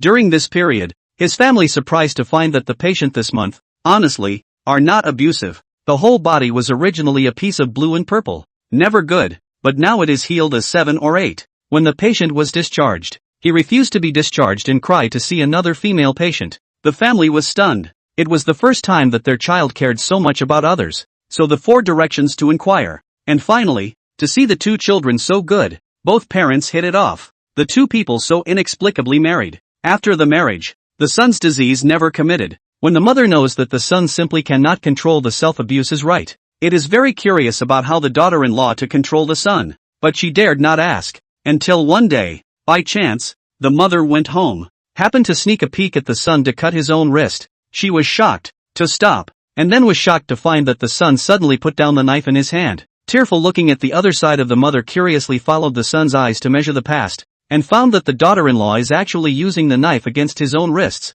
and even has been rubbed through the skin. The mother was shocked. but soon smiled in relief and sobbed. She didn't know why her son had put down the knife, but she knew by looking at the way he looked at his daughter-in-law. He's in love with her. Chapter 66, Buddha and the Devil. Read the whole story. All three are shocked. What does this, Dr. Siam mean? Huang Shang scratched his head, feeling like his CPU 10400F was about to burn out. It doesn't say how to fix the problem either. Jin Xian, what do you think? I'm willing to give it a try. Wang Fei, on the other hand, turned her head to Yi Jinxian, who blushed slightly and nodded. Look at Huang Shang with a question mark on his head. No, you guys explain? Huang Shang spread his hands somewhat anxiously. Jin Xian, you tell me. Wang Fei gave him a somewhat disgusted look, then pouted at Yi Jinxian. There is a Buddha in every man's heart that presses down on the devil, and I am his Buddha. Yi Jinxian whispered. She looked up, only to see the young couple across the room staring at her with shocked faces.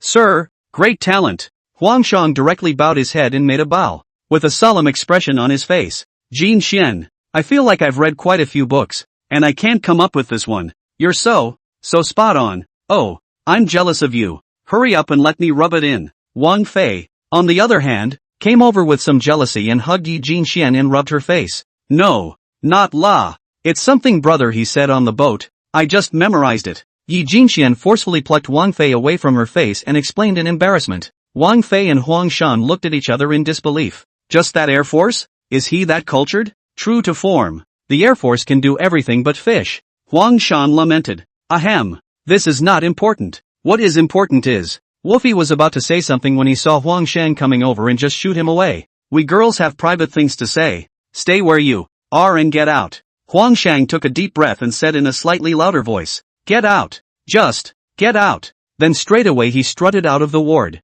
and thoughtfully took the door with him. Afterwards, the two girls had a discussion for a while, and straight away Yi Jinchuan's eyes dodged. Would this not be a good idea? She said in a soft tone. This is a time of crisis. Don't say anything, time is of the essence. I'll take you to see someone. After Wang Fei finished speaking, she took Yi Jinxian to a lawyer's office without a second thought and asked Huang Shang to watch the door. Woofy, why do I get the feeling you're scolding me? An imperial sister's cool voice rang out. Inside a private office, a 30-something-year-old tall, long-haired woman with long black silk legs resting on the desk, her buttocks sitting on the boss chair. Even though the scenery in her short skirt was leaked at first glance, she did not care about the appearance, but instead, she pulled out a lady's cigarette, put it in her mouth, and finished lighting it with a lighter, and smoked it, with a pleasurable look on her face. I didn't scold you, old sister. I came to beg you, and also, it's not a good idea for you to look like that now. You've been seen in your skirt. Woofy looked at the female in front of her with a big head.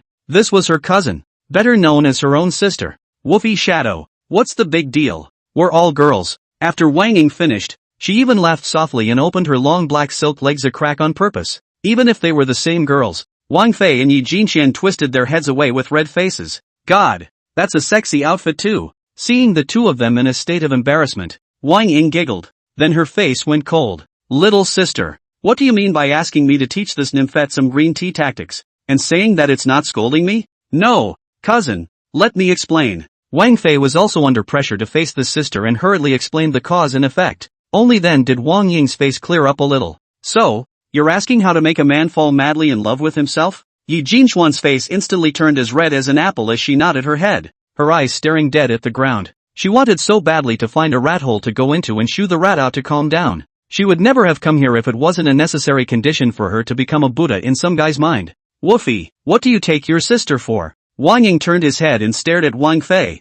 his face unkind. For his part, Wang Fei took out a cigarette with a national treasure painted on it from his bag and handed it over. When Wang Ying saw this, he raised an eyebrow and put it away without hesitation before opening his mouth gently to Yi Jinxian. I can teach you, but please remember that green tea refers to certain women with bad style, not means, dedicated and tactful girls. That's called understanding in good sister, or good sister. Yi Jinxian didn't quite understand, but it felt very powerful as she nodded her head in ignorance. What would you say if your boyfriend, for example, whined to you for no good reason about something at work? Wang Ying asked directly, pointing at Yi Jinxian first. The girl thought for a moment and shook her head. She then looked at Wang Fei. You have this time to complain. Why don't you go read a book? Look at how idle you are. Wang Fei mockingly opened his mouth. Wang Ying shrugged his shoulders and gave her a hateful look, then pulled Yi Jinxian over and whispered something into her ear. Only Yi Jinxian hesitated for a moment, and then softly said, "You're asking too much of yourself. In fact,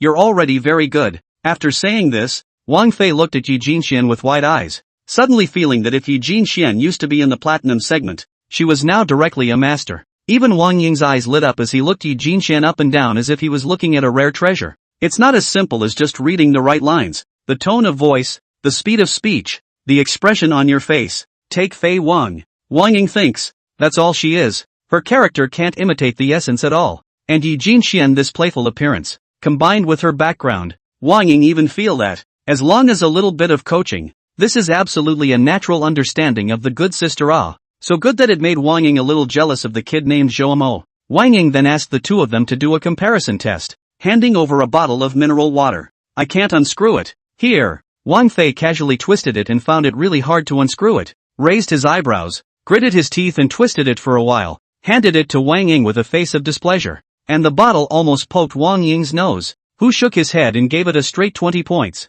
She handed Yi Jinxian the water and then spoke in a serious tone. Disciple, remember, to be 100 points of understanding, there is one unchanging truth, and that is, you must always speak from the boy's point of view with the gentlest of words, so as to achieve your purpose and still make the boy feel comfortable. Yi Jinxian took the mineral water and looked at Wang Fei, who had a head full of questions, and then at Wang Ying, who had a beaming smile on her face, and she nodded her head. Just see Yi Jinxian began to screw the bottle cap, slightly hard, found that unscrewed, first gently pursed her lips and screwed again. The action amplitude is slightly larger, but still did not unscrew. She looked down at the mineral water a glance, gently sighed, her face expression somewhat forlorn, and then cupped with both hands to hold the mineral water, slightly lowered his head has been looking at the mineral water, and then so slowly handed the mineral water to Wang Shadow. The distance is not far away nor close, and then lifted up his eyes and pursed lips, just like this pathetic look at Wang Ying. She didn't say anything, but then it felt like she said everything. Chapter 67 Mutual Deity. Wang Ying was smacking his lips as he watched and gave it a 120 rating. Wang Fei is also a stupefied face. The original can still play like this? Well, I can only teach you so much. You're so gifted. It's almost too much. After 15 minutes, Wang Shadow sighed and gave the eviction order. Yi Jinxian was still a bit confused when she was pulled out the door by Wang Fei. After a short time, Wang Fei ran back again and shouted, "Sister, I feel how you taught just a little bit." "A little? Isn't that right?" Wang Ying crossed her black silk legs and smiled as she sipped her tea. Originally people on Yi Jinxian is good. This and Yi Jinxian usually do things the way an attitude is closely related, even if it is not like, but also not too much. And this Zhou Mo and the ex-girlfriend has been hurt. No psychology, heart injury and heavy. Against such a boy, it's very likely that he doesn't like girls who are too pretentious. And blindly letting Yi Jinxian learn all sorts of means to please men is most likely overkill for Zhou Mo. Hearing her old sister say this, Wang Fei's face showed a hint of realization. She playfully walked up and tried to smooth back the cigarette she had bought, but ended up being smacked in the hand by Wang Ying, so she had to smile back. Therefore, I don't intend to teach Yi Jinxian the means, but only the know-how, and she has the talent to slowly realize the way on her own. It is definitely a fusion of her original character. And this new character is definitely an enhanced version of the previous power, which may not be used normally, but once she consciously uses it, it will only have a better attraction for Zhou Mo. Wolfie listened with a look of admiration and a straight-up pat on the back. Worthy of being known as the Sea King Killer's elder sister, teaching two random hands is of great use. Less flattering, don't say this to Yi Jinxian. She has a softer nature. I'm afraid that if she's nervous, she'll be unhelpful instead. Philip Wang deeply agrees. Returning to reality from her memories, Yi Jinxian once again reviewed her plan. First, no one could guarantee that Zhou Mo would make a full recovery after being rescued.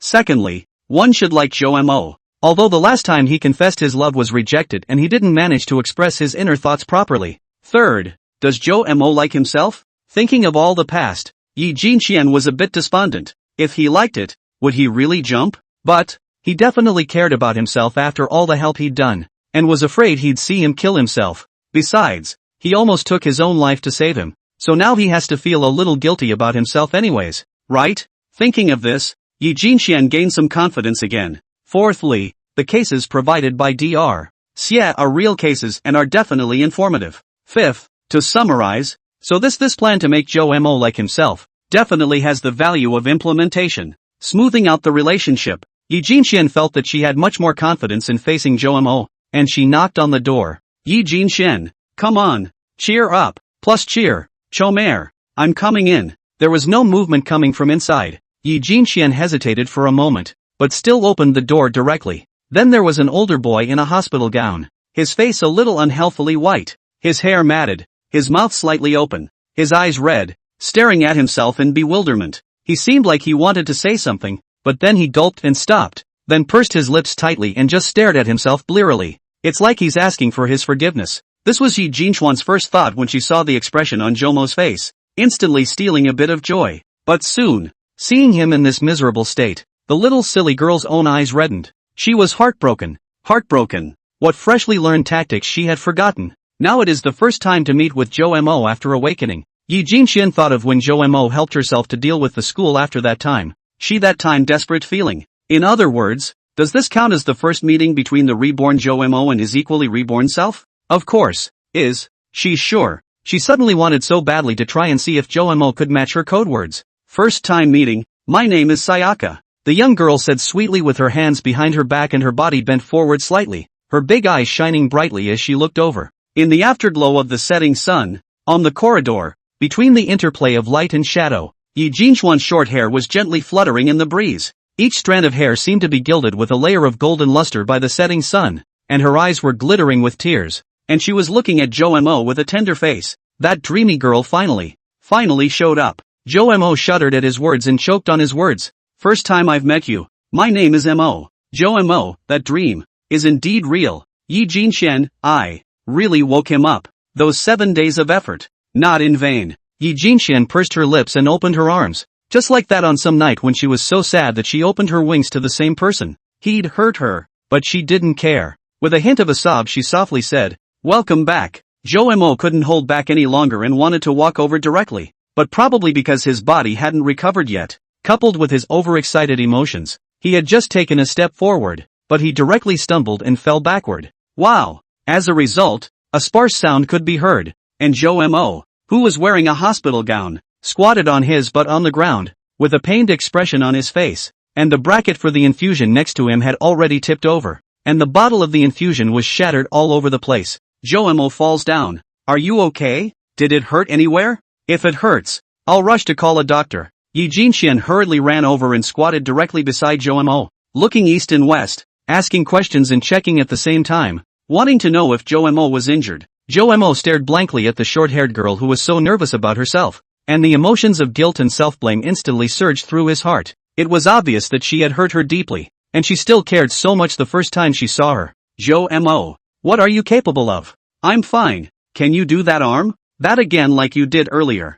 Zhou Mo's eyes were red, his voice was hoarse and incoherent, and surprisingly, it was a little bit like pampering. Yi Jinxian was relieved when she heard him say that she was fine, and after thinking about what he really wanted to say for a moment, her face revealed a look of relief as she nodded without hesitation and then opened her arms. Zhou Mo could no longer hold back his emotions, and directly came forward and hugged the girl, hanging his head against the girl's knee, and began to sob. Feeling Zhou Mo's body trembling slightly and knowing that he was restraining himself, Yi Jinxian revealed a very gentle expression and touched the top of Zhou Mo's head with her small white hand. Not afraid. Not afraid. I'm here. If you want to cry, just cry louder. You'll be fine after that. When Zhou Mo heard Yi Jinxian say this, he cried out with a loud wow. The girl, on the other hand, just patted him on the back to make him feel better about crying. I'm sorry. I'm sorry. I'm sorry. I'm really sorry for saying such vicious things to you. It's okay. I know you're not feeling well. You're having a hard time. You've been trying very hard at restraining.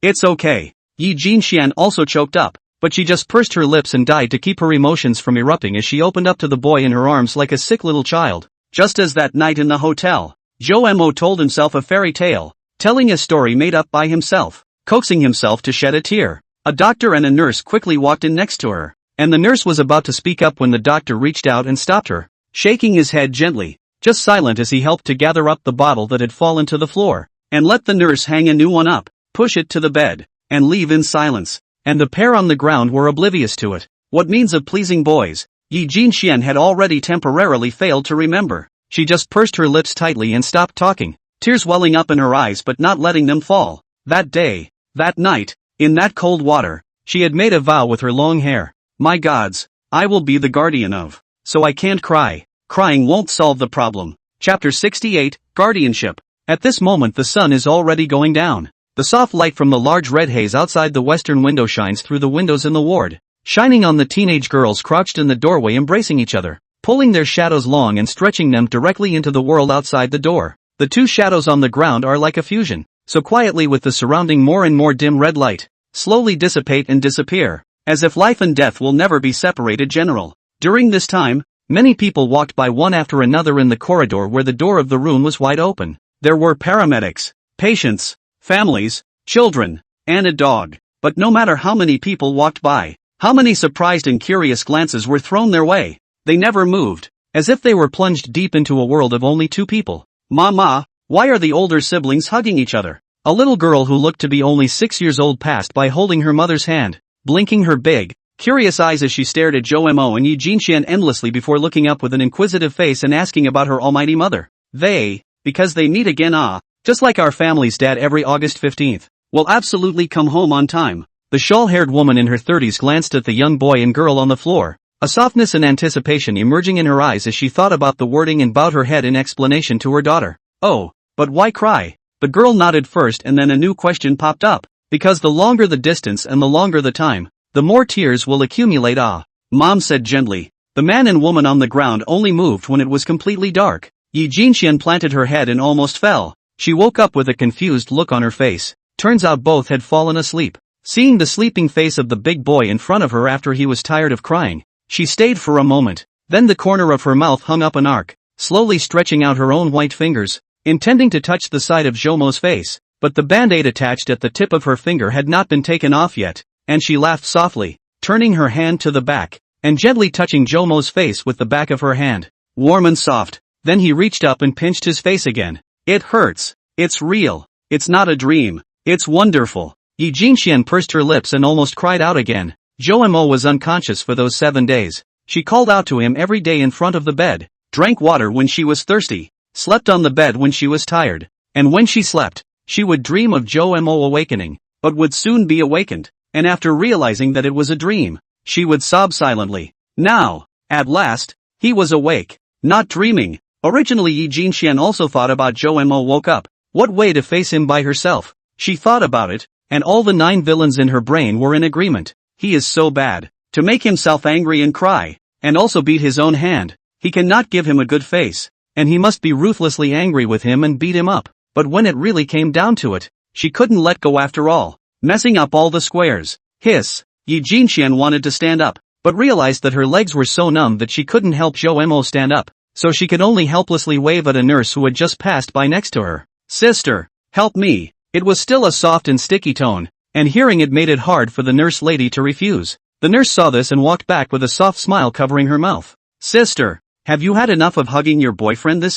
He's not my boyfriend. For now. Yi Jinxian's red face was somewhat incoherent, and the last 3 words were so low that only she could hear them. Seeing her thin skin, the nurse also stopped molesting her and hurriedly reached out to help Jo-mo first, allowing Yi Jinxian to stand up first. Yi Jinxian felt that her knee joints were so sore that she almost planted herself again, holding onto the door handle before gritting her teeth and barely standing up. Phew, let me slow down. Phew. She held the doorknob with one hand and rubbed her leg with the other, her little face full of irritation. Put. The nurse puffed out when she saw her like that. How? What happened? You are not no. You hold in the door so long. This corridor on the other side of the physician's office. Usually come and go quite a lot of people. Now the small half of the hospital are talking about this matter. Now the 5th floor of the doctors and nurses know that 521 ward this. There is a pair of couples from the evening sunshine cloying to the sky darket. Hearing the nurse say that, Yi Jinxian almost squatted on the ground with her butt. This is too shameful.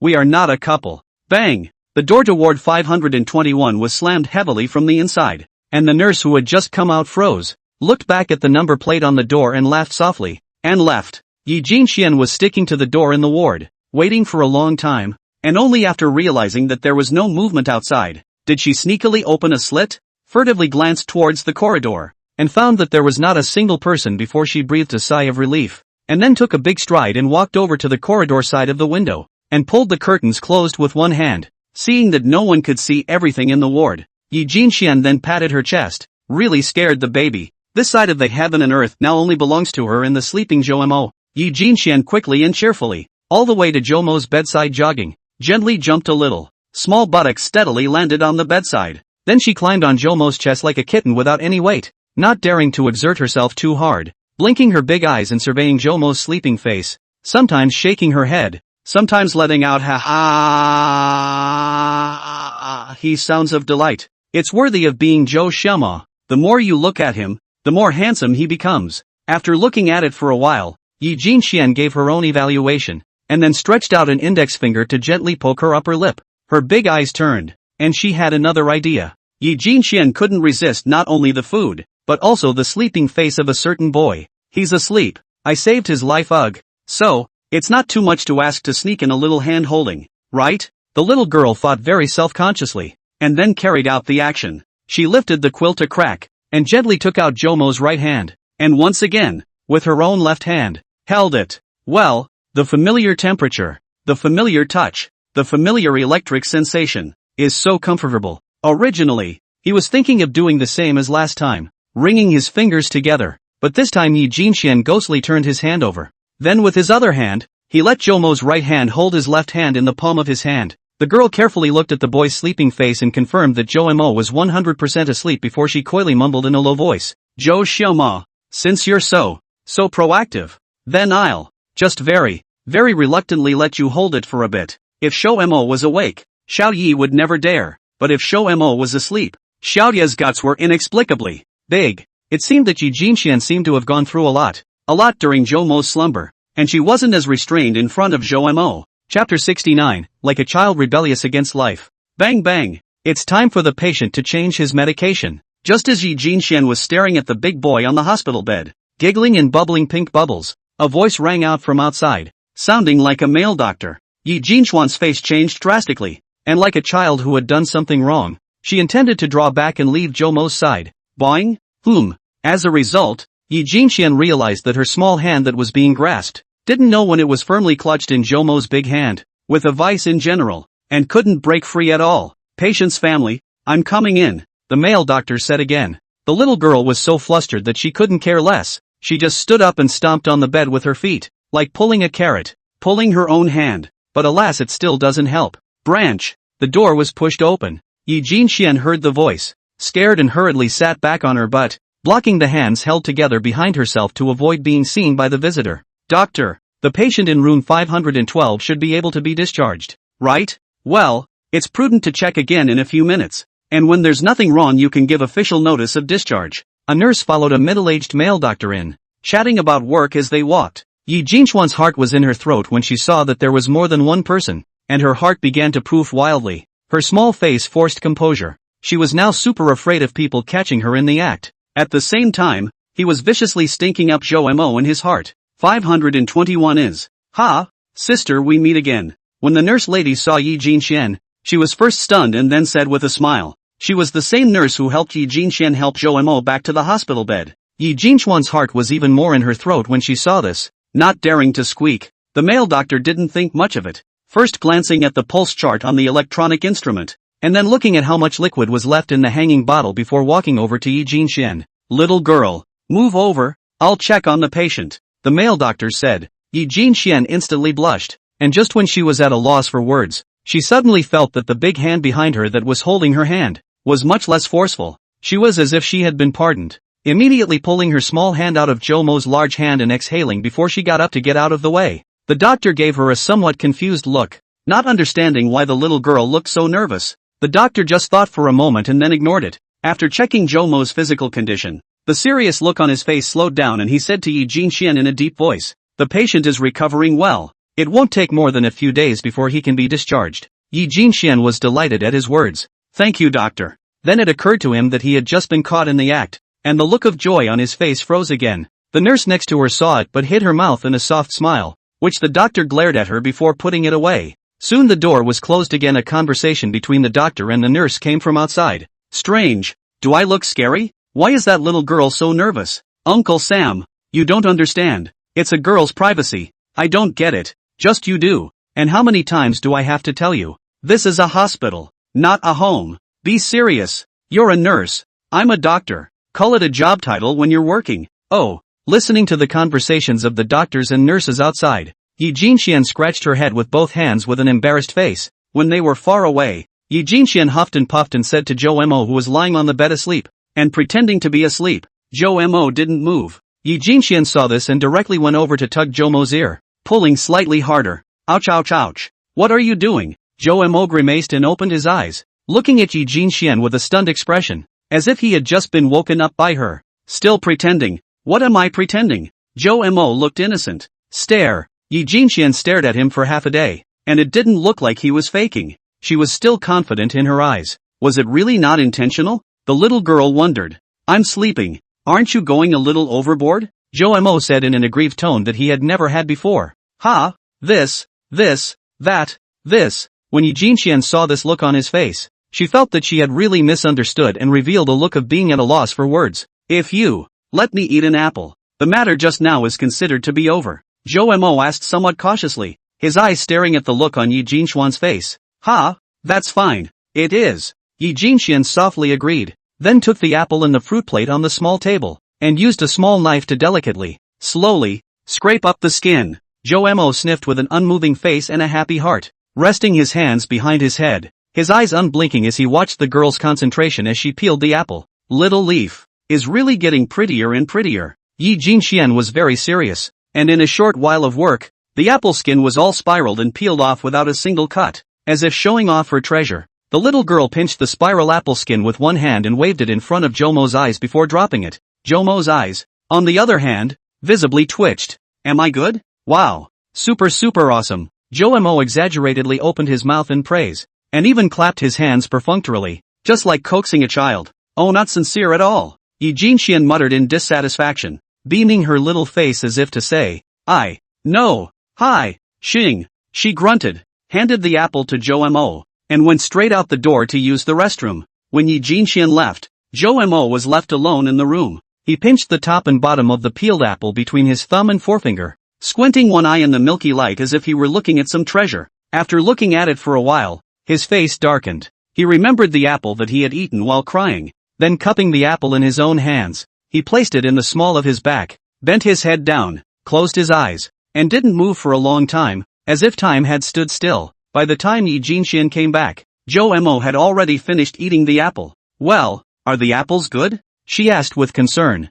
Yummy. I ate it all. Ha, where's the apple core? Eat? Yi Jinxian sniffed and looked at Zhou Mo with an incredulous gaze. This guy, he's not out of his mind, is he? Jinxian, I have a question for you. Zhou Mo hesitated, but still opened his mouth. What? Your hair. I cut it. But why the haircut? It doesn't look too well groomed. Because I cut it with a fruit knife. One cut. Looking at the girl in front of him as she sweetly spoke, Zhou Mo's pupils suddenly shrunk. Chapter 70, that night, that bridge, those 4 teenagers. 7 days ago. It was late at night. All was silent, and the time had crept to 0:30 a.m. The entire city was shrouded in endless darkness, as if covered by a veil of mystery. It was vaguely depressing to watch. On top of this dark as ink bridge, a lone figure was hidden in the shadows of the streetlights on the bridge. It was a young girl with long hair, and her strands fell like a waterfall over her shoulders, gently brushing the ground as if she were one with the darkness of the night. She stood there silently, motionless, like a statue. Her eyes were empty and pained, as if she was gazing at some figure under a dim streetlight in the distance. But then again, she seemed to be looking at nothing. A breeze blew through, ruffling the hem of her knit sweater and her hair, but it brought not the slightest bit of life, only silence and grief. Yi Jinxian rubbed her forehead with her hand in an attempt to alleviate the tingling sensation, but it didn't seem to have much effect. Her brow furrowed and her face turned a little pale. She didn't focus too much on the pain, however, but quickly grabbed her cell phone that she had set aside. Fingers slid skillfully across the screen and found the number to dial. She took a deep breath, then gently clicked the call button. As the beep sounded, Yi Jinxuan's mood grew more and more nervous. Unease filled her mind as she wondered if the call would yield the answer she wanted. Hello? Jinxian? How's it going? Is it done? Done. Wow. It's worthy of Jinxian. I knew it. That Zhou Mo kid cares about you. Hearing Wang Fei on the other side of the phone praising herself so much, Yi Jinxian couldn't help but feel a tremor in her heart, and at the same time felt so ashamed that tears couldn't help but flow down. Then she tried to squeeze out a smile as well, and forced herself to chat. Sister Fei is right. If Zhou Mo calls you guys in a while, We must ruthlessly slaughter him. His call should be coming soon. In a few moments you will answer it directly so that I can listen to it as well. Hearing Yi Jinxian say this very calmly, at the end of the bridge, Huang Shang and Wang Fei, who were sitting in the old Santana car, were both stunned and looked at each other. What the hell is going on with these two? Spreading dog food? But we're not single dogs. The meticulous Wang Fei's eyes rolled, thinking there was something fishy, and decided to agree to it first. She nodded to Huang Shang next to her, who took out his cell phone straight away, ready to press the connect button. Yi Jinxian was spot on, and in less than a minute's time, Huang Shang's cell phone did ring. God, how well does she know him? Huang Shang had a surprised look on his face, and his hands were not slow, just ringing for a moment before he picked up the phone. Without waiting for the caller to speak first, he spoke directly and cheerfully. Ha ha, your kid finally called me. Looks like you're still being eaten to death by Jin Xian's big sister, ha. Concede defeat, right? Admit defeat. Ha, kid. Huang Shang had just finished and was about to say more when Wang Fei glared at him and stepped forward to fight for the phone. Quickly managing to get his hands on Huang Shang's phone, Wang Fei put his cell phone and Huang Shang's cell phone side by side on a piece. At the same time opened the speakerphone. At the moment the two cell phones, one is talking with Zhou Mo, one is talking with Yi Jinxian. Placing her cell phone away, Woofy frowned a little and opened her mouth to test the waters. Nonsense, just wait for you guys to come back to say it. Jinxian said tonight to say anything to help you celebrate. I and Huang on the thinking for half a day. Think it is still KTV rooms or more appropriate. The room has been set down, in our school near the Blue Dream. After saying this, Wang Fei added again. I'm telling you, that's our school's traditional confession shrine. After saying this, Wang Fei realized that Zhou Mo did not say anything for a moment, and she told Huang Shang to stay still and listen carefully. There was a vague sound of short breaths coming from the phone that was on speakerphone on Huang, which made Wang Fei raise a bad premonition. Huang Shang has already driven his Santana to the bridge. When you guys get there, we'll head out. Good. Then let's not get drunk tonight. By the way, didn't you also say today that you would take Jin Xian on a tour of our school? I'm thinking that she should want you to show her around the most, so I'll leave this honorable task to you. Okay, I'll take care of it. Trying this, Wang Fei and Huang Shang looked at each other and both felt that something was wrong. According to Zhou Mo's nature, even if he would agree, it was logical that he shouldn't be so quick. After all, when he was at the coffee shop, he didn't have any intention of taking Yi Jinxian around the school. A nervous look appeared on Huang Shang's face and he was about to open his mouth, but Wang Fei pressed his mouth as she frowned tightly before continuing to test the waters. You have to take care of her, okay? Otherwise Huang Shang and I won't be able to spare you. Well, otherwise I couldn't spare myself. This sentence opposite Zhou Mo still answered very quickly, but the more he is like this, let the more understand his character. Huang Shang and Wang Fei heart cool. You have no idea how much courage it took for her to decide to go to you alone tonight. It was Woofy's final test, her heart filled with unease and a hint of anticipation. However, Zhou Mo did not answer directly as she expected, but instead fell into silence. She didn't understand why Zhou Mo didn't say anything, but this silence made her feel blocked, as if it was a cold wall. Suddenly, Wang Fei didn't know what was going on. Her hand couldn't help but cover her mouth, while tears slid down her cheeks from her eyes like a flood breaking the dike. Wang Fei's body trembled slightly, and she felt like her heart was being torn apart. She didn't know how to face such a situation. She didn't know what Zhou Mo was thinking. This moment of silence seemed to freeze time, making her feel unbearably long and tormented. Huang Shang then directly reddened his eyes as he took a deep breath. I can't give up. I have to save my brother. So it was shouted. I'll just say the last sentence. Jin Xian's sister is so thin-skinned. She also went out on a limb. She said, you're there. She can only feel affection. After saying this, both he and Wang Fei stared at the cell phone screen with dead eyes. Zhou Mo, say you'll be right there. You say it. You quickly say it. You, horse, on, go to. They cried out silently in their hearts. Well, I know. Jin Xian will have to ask you guys to take care of her in the future. She's too shy and ran off to look for you guys first, so ask her where she's gone. Hearing Zhou Mo calmly say these words, Huang Shang and Wang Fei's hearts sank directly to the bottom of the cold lake. Immediately after that, both cell phones hung up at the same time, as if they had agreed to do so. Why are they so in tune with each other? Woofy pulled his hands hard on his hair, crying with a snotty little face. Zhou Mo, we are the Iron Triangle. How can you do this? Oh, Huang Shang hung his head, a face of grief, then ruthlessly gritted his teeth, eyes wide, twisted his head and directly grabbed Wang Fei's shoulders.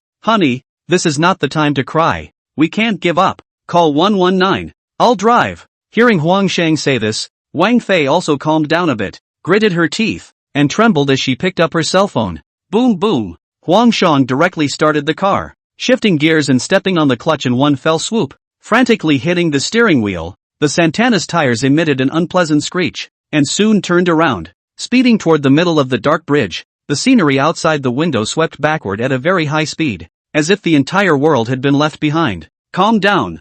Huang Shang, you have to calm down. Your brother still needs you to save. Your girlfriend still needs you to comfort. And your good friend Yi Jinchuan's whereabouts are unknown. You're a man. You can't mess up your position. You can't, otherwise it's all over. Zhou Mo, you bastard. When I see you again, I have to punch you this. He growled madly inside. Chapter 71, I have to save you. I knew it. I knew it. He was lying to me. He's obviously so hard to take, and yet he's still looking out for me. The girl stared at the figure under the streetlight not far away with a complex and pained expression. The sound of the wind whistling past his ears was like a ferocious beast roaring as if it were trying to swallow up the entire world. At the same time, the sound of the surging water under the bridge continued to come, as if it was going to drown and swallow up the entire night. And from afar, it looked as if it was going to roam over the corners of the end of the sky, which was so boundless that one could not help but feel a sense of fear. On this endless river, in this huge steel giant bridge, her figure looked lonely and small, her hanging arm holding her cell phone tightly, tears running down her cheeks, but they would not fall on the ground, but were blown down with the wind into the endless darkness beyond the bridge. The girl on the bridge stood silently in the shadows by the streetlight, just staring blankly at the boy under the dim streetlight not far away. The boy was seen standing on the fence in an extremely dangerous position, with his arms outstretched like a bird's wings, seemingly ready to swoop down into the endless darkness at any moment. Yi Jinxian felt so incompetent. Can't talk Chomer back in. However, looking at the scene in front of her, Yi Jinchuan's heart already had a greater determination. After Zhou Mo drove Yi Jinxian away, she hid in the shadows not far away and in turn watched Zhou Mo's every move later. Zhou Mo's disheveled and despair was equally etched into Yi Jinchuan's heart. Seeing Zhou Mo in such pain, her heart was likewise twisted. But, it's done. Yi Jinxian wasn't going to give up either. Maybe you can't guess? Anyway, no matter how it turns out, even the worst case scenario, I've already prepared for it. Seeing you in pain and in a state worse than death makes my heart ache as if it were cut by a knife. Until this moment, I never really realized that since the day you saved me, the destinies of the two of us, then, are tightly intertwined. It's just an apple. Precious says this. It's okay, I'll just peel it for you next time. Next time you must. Seriously eat the apple please. No. After Yi Jinxian made up her mind, her body, which was originally overwhelmed by the stimulation, gradually, no longer trembled, seemingly stimulating the potential in her body, and quickly regained her composure. She trotted over toward Zhou Mo's side, toward the figure under the streetlight that seemed to be the one spreading her wings square. As the wind began to pick up, even though she made a series of stomping noises as she ran, the Chomer still didn't respond. He was still facing the river and then his body began to slowly tilt. Yi Jinchuan's pupils shrank at the sight and she unconsciously accelerated her steps. 30 meters, 20 meters, 10 meters, nearby. Although Zhou Mo, your acting skills are very good, but now think carefully, since the moment you stuck your tongue out at me to scare me, this is one trick that just won't work for me anymore. By this time, Yi Jinxian was already getting closer to Zhou Mo, raising her head and looking at his back with a complicated face as he opened his arms. With a little more effort, we can drag Chomer off the fence, just like last time. Yi Jinxian, you have to cheer up. It was at this moment that Zhou Mo's cell phone, which was lying on the ground, rang. This ringtone set by Yi Jinxian, the fortune teller, said that the splash of riches, will come clattering. Shameless peach blossoms will bloom one by one. No matter how much you eat every day and how much food you love, you have a body that others envy. The fortune teller said that in the future, will be in sweet love. I hope to be gentle and considerate, and preferably handsome. If this is a dream, can we please not wake up? Yi Jinxian froze, then pursed her lips, feeling so sour and acidic in her heart. Little, silly, girl, you be good. At this moment, Zhou Mo's body finally tilted down, and his calm voice traveled in all directions, falling into Yi Jinchuan's ears not far away. Although the sound was disturbed by the wind, Yi Jinxian still heard it. After all, it's too far away. The little girl couldn't reach it even if she fought her way over. She shuddered, and the expression on her face suddenly changed from one of complexity to anger as she raised her head. Asshole, don't you think you're being too sly when you say that? Tears came to her eyes again as well. The big dummy. Yi Jinxian felt her heartbeat suddenly become loud, and it even shook her ears. Without a moment's hesitation, She quickly began to unravel the knit pin-up, and as she did so, the garment gradually opened up to reveal the blue one-piece bathing suit hidden within. The bathing suit was very conservative. Her body was completely covered. Only her limbs were exposed, and she had a waterproof bag with a thin string hanging from her thighs. This was for her cell phone. These were bought when she was shopping in the supermarket, when she foresaw that she might face such a situation. So she wore it inside her school uniform in advance. Rescue cannot just rely on a hothead. Can be arranged in advance, is a must-have, so that the probability of survival will be greatly increased. With time running out, she bent down to pick up the sharp fruit knife from the floor again without hesitation. Meanwhile, with her other hand, she clutched at her long hair that she had been storing for 5 whole years, hair that she had always cherished, but that could now become a hindrance to solving the problem. Long hair in the water interferes with movement. Not a big deal, but a drag at a time when it's killing you. She took a deep breath, gathered her whole body's strength, and tightened her grip on the hilt. Then, slowly but surely, she moved the blade backward. There was a slight scuffing sound, and each severed hair seemed to be brought to life, fluttering with the movement of the blade. They are as light as willow flakes and as soft as feathers, floating away from the bridge in the cool breeze. This cut was not just a cut to the hair, but also a cut to Yi Jinchuan's inner restlessness. Instantly, she felt an unprecedented calmness surge over her, and her eyes became determined, as if she had seen through the boundaries of life and death. If the probability of us surviving with my waterborne nature is only 30%, I'm hoping that the disappearing long hair will provide a 3% probability, so that we have a 1/3 chance of surviving. My gods, I will be the guardian of. So I can't cry. Crying won't solve the problem. She just pursed her lips tightly, fighting the tears in her eyes but not letting them fall. This time she actually succeeded. At this moment, Joe Mo had already crashed down from above the high fence, and the place where he originally stood was empty. Short-haired girl Yi Jinshan did not have the slightest hesitation. She immediately picked up Jomo's cell phone to open the flashlight, put it into the waterproof bag, and then tied the upper thin rope to her arm, waterproof bag in hand, and then decisively took a step backward, and then fought to run forward. With the help of strong inertial force, she took a deep breath, the whole person as a body posture, flexible and incomparable fish, in a swift and easy to cross the towering fence,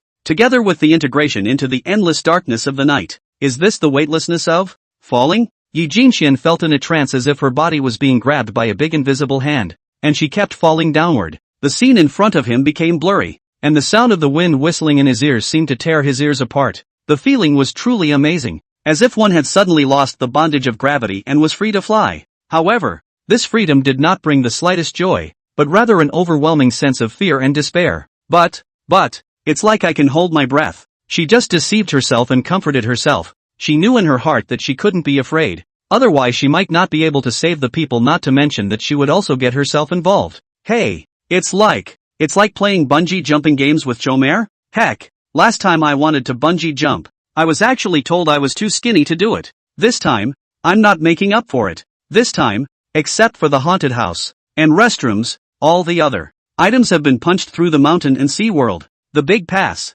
and it's still with Chomer. So, Yi Jinshen, there's nothing to be afraid of, right? Then again, if it was Zhou Mo, with his ability, he should be able to calculate how much time it would take to descend to the surface in a flash, right? Wait, why is my brain spinning so fast? Never mind, eyes are hurting from the wind, or better yet, close them first. When you get in the water, open your eyes and play hide and seek with Zhou Mo directly. I'll play the ghost this time. I can be a genius. The little girl was obviously scared and terrified, but one kept cheering herself up through strange thoughts. Although the brain was spinning fast because of the stimulated potential, it was actually just over 1 second, and in the blink of an eye, Yi Jinxian similarly fell into the water. Put! The water hit my face as if it wasn't water, but a mocking slap in the face by fate, and it hurt. It really hurt. Her hand also loosened the waterproof bag, which was able to float on its own, but because it was tied to Yi Jinchuan's arm, it was yanked down into the water, immediately followed by the cold March water,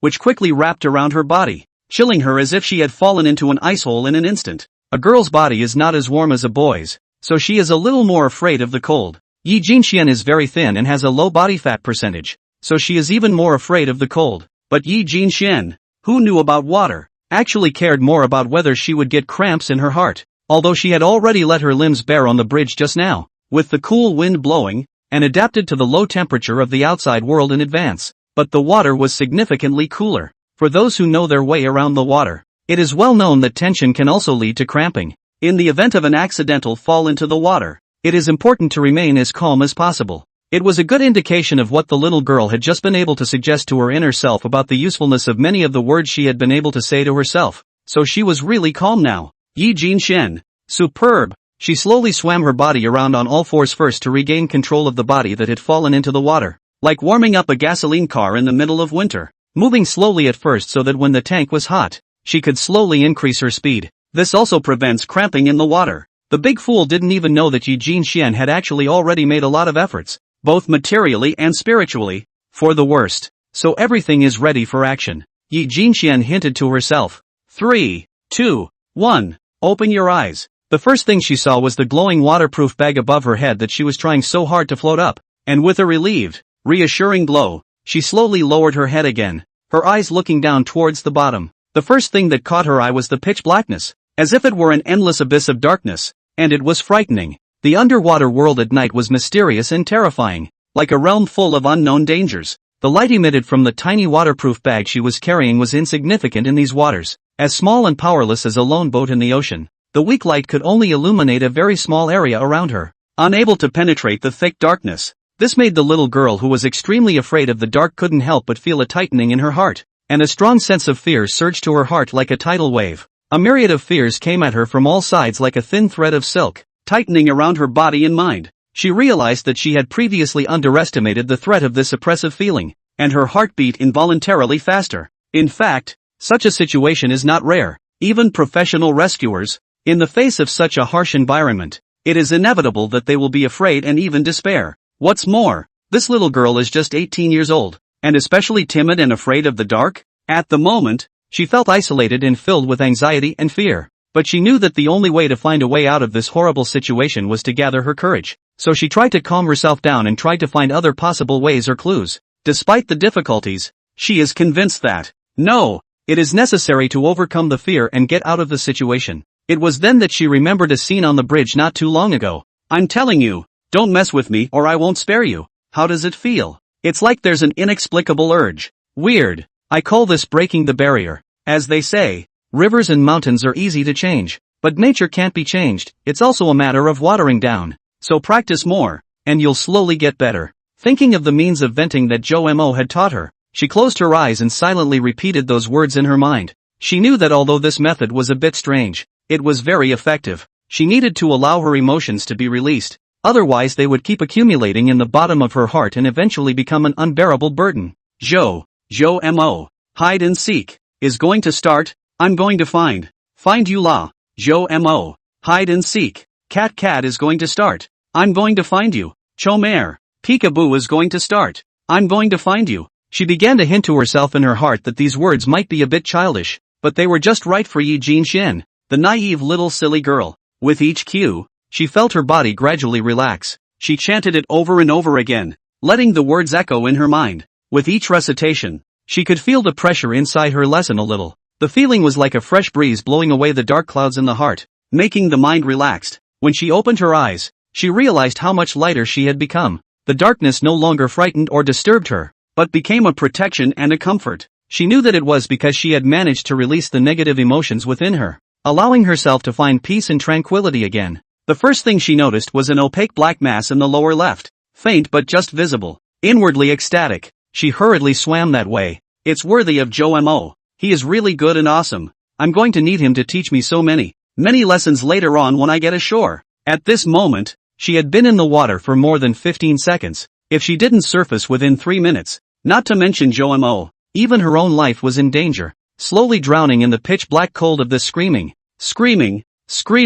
then transformed into a ghastly floating corpse. How cruel this is to an extremely pretty little girl. Yi Jinshen could of course think of these problematic areas, but she didn't care at all and continued to walk forward without any hesitation, swimming toward the dark mass in the deep water like a fish. Soon, as the distance grew closer, the black shadow gradually became clearer. It took on a humanoid silhouette, and Yi Jinshen immediately concluded that it must be Zhou Mo without a doubt after just a quick glance. After all, before this, she had already quietly observed Zhou Mo's figure countless times, and could be said to know his figure and appearance by heart and mind. So it was that, in her bathing suit, she quickly approached the past, her movements light and agile, like a small fish with an athletic body. She first stood silently in front of Jomo, silently gazing at him who had fallen into a deep sleep, and time seemed to have stood still at this moment. However, this quietness did not last long, and immediately afterward, like a joyful little fish, she lightly spun in a half circle around Jomo, and finally gently hugged him directly from behind.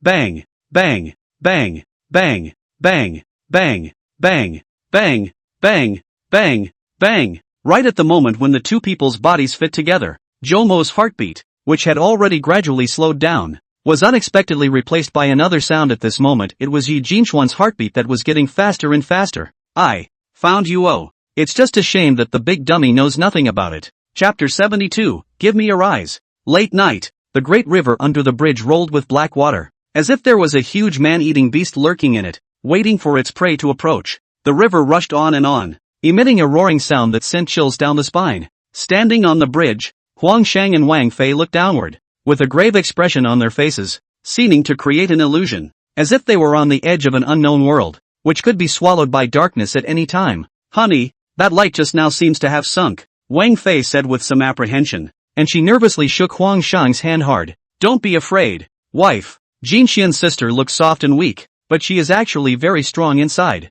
She should have dived down to save Jomo. She said that she is very good at water. Don't be anxious. Huang Shang cupped Wang Fei's hand in his heart and whispered comfortingly. Then he slowly turned his head, his eyes falling on the shopping cart that had been neatly arranged and filled with bags of various snacks. His eyes seemed a little confused and lost, as if he was remembering something. Suddenly he noticed what looked like a man and woman standing by the shopping cart. They were talking and laughing and the atmosphere was very congenial. However, just as he wanted to take a closer look at the faces of the pair, the scene in front of him instantly became blurry, and the pair disappeared without a trace in the blink of an eye. Just like a phantom, his eyes couldn't help but darken, and an inexplicable melancholy welled up in his heart. The things in the shopping cart could be said to have been bought by the three of them together, and they naturally knew about Yi Jinxian taking a swimsuit. Now that there were two pieces of clothing thrown on the ground, it was obvious that Yi Jinxian had jumped down to save the others. Luckily there's an old guy from the Rescuers Volunteer Association who fishes around this way, and 119 says he's been notified to come to the rescue.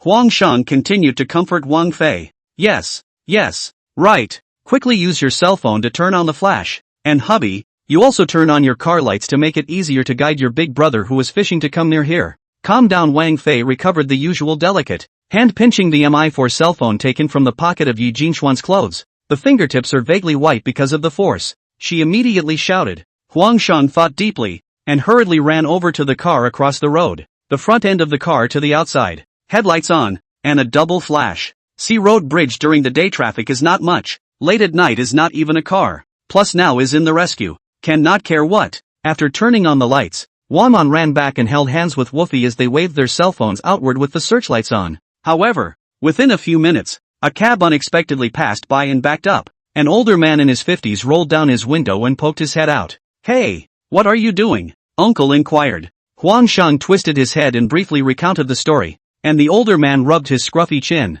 picked up his cell phone and sent a couple of messages before pulling up next to Huang Shang's Santana, again with his headlights on, and then standing with them, again holding up his own cell phone. Thank you.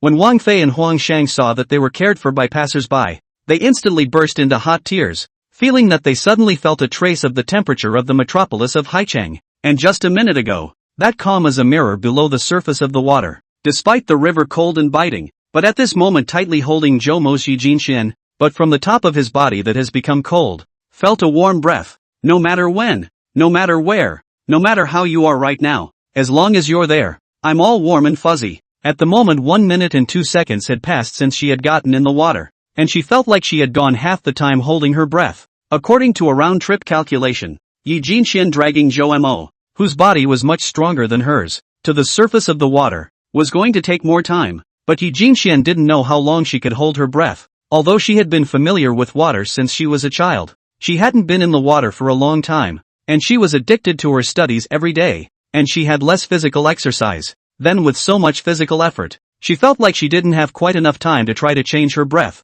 I'm afraid, unless she throws down Jomo in her arms. But is this possible? She didn't even think about it, and after a split second, she hurriedly made Jomo's head backward into a tilted upward appearance, and then with her hands holding Jomo's shoulders in a deadlock, she began to swim slowly upward with her head tilted upward. but soon she realized a very bad thing. Originally her dragging Jo-mo as a little girl was a very laborious thing, but now the clothes on Jo-mo's body became even heavier after entering the water. Now at best, it was barely enough to keep them both from sinking, and moving upward was slow. At this rate, it will be difficult to pull Jo-mo out of the water within 2 minutes, and by then Jo-mo's body will be irreversibly damaged. Damn, damn, damn. Yi Jinxian tilted her head. She looked at the top of her head not far from the waterproof bag Jo-mo's cell phone to send out a faint light. They guys just looked, revealing the desire for life. Or rather, the one with the chomere reveals her desire for life. But she felt like she had lost most of her strength, and it was hard to swim straight up. Gradually, the little girl's face showed a look of despair. The current situation is really too hard for her. Do you like stories? It was at this moment that Yi Jinxian felt as if she heard Jo-mo talking. But how is that possible? She looked down at the sleeping older boy in her arms, who still had his head tilted back like this, not moving a muscle. Yi Jinxian smiled miserably in her heart, and was about to raise her head when his voice seemed to come again in her mind. So, we're kind of friends now, right? Aha. How about this then? You call me Jo-mo, and I'll call you Jinxian? As if on a walkabout. She instantly recalled all sorts of scenes with the boy in front of her. Yi Jinxian listened and felt that her legs were getting heavier and heavier, almost about to swim, and her brain was groggy, and she needed to change her breath. Just then, Jo-mo's call once again came from his mind, as if it was far away in the sky, but also as if it was close by. Jinxian, you are the most beautiful girl I have ever seen. Little, silly, girl, you be good. Until the last moment, he still thought of me. He thought of me and praised me for my beauty. But what about me? I really don't have the strength. My legs are so sore, so painful, like 2 logs. I really can't swim. Jo-mo, am I stupid and foolish? Obviously you saved me, and I can only watch you sink. Helpless. Yi Jinxian raised her head as she looked up at the dark sky, the desire for life in her heart reaching its peak. Right at this moment, Yi Jinxian suddenly realized that the sky and the water suddenly erupted with a dazzling light that crossed the sky like a brilliant firework. These rays of light were so radiant that they lifted her spirits. They seemed to carry some kind of mysterious power, bringing a glimmer of hope to the originally desperate Yi Jinxian. Her eyes full of sorrow trembled for a moment. Then she came closer to Jo-mo, feeling his presence. It seemed to make her safer. Yi Jinxian suddenly remembered a science fiction novel that she had seen in a bookstore some time ago, and the end of that book made her memory extremely deep. When the whole universe went black and everything came to an end, a computer that exists in hyperspace has finally collected all the data, and it finally knows how to reverse everything and go back to the beginning. The computer said, to have light. And so there was light. The universe rebooted with that one sound, to have light. The computer with all the data has also become an omniscient god. It calculates everything with precision, calculating everything from birth to death for every person. The mistakes humans have made, every step forward, the people they love, are all already doomed. This is the legendary destiny. When she thought of this, Yi Jinxian's mind trembled. She remembered everything after running into Jo-mo. What happened in just a few days is more profound than 10 years. Suicide meets on the bridge, because of inexplicable reasons, shopping together at night, living together. He told me stories, he comforted me, he saved me. So many coincidences, as if there is a big invisible hand to press Jo-mo and himself into a piece. So, conversely, is it a coincidence that he has now come to his rescue? Or maybe fate? That, Jinxian, when you come over, can you bring food with you? I want to eat something. Yi Jinxian remembered the scene when she called Jo-mo's phone. Somewhere in the deepest recesses of his heart, there must still exist a corner of his heart that lingers on this world. He was waiting for someone to come to his rescue. Yi Jinxian suddenly wanted to cry so badly again. What a little silly girl herself. No wonder Jo-mo said that about himself. Sure enough, you can't get away from me, just as I can't get away from you. Jinxian. Together? Jo-mo's voice rang out, a soft sound, like a call from the radiant beams of light in the sky. This caused the inexplicable heartbeat of Yi Jinxian in the pitch-black icy water to suddenly accelerate, recalling the image that had become her little secret and had been hidden into the depths of her memory. The breeze carried some coolness, gently brushing Yi Jinxian's cheeks, bringing a hint of refreshment. She looked not far away, and over there, the profile of Jo-mo's sideways face appeared especially soft in the overcast light. That smile, as if it was a ray of sunshine in this gloomy morning, warm and bright. Looking at the older boy in front of her whose life was about to pass,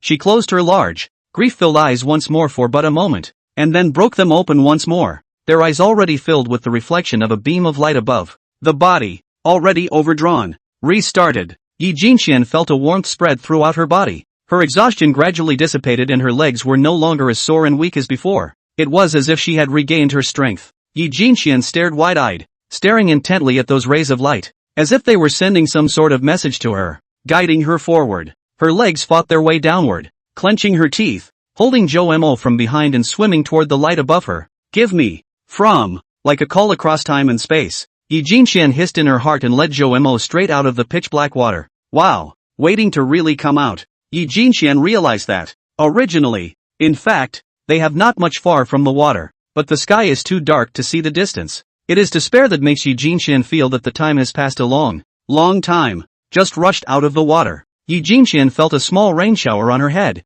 just out of the water. She did not care, but instead, there was a rebirth of the joy of the aftermath of the robbery surged to the heart. Chowder, did you see that? I dragged you out. Yay, Yi Jinxian is awesome. There was a pattering rain in the sky, and she glanced at the dark area where the sea and sky almost met, her eyes penetrating and deep. Who?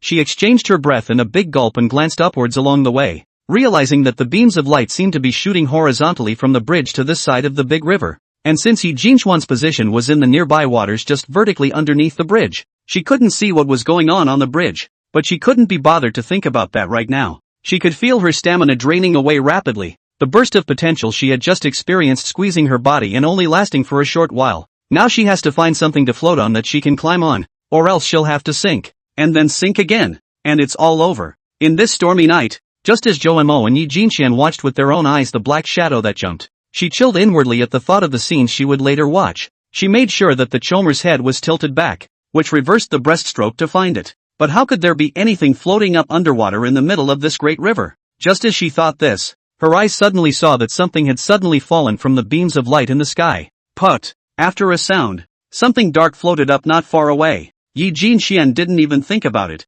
so she took it as a lifesaver and directly swam over with Zhou Mo a little bit. As her strength was about to run out, she finally gritted her teeth and grabbed the thing. Turns out it's 6 tires. It seemed to be tied together with a rope or something, which made an improvised life raft. Yi Jinxian was ecstatic, but after but a short while, she was disappointed to find that she was unable to send Zhou Mo onto this life raft at all, and could only pull the two of him down on the edge in a strained position. Yi Jinxian protected behind Zhou Mo, her hands resting on his armpits, and the two of them pressed tightly together. It didn't last long before she felt like her stamina was completely exhausted. Her entire body was tired and cold, and she was sleepy. When she was about to lose control, the little girl untied the bow of the waterproof bag that was tied to herself and hurriedly gave it to be tied to Zhou Mo's arm, then loosened the thin rope, so that glowing chomer won't be impossible to find. She too has finally reached her limit. Buzz. It was at this moment that the roar of a motor and the sound of churning water came from the distance between the water and the sky.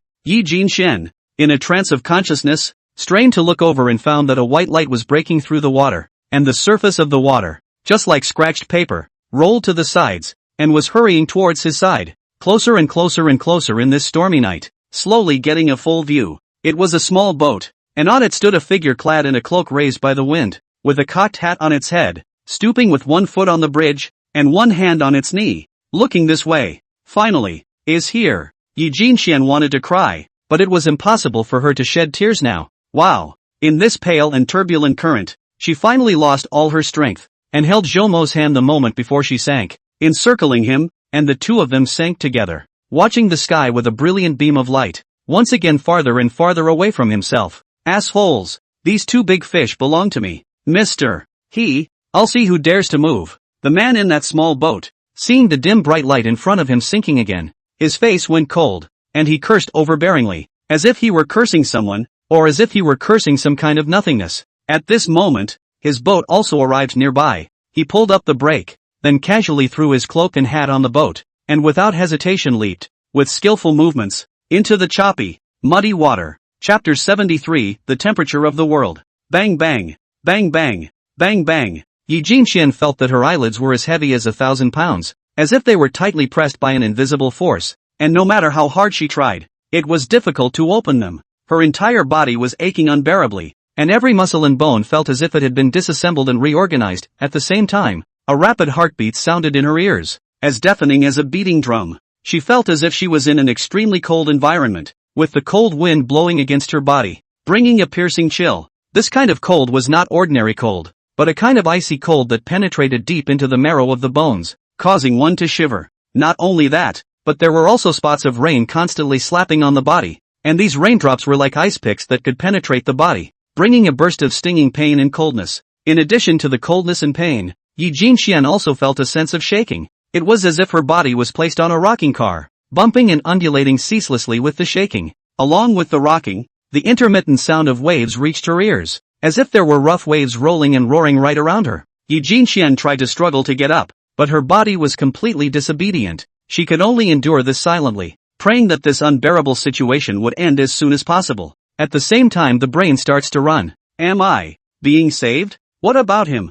Zhou Mo. After the little girl thought of this question, her heart sank violently, as if there was a huge boulder pressing down on her heart, making her gasp for air. Her face instantly turned pale, and the worry in her heart surged like a tidal wave. She didn't even care about her physical condition, and unexpectedly opened her eyes violently. Then turning his head to look aside, he went wide-eyed and trembled slightly, because she saw the eyes closed tightly. Zhou Mo just lying next to her, not moving. 17, 18, 19. On the other side of the position next to her, only to see a man throwing himself on the ground. He was sitting on his knees, his arms were slightly bent, his hands were crossed in front of him, and he was pressing short and sharply on the center of Zhou Mo's chest, who was lying on the ground below. It must be the nipple midline position, pressing depth 5 to 6 centimeters, lying on the ground, silent. His soaked blouse had been unzipped and the warmth inside seemed to have been slashed open with a sharp object, revealing the skin on his chest. Seeing that Zhou Mo hadn't woken up yet,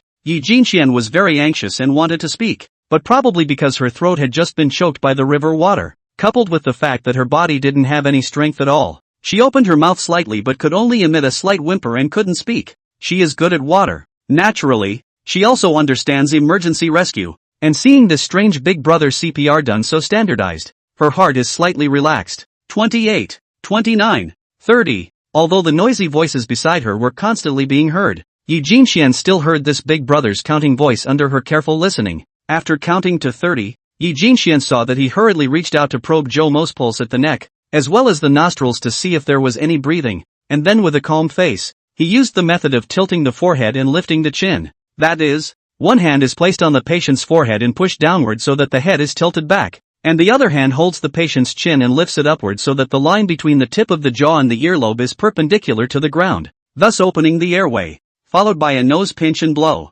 This means that the patient's nostrils on both sides should be pinched first to prevent gas from leaking out of the nostrils. The rescuer then takes a deep breath and wraps his or her lips completely around the patient's mouth, creating an airtight space. Blow slowly into the patient's mouth. Yi Jinxian noticed that this big brother was very detailed. The blowing should last for 1 second. His eyes looked to the other side, which was observing whether the chest was bulging or not. After he finished blowing, he immediately loosened the fingers pinching his nostrils again, and he only blushed a little better when he saw Zhou Mo's chest start to slowly sink because he had to passively exhale after blowing. Second time, He Ziqiang muttered to himself, then began to press on Zhou Mo's chest. 01, 02, 03, 29, 30. He performed 2 artificial respirations for every 30 rhythmic compressions, and so on, week after week, but Zhou Mo never showed any sign of his heartbeat pulse returning. Repeating the same action over and over again, Yi Jinxuan's mood became heavier and heavier. At first, she just gazed at the unconscious Zhou Mo beside her with a face full of worry. However,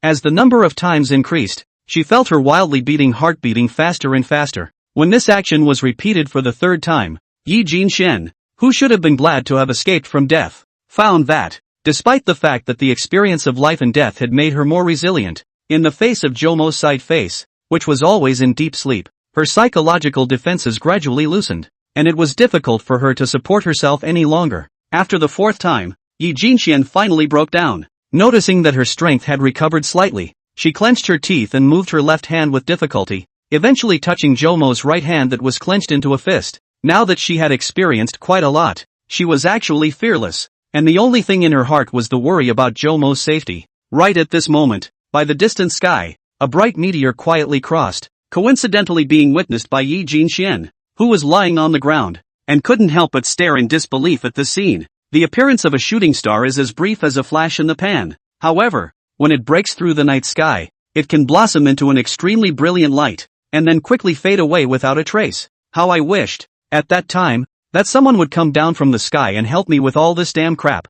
So you've turned yourself into the one who fell from grace? Just a few days after meeting Joemo, he saved my whole world, shining like a shooting star. Will it also? Just as Yi Jinxian was thinking, He Ziqiang has already passed 5 cycles, and then this goes on. The little girl was ashen. She couldn't move her body. She couldn't do anything. Yi Jinxian, who had already collapsed, tried to bend her body and came to Joemo's ear to cry, crying her heart out. Give me back Joemo. He Ziqiang is also hard to the heart, but his face is still immobile. The rescue boat will arrive later. There are more professional equipment inside. He is just the vanguard. Come over to first aid. Looking at the young girl lying on the ground in a bathing suit pulling this motionless boy next to her and calling out endlessly, He Ziqiang gritted his teeth and continued to do CPR. And as long as the kid's pulse stayed off, he planned to keep doing it. Joemo, I miss you. I miss you. While this was happening, He Ziqiang saw that the girl next to him might have just said something to this drowning boy, and he miraculously started coughing violently and then spit out some water from his mouth.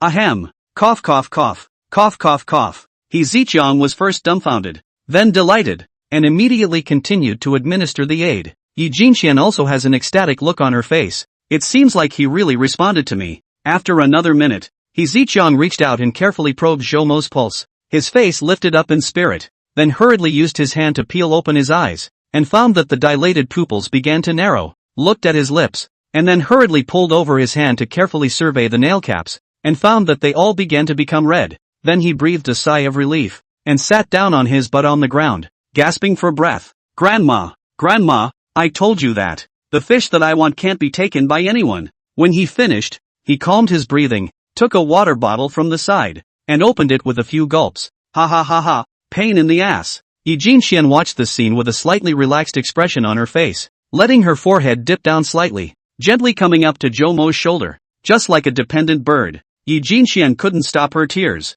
Thank you, thank you, thank you, she spoke in a trembling voice, tinged with sobs and raspy.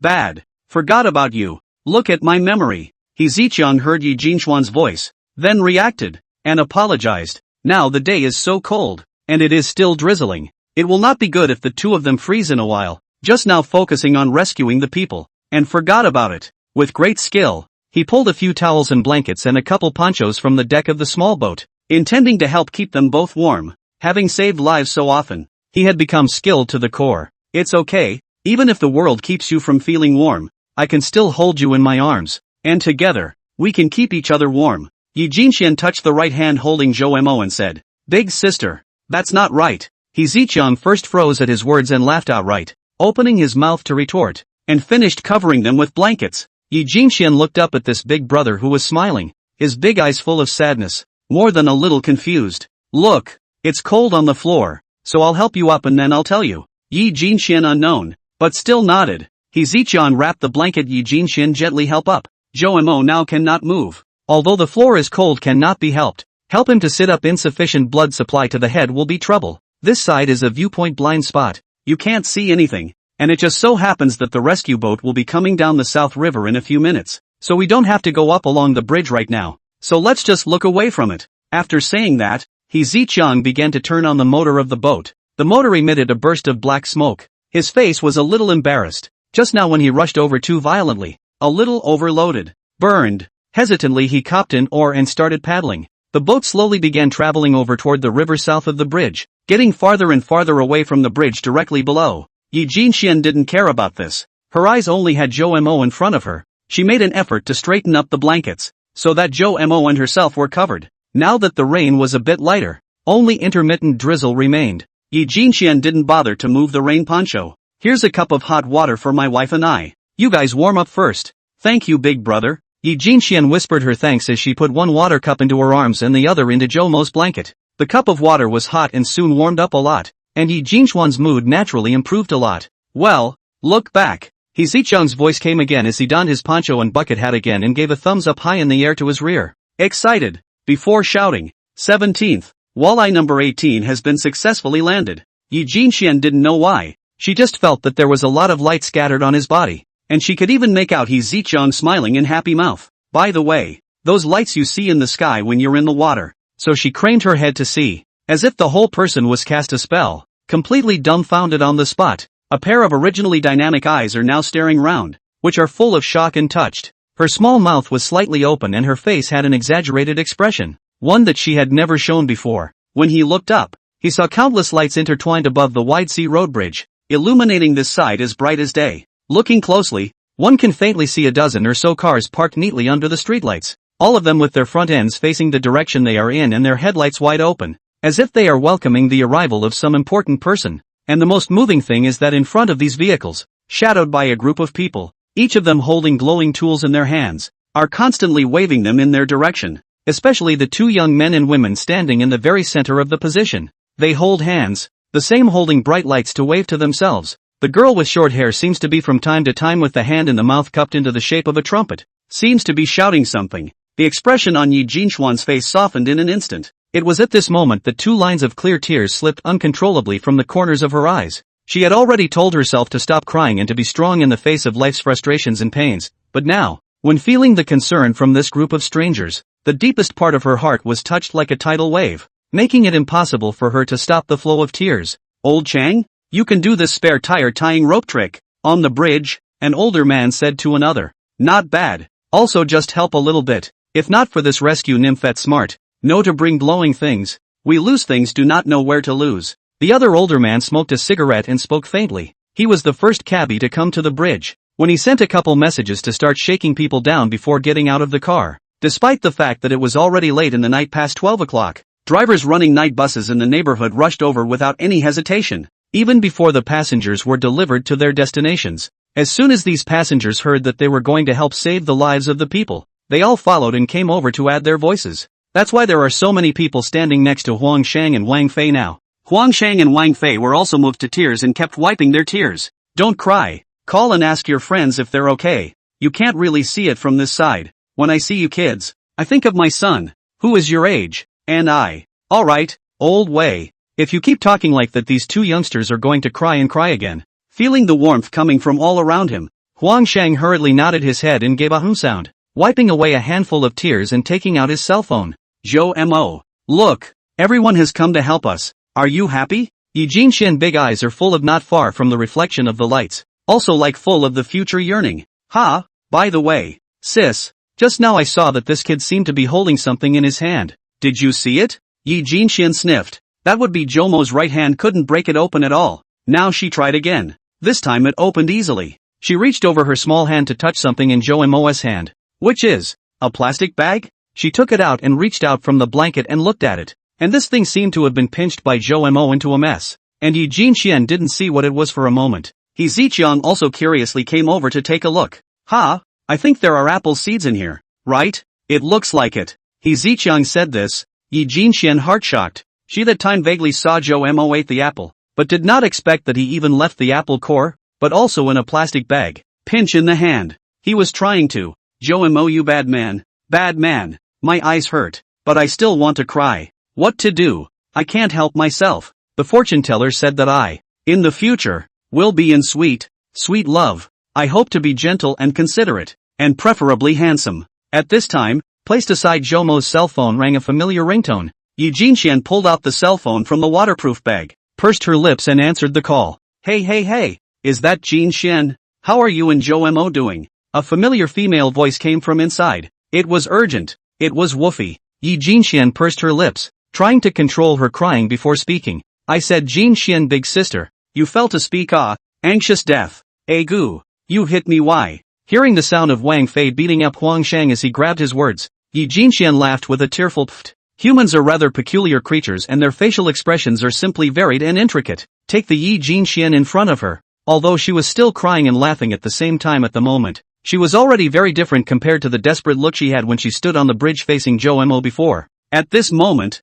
she is the real meaning of tears of joy. Tears became the source of joy in her heart. The smile with the spring sun, warm and brilliant. "We're all right. All is well." Yi Jinxian tried to control her voice from trembling and said slowly. No sooner had she finished speaking than she heard a cheer from across the room. It was at this moment that they suddenly felt a strong light shining from behind them. He Ziqiang and Yi Jinxian twisted their heads to look and realized that there was another bright light that was approaching at an extremely fast speed. Finally, He Ziqiang looked at the light and sighed in relief. "Big sis, do you want me to record this for you and your boyfriend? This kind of moment is once in a lifetime." He Ziqiang pulled out another cell phone and leapt forward, seemingly eager to take pictures. Well, then thank you big brother, say what some thank you. Out of the photo I also want to keep to see it. This kind of photo mood do not too beautiful. My wife will like. He finished then ran to the corner of the boat and directly used the bright lights on the bridge as the background, adjusted the focus and exposure, and took a picture of Yi Jinxian who was sitting on the boat. Yi Jinxian in the movie is clad in a soft blanket, her short hair fluttering in the wind, her head slightly tilted, exuding a playful and cute look. There's only a lying flat chowmare in front of it. On this cold night, with the warmth of the bridge as her backdrop, holding the warm cup of water in her arms, one hand holding the apple seeds in Jomo's hand, and one hand placing Jomo's cell phone in her ear. She felt so happy for the first time, so happy. She deeply felt that those strangers on the bridge, Huang Shang and Wang Fei, the pair of close friends, brother He in front of her, the lifeboat speeding in the distance like a beam of light, and even every kind person she had met since her encounter with Zhou Mo, together formed a warm world around her. This world, with its endless heat, completely overturned her once cold and unfeeling view of it. After re-examining this world, it is not difficult to realize that under those seemingly cold surfaces, there are countless fiery hearts hidden. These people may have appeared in her life only briefly, but they conveyed warmth and kindness with their actions, making Yi Jinxian feel the beauty of humanity. And, of course, it's the presence of these good people that makes the world so cozy.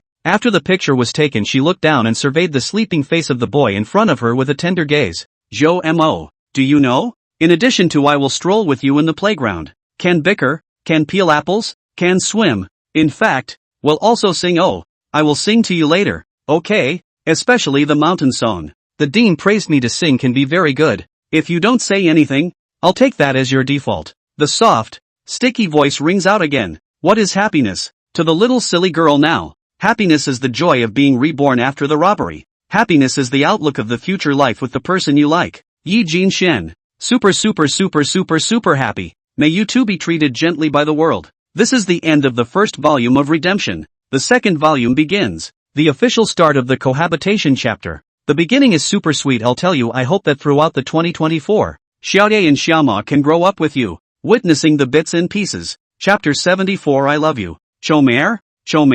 After Yi Jinxian finished telling Zhou Mo what happened that night, Zhou Mo looked at himself in a daze, not moving a muscle. She had omitted a great deal of the part about herself, and had drawn a little more credit for the crowd. After all, to tell Zhou Mo personally what I miss you and so on, these are too shameful. The thin-skinned Yi Jinxian couldn't do it. She shook her small hand in front of Jomo's eyes, seeing that Zhou Mo still didn't react at all. Her head was full of questions, and she was about to retract her hand before her wrist was grabbed by a hand. Boing! Yi Jinxian was startled by Jomo's sudden move and almost transformed into a calling monster, only to see Zhou Mo suddenly look over with a very gentle gaze and speak word for word, and purposely in a loud voice. I like you, guys. Yi Jinxian was dumbfounded when she heard this, thinking that Zhou Mo was confessing, but then he said the word we. What does we mean? Yi Jinxian was a bit frantic. She was eating the grapes that others sent over, but as a result, several of them fell to the ground with a shiver. What do you mean? I like you guys. The little silly girl asked back with a puff of air. It's that I like you guys. I like you Yi Jinxian. I like Huang Shang Wang Fei. I like Uncle Lu. I like the front desk lady's sister. I like those driver uncle who helped us. I like brother He even more. It's you guys who saved me. Zhou Mo shrugged his shoulders with an innocent expression. Yi Jinxian sniffed and pouted her lips. Okay. You're so funny, aren't you? Mo, are you a child? You know a little bit about psychology, and you're so good at talking about it, aren't you? If you play it that way, don't blame me. I love you. Oh, Yi Jinxian suddenly acted like a little Tyrannosaurus Rex, her pair of small fists raised, giving him the same response, and in a loud voice, intending to return the favor in her own way. But how could the little rabbit possibly outwit the cunning fox? She had just finished shouting 3 words when Zhou Mo reached out and pulled her into his arms and covered her mouth with his hand. Yi Jinxian's little face instantly turned red and she was about to transform into a steam girl. No, I'm not done talking. What's going on in Ward 521? No noise in the hospital wing at night. It was at this point that a male doctor's voice of caution came from outside. I'm sorry. My family, she was just too excited. I'm really sorry. It won't happen next time. Zhou Mo hurriedly apologized repeatedly to the outside. The man outside gave a and simply walked away. Until then, the little silly girl only realized why Zhou Mo had just spoken so loudly on his own. So it turned out that he was waiting here. Zhou Mo first ran his hand through the short hair of the girl in his arms with a gentle look before letting go. Ah, chow. Silence. Yi Jinxian stood up and freaked out, wanting to go up and scratch him. Jo-mo only used one hand on her head. The little silly girl can only impotent rage. Two hands forward planing. But Jo-mo hand lone. How can her small short hand can get Jo-mo? Scratch a lonely. What did you just say? Again? You. Bad man. Bully me. Yi Jinxian showed a look of wanting to cry. Jo-mo panicked a little at the sight. No, don't cry. I'm sorry, okay?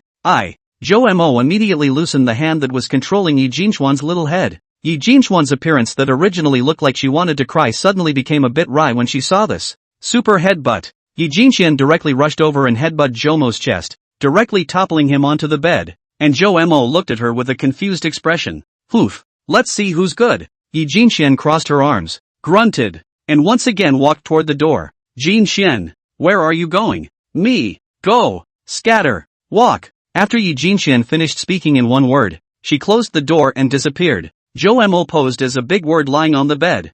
Yi Jinxian walked away, looked at the ceiling of the milky white overhead light, violently laughed out loud. Ha ha ha ha ha. Really? It didn't slowly stop until tears came out of the corners of his eyes from laughing. Thinking of the rescue scene Yi Jinxian had said earlier, Jo-mo thought of a sentence. The world is broken, but there is always someone to fix it. Everyone has been so kind to me. What can I, Jo-mo, do to repay you with? If you come across something similar in the future, help if you can. He thought about it for half a second and muttered. As for the little silly girl, he had a way of repaying her. There were still more than 90 days to go, and if he, Wang Fei, and Huang Shang helped her together, along with the fact that she herself was very strong, Jo-mo felt that it was very promising. Jo-mo was silently calculating in his mind. As for the loan, now he is in a much better mood, and then find a way, not to continue to work part-time, by the little silly girl in the past few days so a mess. He still want to commit suicide to produce a lot of confusion.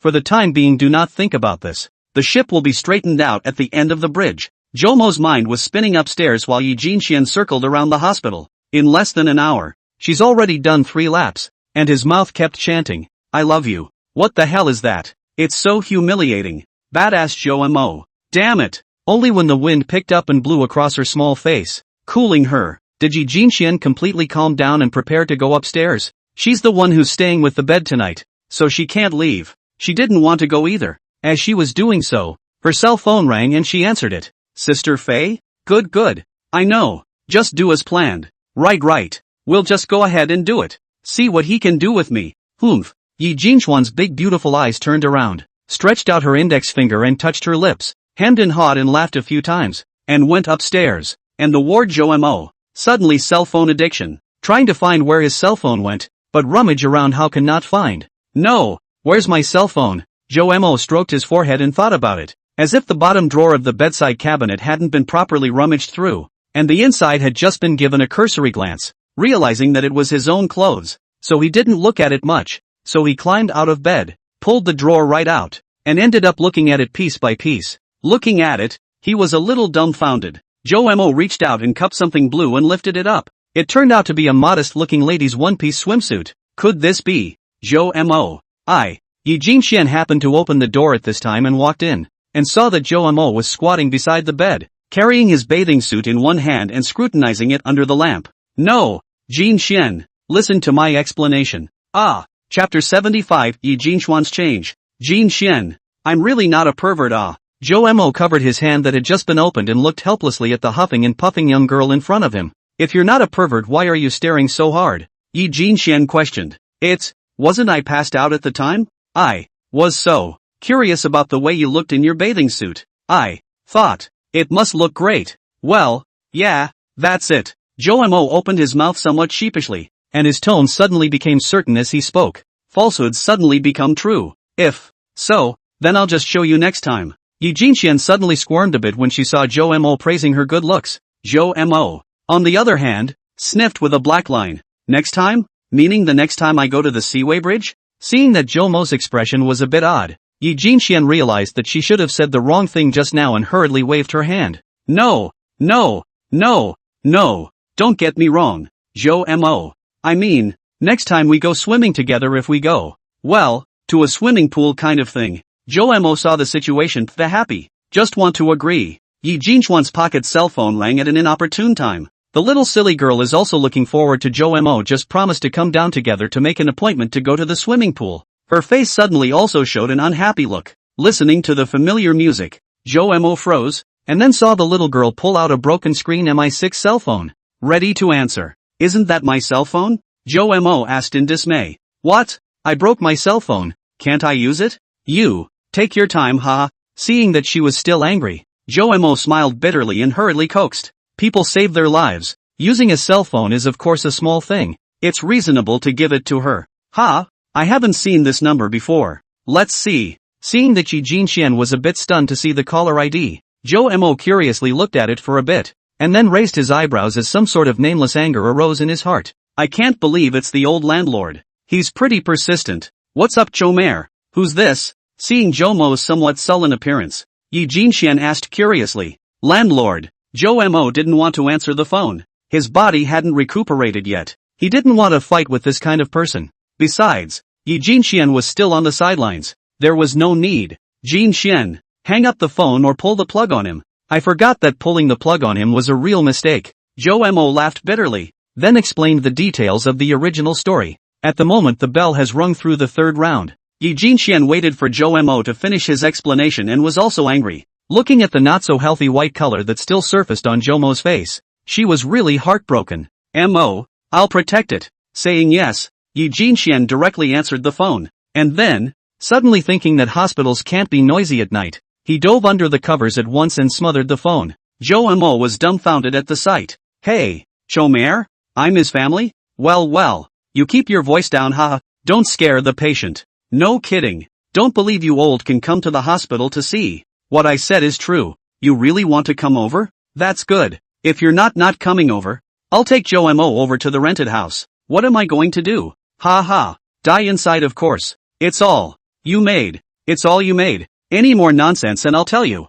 I'll take Jomo to die in your house in a while. Open the doors and windows. Slit your wrists first and then hang yourself. Let the neighbors watch. You won't be able to rent out this house for the rest of your life, even if you want to sell. No, people, dare, buy. Yi Jinxian said with a crying voice and roared, sounding not like a fake. The landlord old man just wanted to gouge out a few $100s from Jomo to his spoiled grandson. Where has he seen this kind of battle? Immediately scared and apologized. Hurriedly hung up the phone. Yi Jinxian overbearingly threw the cell phone into the hands of a dumbfounded Jomo, waited for a long time, and did not see the landlord call, but instead received a few text messages. Jomo clicked on the text message, found all the words of the old man, apologized, and promised that one of his things will not be lost. Health also does not need him to clean up. More exaggerated is that the deposit of a penny not less will be refunded, not to mention that even this period of the rent paid will also be calculated on a daily basis, as long as he did not live over the number of days, the remaining in accordance with the proportion of the full amount of the return of the.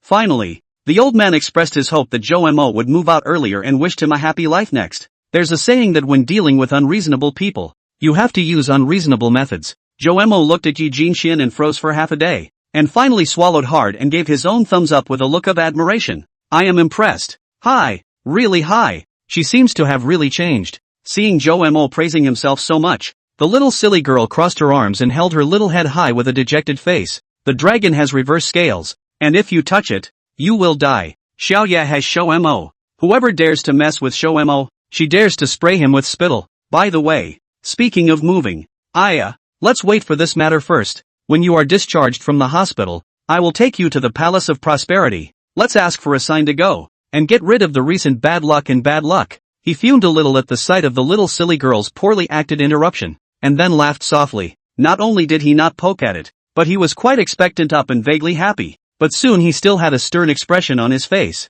and said with a straight face, that's fine, but you might as well run this way less lately and work on your papers. After all, the final exam is less than 100 days away. You don't want me to keep watch tonight? Yi Jinxian asked rhetorically. Jomo stifled half a day, froze but did not say do not want 2 words. Okay, I'm not going to tease you. Where are the serious classes now? It's all about doing papers over and over again, isn't it? Look. Yi Jinxian happily pulled out a large pile of things from under Jomo's bed, and Jomo took a look at the good guy. It was a large booklet of simulation papers with the name, 30 Years of Simulations, 50 Years of Great Examinations. That's a mean-sounding name. Even though you have the paper and you have the answers, the atmosphere is wrong here. And besides, If the answers answer all the doubts, what's the point of having a teacher? Jo saw that this niece had the upper hand and stiffened her mouth. I was once the first grade even now is already a college student, but also have a good review. Would not have been less. As for the atmosphere, the examination room was not good to say where.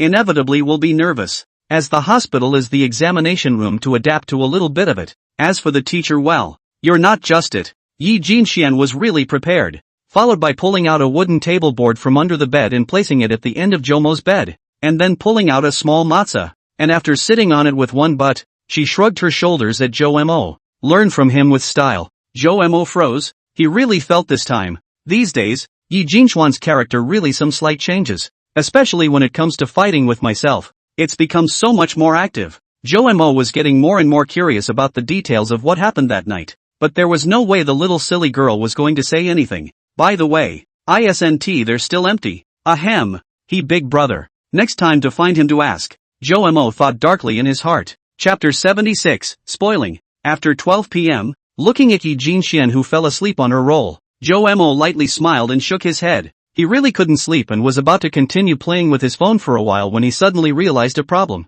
Wait, how did this girl unlock my phone's lock screen? Jo thought for a while and had no answer, just looking at the girl and launching herself. At 6:30 the next morning, a middle-aged male doctor came by to check in with a female nurse, the same two uncles and nieces they had encountered yesterday. Bang bang, it's check-in time. Are you awake yet? The nurse spoke first. The two men listened for a moment, realized there was no movement, looked at each other, and pushed right in. Then the two men were dumbfounded. The only thing I saw was that the boy in the hospital gown was sleeping on his back at the end of the bed in his ponytail, looking like he wasn't sleeping very soundly. The girl who had come over to nurse yesterday, on the other hand, was lying on all fours in her clothes on the hospital bed, with the covers half kicked away, revealing her thighs in jeans and her tiny feet in snow-white socks. She fell back with a goofy smile on her face and seemed to be sleeping comfortably. Boy, you can't spoil her like that. You're the patient. The doctor was so confused that he woke up Jo, intending to change him up to the hospital bed. Well, right at this moment, Yi Jinxian seemed to have heard the commotion, her brows furrowing slightly as if she was being disturbed by the noise. Hush! Jo, who had just woken up, reacted quickly to the situation and immediately silenced the doctor, signaling them to go out and talk. Not, uncle, little brother is about to be discharged from the hospital, so don't get involved. The doctor tried to retort, but was interrupted by the nurse next to him, and pulled him outward. No uncle. Okay, positions. Jo gave the nurse a grateful look at the situation, then quietly walked out and gently brought the door with him. Boy, you, ugh, never mind. How do you feel now? It's pretty good. Don't feel like there's anything wrong anymore. The doctor probably didn't want to take too much time and gave up his intention to pursue the matter. He carefully examined Jomo's condition and nodded. The nurse was right. Jo was indeed almost well enough to be discharged, so the doctor didn't bother. What a great recovery. You can be discharged today. Go home, recuperate for 2 more days, and you'll be perfectly fine. Thanks. When the doctors and nurses left, Jo carefully returned to the hospital room, leaning against the door and tilting his head, laughing lightly and shaking his head. Home. He walked to the side of the hospital bed, first gently lifted over the little ninja's thighs, helped her cover the hospital's white quilt, and then pulled over the small horse zipper, sat on it, leaned on his chin, and just quietly looked at Yi Jinxuan's playful sleeping face. Bun. Hey. Not a moment later, Yi Jinxian suddenly laughed nervously, with crystals hanging from the corners of her mouth. Jo first froze, then smiled and took a paper towel to help her wipe the saliva clean. It would be bad to dry it up. Sayaka really gets prettier and prettier the more you look at her, like a bean bag. After looking at her for a while longer, Yi Jinxian suddenly shook her body and twisted her head to sleep with her blanket, leaving Jo with the back of his head. Jo shrugged his shoulders, remembering that this niece had done quite a few papers last night, so he pulled the papers under the bed and scrutinized every question she had done. Yi Jinxian deserves to be once the first grade. The small score is very stable, almost did not lose a point. The big score on only the most difficult parts of those who wrote some discrepancies. Go to college can still be made like this. It is really rare. Jo thought about it and corrected the questions she got wrong based on his own experience, hoping that this would make her less likely to go wrong. After all, having been there before, he knew very well how stressful the final exam sprint was, especially when the better you studied. The time flew by and before you knew it, it was 7:30. The sun had also risen by now, and sunlight poured in through the window, shining on the large spot in the center of the bed. Bang! Chomer! At this time, a person suddenly opened the door and walked in. His words just said a little. Saw the bed lying Yi Jinxian. The end of the bed lying on the end of a Zhomos is doing the problem when the brain suddenly short-circuited. What's wrong? With a girl coming in behind her. She wondered. These two are none other than Huang Shang and Wang Fei. Wife. They both aren't. They couldn't have swapped souls. Huang Shang suddenly said nervously to Wang Fei. Wang Fei also stared at Zhou Mo and Yi Jinxian for a moment and scratched his hair. Also unable to turn the corner for a moment after being brought into the ditch by Huang Shang's preconceptions. Zhou Mo also looked at them with a stunned face. Right now this embarrassing situation is not good to end. Boing boing.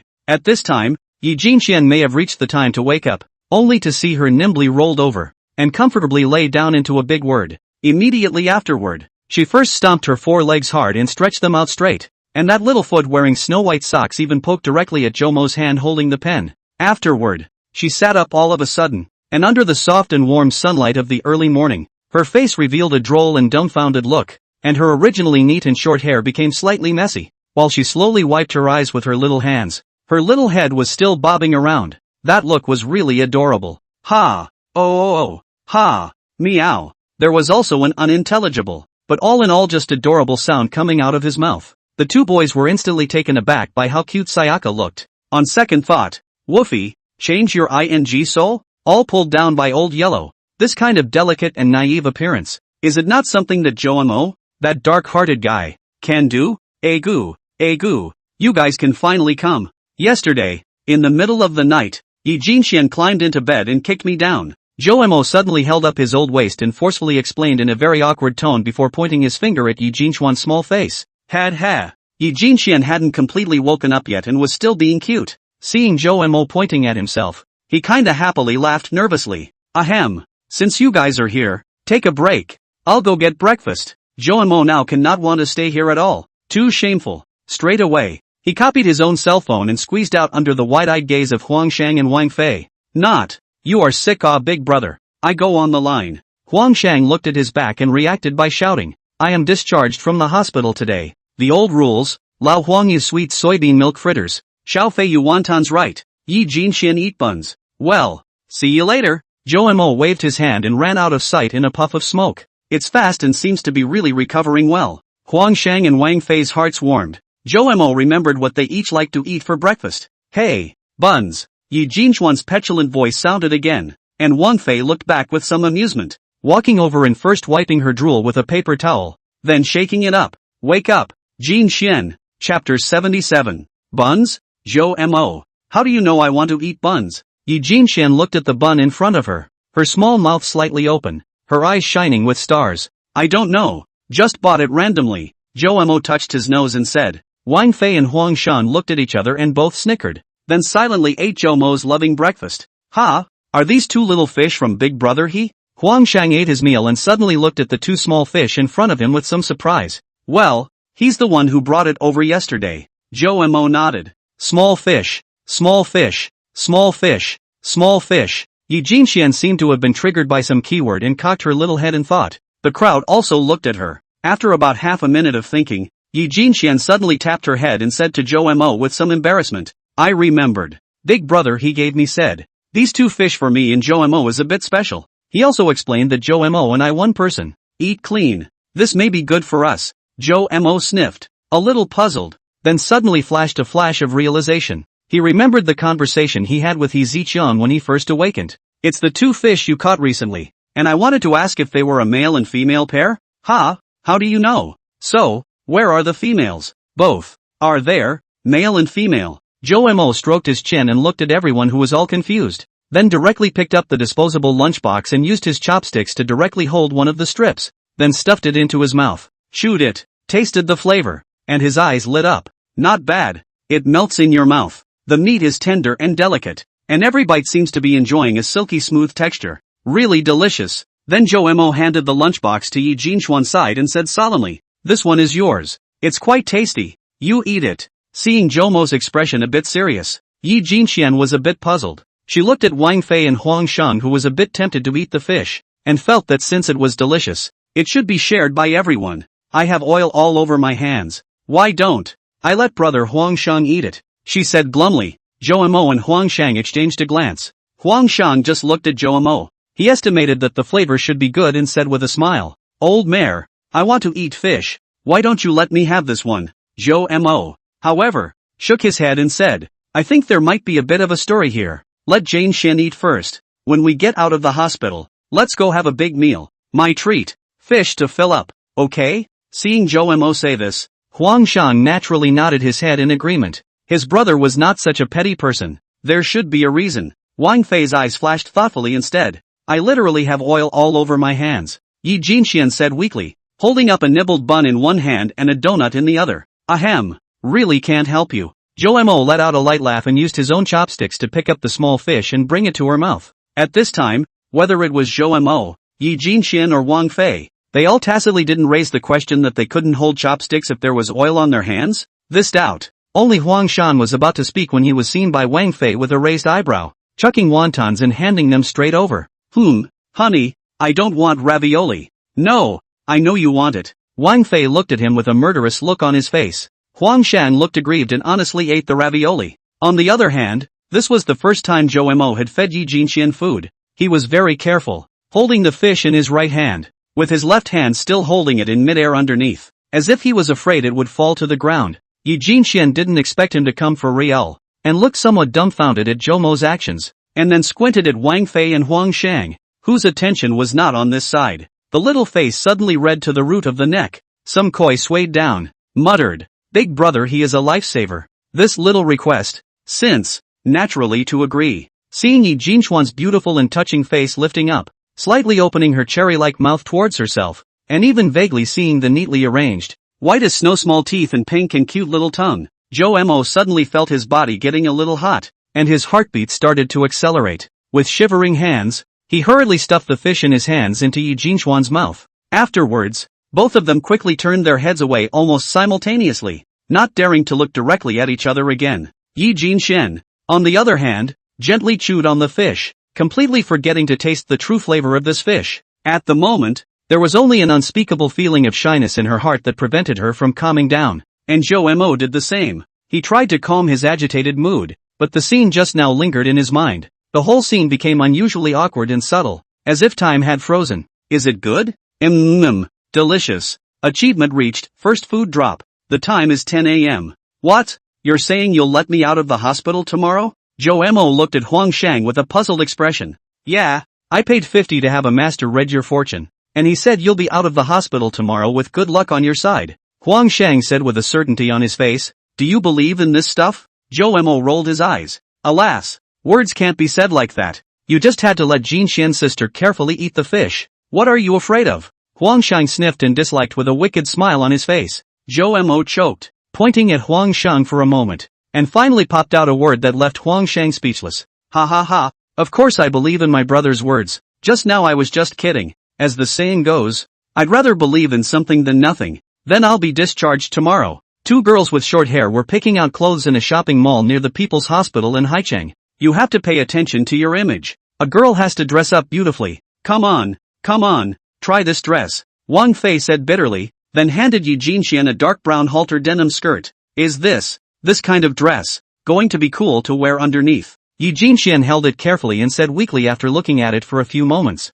Maybe it was because of the common experience. She would only be cross to Zhou Mo, to others, but still a weak look. Of course, this is limited to people who unleash their goodwill on her. "Ha, Jinxian, haven't you ever worn a skirt?" Wang Fei looked at Yi Jinxuan's embarrassed face and asked in surprise. "Worn la, but it was all when I was a kid. I wore little dresses donated by some well-wishers, and they were more casual, so when I got to middle school, I didn't wear them." Hearing the girl say that, Wang Fei's face showed a look of heartache. She now decided that she would help Yi Jinxian pick out several outfits right now, especially skirts, and she must pick out a few more. "By the way, Sister Fei, why did you just say that I should pay attention to my image? Needless to say, aren't you planning to move in with Zhou Mo, no matter what?" Jinxian, what's wrong with you? Why is your face so red? Chapter 78, He and She and He. It's 9 o'clock, why don't they all come? Zhou Mo was currently standing in the southwest corner of Haicheng, at the entrance of the Taoist Temple Easy Palace, squatting on the stone steps and looking at his watch from time to time. At this moment, Zhou Mo's upper body was wearing a dark brown denim top, which was as if it was specially tailored for him. perfectly fitting his body lines, while his lower body was wearing a pair of brown pants, forming a harmonious match with the top, coupled with his slightly long, broken hair that fell casually over his forehead in between his ears. It made his entire person exude a unique charm. Compared to the slightly melancholic Jo Mo in the past, he looked much more cheerful now. This outfit is yellow on yesterday afternoon to help him drum up the whole drumming afternoon to get out of this one. Jo Mo now had a pang in his heart. Early the next morning, he had just woken up from his own sleep. Huang Shang pulled him to help finish the discharge formalities, and then told him to come directly to the door of the Taoist temple and wait for them to pass.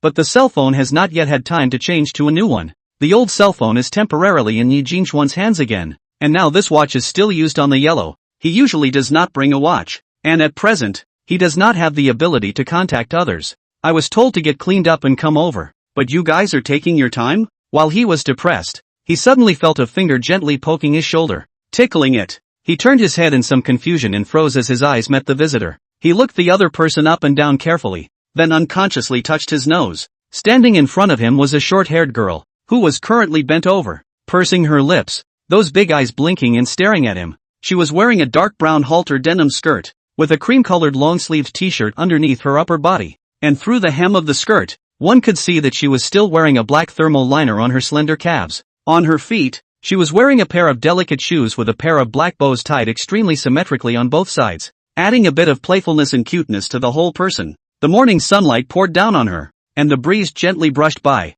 blowing her hair, even causing Jo Mo to go into a bit of a trance. Used to seeing the little goofy girls dressed in washed-out jeans and a knit shirt, now this sophisticated outfit made his heart suddenly race a few notches. Even compared to the few school beauties that had come out of the mouths of the boys at their school, it was nothing less, if not more. However, although Sayaka looks a bit big at a glance, she is still small after all, and with her own airy style, she is still mainly cute. On the other hand, not to mention him, even Yi Jinxian looked at the handsome side face of the big boy who was looking at him with his own 4 eyes, but also felt a little overwhelmed. It turns out that Jo Mo can be more handsome if he takes care of himself. What about them? ×2. Both men spoke at the same time, then froze again, then averted their respective gazes at the same time. Yi Jinxian looked towards the entrance of the Taoist temple. Then she remembered that last night, Wang Fei had told herself that he and Huang Shang might be busy today, so if they didn't show up at the morning rendezvous, she didn't have to wait for them, and had instructed herself to make sure to stall Jo Mo.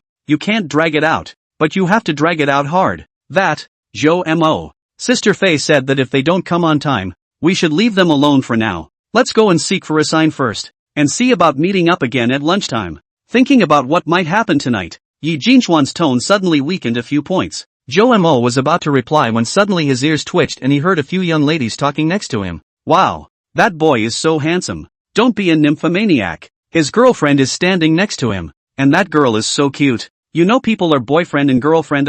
You see they seem to be a bit constrained with each other. Hey, nonsense. The couple's clothes are out. Don't all young couples just look like this? With an embarrassed look on his face, Jo Mo immediately got up and took the lead to walk towards the inside of the Taoist temple, saying as he walked, Ahem.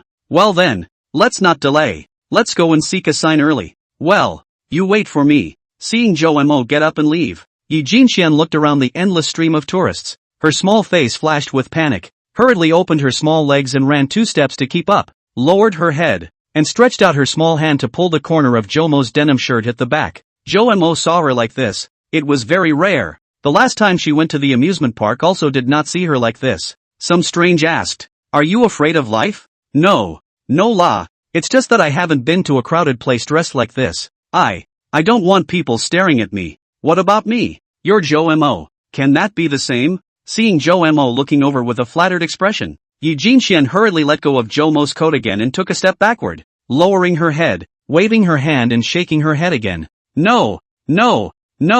I mean, we're good friends, so it shouldn't be a problem to show a good friend. Probably, perhaps, right? Seeing this cute look on her face, Jo Mo laughed lightly, his mood becoming more and more relaxed. This silly little girl is such a constant source of joy. Not bad. Well, the more nervous you are, the more people look at you, so get over here and go. Jo Mo finished his lamentation and directly shrugged his coat. Oh, when Yi Jinxian saw this, she subconsciously looked at the surrounding area and realized that there were really people looking at her with curious eyes. And with a shock in her heart, like a rabbit, she jumped behind Jo Mo, and pulled him by the corner of his coat. The two people walked towards the main hall of the Easy Palace one after the other. Ahem. Miscalculated wife. I can't believe I put off getting the key for so long. In an old neighborhood in Haichang, Huang Shan opened a room located on the third floor of a somewhat old security door. He glanced inward and frowned, a bitter smile on his face as he spoke to Wang Fei next to him. Wolfie's mouth dropped as she glanced inward, and she walked in with a critical eye to look around,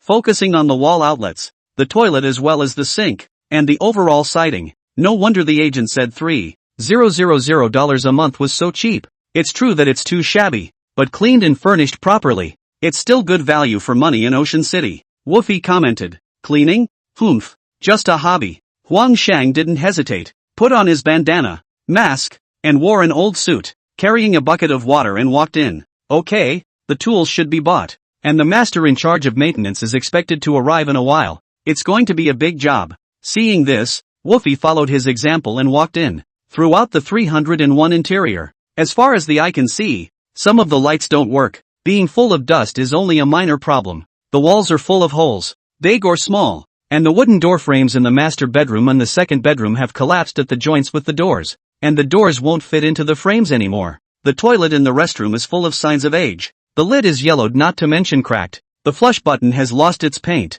and the most critical thing is that it doesn't drain properly. The sink and floor drains have also been taken and plugged all the time. Don't even want to think about the absolute odor that would be in there. The kitchen hood was covered in old stains. The worktops and various drawers were dirty, and not to mention the small space, there wasn't even a fridge. How the cheap washing machine sitting on the balcony looks dirty and unusable and smells when you open it. The floor tiles are also so dirty that you can't see the original shape, and the clothesline extension cord is out of control and can't be lifted or lowered. On the other hand, Zhou Mo and Yi Jinxian also stepped into the middle of the hall along with the flow of people while admiring the architecture of the Taoist temple. Chapter 79, My Top Pick. Inside the main hall of the Taoist temple, smelling the incense smoke, filled with the faint flavor of sandalwood, Zhou Mo also surveyed the various kinds of Taoist magic weapons hanging, such as bronze bells, wooden fish, etc., which occasionally came from a burst of crisp knocking sound. There are a lot of incense. The left side of the queue of a long line of people are over to ask for a sign, now queuing up. Look at this speed. Not an hour for fear that their turn is not. Zhou Mo sighed. Having come all the way here, there was naturally no reason to turn around and leave. Let's go. Get in line early and get it over with. Zhou Mo brought Yi Jinxian to the very back of the line with a helpless face. Looking at Zhou Mo's appearance, Yi Jinxian suddenly had a question she was curious about. She raised her head on her tiptoes and tried to get her mouth as close to his ear as possible, and whispered, Zhou Mo, do you believe that there is a god in this world? The voice was not loud, but a breath blew onto Zhou Mo's ears, making him feel tickled, and the heart itches. I don't want to believe. Well, don't discuss that here. The Chomer twisted his head to her and gave her a look that signaled the topic to stop. What's this about not wanting to believe? Yi Jinxian touched the back of her smart head, not knowing what Zhou Mo meant for a moment. By the way, how did you know the unlock pattern of my cell phone? Zhou Mo seemed to be afraid that she would continue to pursue the matter and asked when he remembered it. He didn't think Yi Jinxian's wise little brain could deduce his lock screen password. After you were woken up by He Big Brother's Pro Rescue. I don't know what I thought, so I tried 7854123669 and then opened. Yi Jinxian poked her two index fingers against each other and said in embarrassment. At the same time, the heart is also secretly grateful. Fortunately, they are as resourceful as Xiao Ye, in advance to feed the apple to Zhou Mo. Otherwise Zhou Mo's first kiss is big brother he's. Hearing Yi Jinxian say so Zhou Mo but his heart wildly shocked. He suddenly launched himself looking down at his hands. He recalled so many things that turned out to be signs. From the time he met Yi Jinxian to the time he woke up in the hospital and saw the ceiling, his own emotional changes along the way surprisingly fit well with his lock screen connection. That is to say, is it in fact the 9 that is raised high in the deepest recesses of one's heart? That is, I actually want to live. Thinking of this, Zhou Mo looked back at Yi Jinxian again, feeling that this cute little silly girl, although many things seem to be a mistake, in fact, do it without bias. The child, you are invincible. How? What's wrong? Zhou Mo, are you looking at me like this? Yi Jinxian looked away, her voice soft and sticky. It's okay, I want to switch places with you. Ugh. Without waiting for her to react, Zhou Mo pulled her in front of him while he moved a little distance away from Yi Jinxian. It's been an hour, and I want to get a good look at you, he said in a faintly inaudible voice. Honey, how's it going? Can you install the flush on the toilet? Wolfie had just sprinkled the floor and was cleaning the cobwebs off the roof with a super extended broom when he saw that Huang Shang had taken up residence in the restroom and asked aloud, "Shoo, don't worry, it'll be over soon." Only to see Huang on a rare expression of seriousness. He pried open the lid on the toilet and used a screwdriver to screw the already malfunctioning drain tower. But the only screw on the top side of the drain tower had rusted to the point where it crumbled when he unscrewed it, and he couldn't unscrew it according to what he had been taught on the internet, and was furious with his teeth. Looking for a master to repair too expensive, the quality of things he does not think he will use a good, but do not repair it, but also afraid to add to the brother's heart. Huang Shang gritted his teeth, thinking rapidly about the way. There, Huang on the sudden eyes bright. He used a flashlight to the inside to see, found that the rusty screws under the hook is really plastic, which is relatively cheap toilet drain tower. Since the plastic has also been soaked for so many years, it should be brittle, can be broken only right. Huang directly on the side of a fierce shot of the water tower. The results of a crunch, really as he expected that should be broken. He smile, hurriedly took out a long time ago ready to put the water tower and the brand new buttons, as well as a new toilet lid, a brain all change, and then open the water valve. Try. Very good. A total of $88. He took out the rag and wiped the dust. A brand new toilet resurrected in situ. Went up for a pee and pressed the new button. Full of accomplishment. Immediately after that, he took out an odor-resistant floor drain magnetic valve, looked at it, pondered it for a while, first pulled out the dirt in the sink pipe, snapped out the original plugging round core, and the magnetic valve disliked it directly. Subsequently, the same treatment of the leak on the ground, so that the day is hot, even if the anti-odor, but also not afraid of. A total of $44. I've never done this kind of work on yellow before, but I followed the online video step by step and realized that it feels pretty good. Saves money and tops it off with a sense of accomplishment. Honey, the air conditioner installer is here. Go check it out. Wolfie's voice came from the living room outside, and Huang Shang hemmed and hawed a few times and walked out of the restroom. On the other hand, an hour was said to be fast, and finally Zhou Mo and Yi Jinxian arrived. Are you two seeking a sign together? The middle-aged Taoist priest wearing a Taoist robe with a hair bun tied on his head, with a kind face, made an arching salute to the young man and woman standing together, smilingly inquiring. From the way the two youngsters in front of him were dressed, the Taoist master could probably guess what they were asking for. Well, let her beg first, Zhou Mo said with a smile as he glanced at Yi Jinxian. Then, will do. The Taoist master also looked over, and Yi Jinxian felt that the more time she wasted the better anyway, and after some thought, she readily agreed. Under the guidance of the Taoist priest, Yi Jinxian carried out her first visit to the Taoist temple to ask for a sign, which still felt quite novel. She lit the incense, inserted it, and after paying her respects she began to bring over the sign box, muttering something under her breath as she shook it. Zhou Mo was very curious about what the little silly girl said, so he went over to listen. Smooth sailing into PTU. Hearing this, Zhou Mo nodded, feeling that there was nothing wrong, but the more he heard, the more wrong he became. I hope I spend the next year sitting on my ass without working for it, without merit, one step ahead of the other. The corner of Zhou Mo's mouth twitched and he couldn't help but directly slap her forehead. Yikes! Yi Jinxian had a quick wit and a sign jumped out. Zhou Mo picked it up and read it, and the line made his eyebrows jump. The heart of heaven shines on the family's house, and fortune fills the house. Yi Jinxian first glared at Zhou Mo with milky ferocity, then took the sign and looked at it joyfully and handed it to the Taoist master. Ha ha, this signifies that you, little girl, will be favored and blessed by the heavenly Tao in your family in the future, and that your fortune and wealth will be abundant and your family's fortunes will flourish. A meaning of great good fortune. Really? Thank you, Taoist. Yi Jinxian joyfully looked at the Taoist priest, and then looked at Zhou Mo in a godly manner, and put $20 in the merit box. Zhou Mo rolled his eyes and started shaking the sign as he had done in Yi Jinxian's steps just now, but he didn't pray for blessings like Yi Jinxian did. He just dry shook the sign box. Soon as he involuntarily thought of something not so good, a sign crumbled out. Yi Jinxian was still immersed in the joy of the implication of her own sign just now. She hurriedly picked it up and looked at it, her little face turning white. The heart of the sky changes unpredictably, and dark clouds cover the head of the sun. Though she didn't know how to interpret a sign, it wasn't a good thing at first glance. Jinxian, let me see. Oops, you don't want to look la. This route is not yours. Mistake. Again. Before Zhou Mo could take a single glance, Yi Jinxian's face changed, and her small hands quickly stuffed the sign into the sign cylinder, looking at Chun for a second. For his part, the Taoist priest watched all this with a warm smile on his face from beginning to end, and did not stop it. Jinxian, this is out of order, isn't it? Rules are made to be broken.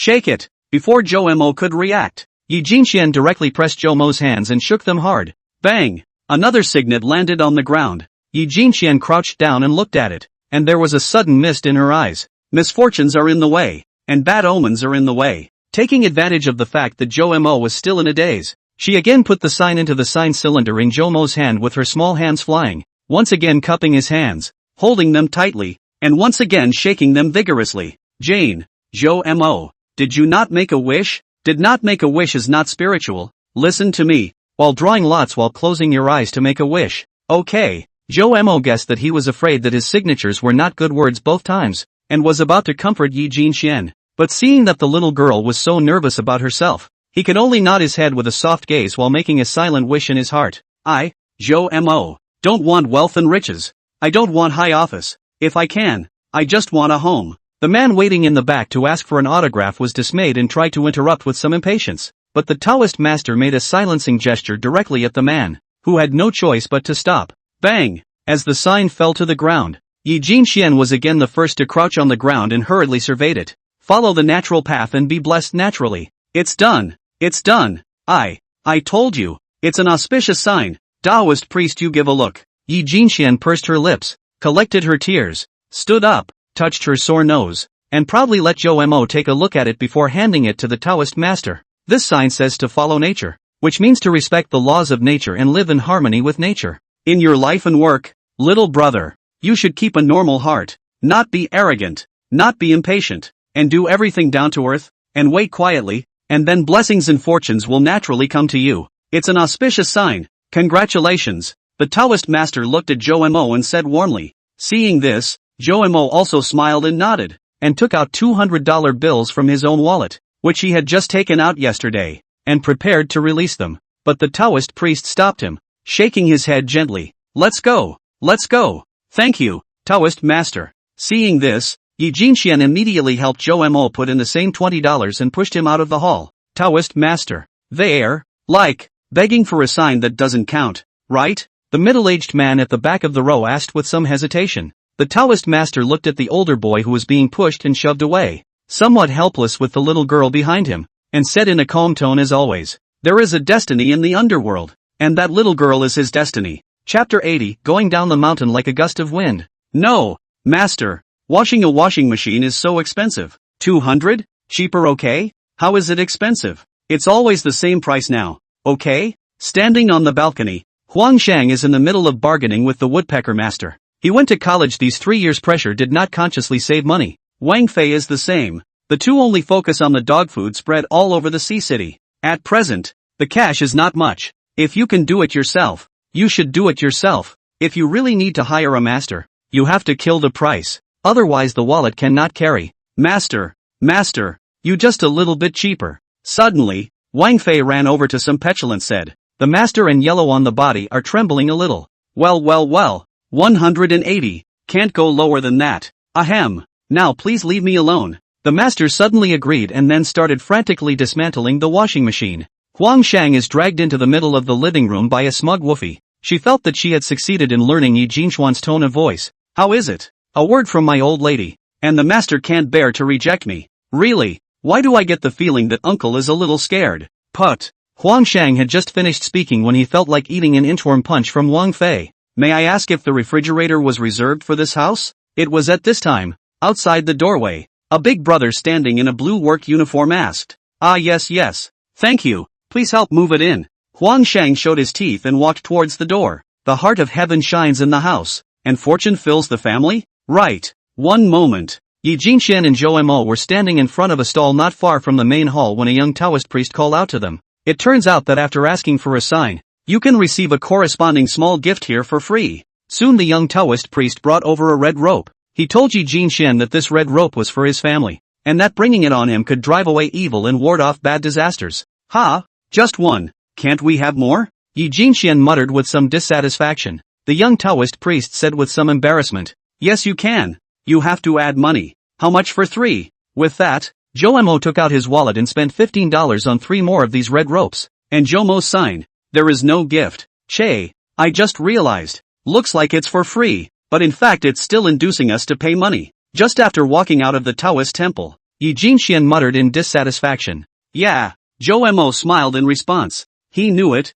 but he bought it anyway. Now that it was almost noon, Yi Jinxian also slowly adapted to the pressure that this outfit brought to her, and didn't need to hide behind Zhou Mo anymore. Ha? Then why did you buy it? Yi Jinxian muttered as she looked at him. Who are you going to give this red string of yours to? Zhou Mo let out a light laugh and asked rhetorically while walking. I want to. Just as he was about to speak, Yi Jinxian snapped out of it. Good wow. Zhou Mo the fox trying to bait himself into saying it's for him? Heck. I'm smart enough not to fall for it a second time. Who are you to ask a rhetorical question? Why should I be allowed to speak first? You should speak first, Yi Jinxian said. Seeing the little silly girls I've seen through you look, Zhou Mo lost his voice and laughed. I'm going to give a red rope ah. Of course, and Huang Shang and Wang Fei, we are all good friends. Now, there's 4 of us, and I sent 3 straight away, so you'll have to send me alone, won't you? Hearing Zhou Mo say this, Yi Jinxian was confused for a moment before realizing that she had been fooled by Zhou Mo with the same routine again. Now, who else could one give this red rope to if not only to Zhou Mo alone? Yi Jinxian loses again. She got upset and started playing around. Humph. I don't care. Can't I bring my own 2 red ropes? Super double the luck. Yi Jinxian huffed and puffed as she crossed over to Zhou Mo, pinched her small fists as she walked forward, and casually tied the red rope on her head to the side of her hair in a smooth manner. Zhou Mo saw her in this puffed up look and followed behind with half a day's joy. As long as he was with Yi Jinxian, Zhou Mo felt that she was able to contract herself a full share of happiness. Okay, don't be mad. I'll give you a little gift. Zhou Mo saw that there were quite a few trinkets to wear in the hair on the stall next to him. He casually scanned a few eyes and took away one that looked as delicate as a candy, paid $10 and chased after it. As for why it's candy-like, Zhou Mo thinks Yi Jinxian is a foodie and doesn't even think she'll like it.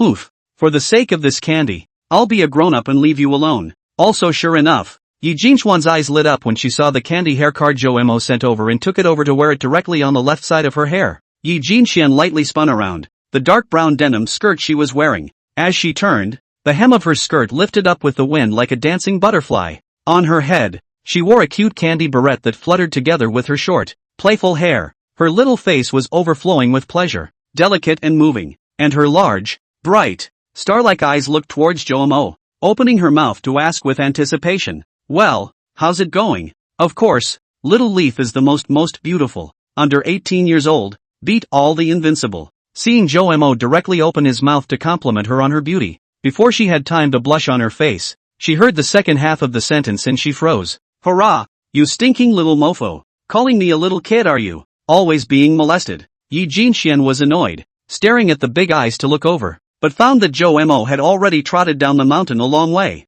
Stop right there. Wouldn't I be disgraced if I stood still when you said so? Yi Jinxian stood back and shouted, and Zhou Mo was able to sneer back as he ran from afar. The mountain where the Taoist temple was located was a very small one, and the way down wasn't very long, and in no time at all the two chased and ran halfway up the mountain. Yikes! Puff! Hearing Yi Jinxian's exclamation from the back, Zhou Mo immediately turned around and found that she was actually lying on a lawn next to the goat path, using her face to explore the grass. Zhou Mo was startled, immediately bursting out with amazing speed to quickly return, and without much thought, he directly half-kneeled in front of Yi Jinxian, reaching out to hurriedly help her up. Is it okay? Let me see if it's bruised anywhere? Does it hurt anywhere? Did you break your foot? Let me see. Zhou Mo saw that Yi Jinxian's small face was stained with a bit of weed and a bit of dirt, like a small flower cat, but after careful observation, he found that there were no injuries on his face, and then he grabbed her wrists and checked her palms, and found that they were all fine before he breathed a sigh of relief. Yi Jinxian actually pressure-root nothing at all, she just played high. Forget Huang Shang and Wang Fei to their own delaying task. This mountain are going down. Only to think of this thing. So, if you can't stall hard. She simply chose a piece of soft grass directly and plopped down, wanting to use it to stop Zhou Mo's speed of descending the mountain. But the little silly girl acting skills are poor. The reaction is not fast. The performance of some of the force, but also really fall on their own pain. But after all, it is the grass. People are actually not serious. But now, she suddenly wanted to be cared for by Zhou Mo, the guy who pissed her off. Because no one has said such caring words to themselves since they got out of the orphanage. Then her eyes got red. It's like a little baby who bumps his head and his first reaction isn't to cry. It's whether or not his mom noticed. No. Alright, break your leg? Or knocked your knee? Can you still walk? Zhou Mo saw the situation but was startled, thought really fell out of a good or bad too, and hurried to ask in detail. This ninja wasn't too smart for Yako. What if she really fell stupid? Looking at Jomo's concerned face, Yi Jinxian ghostly lied. I broke my leg and knocked my knee. I can't walk, she said softly. Jomo sniffed. Good guy. Wanting to whip himself a little. But all hit? I'll see if it's serious. Don't. The girl's refusal was very dry, causing Jomo's hand, which was about to go and take off her shoes, to freeze. I want you to carry me. Jomo looked at her pitiful little face and eventually lost the battle. Okay, I'll carry you. Just like that, Jomo turned around and half-squatted in front of Yi Jinxian, who was sitting on her but on the grass. Looking at Jomo's broad and thick shoulders, Yi Jinxian pursed her lips and directly pasted them on, with a hint of snickering at the corner of her mouth. He loves me so much. Ready? Well. 1 2. Jomo reached out and directly held Yi Jinxian's black bottom's thighs, gently pinched them, felt good, and then easily stood up. This is also fortunate that Yi Jinxian wearing a denim skirt. The lower hem belongs to a more loose kind. Otherwise it really can't carry. Yi Jinxian was like a kitten sticking to Jomo's back, but her two hands just drooped forward, not daring to take Jomo's neck. Just as he stood up, he felt that the girl was light, really light, as if she had no weight. This was Jomo's first feeling. You'll easily fall off like this. This is a mountain road. It's dangerous. Jinxian, you can hold my neck with your hand. Jomo took 2 steps, felt the bumps coming from her back, blushed, and said, greatness needs no words. Well. Yi Jinxian was very obedient, gently answered, and then directly wrapped her hands around his neck. This action may be really a bit intimate. Both faces are a bit hot at once. However, Yi Jinxian belongs to the kind of girl who can get more and more inch by inch to Jomo. She saw that Jomo didn't have any other instructions. She also no longer stretched out her head, but lowered her head to stick on Jomo's shoulder, like a small cat. Jinxian, you, Jomo. I fell on my neck too. It's not comfortable. Can I lean on your shoulder?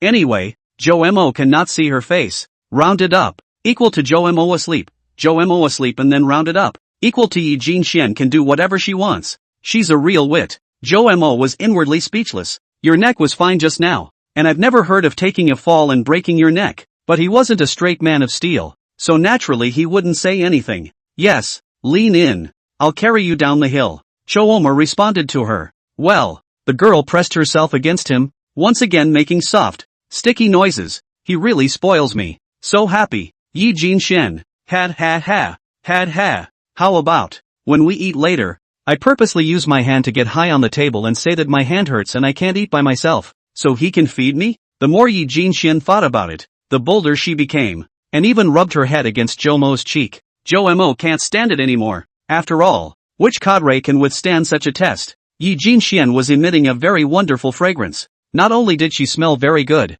more importantly, she was leaning in really too close. So much so that the touch coming from the skin on her back was exceptionally soft, and even though it was separated by several layers of clothes, she was still able to feel it clearly. In addition, due to the prolonged contact, their body temperatures began to transfer to each other, which caused Jomo's cheeks to instantly turn red. This is not the worst situation. The most fatal is, the little silly girl that rhythmic breathing let Jomo feel the right side of the cheek at a burst of itching unbearable. This itch is not the surface of the itch, but deep into the heart of the kind of. There are many mountain paths leading to the Prosperity Palace, despite the constant stream of tourists every day. But on a single path then, the flow of people is not high. But as long as there are tourists encountered carrying Yi Jinxian's Jomo, the older ones may be indifferent. The younger ones, either smiled at them and greeted them, or joked a couple of times, making Jomo how to answer also not. Today's sunshine is good, warm and not poisonous. The wind is also just right, plus the mountain is already very good air.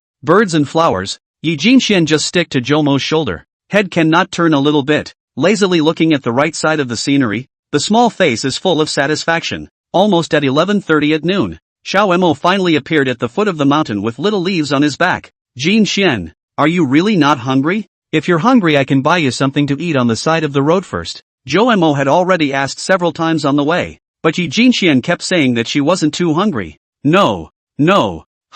I want to eat that. Is that okay? I thought Yi Jinxian would still refuse, but in the end, halfway through her words, I saw her pointing to a small stall not far away and said. Jomo fixed his eyes and found that the seller was an old woman. The age looks not small. She put a stretcher in front of her, selling things placed in a transparent plastic box. Round, emerald green, the size of a baby's fist. Is this? Youth group? Joe Mo suddenly felt Yi Jinxian sticking her small head up on his shoulder. He twisted his head to look and found that on the pretty little face, her small mouth was pursed and her big eyes were filled with complex colors. Joe Mo instantly read her meaning. Let's go. I'm hungry too. It looks quite appetizing. Try it. Joe Mo directly carried Yi Jinxian on his back. Granny, these green dumplings, right? How much for a box? $5. Laddie, try it or not. It's a craft my granddaughter taught me. It's delicious. Okay, first one. Joe Mo didn't hold much hope for the flavor. It was just that Xiao Yi wanted to buy it,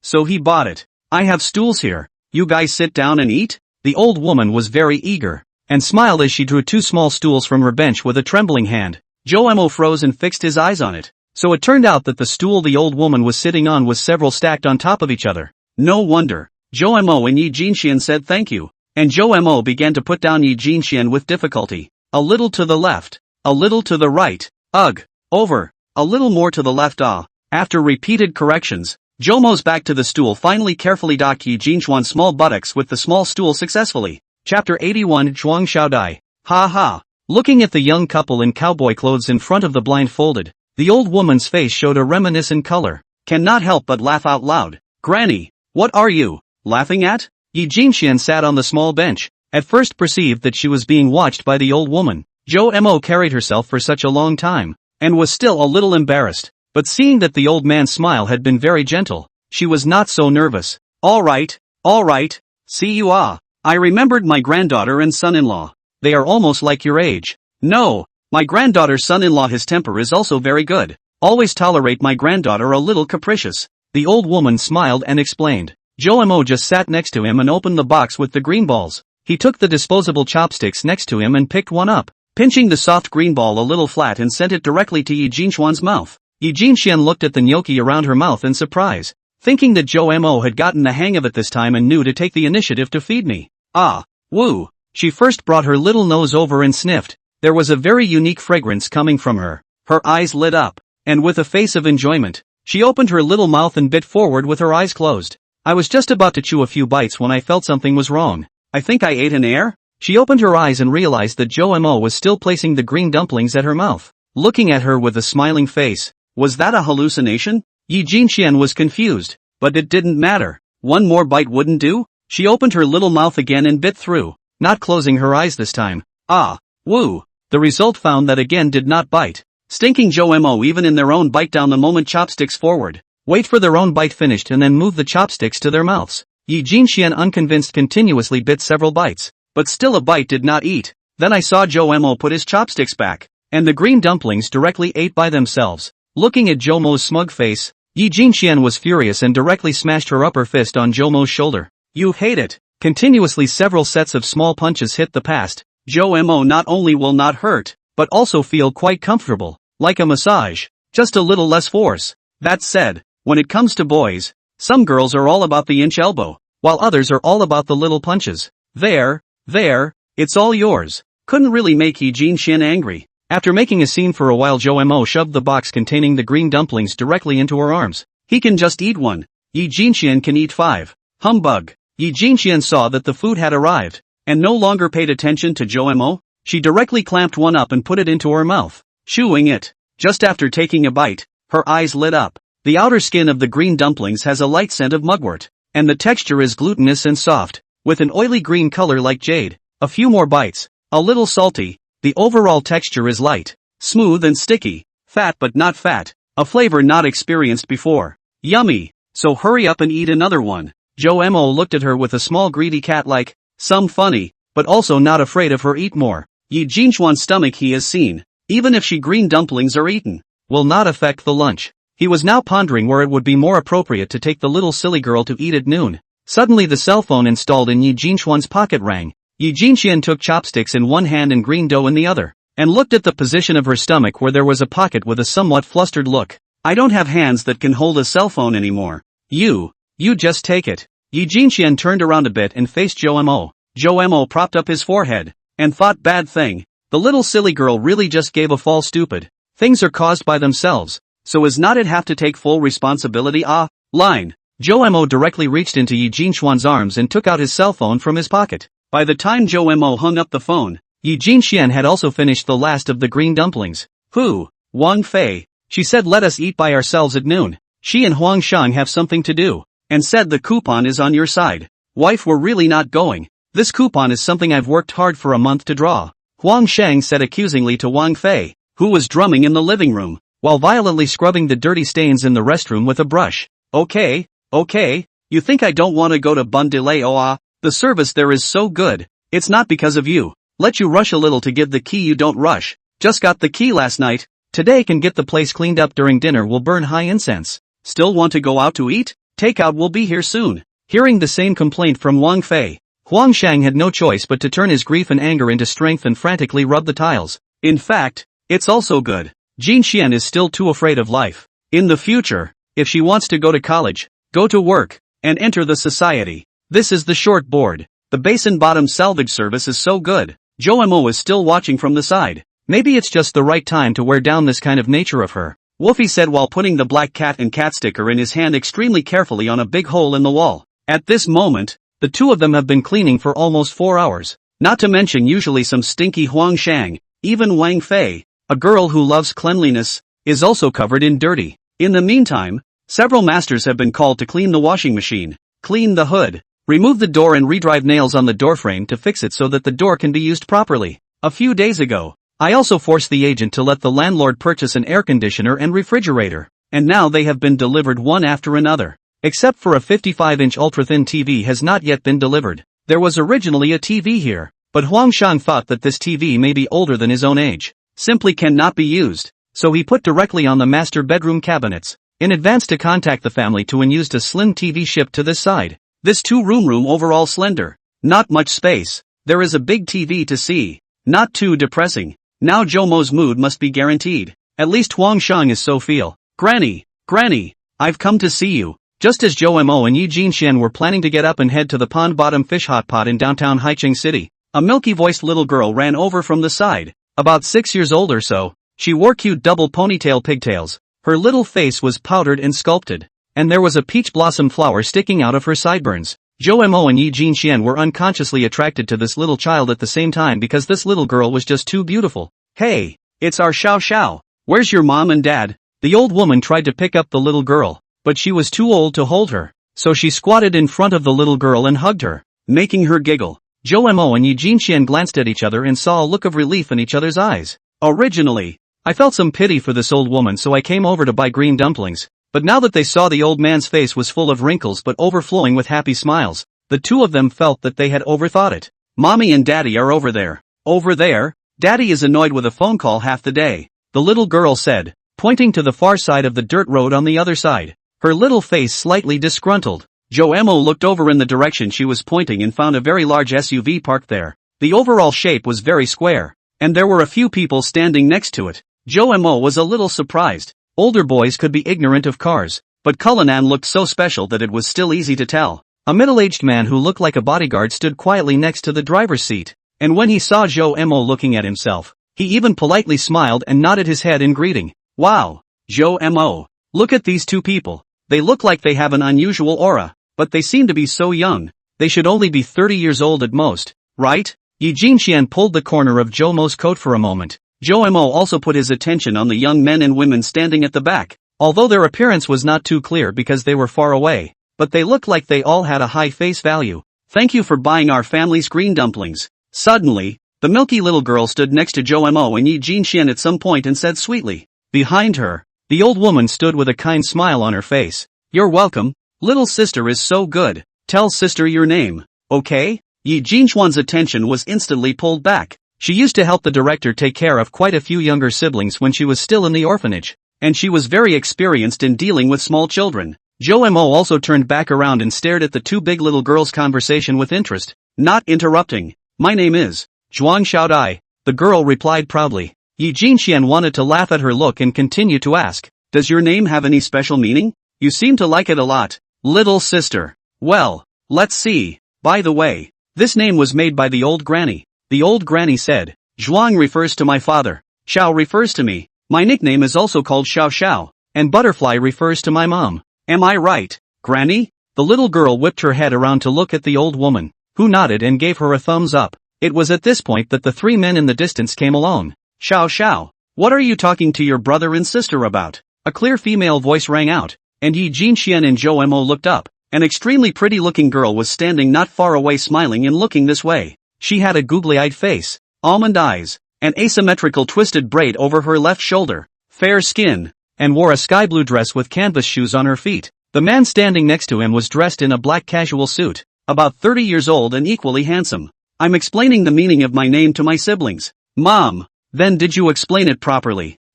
Sure. The little girl's solemn face caused everyone present to laugh. The little girl's father looked at the empty box placed next to Yi Jinxian. His gaze softened a lot and he walked over to Zhou Mo and extended his hand to him. Zhou Mo was a bit startled to see the big boss being so polite to him, but he hurriedly stood up without losing his manners all the same and shook hands with the other party together. Just when the two were about to say something, the middle-aged man in a suit with sunglasses next to him answered a phone call. His face changed slightly, but looked at the boss next to him with some hesitation. What's wrong? Something's wrong. Boss Zhuang spoke faintly. Mr. Zhuang, it's your brother. No, it's the person who calls himself your brother who ran over to our group's building again, saying that his mother is really sick and that he won't leave until he sees you. The bodyguard gulped. Boss Zhuang raised an eyebrow, looked at his wife who was playing with his daughter, and said dryly, I don't have a brother. Strangers come to our group to make trouble. Blow them out if they should. Call the police if they should. Don't make me say it twice. The bodyguard sniffed and nodded,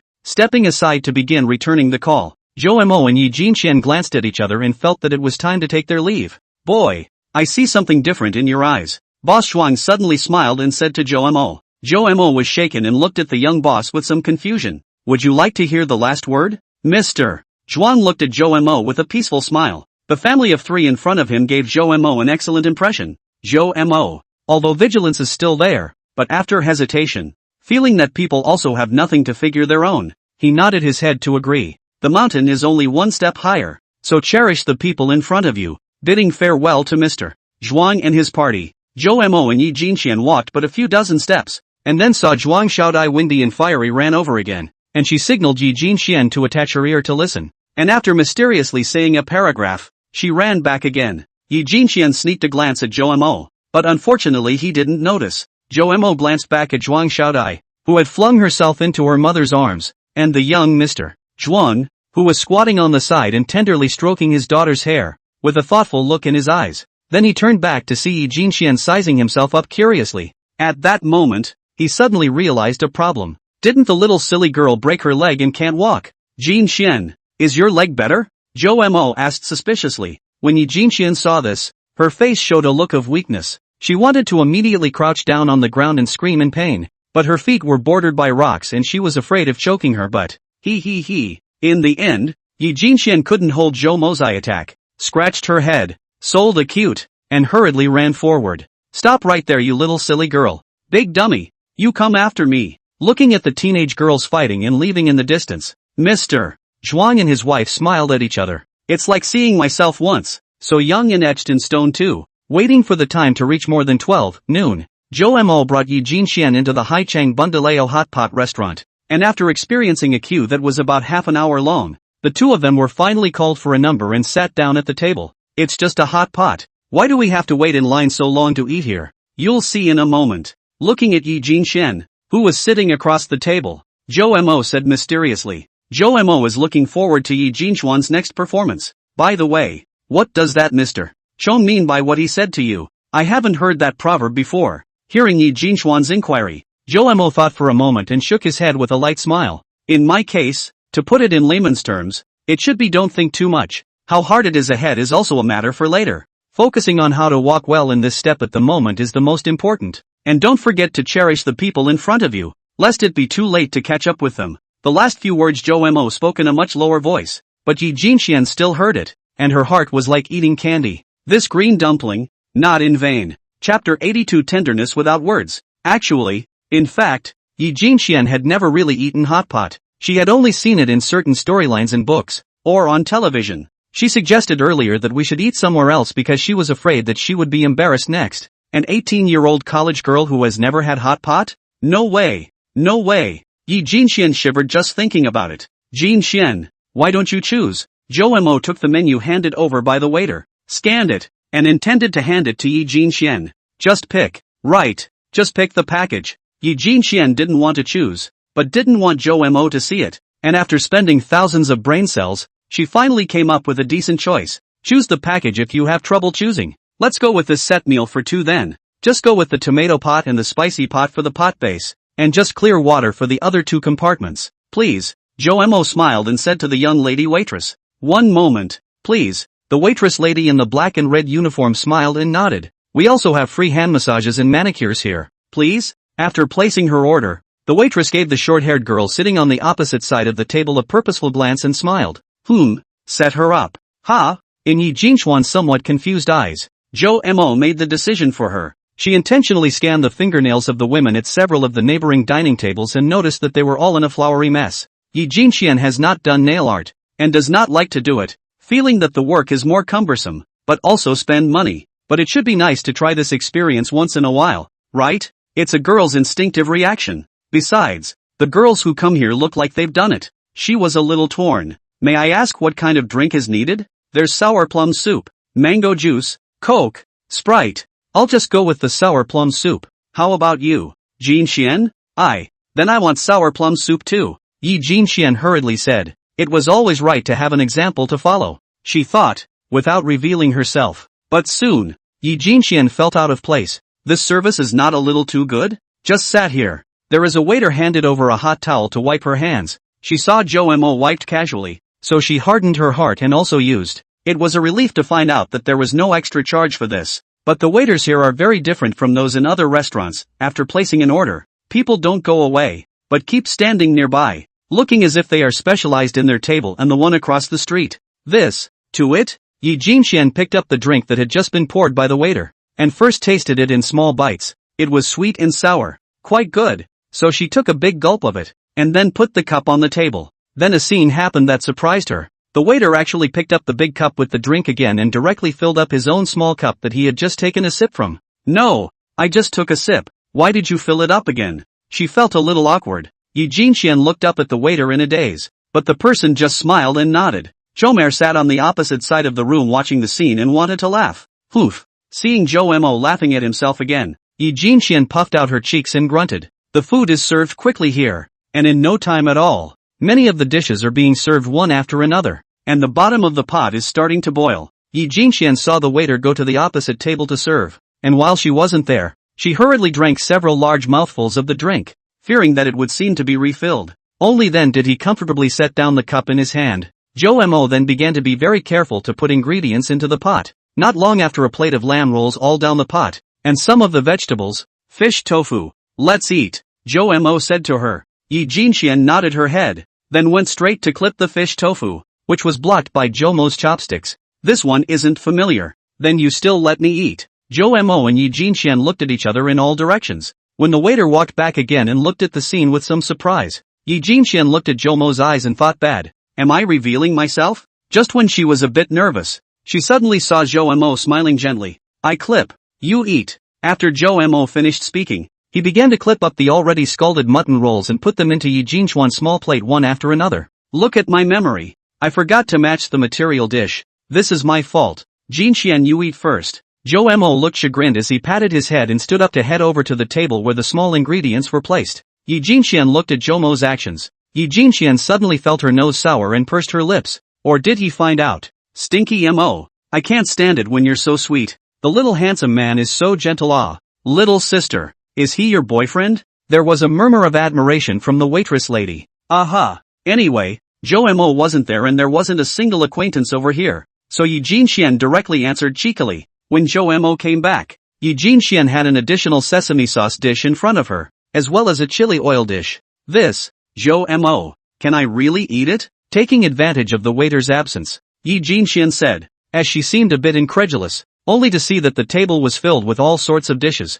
including shrimp sliders, lamb rolls, beef rolls, potatoes, frozen tofu, bamboo shoots, sesame rice cakes, duck blood, tribute balls, baby vegetables, balsa fish, and slippery beef, etc., which was so dizzying that the entire table was filled to the brim. Many of these dishes had names that Yi Jinxian had never even heard of, but just seeing them made one feel that they must be very delicious and savory. In her world, dreaming is the only way to eat like this. Jomo's hand that was clamping the food at his words gave a beat, organized his words, and deliberately made his tone exaggerated. Of course, the whole is yours. We recommend you try it straight up and then dip it in the dip. Then wouldn't it be better to just dip it? What's the difference between eating them separately like that? If you don't, how are you going to eat out of the dip better? Hearing Jomo explain this, Yi Jinchuan's eyes lit up and she agreed with Jomo's statement. The first time you eat hot pot is not quite understand how long all these things need to be cooked before you can eat them. But this problem is naturally solved if you don't use the clip yourself.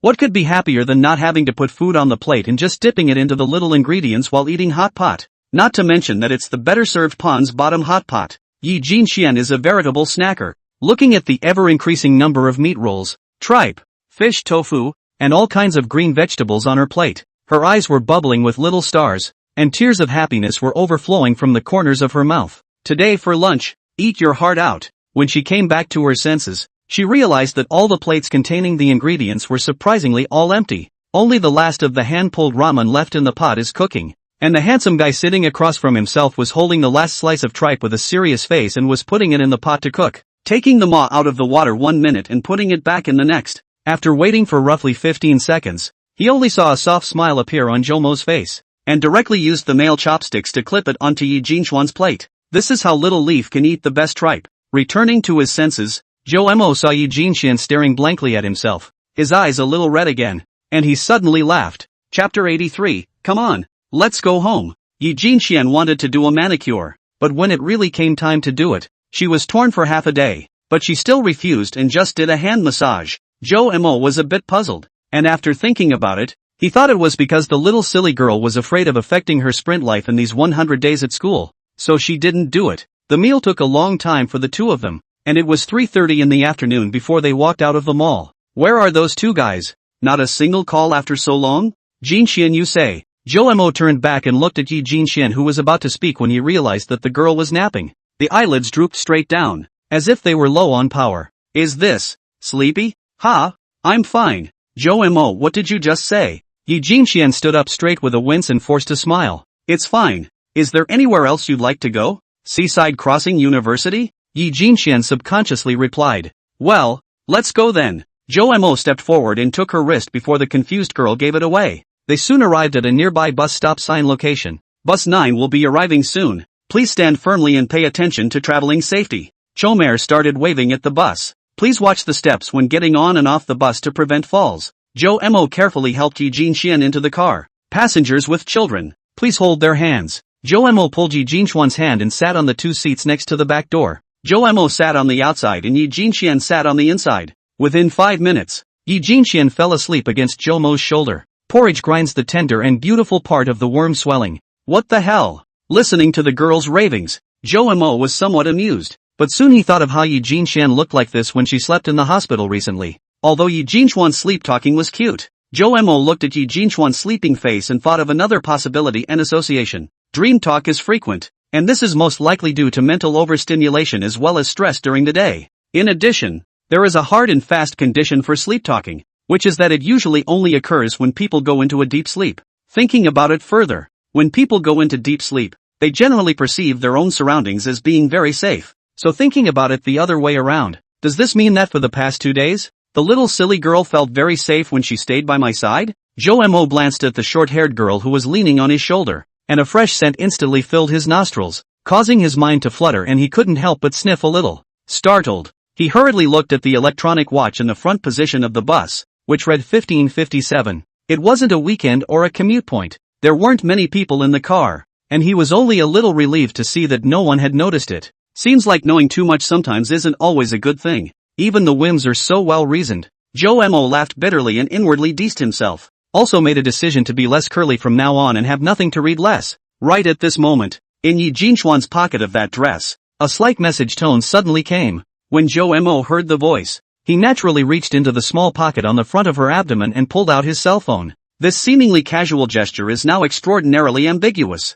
Jomo was even able to vaguely feel Yi Jinchuan's soft little belly through the denim skirt. He couldn't help but have a hint of redness on his face, and muttered in his heart, this girl had just eaten so many dishes with herself. Why didn't her stomach bulge at all? He picked up his cell phone and looked at it. Big yellow, Jinxian sister. You first hold on, ha. Must hold on. Really can't. You just sleep. Jomo can't possibly not care about you. Our side will soon be finished. Once the sun sets, you will bring Jomo to the left Bangtingji neighborhood. Building 3, Unit 3, Room 302. See this yellow on the message sent over. Jomo first mouthed a corner of a draw. You really understand me. Then thought carefully about the information content in that statement. The corner of his mouth involuntarily curved up in an arc. Even if he knew the general idea, Jomo didn't think to go over there now. He planned to just wait until dark. If they want to toss it, let them toss it. Going now would only embarrass the little silly girl. And it just so happened that this No.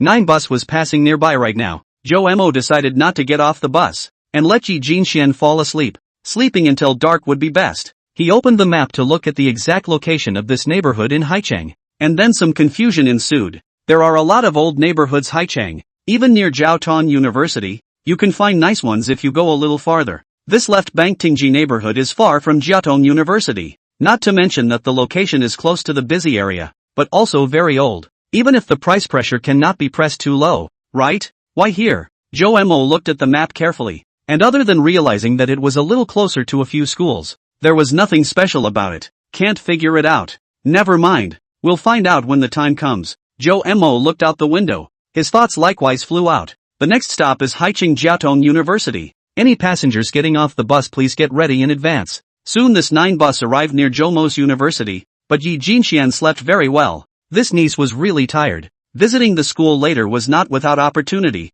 Jomo did not have the intention of waking her up to get off the bus. Yi Jinxian, on the contrary, the moment the car stopped, her body was gently carried forward for a moment, and then she frowned and hugged Jomo's arm intimately. Please sit tight and hold on. The station ahead is Lu Jiatuan.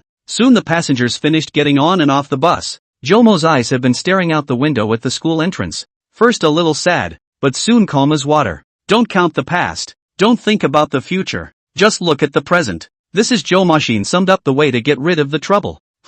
Generally speaking, when someone was gazing at them, as long as it was over a certain amount of time, a person would definitely be able to feel it. And right now Jomo felt like someone was staring at him like that. He looked down and met the man's gaze. Not a ripple in his calm eyes. Then raised his eyes to the falling clouds. The number 9 bus quickly pulled away from the stop. A high ponytail girl holding a large handful full of stars in her hand looked at the bus far away with a shocked face. And it was hard to hide the complexity in her eyes. Who is she? So pretty. Is it a new girlfriend? Donna. What's wrong? A puzzled voice came from next to her, and a boy who was 5 feet 9 inches appeared in front of her. It's fine. It's fine. The high ponytailed girl glanced at him and forced a smile, a little sour in her heart, lamenting that the world was not as it should be. But, good or bad, it's over. Other people's girlfriends are prettier than themselves, younger than themselves. Even if they want to pick up the fear that there is no chance, they will instead be shameless, so there is no need to make a fool of themselves. The time came to 6 p.m. Sharp. Next stop left Bangtingji neighborhood. Any passengers getting off the bus please get ready in advance. At this moment, the sun is setting. The sun is gradually tilting to the west, and the afterglow reflects a piece of colorful red clouds, rendering the whole sky picturesque and beautiful. The bus, on the other hand, was surrounded by this reddish haze. As if it were in a dreamlike world, Jomo quietly gazed at the short-haired girl sitting in the window seat, who was quietly leaning back in her seat, her eyes tightly closed, in deep sleep. The red haze sprinkled on her face, outlining the contours of her delicate face, making her already beautiful and touching sleeping face even more visible, and her slightly open lips revealed a hint of drollness and cuteness, making people unable to resist wanting to look at her a few more times. In this moment, time seemed to freeze. The surrounding hustle and bustle gradually faded away, leaving only Jomo and this short-haired girl, as well as the dreamlike red haze. An inexplicable warmth and serenity welled up in Jomo's heart as he quietly admired the beauty in front of him.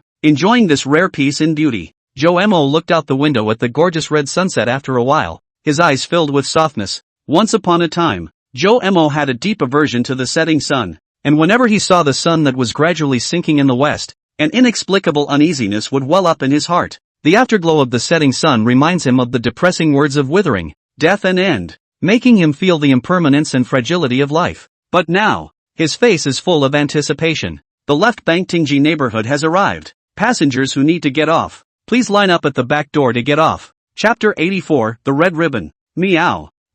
Just as Jomo was about to wake Yi Jinxian up, he realized that she was actually showing signs of waking up and stretching. Jomo's eyes rolled. Had an idea. Hurriedly stuffed the cell phone back into the little silly girl's pocket. Directly leaned back on the seat and put his head over, sticking to the little silly girl's head, pretending to fall asleep. Next stop Ocean City Plaza. Any passengers getting off the train please prepare in advance. Opposite the square there is a tutoring institution set up there. She has no need to go to the College of Engineering classes. In the future she intends to go to this tutoring institution to do the paper to prepare for the exam. This is Li Yugui give help to find. There is an acquaintance in there. Don't want to tuition fees. It is a kind of compensation. At first Yi Jinxian just raised her eyelids a slit. When she heard that the next stop was the city square she froze for a moment, and the whole person's boot progress directly scurried to 50%. She glanced at the time in some confusion, and found that it was 6:02 p.m. And only then did she feel that something was wrong, and hurriedly took out her cell phone to take a look at it. Immediately after that, he looked up again and glanced at the timetable of the arrival on the bus. The left Bank Tingji neighborhood, which was not just passed, and it's on point now. Thinking of this, her entire body was energized, and she looked at Jo Mo, who was sleeping against her shoulder, with a slightly flustered expression. Jo Mo, wake up, wake up, wake up! She shook several times in succession, but did not see Jo Mo wake up. Being somewhat helpless, he suddenly saw the corner of Jo Mo's mouth turn up a little, as if he was smiling. He's pretending to be asleep. The more Yi Jinxian thought about it, the more likely it was, but it couldn't be actualized. In case he was wrongly accused, it wouldn't be good. She thought about it and had an idea. Jo Mo has teased her several times this day. It's time to return the favor. Yi Jinxian pressed her small hand on Jomo's chest, then attached her ear and whispered, her tone soft to the extreme. Want an apple? Immediately afterward, Yi Jinxian felt Jomo's heart beat several points faster. Seemingly aware that he had been recognized, Jo Mo opened his eyes and looked at the young girl who had puffed up her bun face with a sardonic expression. Jinxian, listen to my sophistry. Yi Jinxian twisted Jomo's ear without hesitation, causing him to grin in pain. This burst of seeming flirting caused the aunt sitting in the car to touch the lid of the pressure cooker on the underside of her leg, causing the oldest man to shake his head and sigh, and even more so, causing the Shiba Inu at the oldest man's feet to yelp in displeasure. Woof woof! The two of them had to choose to get off at the city square and walk back to the left Bangtingji neighborhood. The good thing is that the two aren't that far apart, and it took about 15 minutes of walking to get to the neighborhood. Jo Mo looked up at the sun that was setting at this moment. The sun actually sets very quickly. More scientifically, the summer solstice and winter solstice ones are 2 minutes and 15 seconds. This is measured at 40 degrees north latitude, which may vary slightly at 32 degrees north latitude in Ocean City. Jo Mo looked at the west side of the mountain that had already set and compared the time on his watch and realized it was not far off. Looked up at the entrance to the neighborhood. The upper left Bangtingji for big words rusty, and even the last word is twisted, about to fall off the look. Jo Mo, did you see this text message? The girl's weak voice came from behind her. What text message? I don't know. Weren't you the one yelling about coming here? Jo Mo was still playing dumb. Yi Jinxian carefully observed Jomo's expression and was relieved to see that he did not appear to be faking. So, what the hell are we doing here? You'll know when you get there. Keep it a secret for now. Yi Jinxian took a closer look at the nearby building numbers, then chose a direction to walk in. Jo Mo looked at her back with a glance and followed. As soon as the sun set, the speed of darkness would accelerate drastically, and by the time Yi Jinxian brought Jo Mo to the door of room 302, Unit 3, Building 3, it was already completely dark. Just as soon as she approached the door, Yi Jinxian saw a few large cartoon characters pasted on the door that read, "Welcome home, Master," and there are 2 cartoon stickers, one a fox with a somewhat sinister smile, and one a nerdy rabbit Twitter. Yi Jinxian instantly felt warm inside and a little shy. Chomere? Yi Jinxian saw that Jo Mo seemed to be staring at something. She looked over with her eyes and realized that it was the door lock. The door lock was slightly different in length and had its own iron ring on it. Is there a problem with the lock? No, it's just a little too new. It's fine. Jo Mo swept the security door with obvious signs of age and focused on the cartoon sticker. Laughed softly, then added, "The sticker, was it your idea or phase? What the hell? I don't know what you're talking about." Yi Jinxian attempted to budge through the door and saw that Jo Mo didn't look deeply into it, then started knocking on the door. Bang bang! Yi Jinxian reached out and knocked on the door, and Jo Mo shook his head, signaling for him to come. Only saw Jo Mo holding the iron ring with his hand, then gently knocked the door a few times. Immediately issued a crisp ringing sound, saving energy, not to mention the sound, but also will not hurt his hand. Yi Jinxian froze and thought so. This old security door does not have a doorbell, and this method, although tricky, does solve the problem cleverly and appears to be well thought out. Click. After 10 seconds or so, the door was unscrewed, a crack and Huang Shang's head poked out. Seeing that it was Zhou Mo, he hemmed and hawed a few times and took out a red silk ribbon and handed it to him. What the? Zhou Mo looked at him suspiciously, wanting to take a look inside, but was stopped by Huang Shang pushing his hand. You can't eat hot tofu in a hurry. Jin Xian's sister, you help him cover his eyes. Make sure you cover them well, and then lead him in. Huang Shang said mysteriously, stuffing the red silk ribbon into Zhou Mo's hand and closing the door again. That's how much you listen to him. Ha! Zhou Mo saw Yi Jinxian walk up to him staring straight at him and shrugged his shoulders. Just tell me if you're listening to me now. Little girls are also learning to break out of the inherent options to answer questions. Looking at Yi Jinxuan's little face a bit serious, Zhou Mo directly defeated, handed the red silk ribbon to her hand, then bent over so that Yi Jinxian didn't have to stand on tiptoe to tie it laboriously. I count on you to know what you're doing. Yi Jinxian then encircled Zhou Mo's big head and tied a bow out behind his head with a red silk ribbon, but probably because when tying the bow tie, Zhou Mo's face was a little close to Yi Jinxuan's face to face, they both felt the breath on each other's face, and after tying the bow tie both of them couldn't help but turn their heads. Bang bang! Yi Jinxian turned around and followed Zhou Mo's example, gently knocking on the iron ring, making a crisp ringing sound. The little silly girl didn't know why she felt that this voice was very rhythmic and pleasant, and at the same time, it was also very kind. This place will be and that's home from now on? She thought. Tied up? A somewhat muffled voice came from Huang Shang from inside. Well, tie it up. Yi Jinxian shouted somewhat nervously. Ka! The security door was opened again. Yi Jinxuan's eyes widened as she looked inside, her big eyes filled with little stars. Huang Shang, who was standing next to her, gave her a silent gesture, signaling her to hurry up and pull Zhou Mo in. Yi Jinxian nodded, pulled Zhou Mo's wrist, and headed inside. Zhou Mo, be careful, there is a threshold. Yes, step over. As she led the way, she kept prompting Zhou Mo to watch his step. Chapter 85, Zhou Mo, happy birthday. Zhou Mo's eyes had been surrounded by red ribbons, so he couldn't see what was really going on inside, but as soon as he entered, his nose sniffed gently. In addition to smelling like a stir-fry, there is a faint odor of cleanser. This place should have just been cleaned. Generally speaking, when you enter the entrance hall and keep walking in a straight line, it is reasonable to say that there is unlikely to be an obstacle. But these three people are obviously putting something on the ground and then directing themselves to step over it carefully. Yi Jinxian, yes, Zhou Mo. This is a big step forward. Step through. Good job. Huang Shang, Lao Mo. You steady. Body is almost sticking to the back of Jin Xian's sister. Not in a hurry. Let's walk slowly. Woofy, yeah. Chomer. We've been around forever. There's no rush. Zhou Mo has a sharp mind. He can guess what it probably is. Although he didn't see what was going on inside. Hearing their concerned voices, Zhou Mo's nose began to sour. I'm a no-good guy. What a pain in the ass for everyone. Huang Shang, here we are. Zhou Mo. You sit down first. Slowly. Yes. Soon. It seemed to be walking to a table, and Zhou Mo could feel two pairs of small hands holding his arms, easing himself onto a stool.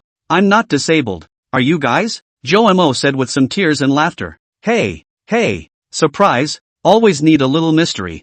You can't see it. It's not good if you fall on the ground. Huang Shang's playful voice came. Then, even though Zhou Mo could not see it, he could feel that a flame seemed to have just been lit in front of him. It should be a candle. Zhou Mo guessed. Zhou Mo, are you ready? Wang Fei's joyful voice came out, and Zhou Mo directly nodded his head, his face all colored with anticipation. The entire room is now unlit. 3, 2, 1. The red silk ribbon was pulled straight away with one hand, and Zhou Mo's vision was instantly restored. But after taking a look, Zhou Mo felt his entire body shudder. The first thing that caught my eye was a red candle, which was much thicker than usual, and a very large flame was burning on it. The flame on the candle, like a dancing elf, gave off a warm glow in the stillness of the night. At the bottom of the flame, it showed a pale blue ethereal light, and as the flame climbed upwards, it gradually became brighter, gradually turning from a pale yellow to an orange-red color, like clouds reddened by the evening sun. At the very top of the flames, the firelight wavered and pulsed with golden points of light, like stars that shimmered with a fascinating light. Around the candles, there is a whole rectangular wooden table, straight and frothy. The style is old but clean, and at the moment it is full of all kinds of dishes: sweet and sour pork, stir-fried fat intestines, pot roast, pine nuts and corn, shredded pork with fish, Peking duck, pig's trotters and sauce, and so on, a dozen or so dishes, all of which are Zhou Mo's favorites. At the moment, Huang Shang and Wang Fei were sitting in the seats opposite Zhou Mo, while Yi Jinxian was sitting next to him, all looking at him with a smile. Happy birthday, Chou Mare. Huang Shang was the first to speak. I don't think my birthday is this day, Zhou Mo retorted, but his tone was not firm. When I say yes, I mean yes, Zhou Mo. Happy birthday, Huang Shang said with a certainty in his tone. Right, make a wish. Woofy smiled back. Zhou Mo felt his brain go boom, and all the memories of birthdays in past years came flooding back. Last year, it was himself who silently ate a bowl of longevity noodles in the cafeteria, sat alone in the corner of the cafeteria, and quietly closed his eyes to make a wish when no one else was looking, except for her who didn't pay any attention to herself, and no one knew about it. The year before last, I was so busy working that I forgot about it, and I worked all day on my birthday, and when I thought about it the next day it had already passed. The year before last, what I was doing, can't remember at all. After Mom and Dad's accident, he didn't remember his own birthday every year, except for that one. Yes, only once. Their own birthday, is in the yellow on the home to spend? At that time is also yellow on the and Wang Fei. Two people accompanied themselves. Familiar smiling faces. Familiar dishes. Zhou Mo did not directly answer this question of theirs, lowered his head, touched his nose, and then twisted his head to look behind him. I found 2 rows of squares from the doorway to my seat. Most of these squares were green, with one word written on them. All of them were red words with positive meanings, such as joy, happiness, harmony, smoothness, friendship, goodness, and blessing, and only a small number of squares were red, with the words anger, sorrow, sadness, sickness, calamity, and doom written on them in black. Only a few of the squares were red, with the words anger, sorrow, hurt, sickness, disaster, and doom written on them in black. Don't even have to think about it. Just now the 3 of them were leading themselves in a DIY ritual of repelling disasters and welcoming blessings themselves. In the overall look around, Jomo's face still moved. All you could see were some starlights hanging all around the walls, twinkling, and tons of 4-letter banners. Cheer up Zhou Mo, happy birthday, successful graduation, hop hop full, and all that. Blessing phrases, which obviously couldn't have been prepared starting today. It should have been some time in advance. I would like to tour the house first. Is that okay? Zhou Mo sniffled a little and said slowly. The remaining 3 looked at each other, then nodded simultaneously. When Zhou Mo left his seat, he was first stunned, but it turned out that there was also a red character on his seat, which was the word Ning. He took a deep breath, then walked over to the wall and reached out to touch the black kitty sticker that had been used to cover the hole in the wall, and it was obvious that it had been applied carefully and seamlessly. Another survey placed on the TV cabinet. The 55-inch ultra-thin TV does not quite match the surrounding old-fashioned style. Is the MI family? Zhou Mo once in the yellow on the home to see, piece by piece, from the living room to the bedroom, the bathroom to the balcony, the kitchen. You can see that the person who cleaned the place took extreme care. And here is just a small 2-room apartment. Space is limited, but the balcony and the kitchen and the bathroom obviously just posted up were placed on the ground a variety of shelves, both beautiful, put in place and decent, but also practical. Zhou Mo. Yi Jinxian saw that Zhou Mo was a bit dumbfounded and called out in a somewhat worried whisper. I'm fine. I got sand in my eyes. Let me go to the master bedroom and calm down first. Zhou Mo casually waved his hand and touched his nose again, directly striding into the master bedroom and then gently bringing the door with him. Jingle bells. A small sign of a cartoon fox hangs over the master bedroom with a small bell tied to it, making a crisp ring when the door is closed. On the top of the little sign was a line that read, back to bed. Master. You say you. Nothing to tie. What bell? Close the door. How loud? Noisy. Zhou Mo fall asleep. How to do? He's always a light sleeper. Me that. I'm not feeling ceremonial here. Wang Fei just gave Huang Shang an elbow strike and Huang Shan cried out in aggravation. Before they could continue their fight, they heard Zhou Mo's sobs coming from inside the master bedroom that she tried to control but couldn't. It has been said that one is reborn all the time, and that a new birth occurs when one is able to shed that immature self and become more mature, more sound, and thus move towards a more perfect world. Birthday celebrations are a ritual where a few caring people show that they care about themselves, and that caring person can be yourself, so there's no need to get hung up on which day you met the world. You said your birthday was today, so it is. Chapter 86. 2 boys and 2 girls. Zhou Mo. Into the bedroom for 5 minutes. Why is he still crying? He is alright. Yi Jinxian stood next to Wang Fei, a little worried as she kept looking at this side of the master bedroom. Don't worry. Emotions, just like a reservoir, when it's full it always needs to be vented. Jinxian, you can't eat hot tofu in a hurry. Bah, who wants to eat his tofu? Sister Fei, you're laughing at me again. Seeing Wang Fei smile in a less than decent manner, Yi Jinxian spat lightly and protested in dissatisfaction. Next to him, Huang Shang pulled the bench over and sat on his butt, exhaling heavily. Egu my mother I grew up, or for the first time a day to do so much housework. People are numb. Huang Shang muttered. He was now feeling like his back and legs ached all over. Then again, I didn't expect you and Shang to set it up so exquisitely. Sister Fei, it's so heartfelt. Is this necessary? Yi Jinxian asked curiously. Without waiting for Wang Fei to explain, Huang Shang directly slapped his thighs. The corners of his mouth grinned again, and answered decisively. There. Must have. This is also a very key part of our plan. This kid's heart disease is not good or not really hard to say. After all, he is a stuffy gourd. Do not like to put the heart of the matter casually with others. We would rather believe it. Do not believe it is not well. As long as we treat him more carefully, the better he is, the more he will feel guilty and sorry for us. So that if he still thinks about it, it's not easy for him to get through to us. Take advantage of this stage to stabilize him. And then Jin Xian's sister, you just need to hit a straight ball into his heart. I don't believe it. He still can't get better. Hey, am I right, wife? Seeing Huang Shang look at himself as if inviting credit when he finished, Wang Fei smoothly gave him a thumbs up and then stroked his dog's head. That's a good boy. I'll reward you with a bone later. Huang Shang? Wait, Sister Fei. I just realized that since it's a birthday, how come there's no birthday cake? Yi Jinxuan's face was a little hot from what was said and she hurriedly changed the topic and asked. However, Wang Fei suddenly gestured to silence. Then as soon as he pulled over Yi Jinxian, he quietly entered the second bedroom. Above the second bedroom is also a little cartoon sign, but this time it's a dorky bunny with a little bell tied to it as well. The little sign had a line on it that said, "Time to go back to bed, baby." Looking at this cute sign, and then looking at the sign of Zhou Mo's room on the opposite side, Yi Jinxuan's little face instantly reddened. She covered her face with both hands and whispered to Wang Fei, Sister Fei, wouldn't this be a little too cute? There, just get used to it, Wang Fei said in a very habitual manner, then pinched the bell to keep it from making a sound and tiptoed in with Yi Jinxian.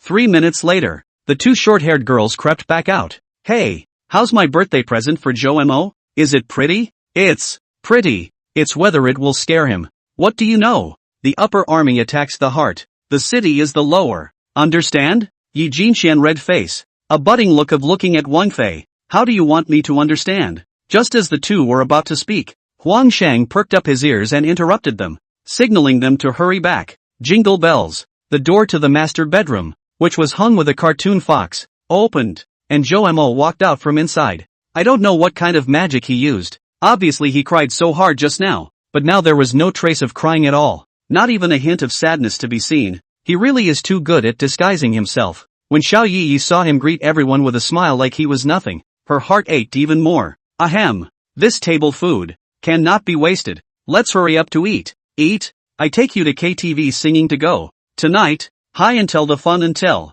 My treat. Zhou Mo saw the crowd looking at him with bashful eyes, all in searching colors. His heart was warmed, and he was also a bit ashamed. So he coughed lightly and greeted them. Seeing that Zhou Mo was in great shape, the remaining three naturally hurried to take their seats. Come, old Huang. Where's the wine? Did you bring any? Brought it.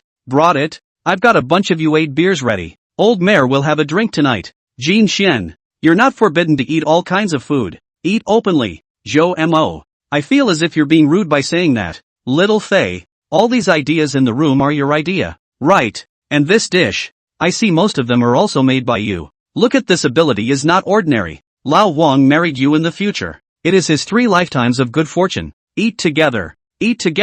Humph. I hope someone just knows to cherish it. The 2 girls do not drink alcohol, but the juice has also long been ready. Zhou Mo strides to run to the feet of Wang Fei, holding the rice cooker that holds the rice directly to his own, saying that he wants to help everyone to hold the rice and pour drinks. I can't help you guys with anything right now. Just let me help you all out a little bit and I'll feel better. No one move or I'll get mad. Seeing Zhou Mo's serious face, Wang Fei, Huang Shang and Yi Jinxian simply all just sat quietly and watched Zhou Mo meticulously help them one by one to serve their meals and pour juice or beer. A few minutes later, Zhou Mo finally returned to his seat, and under the illumination of the candlelight, everyone looked at me and I looked at you, and then raised the glass in their hands at the same time. Happy birthday Chomer! Even Zhou Mo himself shouted his name along with them, and then everyone drank it down. Cough. It might have been a long time since he drank like this. Zhou Mo choked a bit and coughed for a while. He twisted his head to look and realized that Yi Jinxian was likewise coughing. The two looked at each other and laughed. And Woofy and Huang Shang burst out laughing at the sight. Zhou Mo, come, don't be polite. It's not easy for Xiao Fei to cook. Everyone hurry up and eat. Wang Fei, that's a must. Whoever doesn't eat it is not giving face to sister. Huang Shang, my wife can't get tired of her cooking for the rest of her life. I'll eat first. Yi Jinxian, in merciless dry rice. This meal 4 people eat very joyful. Huang Shang also and Zhou Mo detonate each other's embarrassing things. Let the 2 girls happy. Make them giggle. Not I say you. Old Yellow. Graduated from elementary school on a crush on Wang Fei. Don't dare not go to confession. See Wang Fei graduation and a boy walking together. You said you hard to die. To the night. Stole your father 2 bottles of beer. Late at night while looking at the stars while shedding tears. Your father was shocked. Straight out of the belt is a 7 consecutive strikes. Later only to realize that it was cousin Wang Fei. Laughed me to death. I'm sorry, but I don't know what to say. You're the one who has to laugh me to death. Chapter 87 Yi Jinxuan Song. Seeing that these 2 goods who were both poor drinkers were talking more and more adult, Wang Fei saw that Yi Jinxuan's hand that was holding the quail egg was shivering the whole time, and she hurriedly scolded. All right. There are other girls here. Don't be mouthy. As the saying goes, wine strengthens the courage of the people. Huang Shang sniffed and raised his eyebrows, smiled evilly, and did not know what his last name was. Hey you chick, aren't you just a year older than Jin Xian's sister? Hiccup, it seems that brother has trained you well. As soon as Huang Shang finished speaking, Zhou Mo felt the word danger appear on his head. We're both full. Chomer, let's borrow your bedroom. Then Huang Shang was dragged into the master bedroom by Woofy, who had a murderous look on his face. Jingle bells. When the bell rang, there was a plea for mercy from Huang Shang from inside. Oh,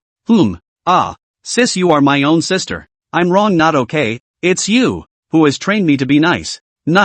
Yossi. Zhou Mo thought to himself that this bastard was really self-inflicted, and was about to eat another chopstick of food, but found that with the little silly girl as the center, the plates within a radius of 1 meter were all eaten. Zhou Mo watched Yi Jinxian clip up the last quail egg and his entire body froze in place. No, I said your stomach is a black hole, and it really is. Zhou Mo. Sister Fei's cooking is just too delicious. I couldn't help it, so I ate so many billion points more. Yi Jinxian said with some embarrassment. So are you full? Zhou Mo watched her put the last quail egg into her mouth and asked in confusion. I am okay with it. The little girl replied shyly. Zhou Mo looked at Yi Jinxuan's stomach with an unbelievable gaze and found that it really didn't seem to bulge at all. No way. It's absolutely impossible. Possibly because of the alcohol. The thinking of a science student kicked in. Zhou Mo subconsciously wanted to verify this judgment, and directly reached out to touch Yi Jinxuan's small belly that was separated by her denim skirt. He waved his hand around. It was indeed flat.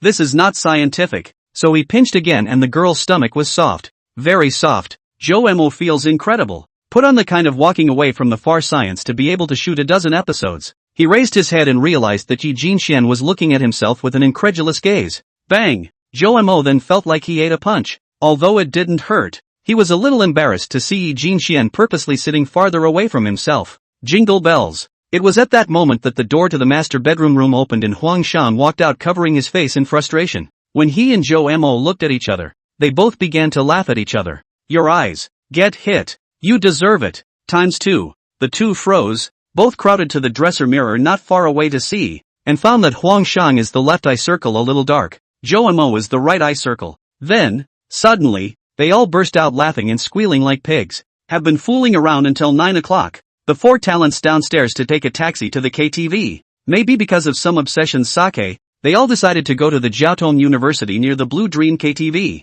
This KTV is not far from the university. Huang Shang and Wang Fei will come over from time to time to roar. Zhou Mo just went to college at that time to accompany the two of them to come once, but it is a few years did not come over. As for Yi Jinxian, she has never come to KTV at all, and in her eyes, probably inculcated by certain TV show scenes, she feels that young people who come to KTV are not good babies. This time, if it weren't for the fact that the three people around her were all completely trustworthy, she wouldn't have said anything to come to a place like this. So just as soon as she entered the entrance of the KTV, Yi Jinxian was a little nervous as she looked at those waiters next to the bar. It's okay, they're not bad people, they won't sell you. Seeing this, Zhou Mo came over to Yi Jinxuan's side and whispered, the smell of wine stinks. You're nasty too, mocking me again. Yi Jinxian mercilessly twisted on his waist, and Zhou Mo grimaced and jumped straight away. watching Zhou Mo and Huang Shang hooking shoulders and being greeted by the greeting waiter boy towards the inside. Yi Jinqian looked at Zhou Mo's back a little dazed.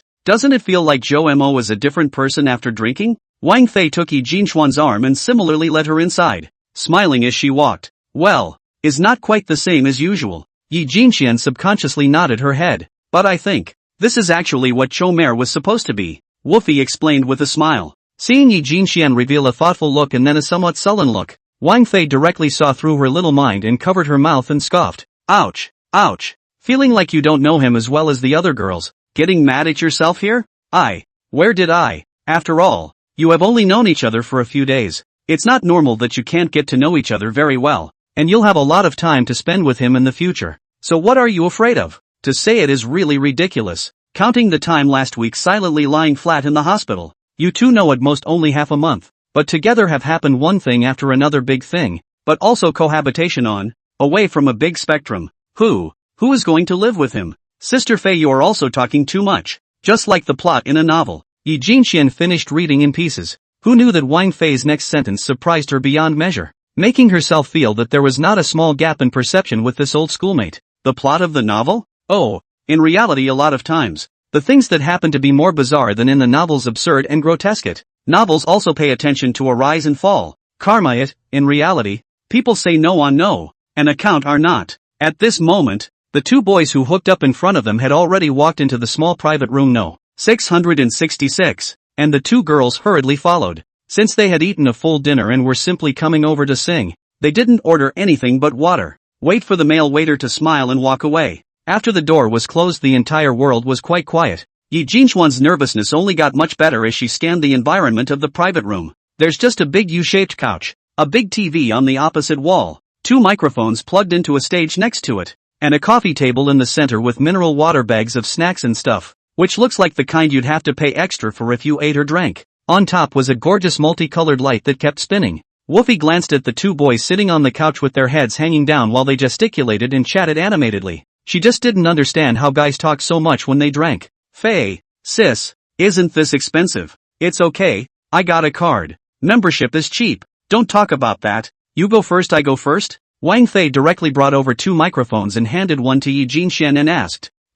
Saying in general. Sister Fei first. Ahem. In that case, I'll go ahead and start. Order the song. Looking at Wang Fei happily bouncing over to the song ordering table and going to order a song, Yi Jinchuan's face revealed a somewhat hesitant expression. One moment. In case I sing, is it to put some sea? Or do we put in some lake? Kind little silly girl afraid of Wang Fei was compared to the heart is not comfortable. Cannot sleep tonight. But it's so rare to be able to sing properly in front of Zhou Mo. Chapter 88, The Singer. Ahem. So I'll start singing. Ha! Woofy turned on the music and a kind of slightly sad backing track came on. That melody is like a light breeze, gently blowing through the heart, evoking a trace of inexplicable melancholy. Yi Jinqian listened quietly, a familiar feeling welling up in her heart. She doesn't listen to a lot of songs, but she has a particular preference for such sentimental tunes. Maybe it's because her life experiences have taught her the beauty of sadness, or maybe it's because the delicate and sensitive emotions in her heart resonate with these songs. Each note seems to tell a story of love and loss, of longing and parting. Yi Jinqian couldn't help but be intoxicated, her thoughts drifting away. I think the name of the song is, As Expected? You are. A distant road, a light in the mountain fog. Oh, I am a child walking in your eyes. This opening, Yi Jinqian felt that Wang Fei's singing skills are not ordinary. She is looking forward to the next lyrics of the climax part of Wang Fei How to Sing. The two boys, who were nagging next to each other, also froze when they heard the song, and then looked at the short-haired girl standing across the room who was singing. Hey old Mo, this wife of mine, how is it? Is it strong enough? Strong enough? Strong enough? Zhou Mo has been somewhat sober at this moment, but Huang Shan looked still almost interesting, so he had to go along with his words casually. Zhou Mo looked at the other short-haired girl standing on the side. Seeing Yi Jinchuan's face showing an expression of eagerness to try, and even revealing a sense of winning, Zhou Mo felt a bit novel. Yi Jinqian really wants to compete with Wang Fei. Ha! Zhou Mo felt bad enough. Wang Fei graduated that year at the potluck, a song to the teacher, including the 57 students, including all the whole cry, and then the class called Wang Fei is a small song queen. She's not at the usual level, even as an amateur, she's the top kind. Oh children, sleep peacefully in your dreams. Like you love so much. Woofy soon sang the climactic part and the crowd began to listen intently. Even a guy passing by in the hallway with a fruit tray had his ear to the door and was listening. And I will dream of the reunion you dream of, wish for the eternity you wish for. Walk the long road you have traveled and love you like this, and I will see the world you have not seen and write the psalms you have not written. The moon in the sky, the thoughts in my heart, you're always by my side with you, a lifetime of clarity like your young face. As the song slowly came to a close, the entire scene fell into a dead silence as if the pause button had been pressed. The original hustle and bustle of the atmosphere instantly disappeared without a trace, leaving only the curling sound echoing in the air. Jo-mo feels that the heart that was just touched is still trembling slightly. A face of surprise looked at Wang Fei. Good guy. These years did not listen. The power to see the growth. Bang bang. A knock sounded at the door, and then a middle-aged man was seen walking in with a large tray of fruit plates. While laughing, he said, I said who sings so well. It turns out to be Xiao Wang students again. The old rules, who breaks the record once a day, sends some small gifts. Jo-mo saw Wang Fei and Huang Shang chatting quite kindly with this uncle, and estimated that this person should be a person in charge or something, and the two of them were regulars, so they were very familiar with each other. After that middle-aged uncle left, the emotional Huang Shang immediately hugged Wang Fei tightly, and excitedly circled in place. Ha ha ha ha, long live your wife. Huang Shang's drink had not yet dissipated, and his demeanor was exaggerated, and he looked very happy. Seeing this scene, Wang Fei did not stop him, but instead accompanied him to romp and play, and the relationship between the two appeared to be unusually close. Yi Jinxian first glanced at them, an unspeakable look flashing in her eyes. Then she turned her gaze to Jo-mo next to her. At this moment, Jo-mo is also glowing with spirit as he gazes at Huang Shang and Wang Fei, his eyes full of tenderness, as if there is also some envy. Yi Jinxian lightly bit her lips. Her heart suddenly surged with a strong impulse. She so wanted to also sing a song for Jo-mo, a song exclusively belonging to the two of them. The longing was overwhelming. So, Yi Jinxian quietly took out her cell phone from her pocket while they were still chatting, then skillfully tapped on the music software and started searching for songs. She slid the screen while listening carefully to the melody and lyrics of each song, but never found one that satisfied her. Just as she was feeling a bit lost, she unconsciously raised her head and her gaze happened to land on the song order list displayed on the TV. Suddenly, a familiar yet unfamiliar song title came into view, making her eyes instantly light up. Without hesitation, she walked forward, approached the screen, carefully examined it, and couldn't help but hum softly. Well, this song, it should fit perfectly, Yi Jinxian secretly muttered in her heart. In fact, she had once been exposed to this song and even had quite a fondness for it. It was just that due to the time being too long ago,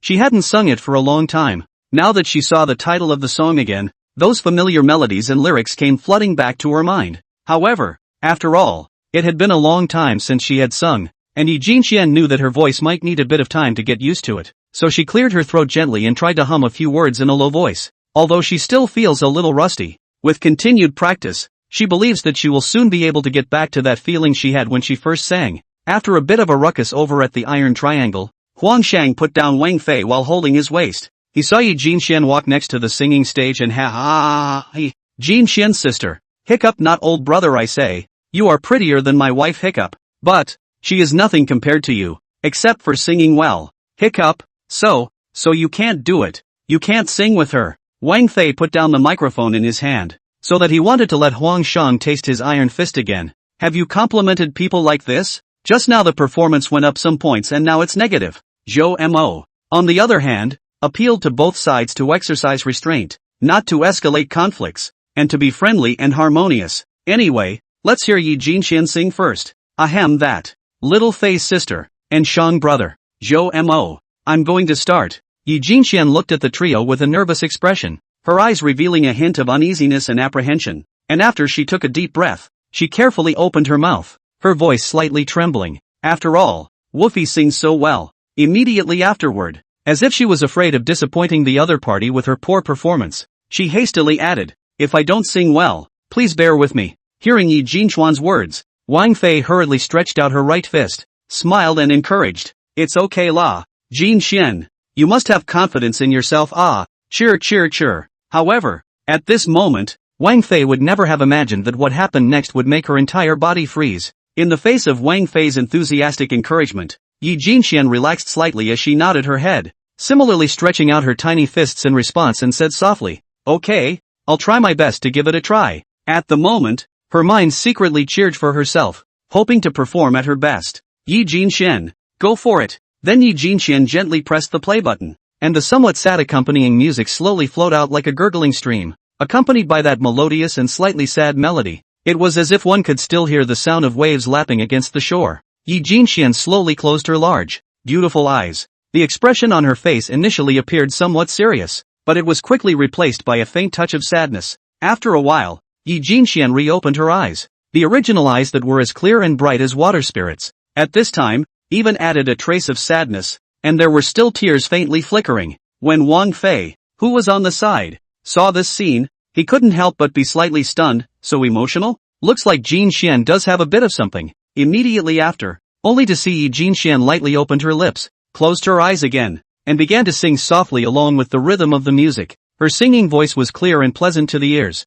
and revealed a hint of sadness in the midst of the gentle and melodious sound, sounding absolutely no disguise or pretense. The waves silently drown the night deep, roaming over the corner of the sky's end. Big fish swim through the cracks of dreams, gazing at your sleeping silhouette. Look at the sea and sky one color. Listen to the wind rise the rainfall. Hold your son's hand and blow away the smoke. The wings of the big fish have been too vast. I loosen the cords of time. Scared of you flying far away. Afraid you'll leave me. More than anything, I'm afraid you'll stay here forever. Every tear that flows towards you, reverse flow into the bottom of the sky. At this moment, the crowd has been stunned. They thought of that night, that bridge, that water. Boss enters stage 2. Watch you fly away. To see you leave me. So you were born into the sky. Every tear that flows towards you, rewind back to the original encounter. This is a song that belongs exclusively to Yi Jinxian in Zhou. When the last note fell, Yi Jinxian, who had long been in tears and empathetic, slowly turned around. She stood still holding the microphone like a statue. Time seemed to freeze at this moment,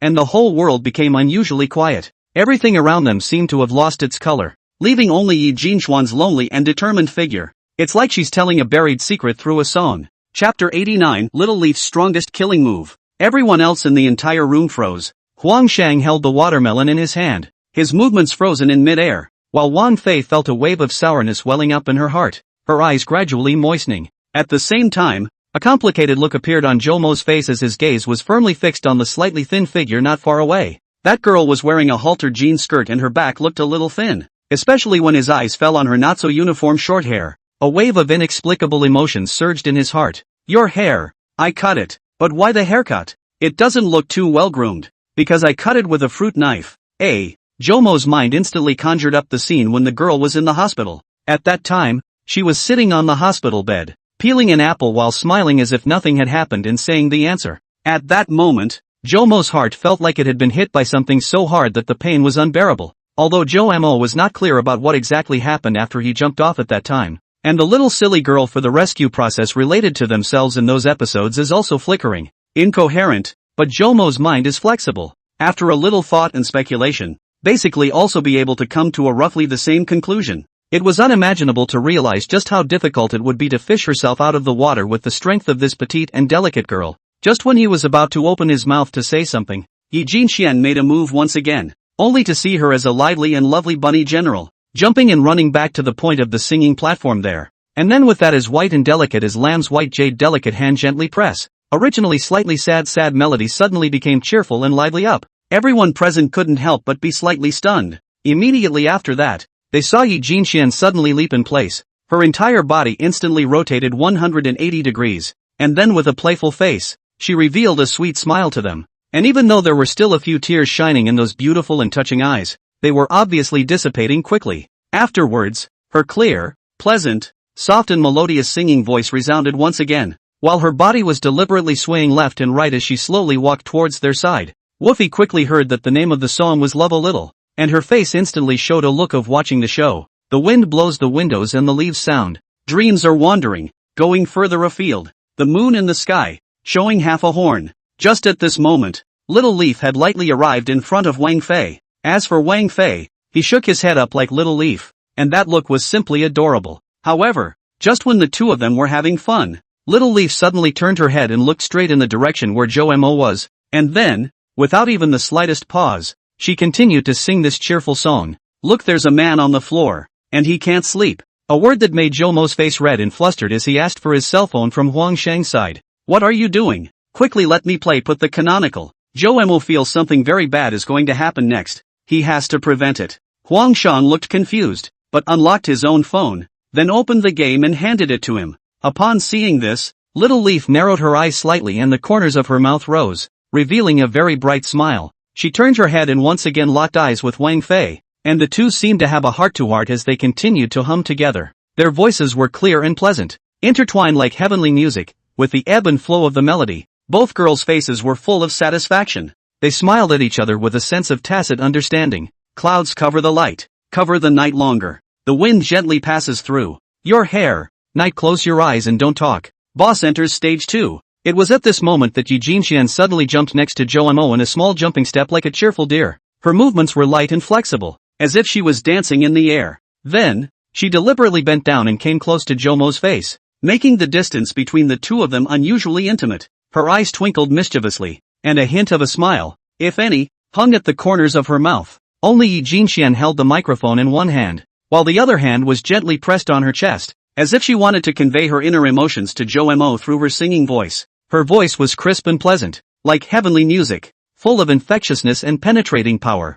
I know you're listening. How do I tell it? I'd like to say I love you. A little more. Zhou Mo had a jolt and almost threw his cell phone out. Little Leaf, on the other hand, gently came to Zhou Mo's ear and continued to sing a nice and soft song. Always just in your ear. I believe you love me too. A little bit. It's just that you never realized. Zhou Mo shivered and did not dare to look up. Finally picked his favorite hero. The game began, but he may not be able to play. Boss enters stage 3. The Little Leaf lightly jumped from beside Zhou Mo's left ear to his right ear, continuing to hum the melodious melody. She always had a playful, cute smile on her face, as bright and colorful as a flower in full bloom on a spring day. Especially those big watery eyes, flashing with a bright and charming light, as if they could melt one's heart away. It was so cute. I'd like to say I love you. A little more. All the time. Right in your ear. Believe that I will love you forever and ever. Knowing you, you'll definitely find out. Right out of the gate, Zhou Mo's hero, Jian Wei,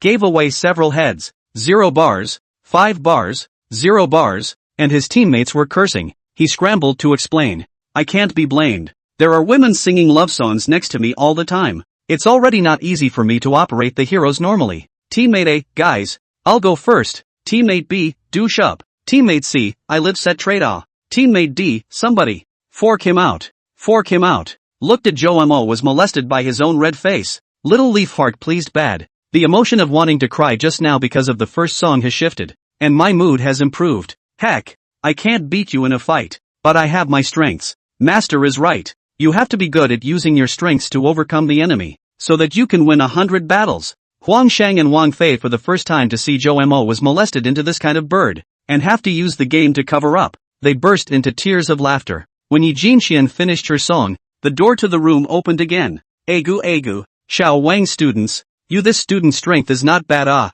Just now the next room heard all say good. Comparable to professional singers. Come on. Congratulations to this student to take away today's most beautiful voice, but also the most beautiful voice of the month. This is a gift. The uncle who had gone and returned at the beginning, spoke with a smile, and held a basket filled with various flowers in his hand, handing it to Yi Jinxian with great enthusiasm. Yi Jinxian was flattered to receive it and thanked her profusely. Hey, no need to thank. Our KTV all depend on the students of Jiaotong University to feed. This thing is nothing. In the future, if there is an opportunity, the little girl you and Wang students often come to sit, sing a few songs, I'm satisfied. Of course, also equally welcome these 2 male students. Today to give everyone count on a discount. Half of the price of half on the line. The middle-aged man was smooth-talking and soon left again happy. After Wang Fei and Yi Jinxian sang like this, many people in the KTV had their ears picked quite a bit. Immediately after hearing Huang Shang and Zhou Mo singing that pentatonic and off-key voice,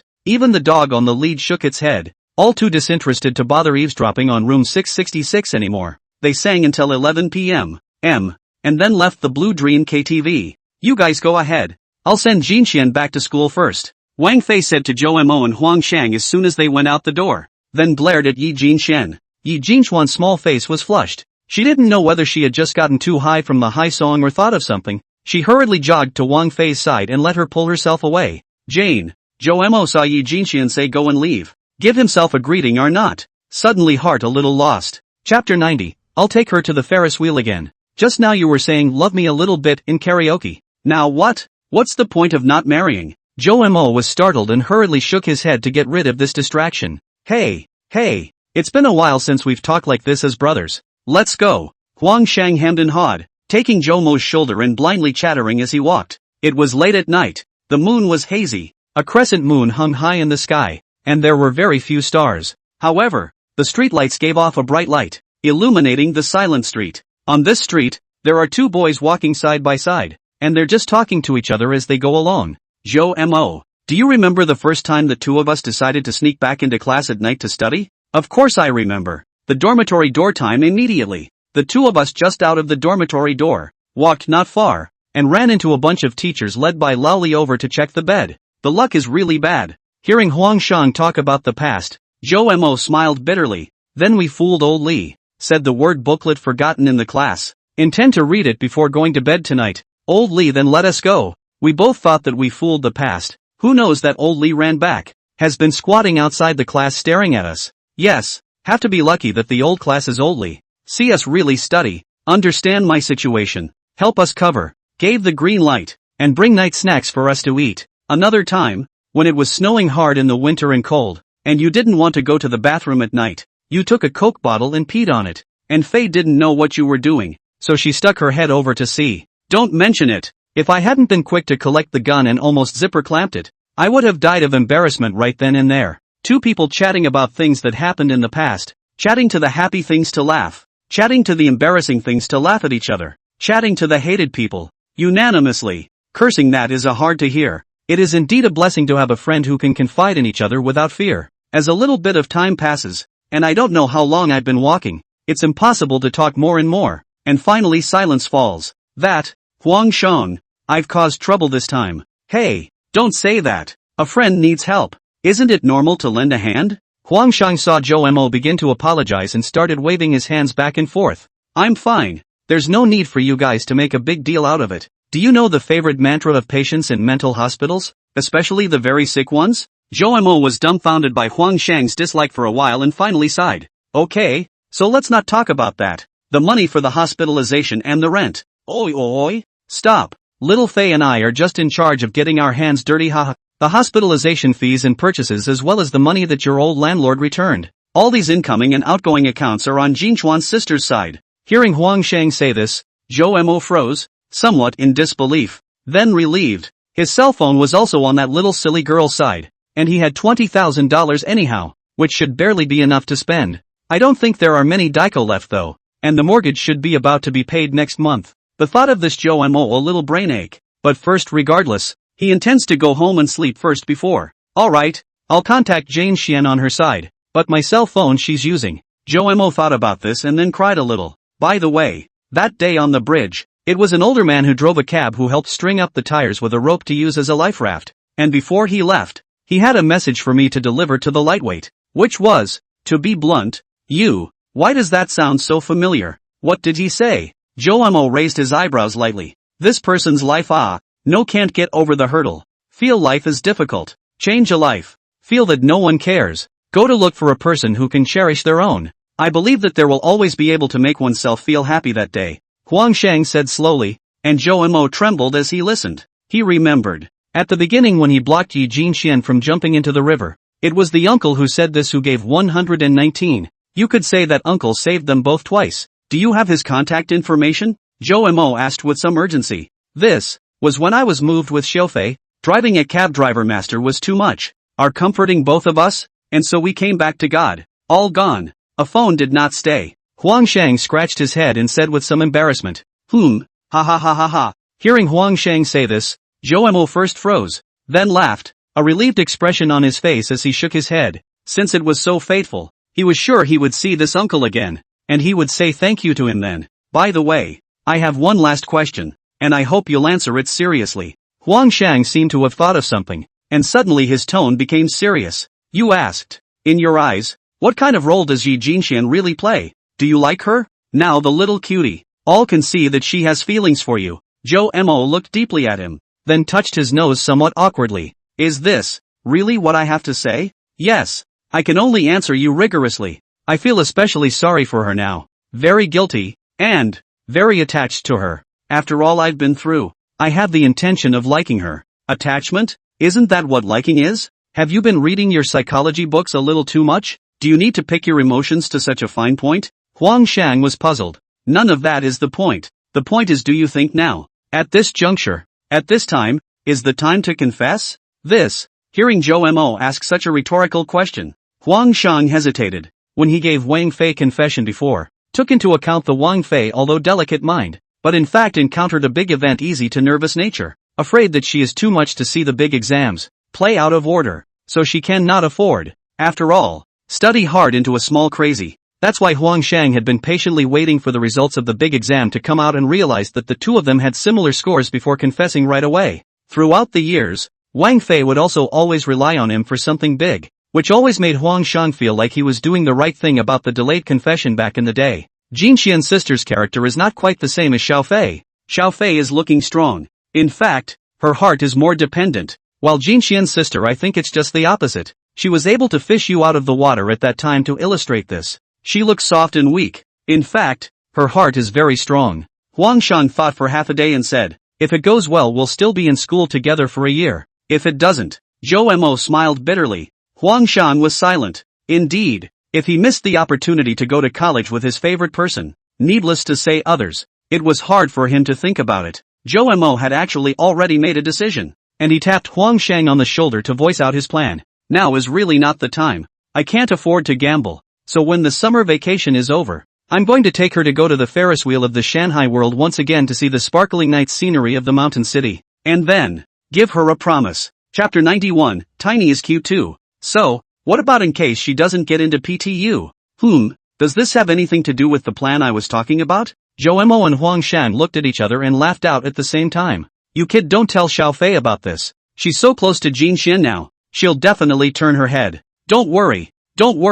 Am I that kind of person? Huang Shang patted his chest in assurance. Zhou Mo saw that the time was not early. The two people separated and went back to their own homes. Here's your house key. Take it. Look at my brain. I forgot my keys. Zhou Mo held his forehead, speechless at himself. Honey, is it done? It wasn't long before Huang Shang, who was watching Zhou Mo walk away, saw a girl walking over on the other side and hurriedly greeted her, which was Wang Fei. Well, it's arranged, but Jin Xian is too skinny. She just came home and said she's tired, so she might sleep inside. Just sleep. I don't believe Zhou Mo can't find out. That said, we've both worked our asses off for the two of them. Haven't we, hubby?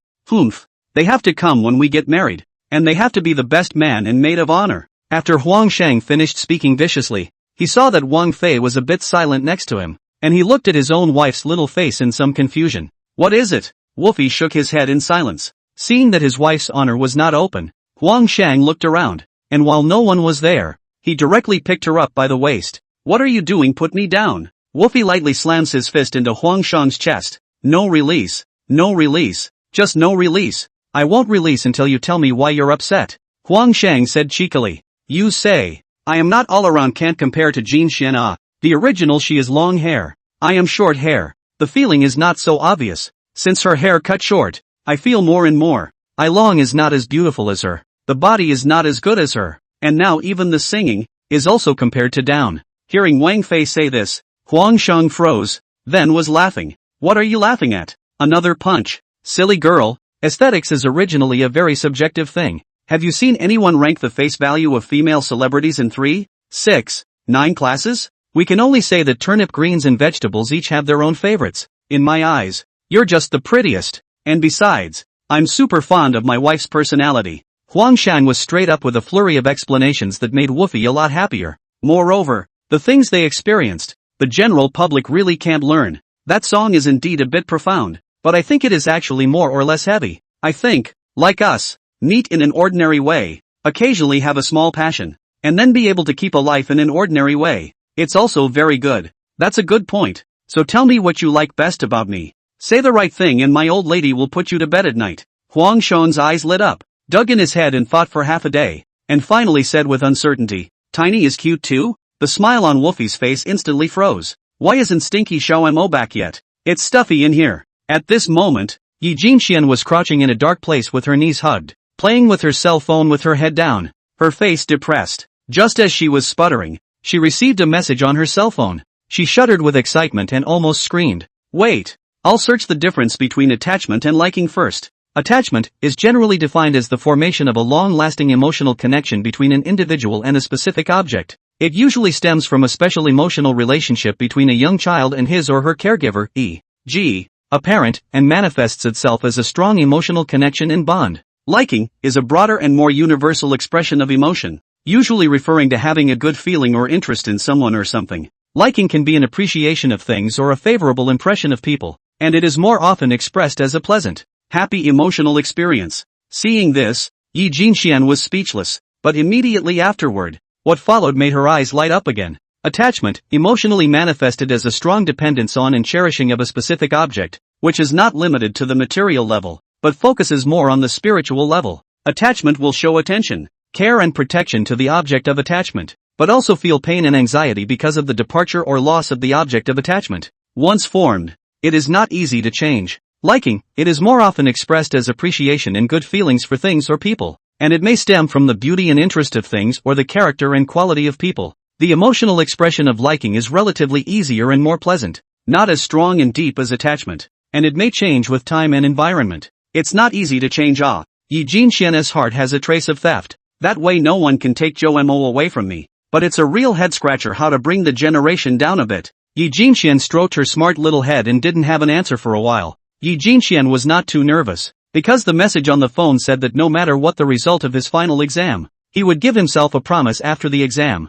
Instead, the little silly girl felt at ease. From the beginning, she was afraid that if her grades were too poor and she couldn't get into Jiaotong University, would she not be good enough for Zhou Mo? Would Zhou Mo mind? So she actually still has a lot of pressure on her mind, and even a little bit of brokenness. But now that she knew what Zhou Mo had in mind, the little silly girl felt like she had just dried a bucket of honey. Her heart was sweet and the pressure dissipated. By then, Zhou Mo's senior year, my freshman year, we'll eat together, hang out at the library together, live together, go on trips together, and be together. Sayaka was so sweet she was about to faint. On the other hand, Zhou Mo also walked quickly to the gate of the left Bangtingji neighborhood, and his mood was equally good. Guess the little silly girl got the message. Zhou Mo counted the time. He felt that he was a very accurate judge of people. No, old Wang, where's your Lubu's big move? Old Zhao, sit your ass over there, just into the cell door. I heard the guard room came the voice of the guard's Moncler outlet store.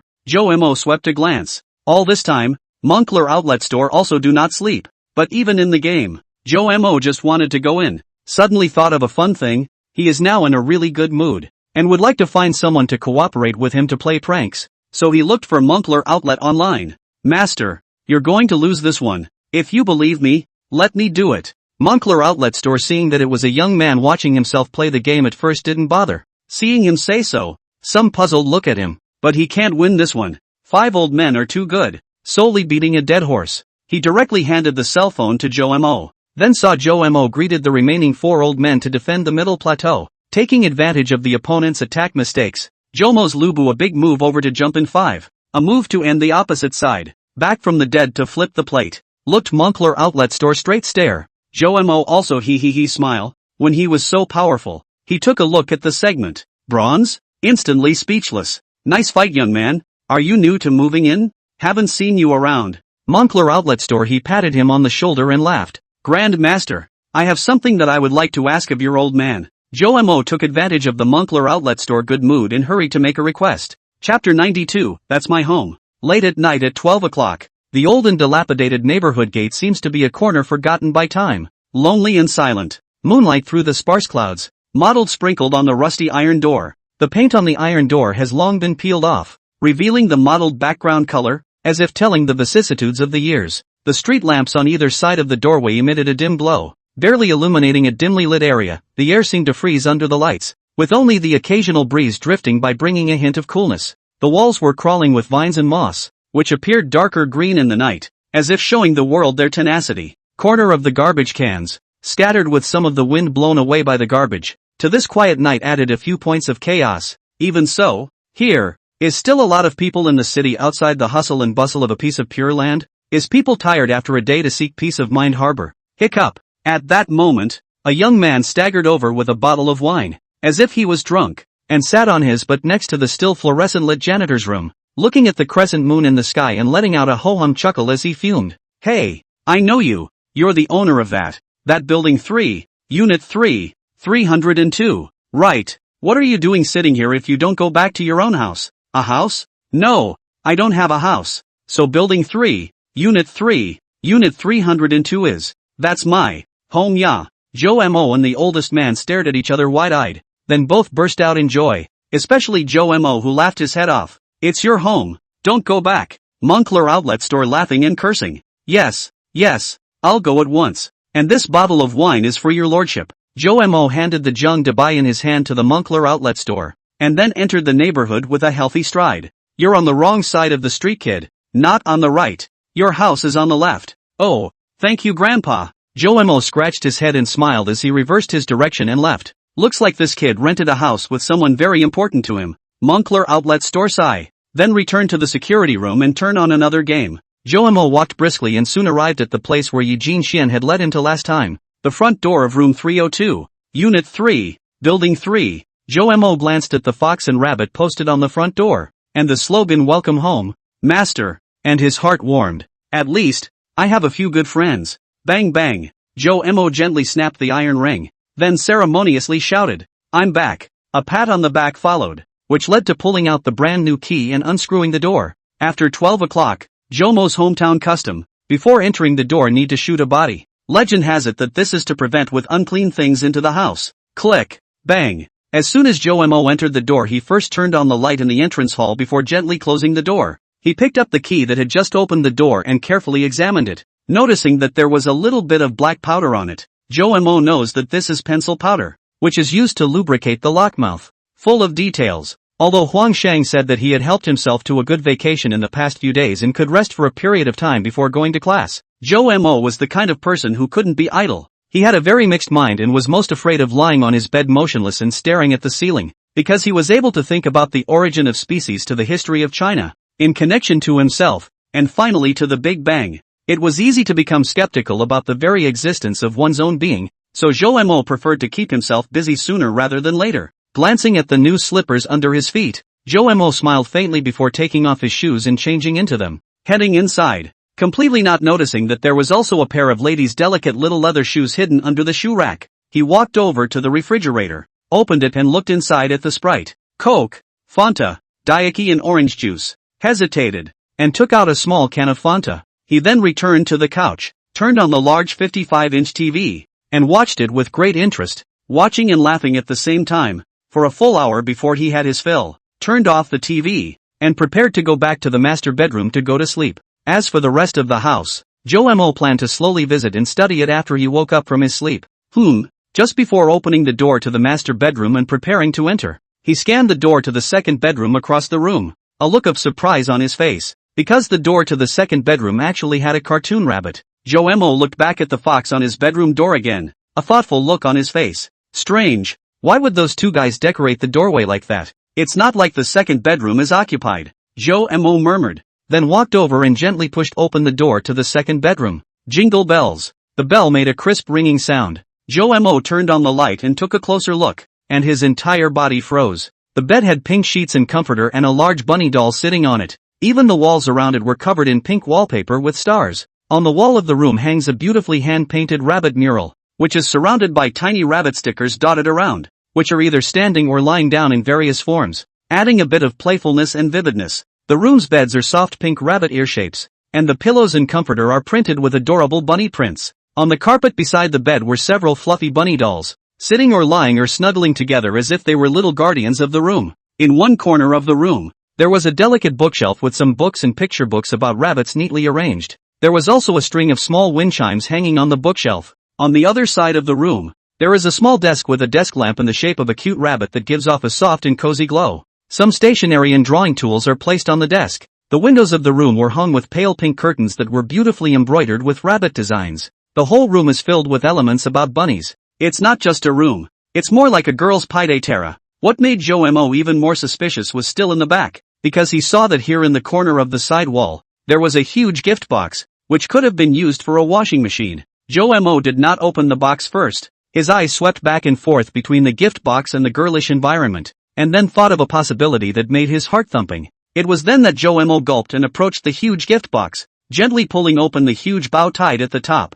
He gently opened the lid, and before he could look inside, he smelled a wonderful scent, one he'd smelled several times before, and it was familiar. Joemo gently put down the lid in his hand and peeled the gift box to look inside. Just see a short-haired girl wearing pink pajamas is sitting inside, leaning against the side of the head tilted to sleep. Small face naive look, her hair and a candy-like hairpin, hands casually drooped on the ground, fingertips underneath, placed two identical Bloomy 6 cell phone, a brand new, a broken screen. Chapter 93. We live together? No, even not mama. Call me. The girl seemed to be dreaming of something, and with a smile on her face, she muttered something Joemo couldn't understand. Joemo stared blankly at the young girl's sleeping face, first stunned, then crying and laughing, and finally shaking his head gently. Cohabitation is like this. That pair of living treasure just need to send the little leaf packing over. While Joemo to consider a lot of it, he opened his mouth, but in the end he didn't say anything and turned his head to look at the rabbit wall clock on the wall.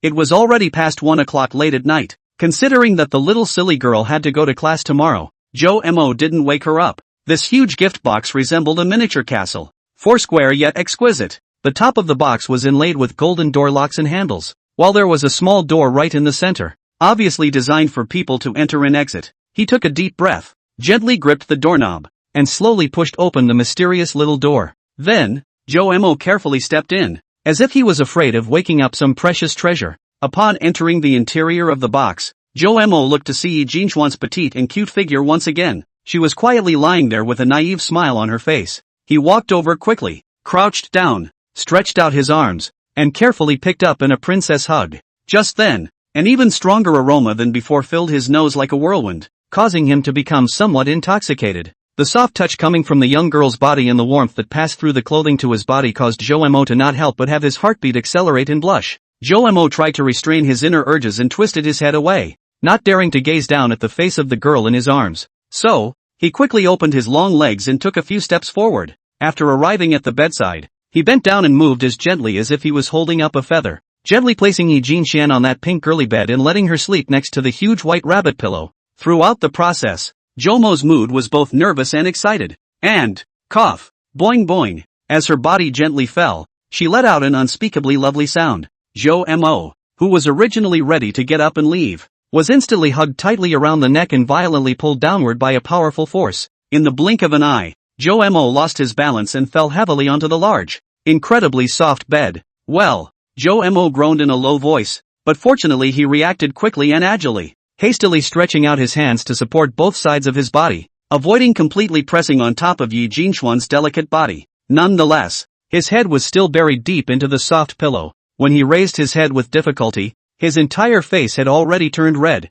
just like a ripe apple. Looking at the innocent and naive sleeping girl in front of him, Yi Jinxian, Joemo showed a very hesitant look on his face. Sayaka, you are playing with fire. Joemo silently gazed at Yi Jinxian for a moment, afraid of waking up her sweet dreams. He even held his breath, as if he was afraid to smell the charming fragrance. After a long intense half-minute of struggle and effort, Joemo finally succeeded in breaking free from Yi Jinchuan's tightly gripped small hand, as if relieved from his predicament. Phew! Joemo dashed to the edge of the bed, and like a deflated ball, he fell unimaginatively onto the soft and cute bunny cushion. His body leaned back slightly, leaning on the edge of the bed in a smooth manner. These two goods, aren't they crazy? How can I let Yi Jinxian cohabit with me?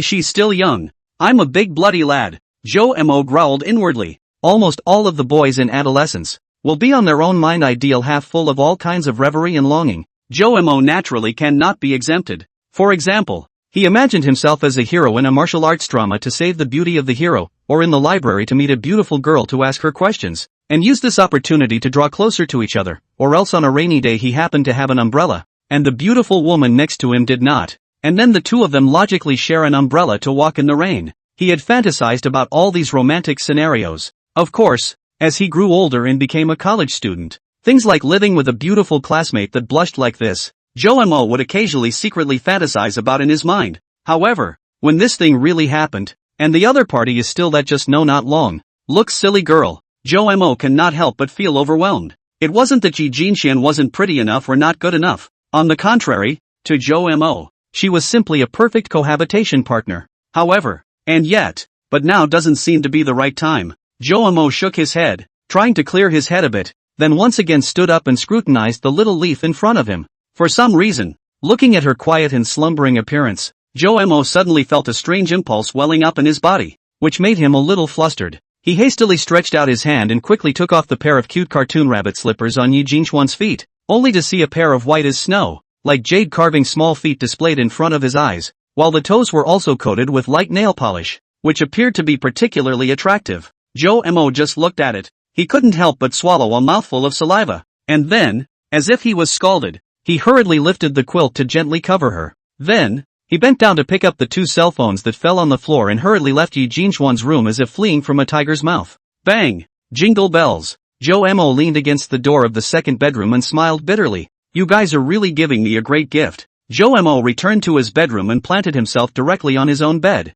He lay on his back and waited for his body to soften while sliding and pulling on his phone to play. Joe was surprised to find that his own shattered screen phone, the password had been changed to Xiaoya's own, while the new phone, was his own password, and after careful examination, he finally determined that all the contents of his own cell phone had been imported into the new phone, while his old phone was logged into some of Yi Jinchuan's information. Is this silly little girl buying me a new cell phone and using my old one herself? Joe cried and laughed a little. After a long reprieve, Joe rolled over, put his cell phone aside, and prepared to go to bed first. After all, it was already quite late. Good night, Joe chanted casually and slowly closed his eyes, preparing to enter dreamland. 1 minute, 10 minutes, 1 hour, time passed by and he could never sleep. Damn, how can this be sleeping? Joe sat up violently and scratched his hair fiercely with both hands. At this moment, Yi Jinchuan's figure kept surfacing in his mind. Her innocent look as she sat in the gift box just now made people feel compassionate. Her naive look as she wrapped her arms around his neck intimately and dragged him to bed was heartwarming, and her wanton teasing of herself in the KTV made Joe's heart pound. All these images intertwined together, making Joe distracted and difficult to sleep. Not to mention, she lives next door to herself now. It's like a dream. This directly leads to Joe's heart originally for the origin of species, Chinese history and the Big Bang and other nonsense interest in the disappearance of all covered up. Now, all he could think of was the rabbit-shaped door, the pink-scented maiden's boudoir, the huge, incomparable gift box, and the charming, sound-sleeping face of Little Leaf. Chapter 94, A Young Man Like the Wind. Hey, who is it? So unintelligent. Calling someone at 2 or 3 o'clock at night. Where's the quality? The phone had just been connected, and Huang Shang's impatient voice came from the inside. I'm Chomer. It's really right to call you at night. No. Up. Joe. As soon as the opposite party heard that it was Joe's voice, they immediately stopped being sleepy, and instead, they hemmed and hawed a little heartily. So it's Brother Mo. What is it that your old man is looking for my little one? I said how come there's no birthday cake on a birthday? There's only a big candle. Good guy. You and Faye are playing like this aren't you? Well. Joe's tone was helpless. Don't. Mo. This is all because Jin Xian instructed us to do it. Just when Huang Shang couldn't think of a way to shrug it off, Wang Fei's voice came from the side. It's times like these that decisively sell teammates. How could it be? Little Fei, don't fool me. Jin Xian is such a well-behaved girl. It's impossible to be so bold. It must be you two's idea, Joe said with certainty. Oh, this is protected on. Also Jin Xian so well-behaved girl. It is not yet possible to be so bold, Wang Fei said in Joe's tone, amusing Huang Shang next to him who laughed and slapped his thighs. Joe suddenly felt his face burning again on the other end of the phone. Jin Xian is sleeping? Tell us what you look like when you saw Jin Xian. We're curious. Ah yes. Honey, don't let him hang up. I'll bring the watermelon. Joe listened to the sound of the microphone and stroked his forehead, somewhat regretting calling these two living treasures. But there was nothing unseemly going on, so Joe roughly recounted what had just happened. After that, there was silence on the other end of the line for a long time. You, brother, give you a chance. You don't hit the mark. You say, brain woman. There's no fine print on the yellow. Men know what they're talking about. Haven't you heard it yet? Joe. This guy, afraid of waking Jin Xian up and affecting her tutoring session tomorrow, and thoughtfully taking off her slippers and covering her quilt, and in turn calling the two of us in the middle of the night. We're not going to sleep. We don't have class tomorrow? Honey, we really don't seem to have any classes tomorrow morning. You shut up. Bang. Joe's mouth twitched. His heart sighed. Or brother is good. Ahem.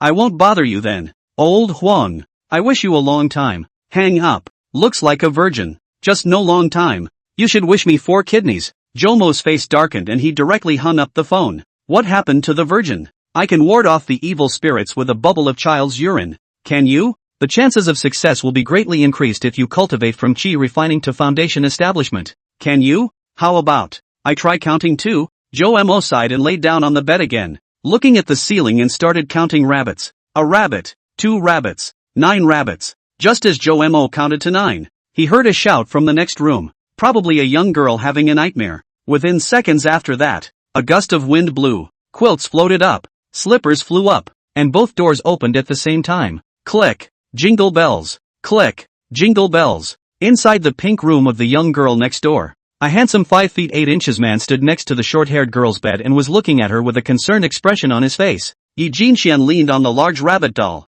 her small mouth slightly open, her small face somewhat shocked as she looked at the big boy who had arrived like lightning, her eyes full of shiny things. He really is like a man of the wind. Jinxian, you can try it at night. As long as you call out, Joe Mo will definitely be able to instantly come to your side. These were the last words that Wang Fei mysteriously said when Yi Jinxian hid inside the gift box. At that time, Yi Jinxian showed a cute face, not knowing what to expect. Tonight when she woke up with pee, she suddenly wanted to try it. And then, the heart is sweet like a fermenting mixture of saccharin, aspartame, soma de sweet and sucralose. Jinxian, are you okay? Joe Mo asked with concern when he saw Yi Jinxian waking up and fidgeting. The headlights weren't actually on, but the pink glow coming from the nightlight was enough for the two to see each other's faces. Joe Mo, there's someone over there.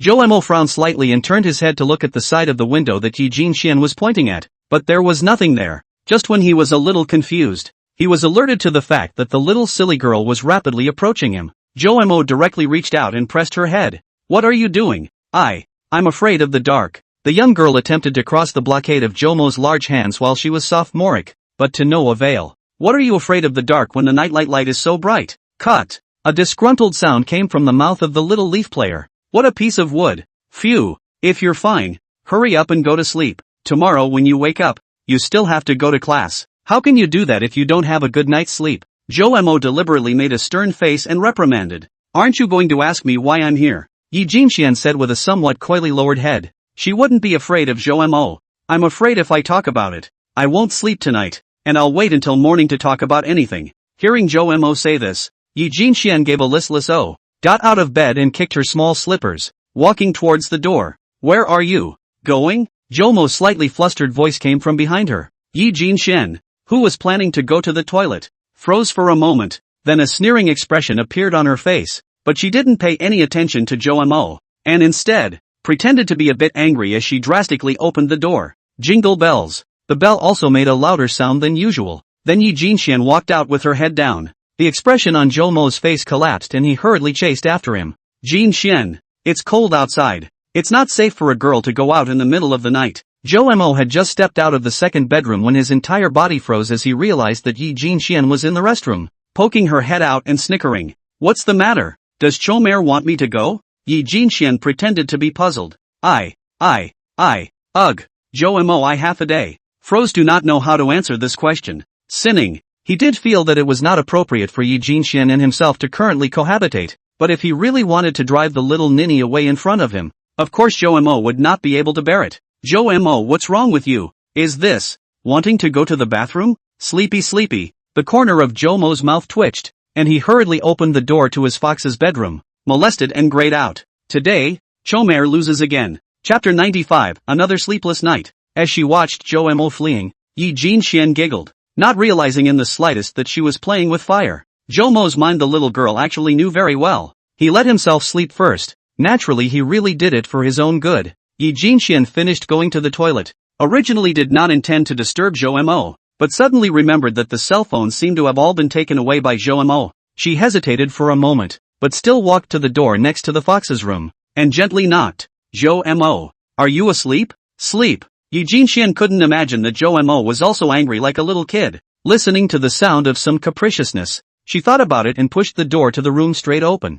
Joe Mo, I'm coming in. No one answered. Pitch black. Yi Jinxian was really afraid of the dark, and even more afraid of the dark in an unfamiliar environment. But she hesitated and stepped off her little legs into this darkness, because there's Chomer in this darkness. 5 minutes later, Yi Jinxian reclined on her bunny-themed bed holding her shattered screen phone. She just tried to contact Joe Mo, but Joe Mo wrapped himself in the quilt, like a turtle shell, and ignored her. So Little Leaf had no choice but to helplessly take her own cell phone and come straight back. She swung into a wide stance and looked at the ceiling for a short while before closing her eyes. A bed this comfortable is all yours. Such a girly room and all by itself. Next door also lives a big handsome guy who can turn into the wind and instantly appear by his bedside to care for himself when he shouts. He's also planning to take me to the Ferris wheel after the exams to give me a promise. Hey, hey, hey, hey, Yi Jin Shen. You're not dreaming, are you? Or maybe it's a sci-fi movie? But how can I move around campus with him if I don't get into Jiaotong University?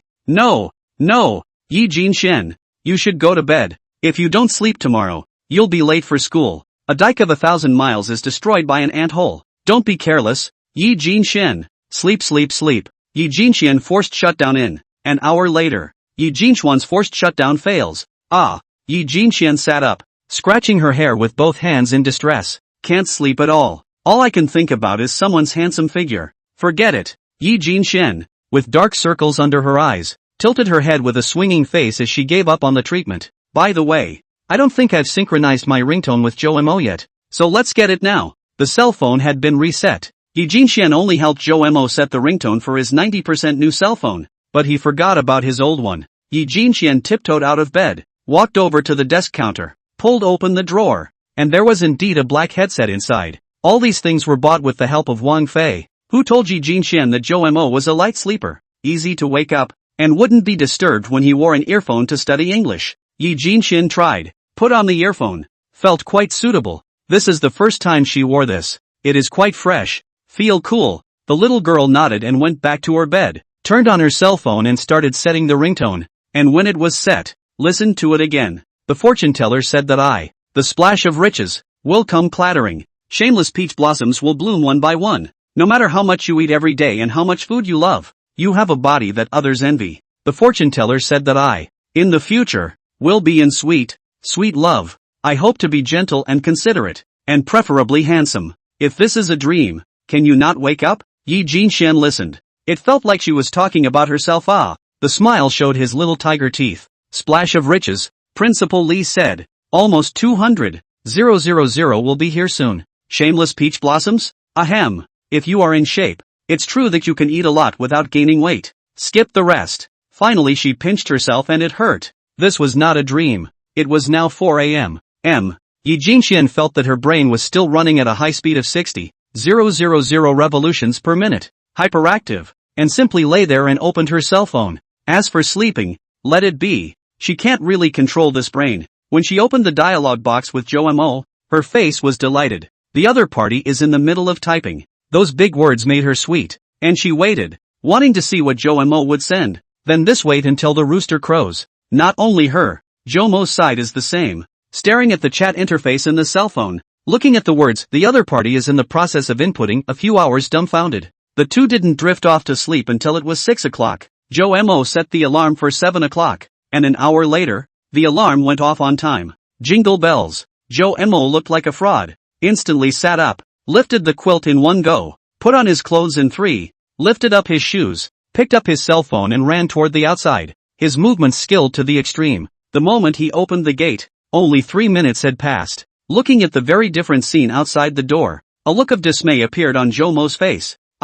Where am I? What am I going to do? Joe Mo just bathed in the soft and warm sunlight of the early morning, not moving a muscle. He looked at a small grove of trees in front of him that he didn't recognize at all, as well as the residential buildings in the back, and smelled the air that was fresh with the faint scent of earth and the fragrant freshness of flowers in the distance. The scenery outside the door looked vibrant under the sunrise, and the trees in the near distance were bathed in the morning light, with crystal dewdrops hanging from their leaves and glistening with a fascinating luster. He pushed on to a brand new day. Joe Mo slowed down for a long time before he came back to his senses. He had long ago resigned from his part-time job, and did not live in the previous place, but also lived with a beautiful girl. Does this count as alarm clock aftermath? Joe Mo shook his head and smiled bitterly. The exhaustion from not getting enough sleep last night suddenly attacked his entire body, making him sit on his butt in the doorway, feeling the warm sunlight from outside. He looked up at the cartoon fox and rabbit hanging in the doorway and the words "Welcome home, Master," and smiled like a little cutie. Joe Mo. Oh, Joe Mo. A gust of wind blew by. The security door was closed. The door of the second bedroom had opened. and Jo Mo had stood in front of Xiaoya's bed, looking at her with concern, only to see Sayaka sitting on the bed, tilting her head with a sobbing voice. Jo Mo. I had a nightmare. I dreamed of being special forces driving armored cars and tanks, with the police to catch me. I desperately flee, escape, and finally into a hotel. They shouted outside, said let me give up resistance. Everything there is still a chance to deal with leniency. Woo woo, it's okay, it's just a nightmare. Why are they arresting our Xiaoya? Jo Mo knew that she needed comfort now, and touched her head, asking gently, and incidentally took out both sides of the tissue from the tissue box next to her and handed it over, only to see Little Leaf rubbing her head against Jo Mo's big hand, like a kitten, and her sobbing slowly stopped. She spoke in a weak voice after her emotions had calmed down a lot. Because I didn't do my homework. Chapter 96, Only Food and AI Can Live Up to Each Other. Jo Mo's stifling laughter is a specialty, unless it can't be helped. Ha ha ha ha ha ha ha ha ha. Listening to Little Leaf's pathetic utterance of such a nonsensical answer, Jo Mo couldn't tense up on the spot and directly laughed out loud. His voice was still loud. Did this kid grow up on cuteness or mo? Woo! Sayaka puffed up her bun face directly at the sight. I think that you must be the reincarnation of some great sauce from the Three Kingdoms. Guess who? Jo Mo said with a smile. Who? Yi Jinxian couldn't figure out how she, a female, could be involved with the Three Kingdoms' great generals. The name of this great general is Hao Mang. Yi Jinxian's mind didn't turn around for a while. Hao Mang. So cute. By the time she reacted, Jo Mo had already slipped away. Big Miss Yi Jinxian. Hurry up and wash up. I'll go prepare your breakfast. Jo Mo also didn't want to piss her off. After seeing the strength of this little girl, Jo Mo felt that he couldn't tease her at will anymore. Her singing voice, it was very nice, but for the current Jo Mo, it wasn't much different from a strategic nuclear deterrent. Besides, she had a big test coming up, so it was best to gather her thoughts and focus all her attention on her studies. Jo Mo twisted his head and walked into the kitchen, opened the refrigerator and casually looked at it, nodded, and took out a few eggs, and lean meat, and started boiling water, and took out a bag of pure milk. For cooking, Jo Mo, in the Jiaotong University students, dare to say that he can definitely rank among the top 3. He's even helped out in the backrooms of a number of breakfast and catering establishments, and he's also fired up a number of dishes that have been highly acclaimed by customers. Bang, bang, bang, bang, with 4 crisp, rhythmic sounds, 2 round, smooth eggs fell with precision into a bowl that had already been prepared. Jo Mo skillfully picked up a small spoon on the side and gently scooped up half a spoonful of white and delicate salt, sprinkling it on top of the egg liquid like a heavenly maiden. Then, chopsticks in hand, he quickly and evenly stirred the egg mixture in the bowl. After the egg liquid was completely fused, Jo Mo picked up the fishing net and carefully filtered out the impurities one by one. At this point, the egg liquid becomes pure and flawless, like a piece of warm jade. Jo Mo looked at the results in front of him with satisfaction. His eyes inadvertently swept over the kettle next to him. He was pleasantly surprised to find that there was still water inside that had been boiled last night, and his heart secretly rejoiced. It's really God's help. After heating the water to the right temperature, he adds the right amount of lukewarm water in the perfect 1:1:5 ratio. This is the only way to ensure that the egg custard is bubble-free and as calm as a mirror. Such exquisite cuisine is sure to whet the appetite of the little leafy ones. After completing this step, Jo Mo carefully put a layer of transparent plastic wrap over the mouth of the bowl and used a toothpick to carefully poke a few small holes in it. With everything in place, he carefully placed the bowl into the steamer above the pot, flicked on the stove, and began boiling water for the egg custard. Meanwhile, Jo Mo was not idle. He displayed exquisite knife work, and between the strokes of his hand and the fall of his knife, the tender meat was instantly sliced into a slender strip of shredded meat. Immediately afterward, Jo Mo began to prepare the other ingredients: green onions, ginger, thread peppers, millet chili, and onions. He skillfully washed and chopped these ingredients one by one, each cut just right. Begin to stir fry the meat foam while observing the side of the pot with the egg custard to see if the pot is open on the steam, and when the meat foam is browned. The pot of water also boiled. Jo Mo began to open the cell phone timer 14 minutes. Immediately afterward, he moved quickly to make some seasonings into an aromatic dressing sauce. At this moment, Jo Mo was fully focused on cooking, his expression serious and earnest. It didn't take long for the minced meat in the sauté pan to gradually turn a dark brown color with some slightly attractive charred yellow edges. A rich aroma wafted out and filled the entire kitchen. Please. Just as Yi Jinxian was washing her face, a wonderful odor suddenly entered her nose. Long famished, she instantly became refreshed. Originally, she had planned to decline Jo Mo's breakfast. After all, she had just been ridiculed by him. However, at the moment, since Yi Jinxian never wore makeup, she didn't have too many requirements for her own image. Plus nowadays she kept a head of short, sharp hair, and wore clothes even more casually, just putting on her school uniform. Therefore, the speed of organizing the dress-up was no less than that of the boys. When Zhou Mo, wearing thick gloves and an apron with a small fox on it, carefully carried the bowl of food out of the kitchen, he caught a glimpse of the short-haired girl already sitting at the dining table in her school uniform. She was seen propping her elbows on the tabletop, resting her chin in her hands and staring straight in the direction of the kitchen. Zhou Mo was first stunned, then the corners of his mouth rose slightly and he let out a soft laugh. He walked to Yi Jinxian with big strides and placed the bowls and chopsticks in his hands steadily in front of her. Yi Jinxian's nose was like a sensitive little radar, always working hard and accurately to explore the source of that tantalizing scent. Finally, her gaze fixed on top of the large, white bowl Zhou Mo was carrying in his hand. No doubt the mouth-watering aroma wafted from there. Wow, that smells good. Yi Jinxian couldn't help but whisper in admiration. She secretly thought to herself, with such a nice aroma, surely the flavor couldn't be any worse. However, when Zhou Mo actually placed the breakfast in front of her eyes, she only hastily glanced at it and her entire body froze, her eyes glaring round. A pure white porcelain bowl appeared in front of him, and the bowl was actually filled with a jelly-like fresh egg custard. It had been carefully scratched into neat tic-tac-toe grooves, and beside it had been poured the right amount of vinegar, sesame oil, and bright green scallions, which seasoned the egg custard with a tantalizing aroma. However, what really made Yi Jinxian's heart beat faster was that the right half of this egg custard was actually covered with a full of meat foam. The delicate minced meat evenly covered the surface of the egg custard, forming a thick layer of mushy meat, which looked so tantalizing. Yi Jinxian couldn't wait to take a bite, but Zhou Mo reached out and stopped her before handing over a cup of water. Drink the water first and use it to wake up your sleeping body. Oh, without saying anything, Yi Jinxian directly took the water and drank it. This water is warm and a little salty? Drink warm water, of course. I sprinkled some salt on it. It's best for your body. Eat it. When Zhou Mo saw that she was barfing, he smiled and explained, his eyes full of tenderness, and brought over another bag of warmed milk. Yi Jinxian saw that she could eat, exaggeratedly gulped, and then with a spoon, she dug out a large piece of blown egg custard, her small face showing surprise. Wow, so good. Immediately after saying that, put it in your mouth. It is delicate and smooth, like silk sliding across the tongue, with a light egg flavor. Intoxicating. With each bite, it's as if you can feel the mellowness and freshness of the egg filling your mouth. The little leaf's eyes are straight. This is also so delicious. One bite were not enough. The little girl dug a spoonful this time from the area with the frothy meat. The golden egg custard is dotted with meat froth and is more enticing in color. With every spoonful scooped up, you can feel the perfect combination of meat froth and egg custard. She beautifully took another bite. The meaty tenderness of the meat foam combines perfectly with the smoothness of the egg custard to create a unique texture. In a nutshell, true fragrance. Yi Jinxian recalled a famous saying, only food and love can't be beat. What if I have both? Hey.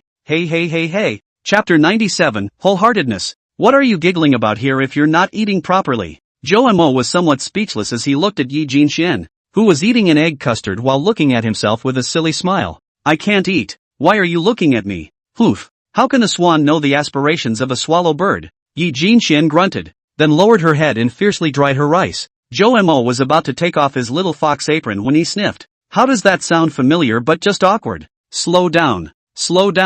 No one is taking it from you. Remember to drink your milk. Oh, Yi Jinxian, after Zhou Mo's reminder, realized that it was really a bit ugly for a girl's family to eat in front of Zhou Mo, a boy of the same age. Scratching his head somewhat awkwardly, he picked up the milk next to him and took a sip, asking casually, Zhou Mo, why is it egg custard for breakfast? You are now in the sprint stage, plus you are already too thin. You must make up for it. Eggs. Some lean meat and milk are naturally indispensable. It is best to eat some walnuts and fruits, but there is none at the moment. Turn around and I'll go to the supermarket and buy them for you to eat. Zhou Mo had just finished speaking. When he saw Yi Jinxian looking at herself in a daze again, he reached out in front of Yi Jinxian and shook his hand, and the little ninny only then snapped out of it. Yi Jinxian saw Zhou Mo with some concern and asked again, did you not sleep well last night? Adequate sleep is equally important for you right now. Why don't I take a vacation for you? You sleep enough before going to school? He's too considerate of me. Even though Little Leaf was thick-skinned enough in front of Zhou Mo, she was now a little embarrassed. No, don't care too much about me. I'm afraid I can't take it, Yi Jinxian whispered, her voice and still getting smaller. Jomo's body lurched at the words, lightly laughed and shook his head, didn't say any more and directly twisted his head back to the bedroom. Jin Xian has a point. In a while you go to school by yourself. Remember, if there is a strange uncle wants to take you to see the goldfish, don't go. Looking at the fox on the door of the master bedroom with the grim smile, Yi Jinxian froze for a moment before reacting to the fact that Stinky Zhou Mo was laughing at himself again. Humph. To show that I'm angry. I'm not eating the egg custard you made for today's portion. She looked down at the empty bowl that had rubbed its light and glowed, deluding herself with a belly laugh. Inside the master bedroom, Zhou Mo sat quietly in front of the window, reaching out with the intention of touching the soft sunlight that shone along the window on the bed. But when his right hand immediately touched the sunlight, followed by a complicated face, the hand froze in place. Treat another person with only an eighth of the good, never all the way. This is the answer that Zhou Mo was on the verge of breaking up at the time, inadvertently found on the internet, and many people hold a favorable opinion. In Zhou Mo's view of love, being wholeheartedly good to his significant other felt like something normal to him. Plus the ex-girlfriend seems to validate this statement, going from surprise to deserved, to boredom, and finally impatience. This hurt Zhou Mo. He feels that he is not a lickspittle even a formal name. He is a normal relationship, and she is also in their own this kind of no less than good, gradually began to pull away and their distance, finally fell apart. So, all about being nice to people and doing it wrong? Chomer tried to dismiss the answer. He liked to treat his significant other wholeheartedly, but reality seemed to have proven him wrong. Sayaka, if I treat you with all my heart and soul, will you get tired of it in the end and leave me too? Recalling Yi Jinchuan's performance just now, Zhou Mo thought inwardly with great complexity. Bang bang, Zhou Mo, what you made is so delicious. I just remembered. Are you still not eating? Although my cooking skills can't compare to yours, but to make you full, it should still not be a problem. A knock sounded outside the door, and Little Leaf's somewhat muffled voice penetrated through Zhou Mo's mind. It directly warmed his entire being. Zhou Mo froze for a moment before withdrawing his hand and answering with a light smile. I'm satisfied that you have the heart to do so. I've actually just eaten in the kitchen. Bang! Yi Jinxian knocked on the door. What? Cook, how dare you steal food? Hearing this magical answer from Yi Jinxian, Zhou Mo was happy. What's wrong with the family cook stealing some? You hurry up and change and come out. We'll go to the engineering school first. On what grounds? Zhou Mo asked rhetorically. It was Principal Li who explained to me that you must come to his office when you come. He has something for you. Hearing Yi Jinxian say this, Zhou Mo really couldn't push back and didn't want to be a conspicuous bag, so he had no choice but to agree. 10 minutes later, finally, Zhou Mo appeared, his face revealing a hint of hopelessness. At the same time, Yi Jinxian also arrived, and the two of them stood quietly together at the entrance to the hallway of their new home. The warm sunlight sprinkled down on these two students like a light veil, as if giving them a golden glow. The male student was handsome, while the female student was beautiful and cute. Right at this moment, Yi Jinxian suddenly reached out and pulled Zhou Mo's sleeve, saying softly, wait before you go. It's the first day. Why don't we make a wish together? Zhou Mo turned his head to look at Yi Jinxian, a flash of surprise in his eyes, but when he saw her expectant eyes, he nodded in agreement. Thus, he imitated Yi Jinchuan's movements, and under the brilliant sunlight, he slightly lowered his head and put his hands together, his face becoming very solemn and pious. Sayaka, God, I was questioning your existence before. It was so rude, but if you do exist, help me out and watch over this boy next to me when I'm not around him. Xiao Mo, God, I believe. If I believe in you, you exist. Let's not mention the matter of Xiao Yi being bullied before. If you exist, help me out. When I'm not around this girl, you help take care of her. For teenage girls in the throes of puberty, what could be better than running in both directions? Bus 9 will be arriving soon. Please stand firmly and pay attention to traveling safety. Please watch the steps when getting on and off the bus to prevent falls. Passengers with children, please hold their hands. Arriving ahead at Ocean City College of Technology. Chapter 98, The Strange Old Man in the Gatehouse. The janitor's office at the College of Engineering. Older brother, it's not a solution for you to keep guard like this. Why don't I take you to Little Lee? Don't mind me. Old brother, didn't Principal Lee just get through to me on the phone? He said that Girl Shen will come over to do the formalities today, so I'll just wait for her here at the school gate. The gatekeeper, Mr. Lu, looked at the old man in front of him, who was even older than himself, sitting next to himself, and looked out with bated breath towards the group of students who were entering and leaving the school. This Moncler outlet store in front of me, with snow-white hair, wrinkles and old age spots evident on his face, and wearing a hospital gown, as if he had just snuck out of the hospital. Lou Moncler Outlet Store estimated that this old man is at least a dozen years older than himself. Just now Moncler Outlet Online and he struck up a conversation. The old man did not look back, afraid of missing what treasure in front of him seems to be. Lou Moncler Outlet Store felt that there was a full story waiting to be dug up, so he couldn't help inquiring about it. Older brother, are you here to find your granddaughter? What's the full name? I have a good memory, so I can't say I recognize it. Day Lily. Cough. Yi Jin Shen. Do you recognize? Yi Jin Shen? I know. That little girl is a good student. Is she your granddaughter? Why do I remember that she seems to have grown up in an orphanage? A look of surprise appeared on Lou's face. The old man sniffed, looked back at Moncler Outlet Store Louboutin, thought for a moment, or sighed softly, and told the story of how he came to be. You're not wrong. Girl Xian grew up from an orphanage. I used to be the director of that orphanage. My surname is Zhu.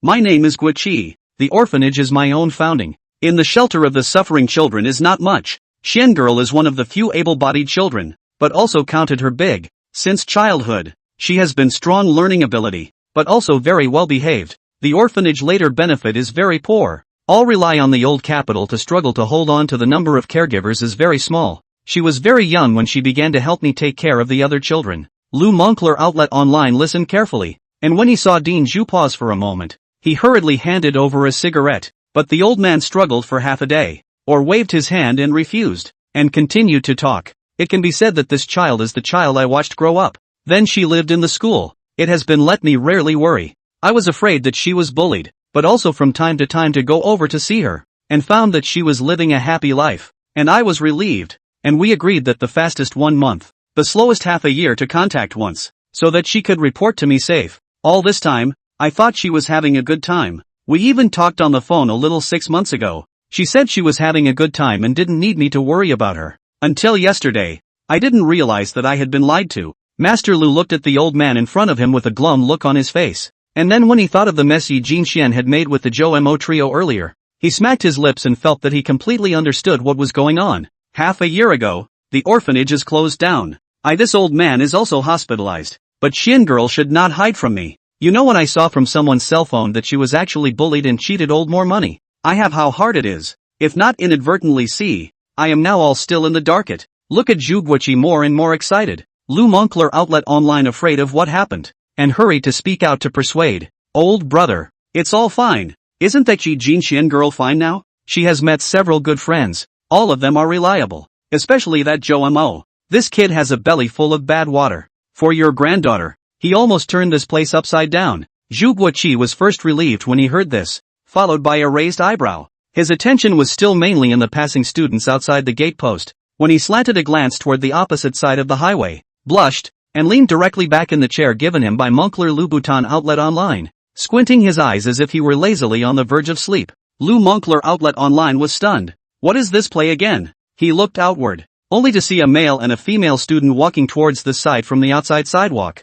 These two people he was naturally familiar with. It was Zhou Mo and Yi Jin Xian. It was a bit strange to realize that at the same time. Strange? Why is this kid named Zhou Mo here again? Older brother. It's okay with you if I go get these two dolls and ask them about it, right? Master Lu first mumbled, and then intentionally said to Zhu Guiqi, who was lying on the chair. Well, old brother, you feel free. I slipped all the way from the hospital. Really a little tired. Take a rest. Zhu Guiqi grunted casually. Ahem. Those two over there. Stop right there. Seeing this, Moncler Outlet Store Lu strides out of the janitor's room, coughs lightly and stares at Jomo's side and shouts. The Chomer looked at himself, then looked behind him, then pointed at himself. He was depressed. This old man's memory was too good. Just as Zhou Mo was about to walk over to the doorpost, he heard another strange cry. No, don't hit me with a shoe horn, only to see a somewhat feminine-looking boy with a middle-parted head, covering his head. Seeing Zhou Mo with a ghost-like,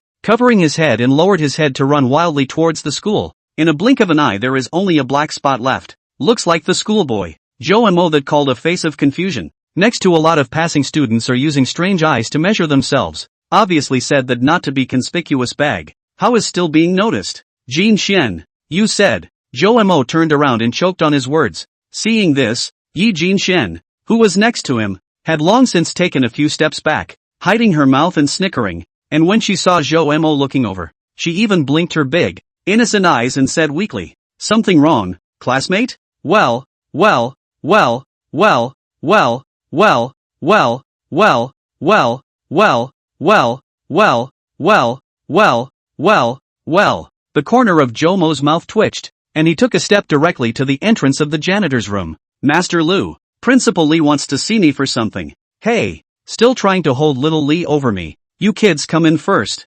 Master Lu twisted his head and dug into the hut, greeting Jomo to go in. Last time, Master Lu helped a lot. Jomo was not good to make him unhappy. Also walked in. Just as soon as he went in, Jomo was stunned. Not far away there was even a grandpa. An old man with gray hair and a hospital gown was reclining in a chair, squinting at himself. Jomo felt a little uncomfortable as he was scanned all over his body by the other party. Zhu Guoqi was a little angry when he saw that Jomo was tall and handsome like his younger self. The more handsome the boy who grows, casually talking, can fool some little girls. He is a little worried about his family Shen girl. Think about it. Ahem. Jomo.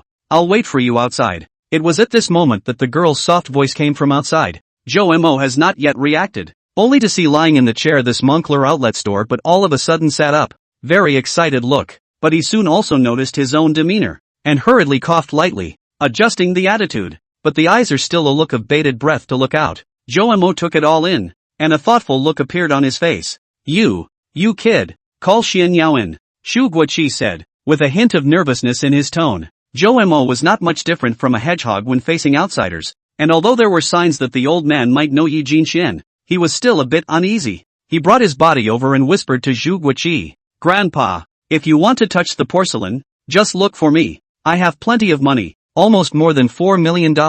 That girl outside has no money. Zhu Guoqi looked at him with a somewhat stunned expression on his face. I haven't even asked you what your relationship is, and you suspect me first? Lu Moncler Outlet Online looked at the watch, found that the time has almost reached 8 o'clock. This old and young play on. Strange time consuming. He didn't hesitate and walked out again, directly calling Yi Jinxian in. Grandpa. The little girl just came in and was still a bit puzzled, and when she looked closely, she suddenly shouted with a face full of surprise. Jomo glanced at Yi Jinxian, who was full of surprised looks, and once again twisted his head to look at Zhu Guoqi, and the person froze again, because Zhu Guoqi didn't know what was lying on the chair again, pretending that he was asleep, and then posing as if he was woken up. He opened his eyes and first looked around, and then finally looked at Yi Jinxian, and the whole person was happy. Yell, is Xian girl ah? I come to old friend today this sit, did not think bump into you this child. Next to him, Mr. Lu felt a little funny, but did not poke the twisted old man.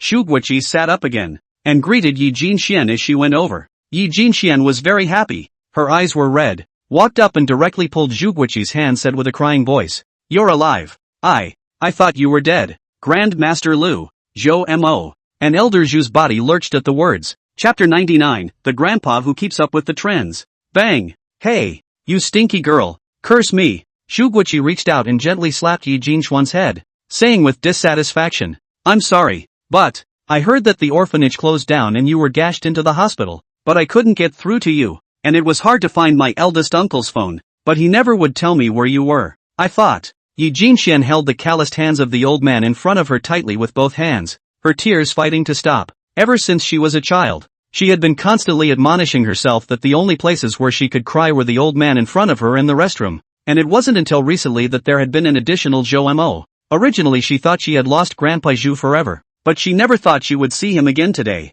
Well, what's all the crying about? I won't die even if you die of old age. If you want to see me in the future, why don't you go back to the village? Zhu Guoqi looked at Yi Jinxian in front of him and also felt his nose sour, but still said with a reprimanding tone, That's the temperament of the old man. The corner of Jomo's mouth twitched when he heard Zhu Guoqi's words of comforting Yi Jinxian next to him. What do you mean I won't die if you die of old age? Does that sound like something a grandfather would say to his granddaughter? Then again, did you tell that kid for ping about you? You being bullied at school? He didn't tell. Ahem. Me anything. The old man's tone was suddenly agitated beyond measure, and Jomo hurriedly stepped forward to gently pat his back and help him smooth out his breath. I'm the one who didn't tell the eldest, so don't blame the eldest, Grandpa. Yi Jinxian also hurriedly explained. Alas, after all, it's getting on in years, getting old. Zhu Guoqi looked at Yi Jinxian, looking up and down, seeing that she seemed to be unharmed. He wanted to say many words,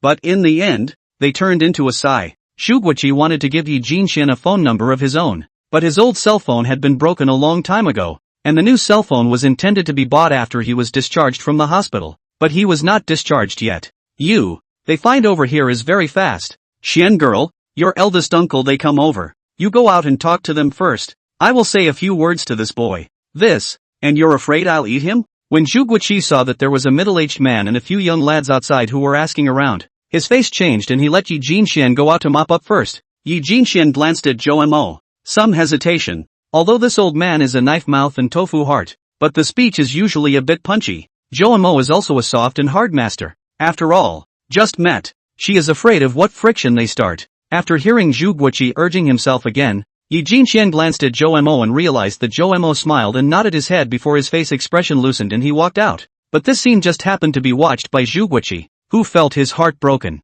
Has she, Xianya, already put this brat above me? The old man who has raised her for more than 10 years? I'll go out for a smoke. Zhou Mo, this kid is not a student here. No class. No rush. Old brother, you guys take your time to chat. Seeing this, Master Lu also hemmed and hawed and walked out, intending to help Yi Jinxian to mediate with the sons and nephews of this old man. Ahem. Zhou Mo, is it? How long have you known girl Xian?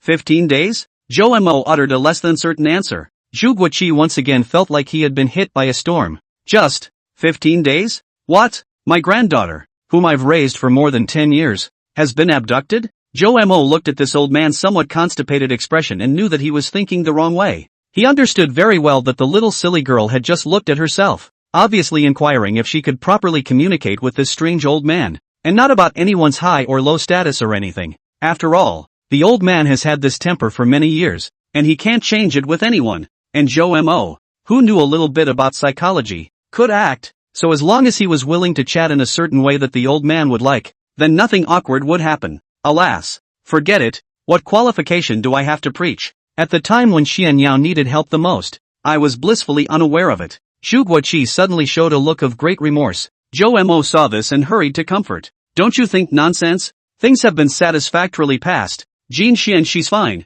You old man can rest assured. Tell me honestly, is girl Xian hurt? Is she still having a hard time in her heart right now? She's fine, both physically and mentally. Seeing that the old man was concerned, Zhou Mo poured out beans and explained, then realized that the old man was staring straight at himself, making him feel a little weak. Physically? Mentally? None of them? How do you know so much about it? The old man's sudden turn of phrase caught Zhou Mo off guard. This is all Jane Xian, she told me.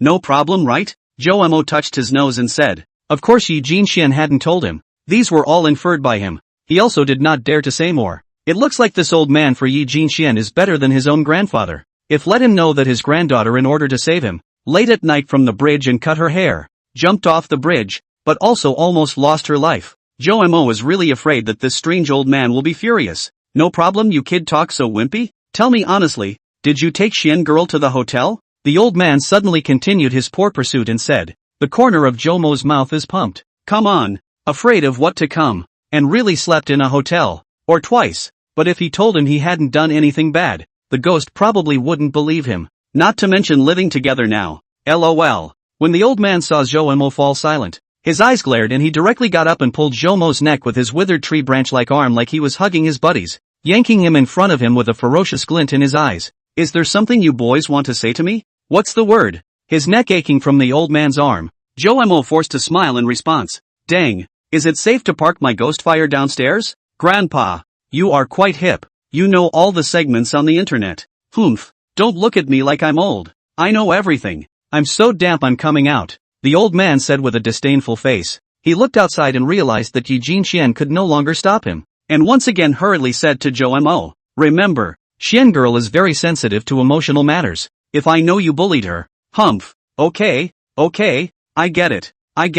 Going along with his words was the least effort, and Zhou Mo didn't bother to explain that his thoughts were actually similar to the old man's. Zhu Guoqi finally added another sentence directly to Zhou Mo's ear. If I know you're bullying her, I'll come over in the middle of the night and strangle you. Seeing Zhou Mo's silent face, the old man patted him on the shoulder and left with great strides, and just as he reached the door, his cheerful voice came again. Young man, Zhu Guoqi, thank you a million times over. When you have time, you can come and sit in Zhu's house. I'll treat you to dinner. After saying that, this white-haired old man straightened his back and walked out of the janitor's room, and Zhou Mo looked at his back with a bitter smile on his face. Chapter 100, Yi Jinxian should keep trying harder. Zhou Mo. Just now my grandfather he said something to you. Did not make you angry, right? It's fine. It's fine. He said he was going to come over in the middle of the night and strangle me. Little thing. Just walking up the steps of the teaching building. Yi Jinxian, who was following behind Zhou Mo, poked her finger and asked cautiously. And when she heard Zhou Mo say this flatly, the expression on her face that had just relaxed was a freeze. The little girl seemed to be afraid that Zhou Mo would misunderstand Zhu Guoqi and hurriedly took a few more steps with her little legs and came to Zhou Mo to explain. Grandfather he usually this tone, to their own son and grandson is also like this. In fact, he can be good. Is some knife mouth? Zhou Mo you must not mind Yi Jinxian was afraid that Zhu Guoqi and Zhou Mo would have an unhappy chat, which was the last thing she wanted to see. It's really nothing. You're overthinking it in your little head. Boing. Seeing this, Zhou Mo let out a light laugh and stretched out his finger to flick her on the side of the head before continuing to climb the stairs. But, honestly, Jinxian you still have such a loving grandfather. I'm really a bit envious. Walking to the stairway, Zhou Mo turned back to look at Yi Jinxian, and in his soft gaze, it seemed as if it was well mixed with something else. Envious? Celebration? Sadness? Congratulations? Yi Jinxian saw that Zhou Mo was starting to be a bit emo again, and directly transformed into a little silly girl, stepped forward and pulled Zhou Mo's hand, and said with a single word, "Big dummy, listen up, my grandfather, that's you, master, understand?" Feeling the warmth in his hands, Zhou Mo first froze, then laughed out loud. Well, if you say it is, then it is, and then it always will be. Aha! All the time. The little girl nodded seriously. Zhou Mo was about to touch her head. A scrutinizing gaze came from the side. Zhou Mo's hand froze in place, twisted his head to look, and found that it was a male teacher with gold-framed glasses,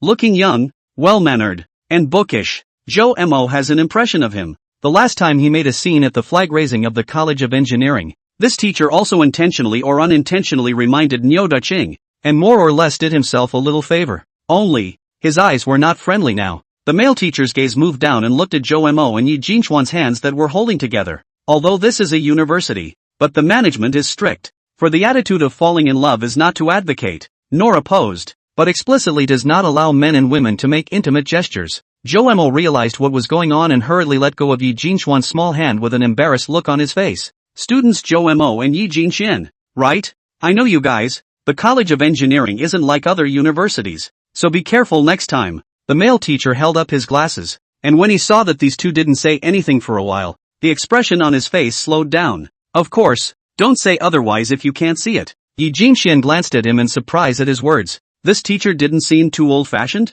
You guys are going to see Principal Li, right? Let's go. As it happens, he also has something to see me, so I'll take you guys there. After the male teacher finished speaking, he walked forward on his own. Zhou Mo and Yi Jinxian saw this, looked at each other, and finally followed. Ah yes, I'm Zhou Mo's former teacher. You're his counselor, right? Here's the thing. You can rest assured that the boy has nothing to do go back to class. Just his situation is special. There is something also ask you to take more trouble. Of course, the process is still to have. When I get the proof of the hospital, will be entrusted to another student to go to give you to send the past, but the issue of privacy also please keep it a secret. Li Wuguk sat in his office wooden chair, hung up the phone and exhaled, rubbing his furrowed brows together. He's just been so busy lately, especially since he was promoted to full principal and everything has piled up. A lot of problems in the College of Engineering, a lot of things, especially related to safety hazards. In the past, when Niu Daqing management,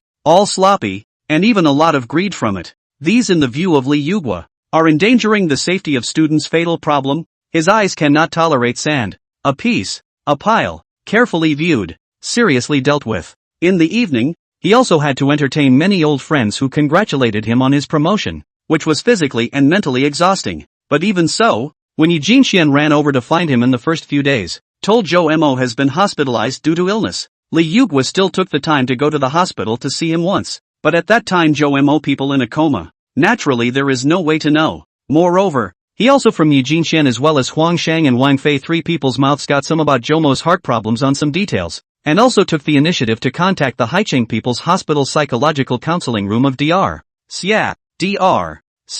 Taking into account that Li Yugua and Zhou Mo's relationship is very good, coupled with the probability that Zhou Mo's later cooperation with the treatment is less than the principal's assistance, he told him some of the more in-depth details, and feasible therapeutic the program. the bad idea of having them live together to encourage and discipline each other can be lived justifiably and picked apart, Lee Yugwa said with a bitter smile on his face as he gently tapped his fingers on the desktop. He felt that he had done his job well, otherwise he would not have been labeled as a mad dog by the students during his years as the head teacher. So, having two 18-year-old male and female college students who are not related to each other living together really doesn't sit well with him, and he would even jump against it. But Lee Yugwa is a very reasonable person, and he understands the reasoning behind special events. But the situation at hand, it was best not to ask too many questions yourself. Bang bang, principal, I'm Liu Fa, and the two students, Zhou Mo and Yi Jinxian, are also here. A deep male voice rang out from the door. Well,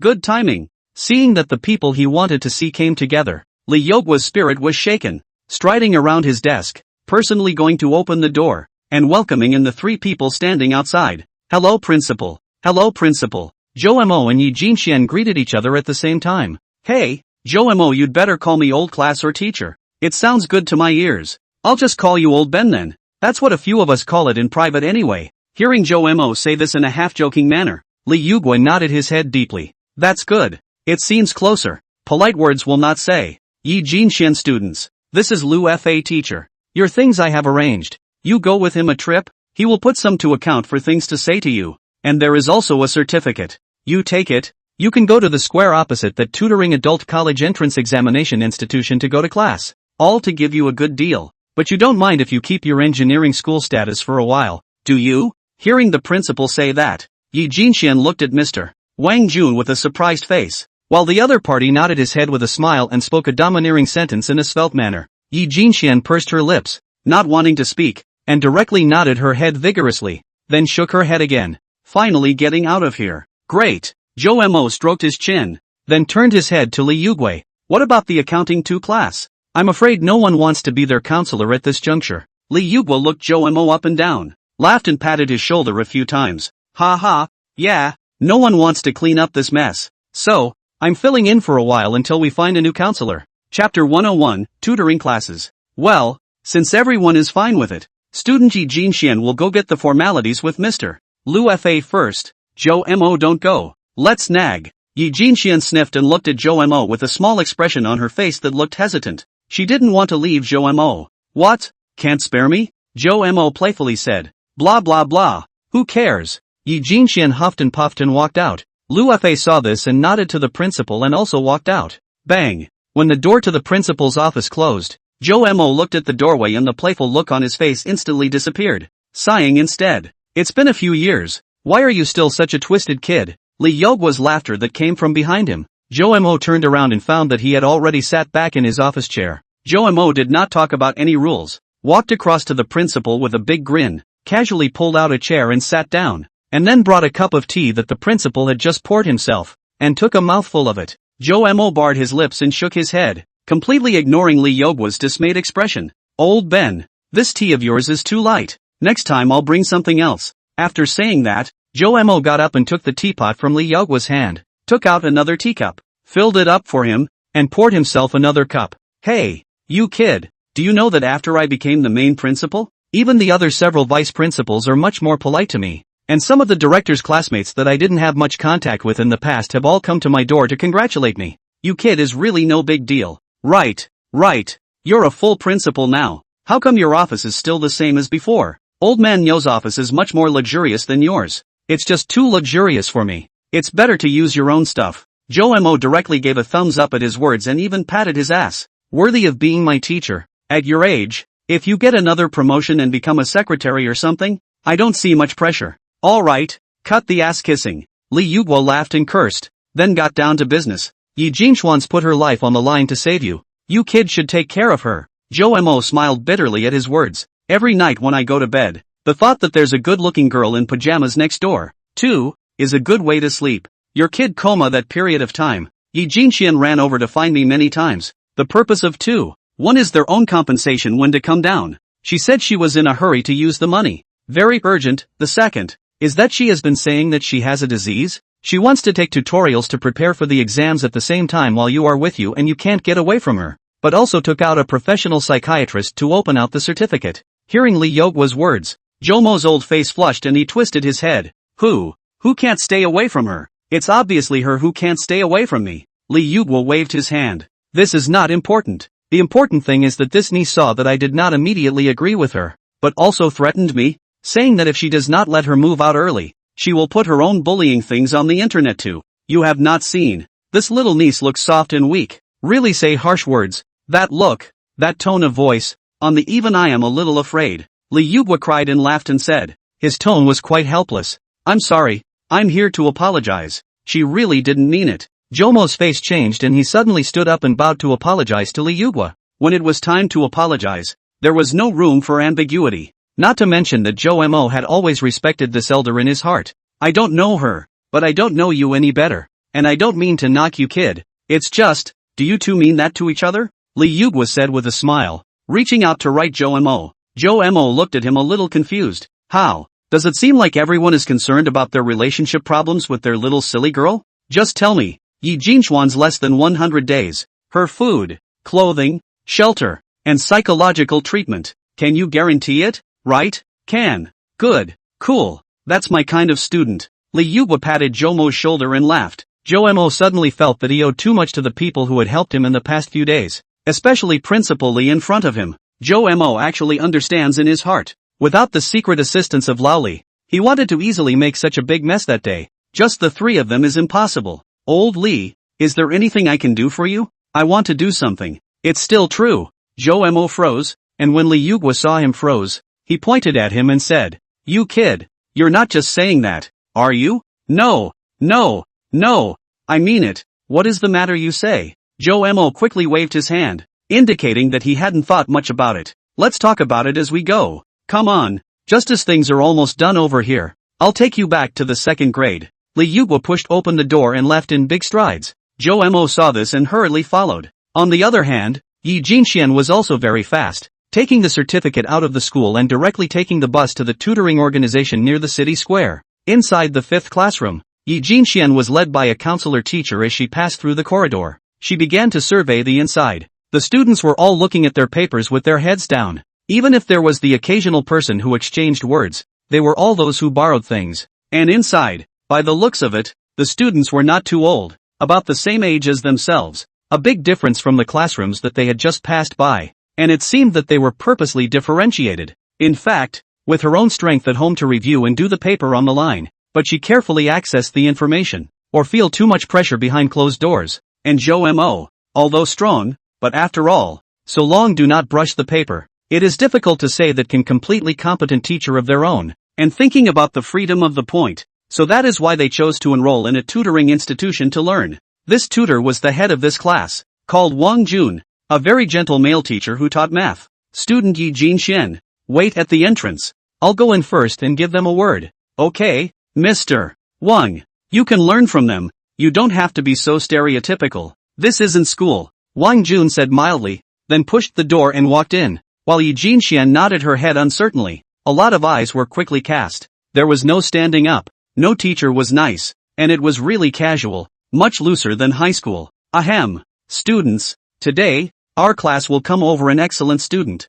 but she just joined our big family may not be too adaptable. I hope that you can help her more in life, so that she can be integrated into us earlier. Okay, why? It's just a small thing. The class president has taken care of more than one or two of them. Anla, Anla, Anla, Anla, Anla, Anla, Anla, Anla, Anla, Anla, Anla. That said, Mr. Wang, is this student male or female? Is it pretty? Wang Lin, Gu Yu, Li Hao, what are these new ones like now? Teacher, you know better than us. Yi Jinxian listened to the inside of the mouth talking about. The students are not the slightest bit afraid of this teacher. And Mr. Wang Jun did not put up a majestic frame. Some apprehensive mood suddenly a lot better. Yi Jinxian introverted. Introverted people do not like familiar environment and people change, because once the change, have to adapt to a new environment for quite a while. The exception, of course, is the new home. Cough cough, nonsense you guys say anymore. Half of the class will be gone.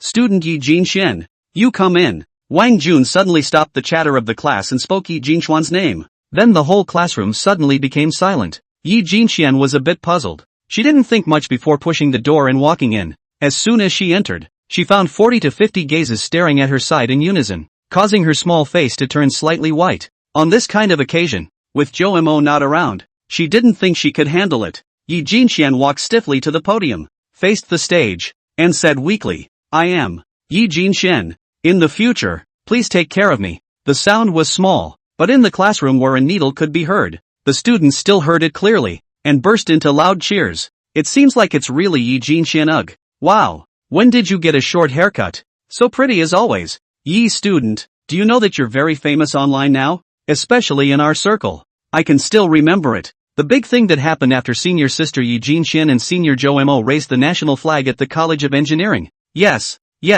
This is a great celebrity. A great beauty. Mr. Wang is so kind to invite her over to our little temple. Yi Jinxian was unsure. These people were too enthusiastic and scared her. She took a step back and looked at Wang Jun, who then gently explained to Yi Jinxian, I've actually heard your name before. They were too excited to see you. Nothing more. I'm here to apologize if I scared you. Chapter 102 Oath of Sovereignty. Wait, old Ben, isn't that the tutoring organization Yi Jinxian is at? As he was riding in Li Yugwa's minivan passing by the city square, Joe Mo looked across the street, and he said in a puzzled voice, yeah, this one has a good reputation and produces results. I know their boss, and the tutors and students in it are very good. They won't mess around. But now that you two have a reputation online, it might cause a little buzz. It's all minor. Hearing Li Yugwa say this, Joe Mo raised an eyebrow. Yi Jinxian and I. Fame? Li Yugwa turned back to look deeply at this student of his and said, you really don't know. Or you're just pretending not to know.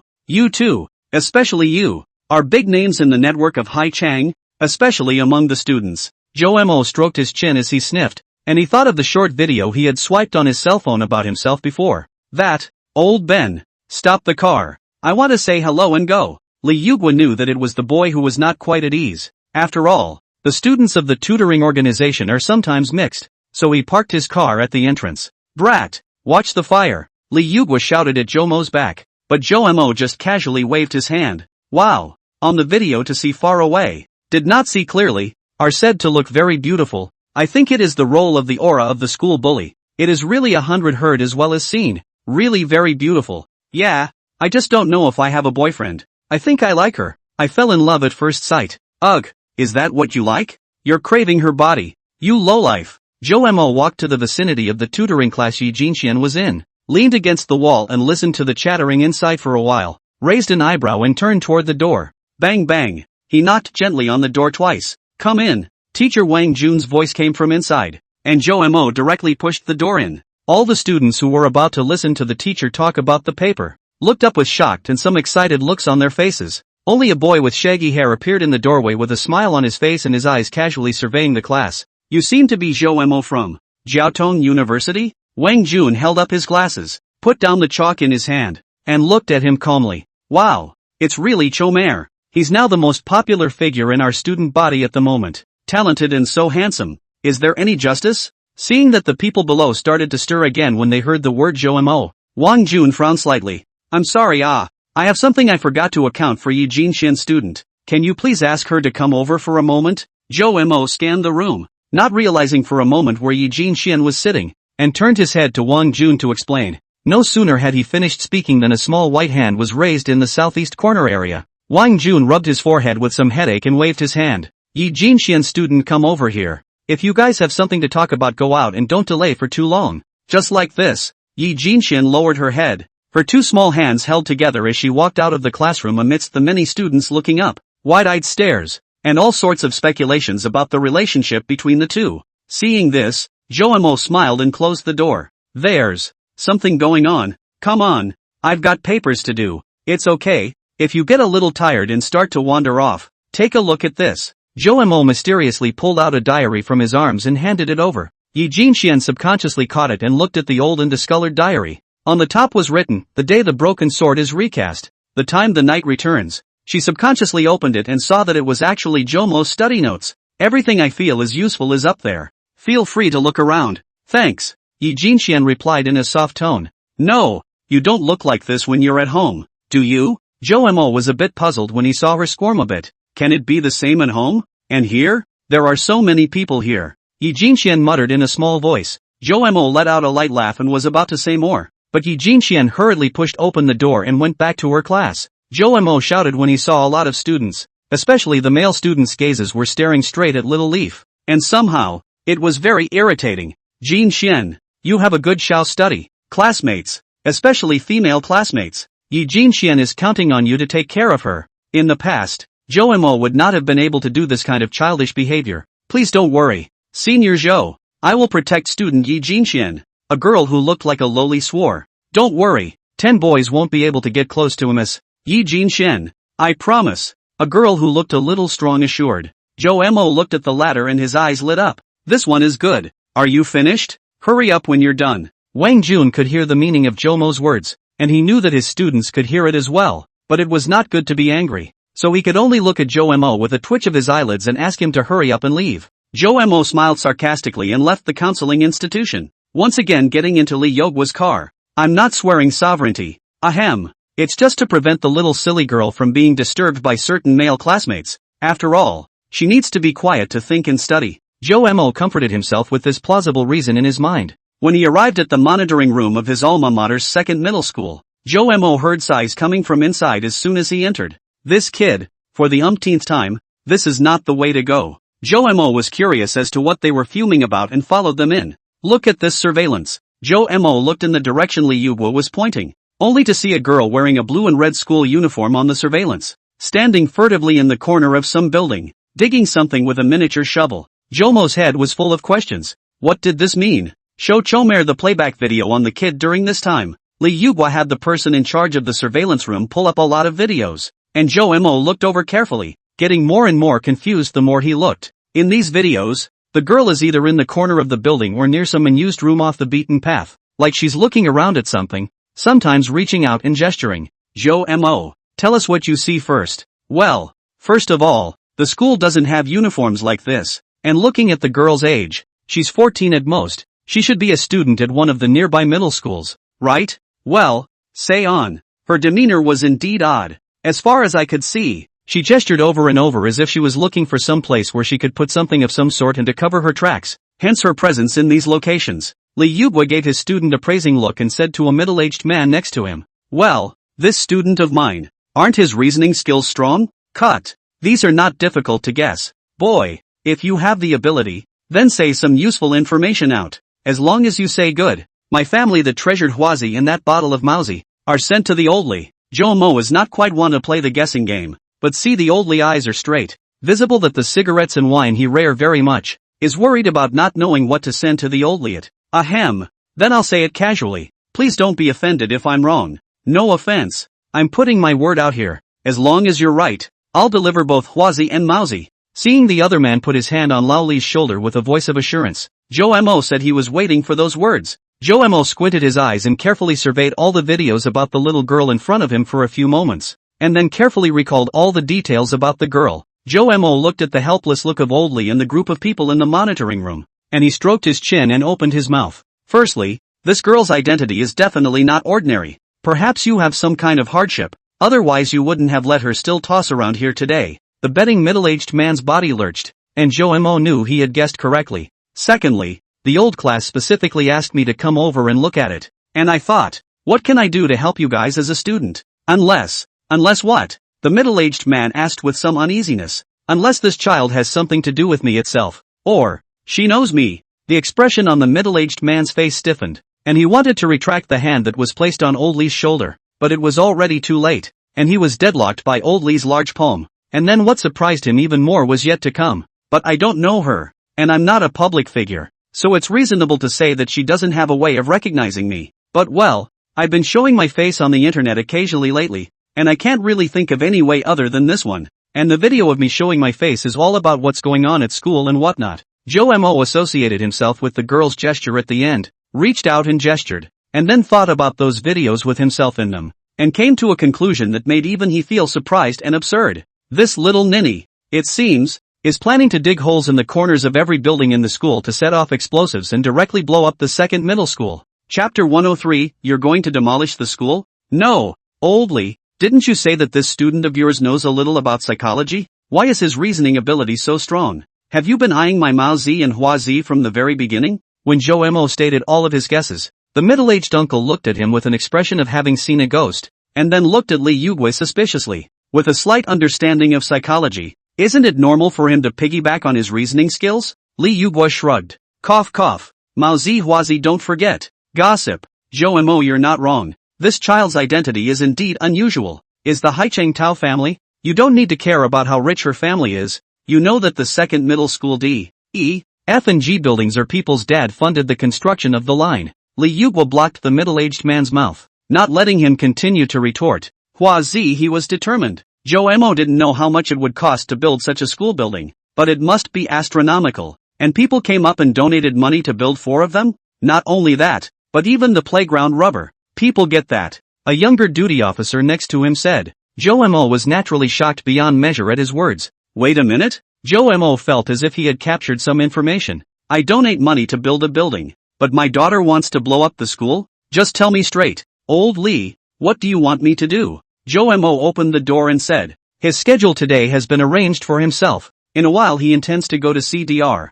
Yet. Do not want to blindly waste time. This little girlet, currently in the next door 3 middle school junior high school enrollment. Since out of your thing, she will every now and then slip into our school to do this kind of nonsensical things. The duty officer has asked, but nothing cannot ask. At first do not know that she is the daughter of the Tao Dong, until there is a time when the Tao Dong personally come to the door of the school to pick her up. The rest of the matter gatekeeper Moncler outlet store is very clear. This child is very good in front of Tao Dong. Said to come to visit the new school in advance, but then the child slipped in. Gatekeeper Moncler outlet store tracked the child all the way. Finally know that this girl muttered in her mouth want to blow up the school and so on. She wants to follow the example of the sages. After Li Yugwa finished, he pointed at Zhou Mo and sighed helplessly. That sage is naturally you. Your slogan is to step on the engineering college. This niece is even more ruthless. To directly blow up the second middle school. More ruthless than you. So, that little ninja simply do not communicate with us.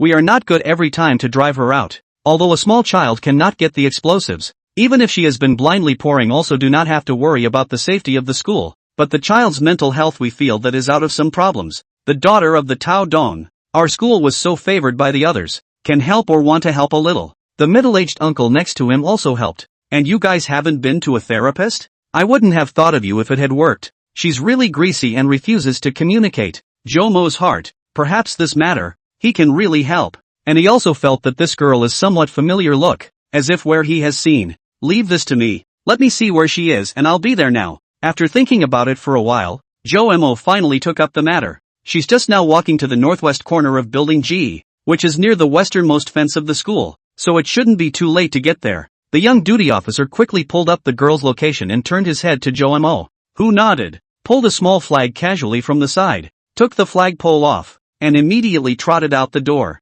Inside the counseling class, Yi Jinxian student, now the lecture is about yesterday's paper. You don't need to do it, just follow and listen to the solution. Next time you do the paper just do it with everyone. Wang Jun smiled at Yi Jinxian.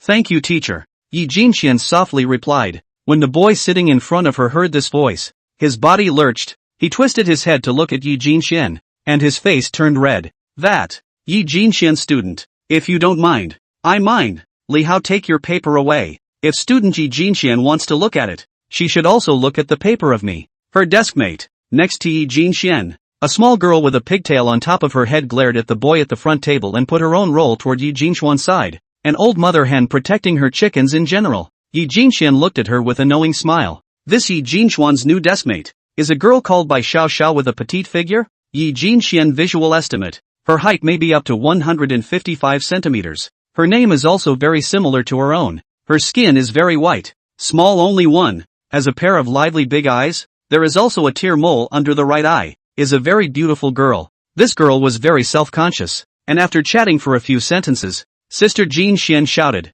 When Zhou Mo approached the designated location, he slowed down his pace, began to adjust his breathing, and started to pretend that he was passing this way. This little girl is so tight-lipped that asking directly is a definite no-no. It's really annoying. If only we had a nuclear bomb. We could just blow this place up and I wouldn't have to look hard for a place to bury the explosives. Just as he approached the corner, Zhou Mo heard a little girl's voice, and the corners of his mouth just twitched madly. At the same time, the more Zhou Mo listened, he felt that the voice was somewhat familiar, and he had definitely heard it somewhere before. He thought for a moment, then took out his flag and masked himself briefly, covering just below his nose, and walked over. I'll dig, I can't dig you to death. Jo Mo passed the corner, and saw a little girl with her back to herself was bending over with a small shovel, digging the corner of the G building, and at the moment had dug out a small pit. Seeing that she didn't find herself, Jo Mo didn't go over to disturb her, but instead, he directly made a leap onto the 3-meter-high fence enclosure,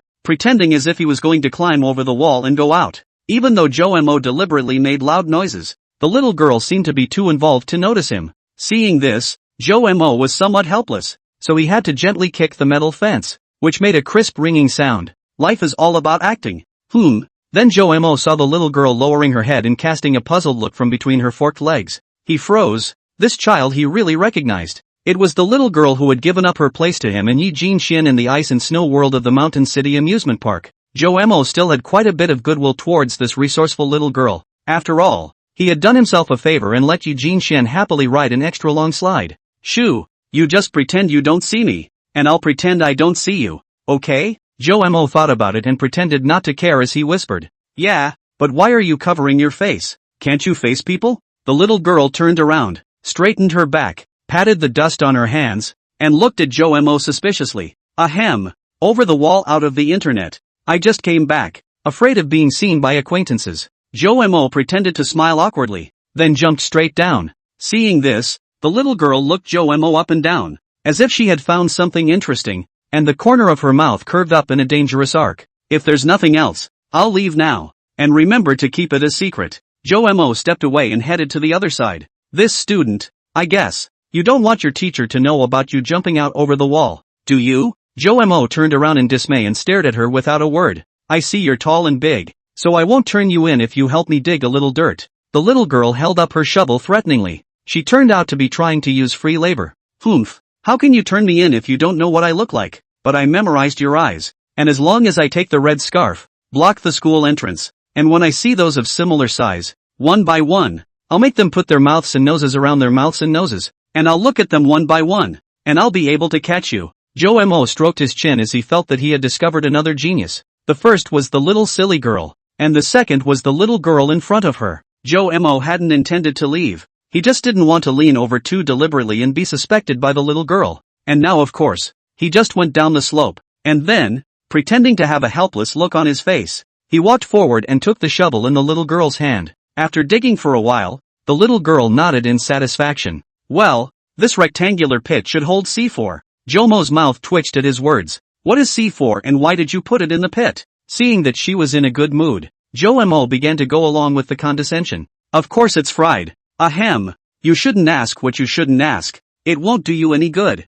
the little girl said in an old-fashioned manner. That's fine. I was thinking of digging a few more holes for you. Since I don't trust me, I don't trust you either. So let's all part ways? Jo Mo put down his shovel and spread his hands, ready to just walk away. If you can really help me dig 3 more holes, I'll tell you, but you're not allowed to tell anyone else. The little girl hesitated for half a day, and finally agreed to Jo Mo's request. She didn't have the strength. The efficiency was too slow. The man in front of her, let him dig anyway. Digging one is digging. Digging a few more is also digging. Deal. The corner of Jo Mo's mouth curled up. Take the bait. Then the people in the surveillance room looked dumbfounded. They saw that Jo Mo disliked the small shovel for digging too slowly, and even enthusiastically asked Master Lu to borrow a large shovel. It didn't take long for big holes to be dug next to several buildings. Jo Mo even wiped his sweat, talking and laughing with the little girl next to him. No, Principal Lee, your student is still a double agent. Ha, you know what the hell. Jo Mo this move with a good ah. The behavior of the little girl can be defined as a bad boy. Over the wall is also a bad boy. A class of people. Then, close to the approach to the twice the effort. This kid, to deal with other people's guarded mentality hand. Li Yugui ignored their wide-eyed stares and instead laughed and applauded. Okay, is that a good time to talk? Jo Mo took the tissue handed over by the little girl, wiped his sweaty head, felt the fire had arrived, and asked, well, it's nothing really. It's just, I want to blow up this place. This key high school in Haichang. The little girl gulped. She felt that this person in front of her was really helping herself, and somewhat touched. She said it in her head. But that wasn't the answer Jo Mo wanted. Why did you blow it up? The little girl's answer caused Jo Mo, who was in the middle of soothing his muscles, to give his body a start. She said, this way, it's useless for mom to force me to get into this place even if she has to. Chapter 104, So-Called Expectations. How about that? Am I a genius? The little girl crossed her arms and said to Jo-mo with a smug look on her face. Jo-mo looked up at her eyes with inexplicable charm. Suddenly felt that this child and his own previous somewhat similar, although the situation is very different, but all like to pretend to be strong, very hard and optimistic look. You're a genius, but do you have dynamite? Know how to make dynamite? Jo-mo's words directly stumped her. Yeah, how do you get dynamite? Jo-mo looked at her with some tears and laughter. You don't even have any explosives, so you ran over to look for a pit to bury them in first? What a genius! Yeah, explosives I don't have. It's fine. I'll go back now and put my hundreds of thousands of pocket money into researching explosives. I just don't believe it. The little girl clapped her hands and prepared to leave. Jo-mo saw this child walking farther and farther towards the road of no return. He really wanted to slap himself. Let you talk about something. Ahem. In fact, to solve the problem, to start from the root. You are not the way. Jo-mo tried to divert the little girl's attention. Root cause? The root cause is that my mom had to force me to take the test here. Do I have to fix my mom? I can't get down. The little girl froze in place again, a very torn look on her face. Jo-mo grinned a little, indicating that he really wanted to slap himself. It was so wrong to say anything. He simply stopped pretending and just pulled down the little flag covering his face. The little girl froze for a moment as she looked at Jo-mo, followed by ecstasy. It's you, big brother. Oh, no, it's the Honorable Mr. Harold. Don't.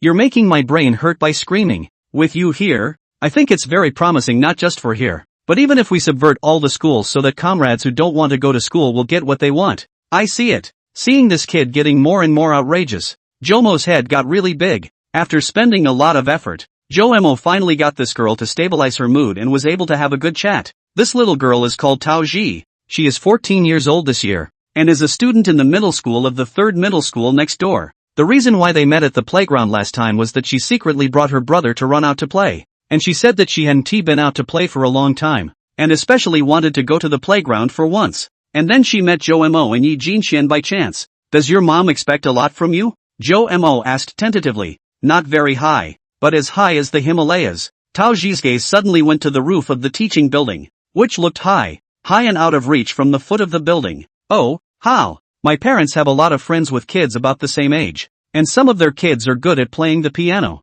Some can draw, some can dance, and some get super good grades. And me, I can't do anything but play. It's really a shame for them. Xiao Taoji smiled miserably, and then looked at the small trees in the distance that grew in different heights and sizes because of the competition for sunlight, and pursed her lips. Jo-mo did not immediately comfort. He felt that this child should rarely have the opportunity to get these words out. At the moment he played a qualified listener just fine. Big brother, do you think I'm a bad boy who lies? Jo-mo looked at Taoji's eyes, then gently shook his head. Okay, if I tell you that I really am depressed and really can't study, it's not that I don't want to. Will you believe me? Taoji spoke with a sob in her voice. She said similar things to her parents more than once, but they just don't believe her. Jo-mo looked at her small face, when the breeze blew by and Taoji's hair curtain was blown away, revealing her forehead. Jo-mo glanced at it inadvertently and his pupils shrank. Taoji's small face is very smooth, only that part of the forehead area. A closer look,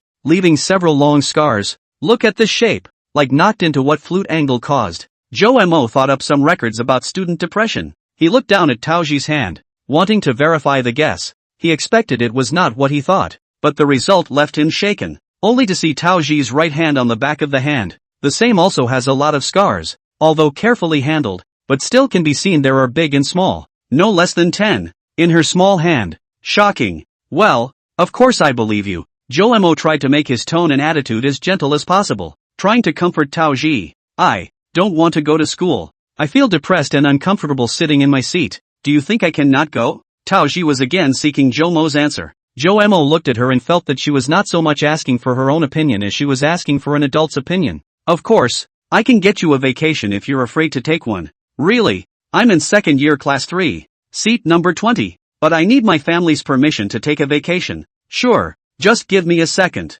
I'll try. Hearing that Jo-mo was still willing to help, Taoji's eyes were filled with a color of expectation, and her entire body was so excited that she almost pounced on Jo-mo. Jo-mo couldn't afford to contact the other parent directly, but he couldn't. Wasn't old Lee there? Since the leaders have expressed concern for the daughter of the proprietor, It would be better to push the matter through. Jo-mo made a phone call over and told Lee Yugwa about the seriousness of the matter. And Lee Yugwa was also surprised at the answer. He said he still had some friendship with Tao Dong, so he called over, repeated the seriousness of the matter, and instructed Tao Dong to let the child first take a leave of absence, and must take the child to see a psychiatrist, and the other side agreed. After all, the child is someone else's. The bell must be tied. Lee Yugwa and Jo-mo frankly just outsiders. No right to interfere too deeply. Soon little Taoji's smartwatch came to the phone. Is her teacher? Said today Taoji do not come to school. Leave has been invited. Thank you, big brother. Thank you. I'll play with you when I have time.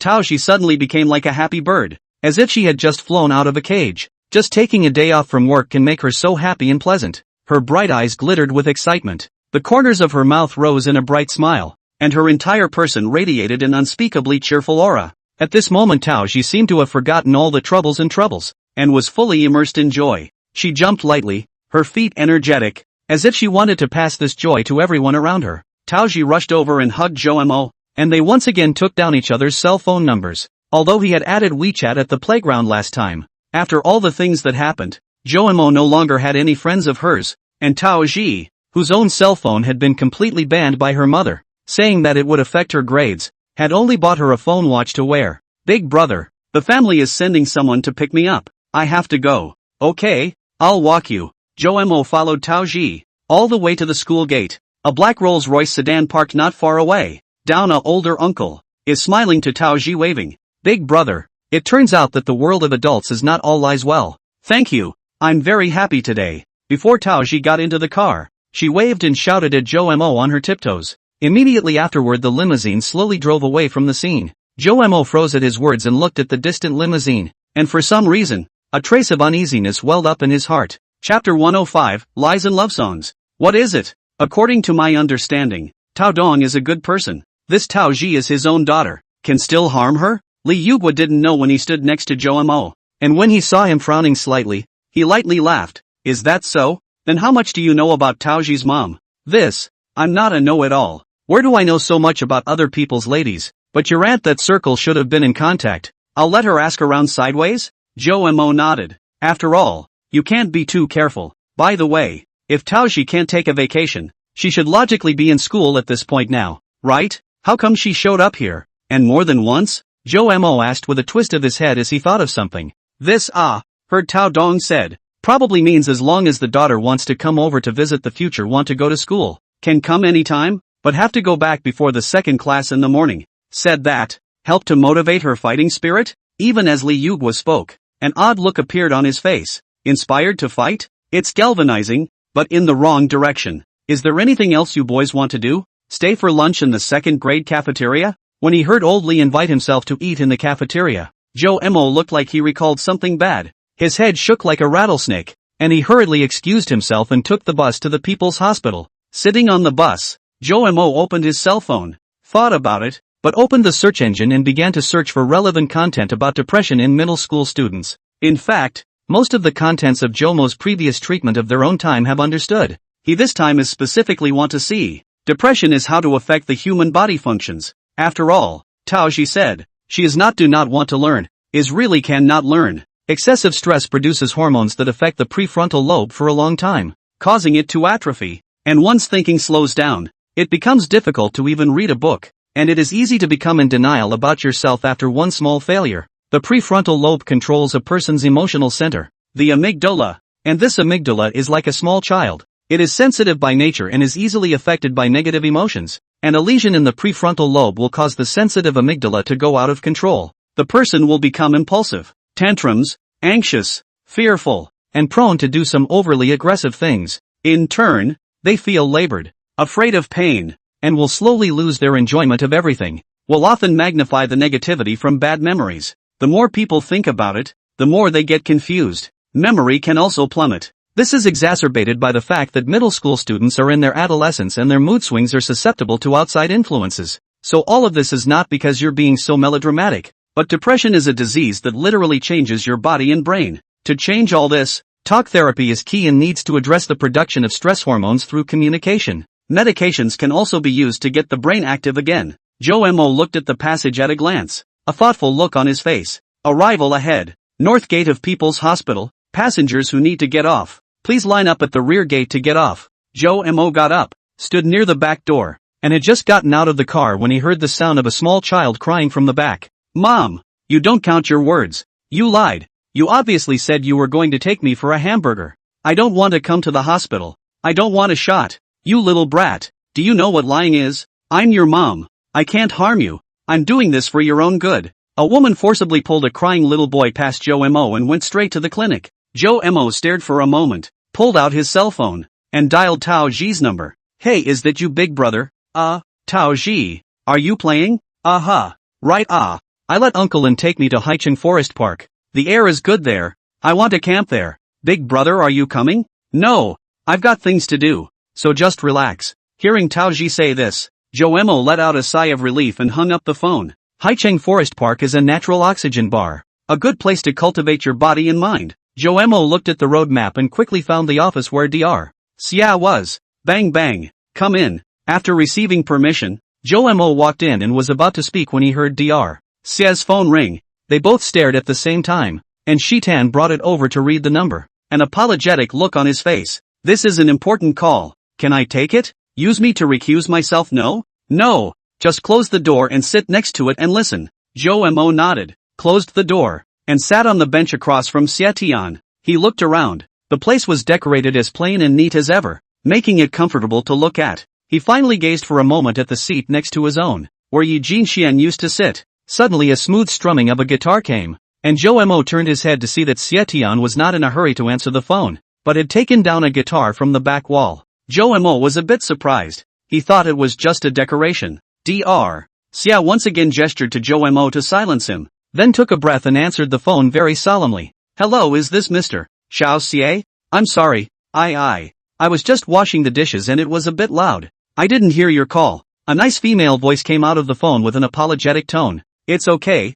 Xia Tian said calmly. Is it my husband who ordered me a song at your jukebox again? Really? Are an old married couple. What's with the rituals? He's been spending money again, hasn't he? There was a hint of anger in the woman's tone, but more sweetness and happiness. This time is different. Pine, he left a message to you. He said, Wei, today is the day of our second wedding anniversary. A lot of words, in fact, usually do not have the opportunity to say out. I know you are a very good girl. I still remember. You just with me when I owed a butt of debt. At that time I was really down and out. Feel like this life is so finished. But you didn't dislike me, and you didn't say a word of complaint. You just stayed with me without saying a word and suffered with me. We set up stalls, work odd jobs and earn hard money together. And we often have to work until midnight before we can have a mouthful of steaming hot instant noodles. Kimchi is delicious too. Hearing the girl on the phone reply so dryly, without a hint of hesitation, Joe Mo withdrew his gaze and focused on Xia Tian's face, who was looking at the guitar in his hands with an extremely soft gaze, playing it softly. For his part, Zaishan continued to speak in a male tone. And now, we finally have some money, but you're still always thinking about saving money for me, wanting to buy a house and a car with me. I really don't know how I can be so lucky to have you. Today, I don't want to say those 3 words again, I love you. After all, I usually say it too much. At this moment, what I want to say to you most is, hard work. Thank you for always being there, wife. As soon as Xia Tian's words left his mouth, a woman's soft sob came from the other end of the microphone. I'm not as good as he says I am. I'm just a plain, ordinary girl. In reality, I simply want to be with him, all the time. Even if I don't have a lot of money, it doesn't matter. I'm perfectly fine with him fighting to make money, as long as we're working together and struggling together. Besides, he's really great. I've been following him for a long time, and he's been working really hard, extra hard. Even when he needed to work overtime, he was always thinking about taking care of me. Oh, yeah, I had a little surprise planned for him today. He had his eye on a pair of $400 shoes a while back and couldn't bring himself to buy them. So, I bought them and decided to give them to him tonight. That, Mr. Xia, can you ask him to come back earlier? Come home earlier. I miss him. And then, just then, let's spend our anniversary together. He. The woman on the phone smiled as she sobbed, full of happiness. Sensing that it was about time, Zaishan began to play. Time is amber. Tears are locked back drop by drop. You wrote me, my first song. You and I. Fingers crossed. Mime the prelude. Gently humming, softly crying and laughing. Shetty plays and sings at a very high level and is very deep and emotional. Nice song, I got it. We'll get better at this later, right? Definitely. When Xiatian finished singing, the female voice on the phone rang again, as if making a wish, as if blessing herself. When he hung up, he looked over at the older boy sitting on the opposite side of the room. At this moment, Jomo's eyes once again gazed at the empty space next to him, his gaze deep, as if he was looking at the immediate, but also as if he was looking into the unknown distance, and clenched his fists. Today's dinner. Add a little leaf to your meal. Chapter 106, or, was it discovered? How's that for playing and singing? Xiatian grinned as he hung his guitar back on the wall and looked at Jomo with a snarky look on his face. Wonderful. Jomo gave a thumbs up with a look of admiration. In his heart, but some jealousy, Xiao Fei and the little silly girl, even if, after all, girls, how this good's also so able to sing. The guitar also played so good, but the thought that Huang Shan wasn't as good as his own singing made his heart feel slightly better. It's true. Happiness is comparable. Dr. Xia also moonlights as a jukebox. Awesome. Awesome. No, to be precise, I hung out at the jukebox in college, and then I became a psychiatrist because of it. Dr. Xia shook his head and laughed softly. I'm surprised you didn't cry. Kind of surprised me. Why am I crying? Don't you envy the divine couple? Why should I be envious? Hearing Jomo answer in this way, Xiatian looked him up and down and realized that he looked unconcerned, froze for a few seconds, and then laughed. Yeah, you are not to be envied. Gee, it's a lot of work talking to you shrinks. Let's say the same for each other. You're not your average patient. The two looked at each other and both burst out laughing. That said, playing the guitar in the hospital will not disturb the others. How am I supposed to keep my patients' secrets if I don't have enough soundproofing in this counseling room? Hearing Dr. Xia's explanation, Jomo nodded in agreement. Xiatian's heart was happy to see Jomo in a good mood. It seemed like that little girl had made a lot of effort. He poured a cup of tea for Jomo and pushed it over. Say, what's it to me? So I'll get right to the point. It's a little girl who is most likely depressed, and her thing. Jomo had initially planned to ask himself about himself and Yi Jinxian, but he now felt that after listening to that love song playing just now, it seemed that there was no need for that, so he simply asked about the second purpose of this trip. Jomo concealed Taoji's private information and just gave a rough account of what happened to him. However, he did not expect that Xiatian, who was fine just a moment ago, was gently tapping his fingers on the desktop at the moment, his brows furrowed as he thought about something. Alas, is this little girl you speak of surnamed Tao? After a long time, Xiatian sighed. Jomo froze. What a coincidence. What do you know about depression? I've looked up some information about it and I probably understand the cause and effect. Well, I'll tell you the truth. Taoji little girl did come to my place, and already several psychologists were invited by her mother to the home to do psychological counseling. Without chatting a few sentences, they were all invited out. Even so, but I don't think there's anything wrong with her. Jomo looked at Xiatian with a pensive look on his face. She doesn't have a problem? Would she be depressed if she didn't have a problem? Would take a pen and poke blood all over her right hand? Would you be so impulsive as to bang your head on the corner of a table? Wait a minute. For kids that age, especially those from well-off families, depression is often rooted in. Taoji is a polite, optimistic and cheerful little girl, and it's already impressive that she can still act as if nothing has happened until now. The one who really has a problem and needs to see a therapist is her mom, who won't allow her daughter to be normal. Xiatian said with a sigh, rather helplessly. But we are just outsiders. On ringing the bell, I can see that Taoji still loves her mother. That is to say, not to reverse her mother's kind of high-pressure education. This thing, sooner or later out of the question. But her mother is very stubborn. Do not think that they have any mistakes, only that it is the child is too ostentatious. Can I ask why Taoji's family hired a psychiatrist to go over there? Since her mom doesn't think there's anything wrong with it. It's ridiculous to say that her mom invited the psychiatrists over there so that they could persuade Taoji to let her know how hard it is to be a parent raising her, so that she can stop being so pretentious. Study hard, go to dance lessons and play the piano. But we can see it. Peers naturally can. Everyone thinks it's Taoji's mom's education problem, so they want to persuade her mom, and then it's being stuffed with red envelopes and kicked out. Jomo heard this and pushed his hand back repeatedly against the curtain of his hair in an attempt to make his thinking brain comfortable. It's a tricky one. A professional psychiatrist couldn't handle it. What can he do with a half-wit? This is something that you want to be in charge of? Xiatian once again added tea to Jomo and asked. Jomo was silent. There will always be people happily picking up the pieces of the world. During this most difficult time for himself, Jomo has received help from many people, including Xiao Taoji. After awakening from the hospital bed, Jomo had a decision. People helped me. I have to return it. No matter how difficult this matter is, things happen and problems can be solved if a breakthrough is found. In this case, I'm in charge. Jo-mo threw his voice at Seetian. If someone else, I really do not feel at ease. But if you, it seems that you can jump out of the inherent circle of thinking of us psychiatrists. Out of the strange tricks to win is not without this possibility. Just based on your morning contact Taoji means, I think you can try. Seetian looked at Jo-mo for half a day with a serious expression. And when he saw that Jo-mo had a proper attitude, he smiled with satisfaction. You're a junior this year, right?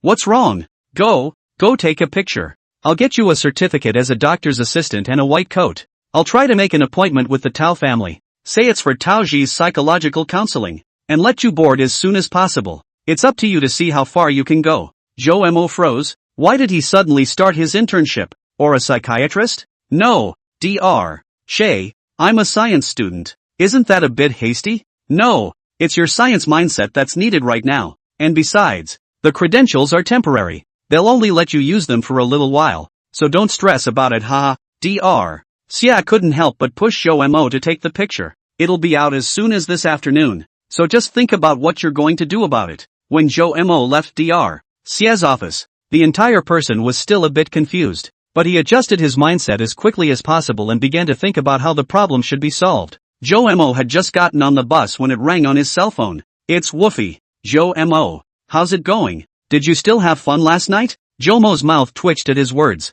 Happy to stay up all night. Ha? Jinxian told me she didn't sleep all night either. Could it be that you guys? I'm not.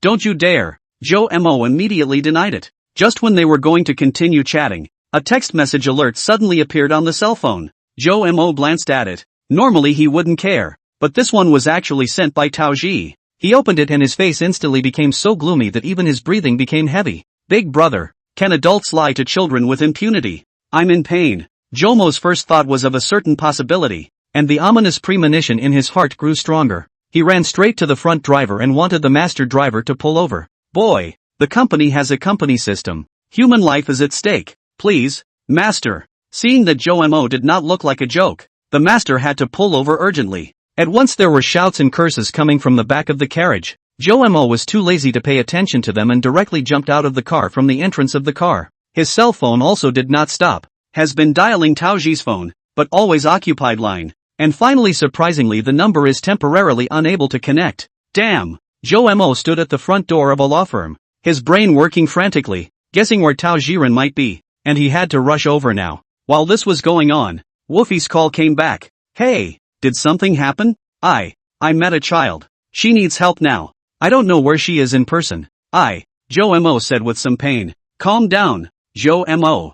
You have to be calm. The more this time, the more calm you have to be. Understand. Think carefully about the details about her. You're the best at reasoning out of the three of us. Think about it. There are definitely clues. Hearing Wang Fei's repeated instructions, Jo-mo's entire body quickly stabilized as he took a deep breath and began to think. Taking a vacation? Don't want to go to class? Camping trips? Adult lies? That means Taoji's family lied to her. Taoji said she was in pain? Stringing it all together. Is it possible that her family cheated on her and sent her back to school? She should probably be sent back to her school. I'll go find her. Wait a minute. Jo-mo, where are you people? If it's too far, I'll go. I'm in front of an XIN law firm in Haichang. It's not far from here. It's better for me to go. So coincidentally, you hit the big luck. First don't move. I'll let my sister send you there. Her car skills are very high. You take the bus or cab is too much waste of time. The sea city is too congested. You stand in place and wait for 2 minutes.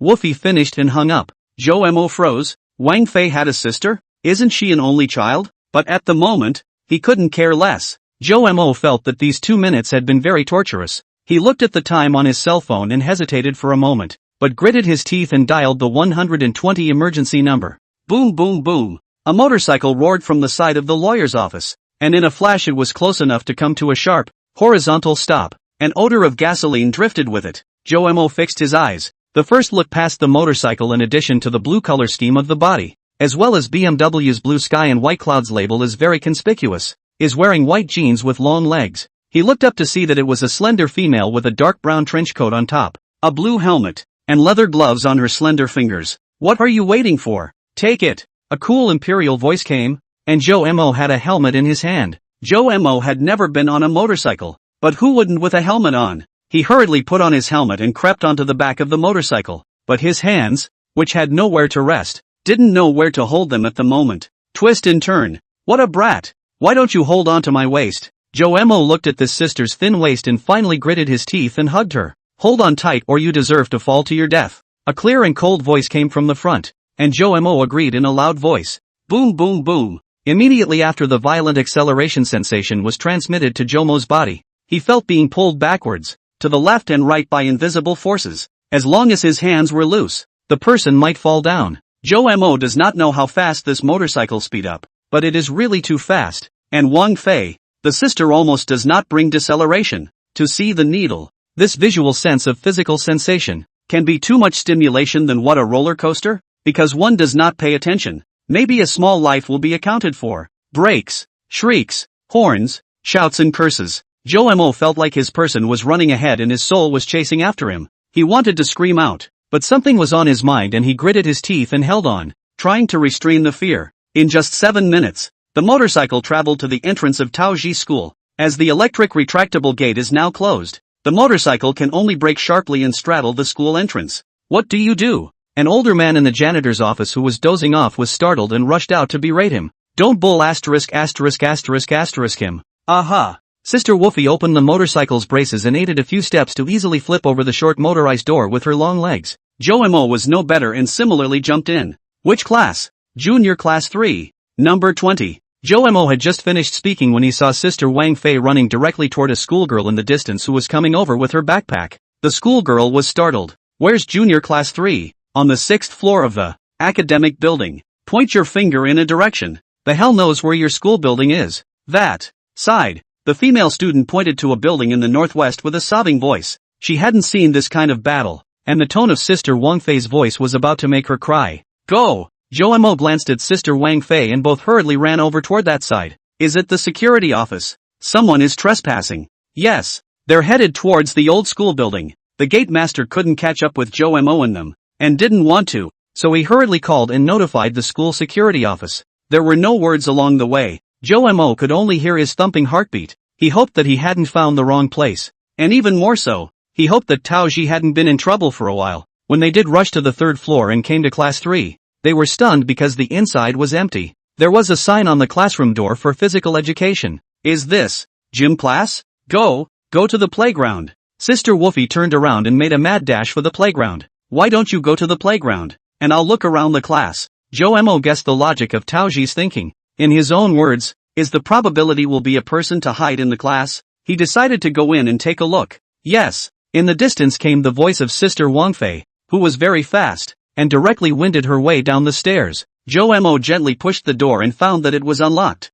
He froze at the sight. Then a hint of joy appeared on his face. Taoji, I know you're in there. It's me, Joe Mo. Cho Omer shouted at the door. There was no movement inside the door. Who are you? Where are you a student? At that moment, a short-haired female teacher with glasses, clutching her language book, came around the corner and looked at him with a puzzled expression. There's no time to explain it to you. Something's going to happen. Joe Mo took a few steps back and prepared to slam the door with the Iron Mountain lean. Hey, stop it. I have the key here. Seeing that Joe Mo was going to come for real, the female teacher stopped him in a bit of a panic, then took out her key to open the door for him. Who the hell are you looking for? Taoji. I'm his brother. Upon hearing this name, the female teacher person froze, and a complicated color appeared on her face. She is Taoji's homeroom teacher, Fong Ro. Who knows that Taoji has only one brother and no older brother? Over here. Don't let this kid get away. While this was happening, a few men from the security section also rushed over and were about to swarm Joe Mo and subdue him on the ground. I'm mentally ill. I'll see if any of you dare to stop me. Joe Mo's eyes were fierce as he looked around the week, and these few Hanyu people were dumbfounded and looked at each other in disbelief. Joe Mo directly stepped into the classroom with a big stride. He looked around and didn't see a single person. Then frowning, he began to walk towards the back of the class. Every time he passed by a row, he would double-check if someone was crouching underneath. Fong Ro saw that Joe Mo looked like he was very nervous about finding Taoji. She hesitated and gritted her teeth and said to the security guards next to her, "This should be the brother of one of the students in our class. Don't move. I'll follow you over and take a look first."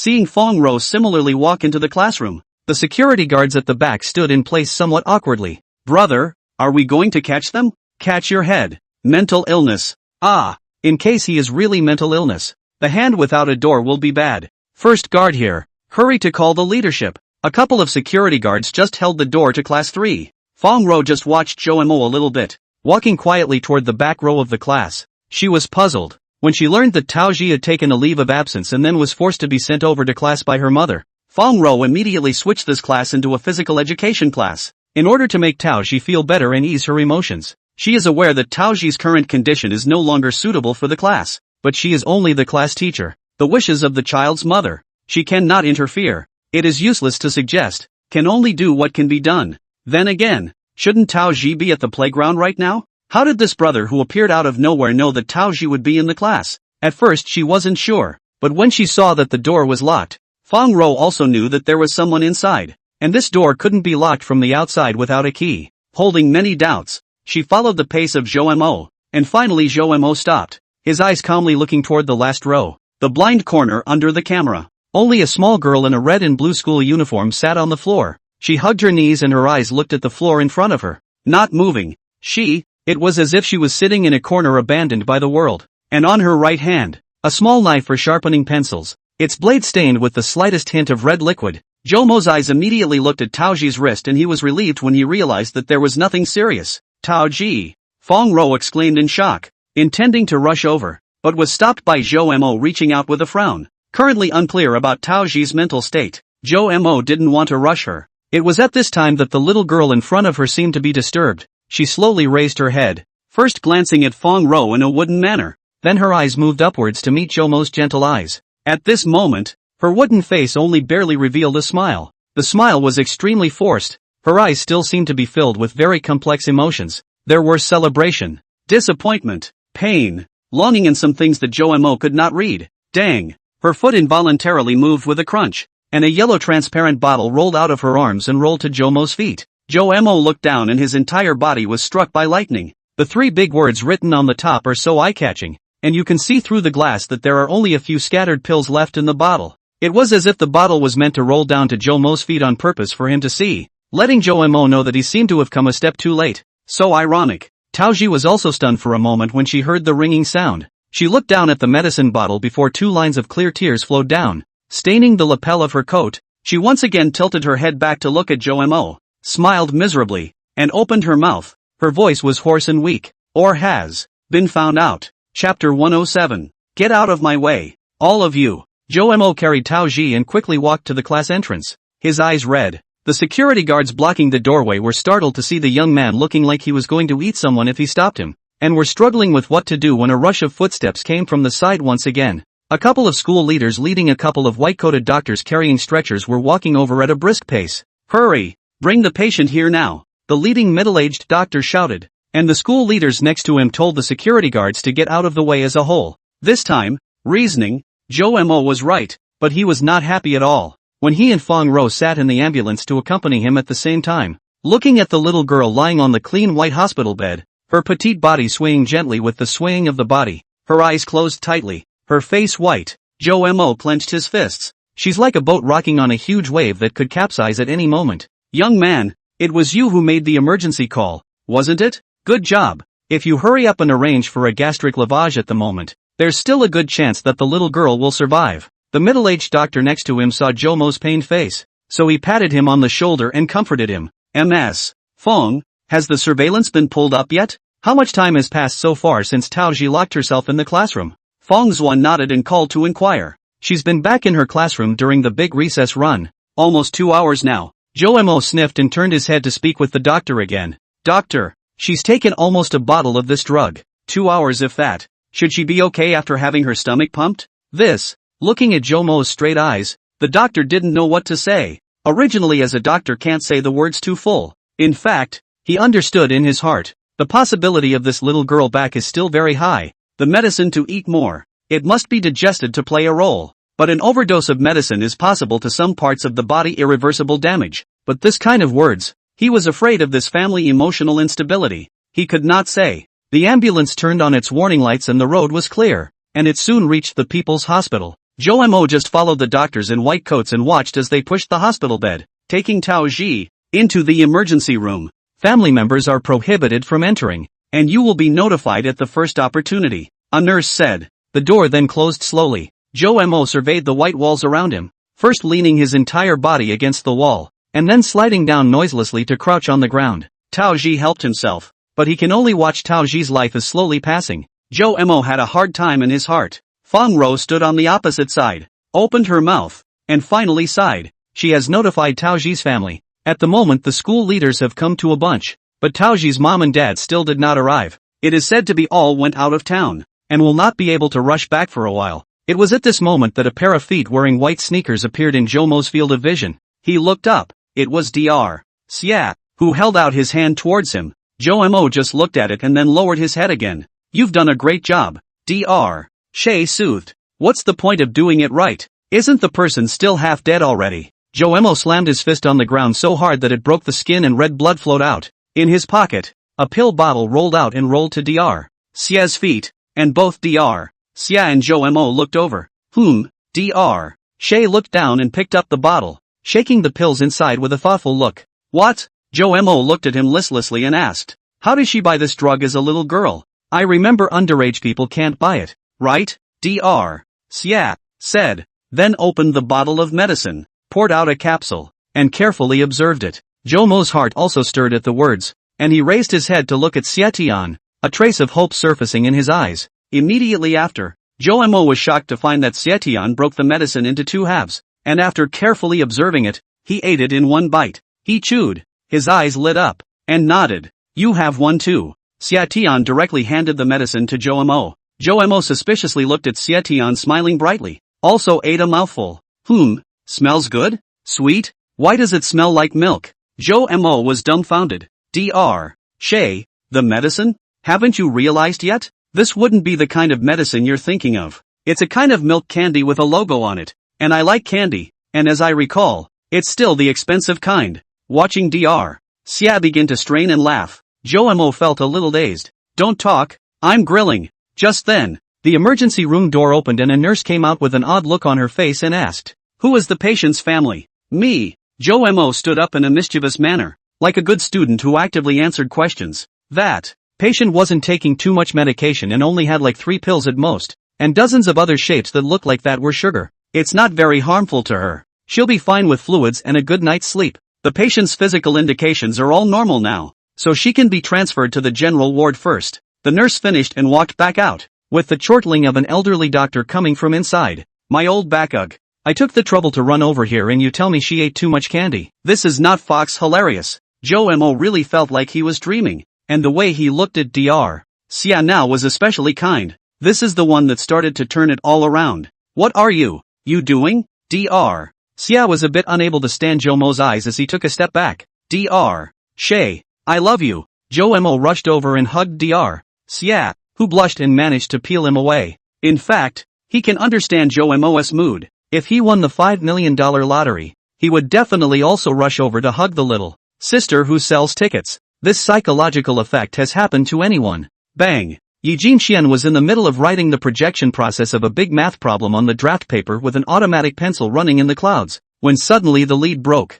The little girl looked at the lead broken on the draft paper stonily. She rarely encountered this kind of situation. In order to save some money to buy lead, she had deliberately practiced the force. But she didn't care much. Although his mind is filled with someone, it's not like someone is going to like someone else. He can't run away. So what's to be afraid of? Sister Jinxian, mealtime is almost here. Why don't we go eat together later? White little sweet voice came from the side. Well, then let's split up the work. I'll get the dishes and the steamed buns, and Sister Jinxian will go fight the soup. Okay? This isn't very good. Tiny, you might not be able to hold. It's Yi Jinxian sized up by Xiao Zhao's small body and hesitated a bit. The cafeteria is a swipe card for meals, and with limited funds in the past, Yi Jinxian had a tough time eating. What about now? With Principal Li's compensation underwriting, plus now is the sprint stage. Yi Jinxian think can't treat yourself, have to lift the seal unimpeded to eat it. Sister Jinxian, don't look at me as small,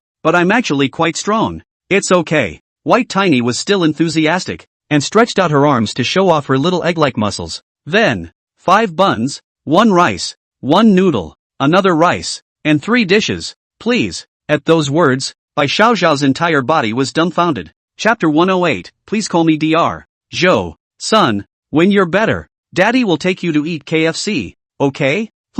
Daddy, don't you dare lie. Of course. When has Daddy ever lied to you? By the time Tao Ji woke up from the general ward, it was already 3 p.m. The little girl opened her eyes. She looked at the hospital bed next to her sitting on the edge of the bed, the father who amused his son, and then looked at her own empty bed. She tightly bit her lower lip, her right hand placed on her own chest and clawed hard. Tao Ji, you're awake. Looks like the doctor predicted the right time. Suddenly, a gentle male voice came from beside her, and the little girl fixed her eyes on it, finding a young man carrying a thermos bucket in one hand and a basket of fruits in the other looking at her with a smile. It was none other than Zhou Mo. Although you don't need to have your stomach pumped, the doctor said you've been under too much stress, you still need to make up for it. Here's the chicken soup I made. Come on, taste if it's to your liking. Zhou Mo sat in front of the bed, opened the thermos bucket, then poured out a small bowl. Suddenly a fresh and unique flavor of chicken soup floated out. Next door to the sick bed on the little boy looked at the challah all flowed out.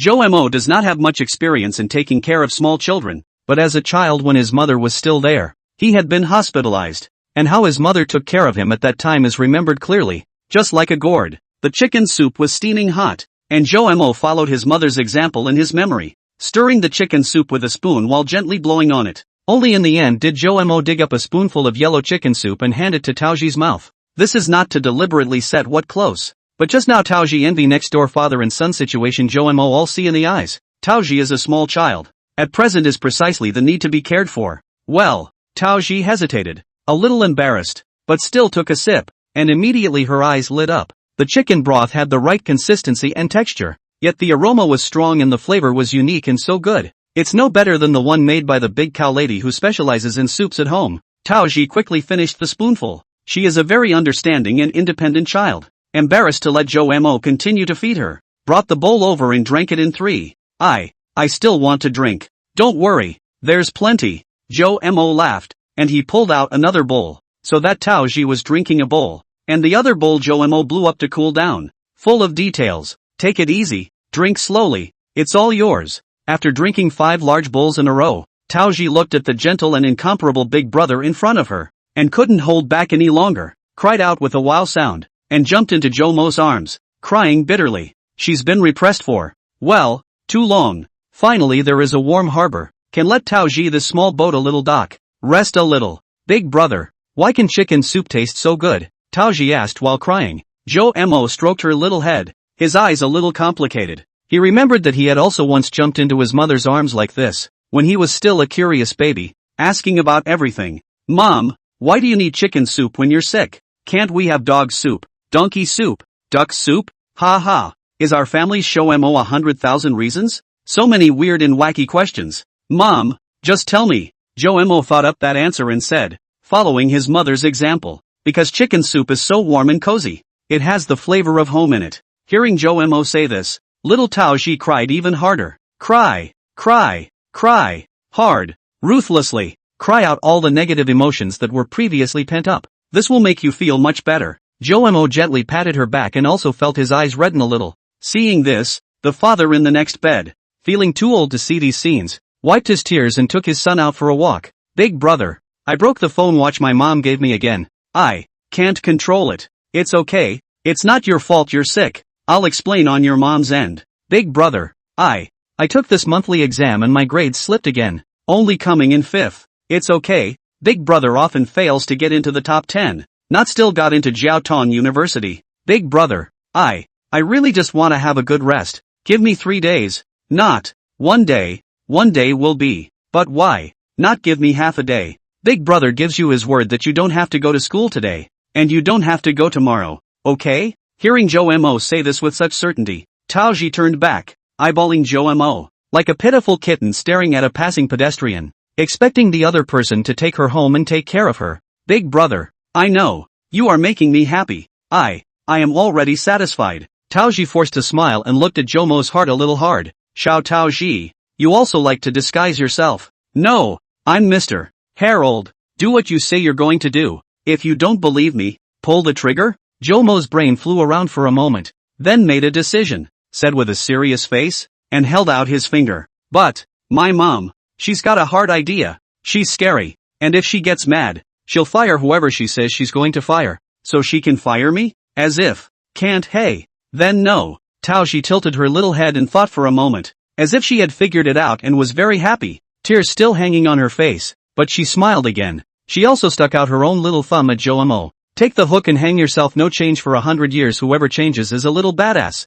X2. With that said, the two men smiled at each other. There are many different ways to say hanging by a hook, and Joamo doesn't know whether Taoji will say little bad egg, asterisk asterisk asterisk asterisk, or whoever changes, whoever swallows 1,000 needles. That's why he deliberately slowed down his speech, just to match Taoji saying the same thing, in order to coax her to be happy. At the same time, Jomo's heart was somewhat despondent and more heartbroken for this child. The punishment for being a badass is much lighter than asterisk asterisk asterisk asterisk or swallowing 1,000 needles. By the way, big brother, what does it mean that you don't have to wash your stomach? Taoji asked after her emotions stabilized and remembered the question. Don't you know? Only 3 of the pills you take are real. The rest are all milkshakes. Ah, I said how come nothing happened to me at all? Ugh, traitor, bad guys. Hearing Joamo say this, Taoji was first stunned for a while, then her small mouth cursed in dissatisfaction. It turns out that Taoji has been to the pharmacy, but the pharmacy won't sell to her at all. She tried a number of, do not work, go to the last one out of the time. The inside came out an uncle, said he was willing to buy Taoji on a bottle, but the price is very high, to $1,000. Taoji is very surprised, but also afraid of this person to fool her. Said the first half of the money, I go back to eat a grain to see if it is true. If it is true, and then come here to pay the final payment. That uncle a promise. So, Taoji spent 500 yuan to take the bottle of medicine from him. She took a pill that night, found that it does work, think it is true, and then ran to the agreed place to pay the final payment. But the uncle did not reappear. Listening to this outrageous experience, Joamo was in a daze. Feeling outrageous to the extreme. You can still make a down payment on a drug? You don't even want to die. You're afraid of being screwed over. And you know how to verify the authenticity of the medicine. You're quite the contractual spirit. You're really going to give the final payment. Joamo is not aware of the specific process. And I do not know whether the seller of fake drugs can see what the little girl wants to do, or simply want to pit some money to spend. All Joamo wanted to say now was, selling fake drugs, thank you. Just as Joamo was lamenting, an old man appeared at the doorway out of breath. Little Mrs. rushed back by plane. 1. Will arrive in a while. Seeing that the old man couldn't come up for air, Joamo walked over and helped him smooth out his breath. This is the Tao family's housekeeper. Taoji called him uncle and Taoji transferred to the general ward. He also arrived on the back foot, has been silently guarding. To Joamo's perception is okay. When Joamo returned in the afternoon, the housekeeper called Joamo before going out to explain other things. Dr. Jo, what should we do next? In case Mrs. is furious. The butler wiped the sweat from his forehead and seemed to be asking for Joamo's opinion. Taoji, who was next to her, was a bit puzzled when she saw this scene. When did Big Brother become Dr. Chow? Bang bang. Dr. Jo, your uniform and badge have arrived. The sound of knocking came from outside the door again, and a nurse girl smiled and handed Joamo a pure new white coat, as well as a badge with the words Assistant Physician Joamo written on it in large letters, and accompanied by his picture, as well as the People's Hospital's emblem. Joamo tartly shrugged off his white coat and wore it on himself. The school uniform he wore in the morning had long since been changed into a casual outfit, but it wouldn't look out of place, and he hung his badge on his chest. Well, do I look like a doctor? Joamo inquired to the nurse lady, who looked up and down a few times. Her face reddened a bit, and covered her mouth and laughed lightly. You're too young, and I think patients would trust you a lot more if your hairline was a good deal further back and you had more vicissitudes in your face. Joamo was speechless, but it seemed that what the little nurse said was not wrong, but he also had his own way. Joamo took out a pair of black thin metal-framed glasses from his pocket and brought them on. The originally handsome face now added some very svelte air. The little nurse was instantly mesmerized. Big brother? Next Taoji, you listen to my arrangements on it. And, please call me Dr. Jo. Joamo held up the frame of his glasses and stuck his other hand in his pocket with a smile at the corner of his mouth as he said to Taoji. Joamo walked over to Taoji and whispered something to her. Taoji showed surprise and her face was a bit hesitant. Will this work? Don't worry, I'll be standing by. Let's get this over with first, so I can get a better idea of what your mom is like before I do the right thing. Taoji eventually nodded. Seeing Tao Ji agree, Zhou Mo smiled and said to the nurse, "Miss Nurse, let's go out first. There's something I want to ask you," Zhou Mo said to the nurse. Seeing that the other party was frothing, Zhou Mo shouted again before the little nurse had a jolt and blushed and walked out. Zhou Mo touched his head in puzzlement and likewise walked out. It's kind of a pain in the ass to be handsome. In a moment, if the patient's family rushes over, which way is she most likely to go? Let's see. It should be this way. The nurse led Zhou Mo to the right and walked to the corner building entrance, where there were several large elevators and usually a lot of people coming in and out. Zhou Mo frowned slightly. This is the 3rd floor. Right. Do you think it's faster to climb the stairs or wait for this crowded elevator? If it's a fast climb, of course it's stairs. But, does anyone here know how to climb? Zhou Mo didn't say anything, just looked at the stairs there on the other side of the mouth. After the nurse left, about 5 minutes later, Zhou Mo, who was looking at the stairway, heard a rush of footsteps. Immediately after, a middle-aged woman dressed in civilian clothes, did not remove makeup, rushed out from the inside. Can see that she is well maintained. Charm, and Tao Ji's features are very similar. This should be Tao Ji's mother. Listening to Uncle and said, called Li Qinyu. She chose the stairs over the elevator. Ma'am, this way. Uncle and didn't know when he stood outside Tao Ji's hospital room and shouted at Tao Ji's mother, "How's it going?" Zhou Mo carefully observed her facial expression and realized that Li Qinyu's face did not show any panic. Instead, she walked calmly and composedly. Bang! Next to a doctor carrying some medical equipment, passed by her, but Li Qinyu did not notice, seemingly, directly knocked over the ground. Sorry. Uncle and also ran over and apologized along with Li Qinyu. That doctor didn't get angry, just shook his head and left after packing up his things. Phew! Before entering the door, Zhou Mo realized that Tao Ji's mother first took a deep breath before pushing the door in. Uncle and nodded to Zhou Mo, who was slowly walking over, and followed him in. Zhou Mo stroked his chin, revealing a thoughtful expression. "Ji, how do you feel now?" When Zhou Mo walked to the door, he found Li Qinyu standing not far from Tao Ji's hospital bed, holding her fist and looking at her daughter, more or less condescending. If she were an ordinary mother, she would have jumped up and cared by now. Zhou Mo leaned against the doorframe, observing every detail. "Mom, can I push back my piano lesson tonight? And my dance lesson? I might not be able to learn today," Tao Ji said slowly as she looked at the wrapped circle of gauze around her wrist and the half-empty vial. Li Qinyu was trying to teach her daughter to be strong, but when she heard her daughter say that, the person froze. Usually, doesn't she always cry and say she doesn't want to go to school? Or come up and admit her mistakes? Why this time instead she is only worried about the classes she has arranged for her? Worthy of being my Li Qinyu's daughter. She's finally a bit of a grown-up and understands things. Li Qinyu's face was originally serious, but now it eased up a bit. In the past, Tao Ji's resistance and low self-esteem,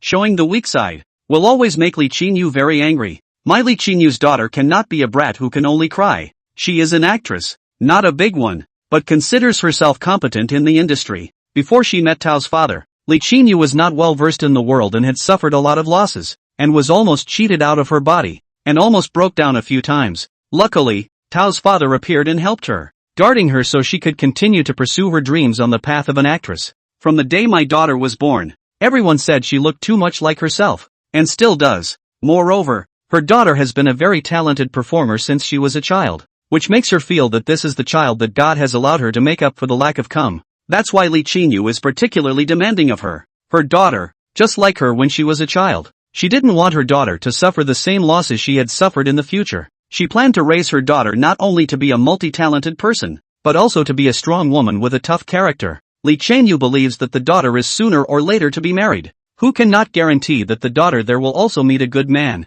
In case you meet a bad person, you will have to rely on yourself in the end. So she sees what she's doing now as not just a way to fulfill the regrets she didn't accomplish back then, but also as a way of refining and protecting her daughter. "Ji, it's good that you can sympathize with your mother's intentions," Li Qinyu said in a gentler tone. For a few moments, Tao Ji was stunned. How long had it been since her mother had spoken so gently to herself? She looked down at the chicken soup beside the bed, bleary-eyed. Zhou Mo narrowed his eyes as he watched this, and he suddenly pulled Uncle An, signaling him to leave for the time being. Uncle An hesitated and went straight away. "Mom, I want chicken soup," Tao Ji said in a weak tone, when what she really meant was that she wanted her mom to feed her. But Li Qinyu, whose educational values are somewhat polarized, would not allow herself to do so. "If you want to drink it yourself." Li Qinyu's tone returned to calmness, not as gentle as earlier. Tao Ji's small body trembled, somewhat at a loss for words. "Ahem, This patient's family, the child has an injury on his hand right now, so he's not comfortable eating on his own. It was at this moment that Joe Mo coughed lightly and walked over. Oh, where's Uncle Ann? Li Qingyu turned her head and was about to ask the housekeeper to feed her daughter, but realized that the old man was not there. Oh, he said he was old and urinated a lot and went to the restroom. Joe Mo shrugged his shoulders, not blushing at all when he said nonsense. Li Qingyu looked at the chicken soup and then looked at her bawling daughter. She was struggling internally, and just when she was about to make a hard decision to refuse, Joe Mo made another move. Since you can't feed it, I'll do it. I'm a doctor and I have to do my duty to take care of my patients. It makes sense to feed it, doesn't it? Joe Mo took the spoon directly from the side of Li Qingyu, and then served a bowl of chicken soup. In front of Li Qinyu's face, Taoji threw a wink. The little girl blushed and moved away from the line of sight. Can this mom tolerate it? Li Qingyu raised her eyebrows and directly grabbed the chicken soup from Joe Mo's hand and started blowing on it to feed her own daughter. Where are you from, little doctor? Why are you so immodest? Li Qingyu said in a cold tone,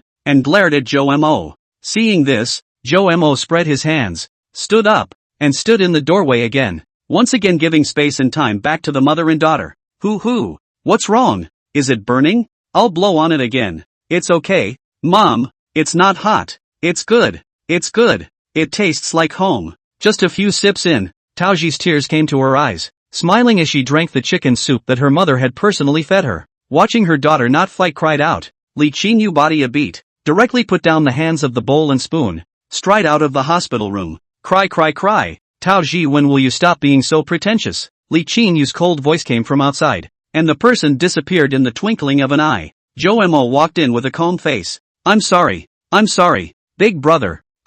This is still the first time in my memory that my mom has fed me food. I can't stop wanting to cry. I can't control it. Taoji was like a little water person and had cried many times. Joe Mo walked to her and gently stroked her small head with his big hand, his eyes gentle. Kids should act like kids. You've done a great job. Chapter 109, The Big Dummy Goes to Save the World. Taoji, due to the long-time heart exhaustion, soon sleepy again, fell asleep. Joe Mo sat on the side, peeling an apple while looking at the little girl's haggard sleeping face. The corner of his mouth curved up in an arc first, as he already had an initial way to help little Taoji out of her predicament, and then the whole thing was just a lurch of the body. This scene, deja vu? A few days ago in Ward 521, Sayaka sat in front of her hospital bed like this and peeled herself an apple to eat. Joe Mo thought about the scene from when he found Taoji, to when Taoji was saved, and finally when he was comforting her. He's been on a roller coaster of emotions, and it's not pleasant. So how did she feel when Sayaka saved herself from the bridge in the first place?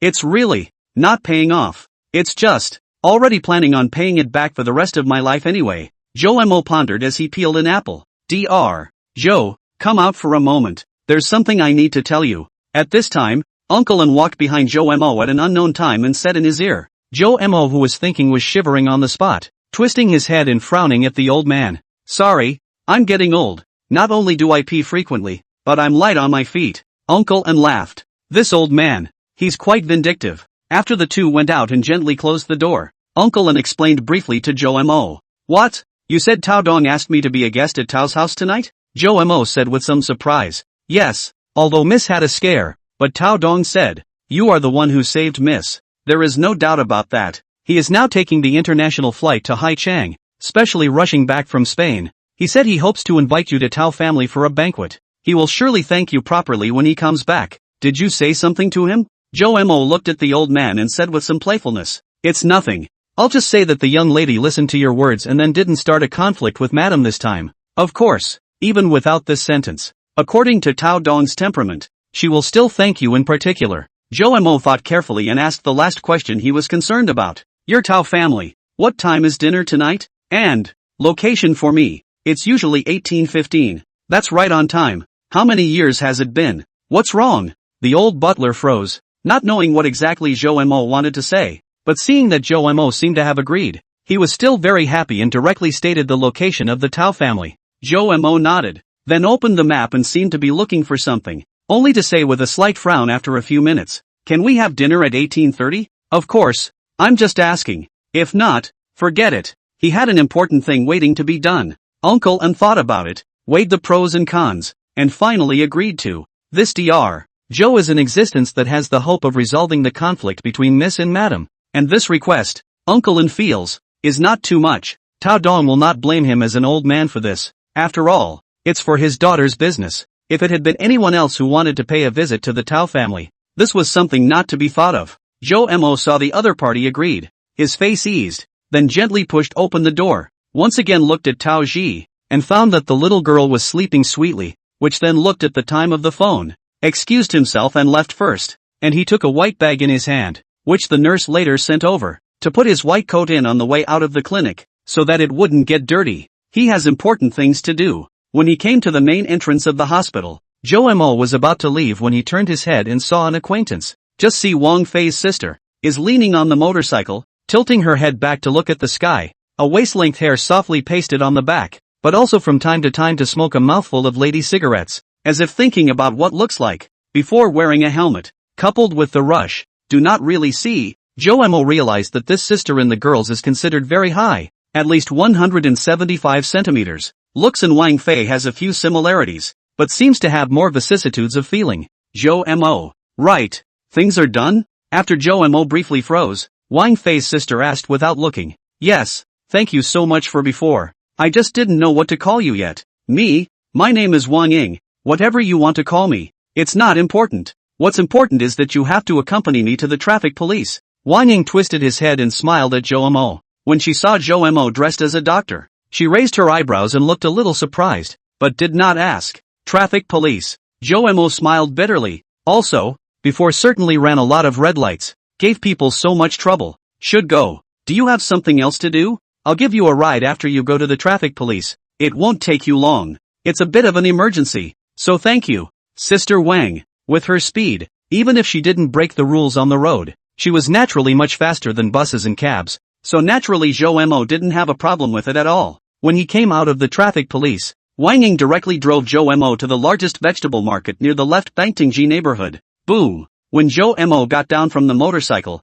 Wang Ying looked at Zhou Mo with a smile on his face and then glanced at the food market. Is this what you call a bit of an emergency? Wang Ying's eyes seemed to look into his heart. Zhou Mo touched his nose somewhat unnaturally. After Wang Ying left, Zhou Mo looked at the time. It was now 16:14 p.m. It was still time. He immediately ran all the way into the food market. Once inside, the first thing he smelled was a fishy odor. Zhou Mo didn't care. He swept around and started sweeping. Boss, how about selling these chicken wings? Well, cheaper. I can order more. Boss, how to sell this cooked duck? Cheaper. I want a whole one. Yes, that's right. I want ready-made pork belly. Fruits.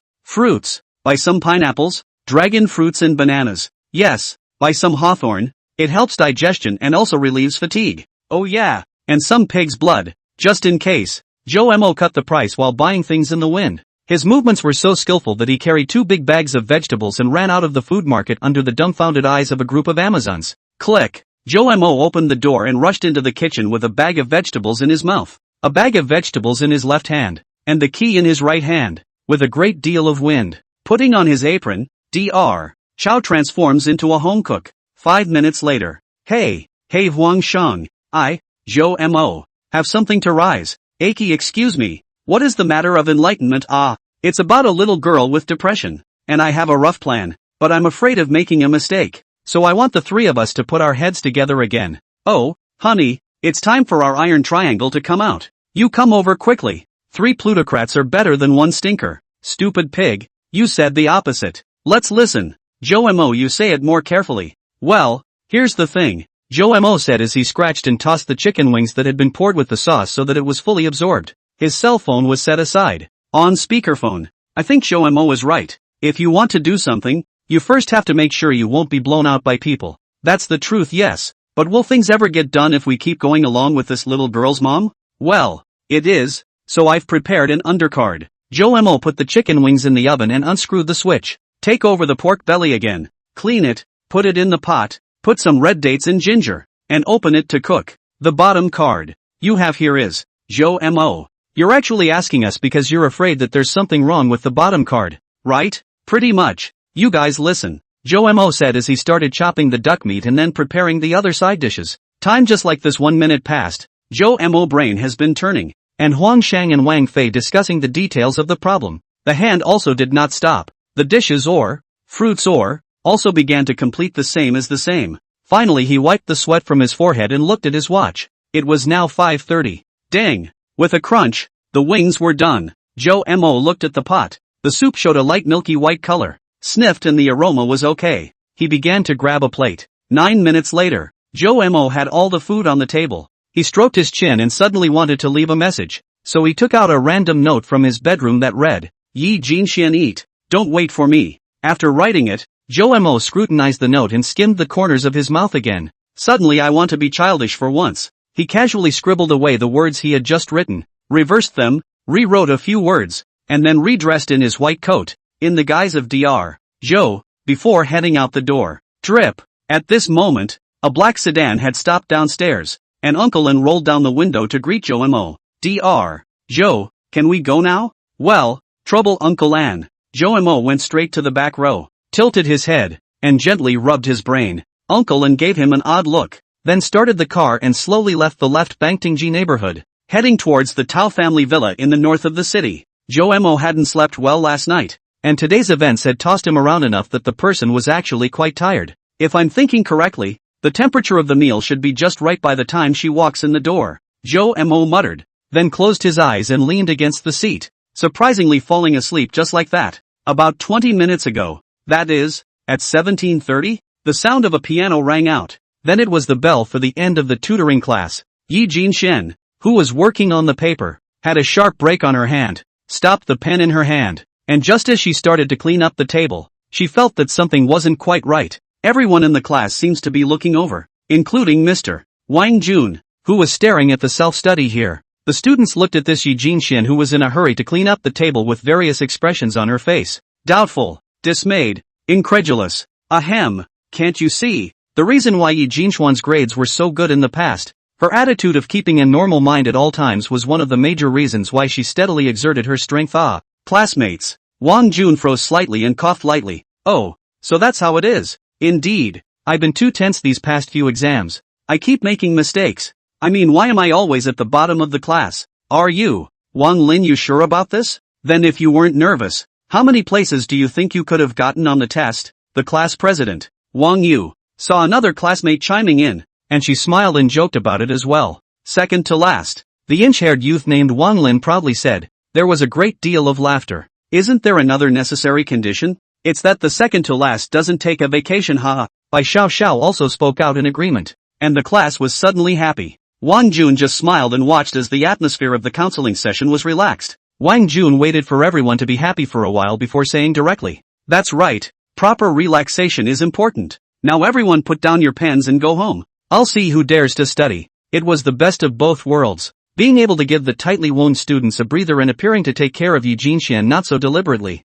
Wang Jun had been reminded by his boss to take care of her. Yi Jinxian gratefully glanced at Wang Jun, who just nodded slightly before stretching his back, taking the books in his hand and walking out. "Sister Jinxian, how is it? The teachers here are nice, aren't they? Well, the vibe here, I like it." Yi Jinxian scanned the surroundings and had a smile on her face as well. Bad. Public transportation. Yi Jinxian suddenly changed her small face, took the bag she had just packed, said hello to Bai Xiao Xiao, and dashed out of the classroom. Is there any treasure in this? Family? Why is Sister Jinxian in such a hurry to go back? Bai Xiao Xiao tilted her head and muttered suspiciously. Hello, uncle. Yi Jinxian made a sharp stop on the sidewalk outside the entrance of the tutoring institution, and when she passed by the janitor's office, she didn't forget to politely say hello to the uncle who was napping inside. The older man who was dozing off woke up with a shiver. He raised his eyes but could not see anyone. He was sweating. Where are the people? Yi Jinxian pouted a bit when she didn't see a certain figure she wanted to see come to pick her up. I'm not high. At 17:40 p.m., Sayaka got on the bus with the closest time on time. In fact, the left Bangtingji neighborhood is just one stop away, but passing through several intersections, it is still faster to take the bus. Besides, Sayaka is really tired and doesn't really want to take the 11 home. It's better to take the 9. The left Bangtingji neighborhood has arrived. Passengers who need to get off, please line up at the back door to get off. At 17:50 p.m., Little Leaf jumped straight out of the back door of the bus and ran towards the entrance of his flat with his little legs wide open. 5 minutes later, she was standing in the doorway of room 302, her small hand pressed to her chest as she began to calm her breathing. Phew! When her breathing stabilized, Yi Jinxian looked at the cartoon fox and rabbit in front of the door and smiled happily. She flicked the fox on the side of the head and muttered faintly and inaudibly, "Naughty!" Bang bang. It was only then that he gently snapped the doorknob and shouted slightly louder and a little more shyly, "I'm back." But after waiting for a while and not seeing any movement, she pursed her lips, showing a pitiful look, took out her key, and after a moment's hesitation, she unscrewed the door. Several cents spilled out of the doorway at once, directly captured by Sayaka's already extremely sensitive nose for food. Gollum! Sayaka subconsciously gulped. Hungry. She gently pushed the door fully open and took just one look at the far table, her whole body's eyes straightening with a million stars. The 5-0 vision took one look at a number of things she couldn't name, but which were absolutely delicious. In fact, there is nothing. It is Jo-mo for her carefully prepared pork belly soup, pineapple grilled chicken wings, a large pot full of cold roast duck, next to some small after-dinner fruit plate. The little girl immediately walked in, closed the door, took off her little round-toed white shoes that were a little white on her feet, revealing her little feet in pale pink socks, and then immediately changed into pink bunny head slippers, shuffling the ground a few times as she walked inward, so that her toes would be more than enough to burrow into the innermost part of the slippers. Chow!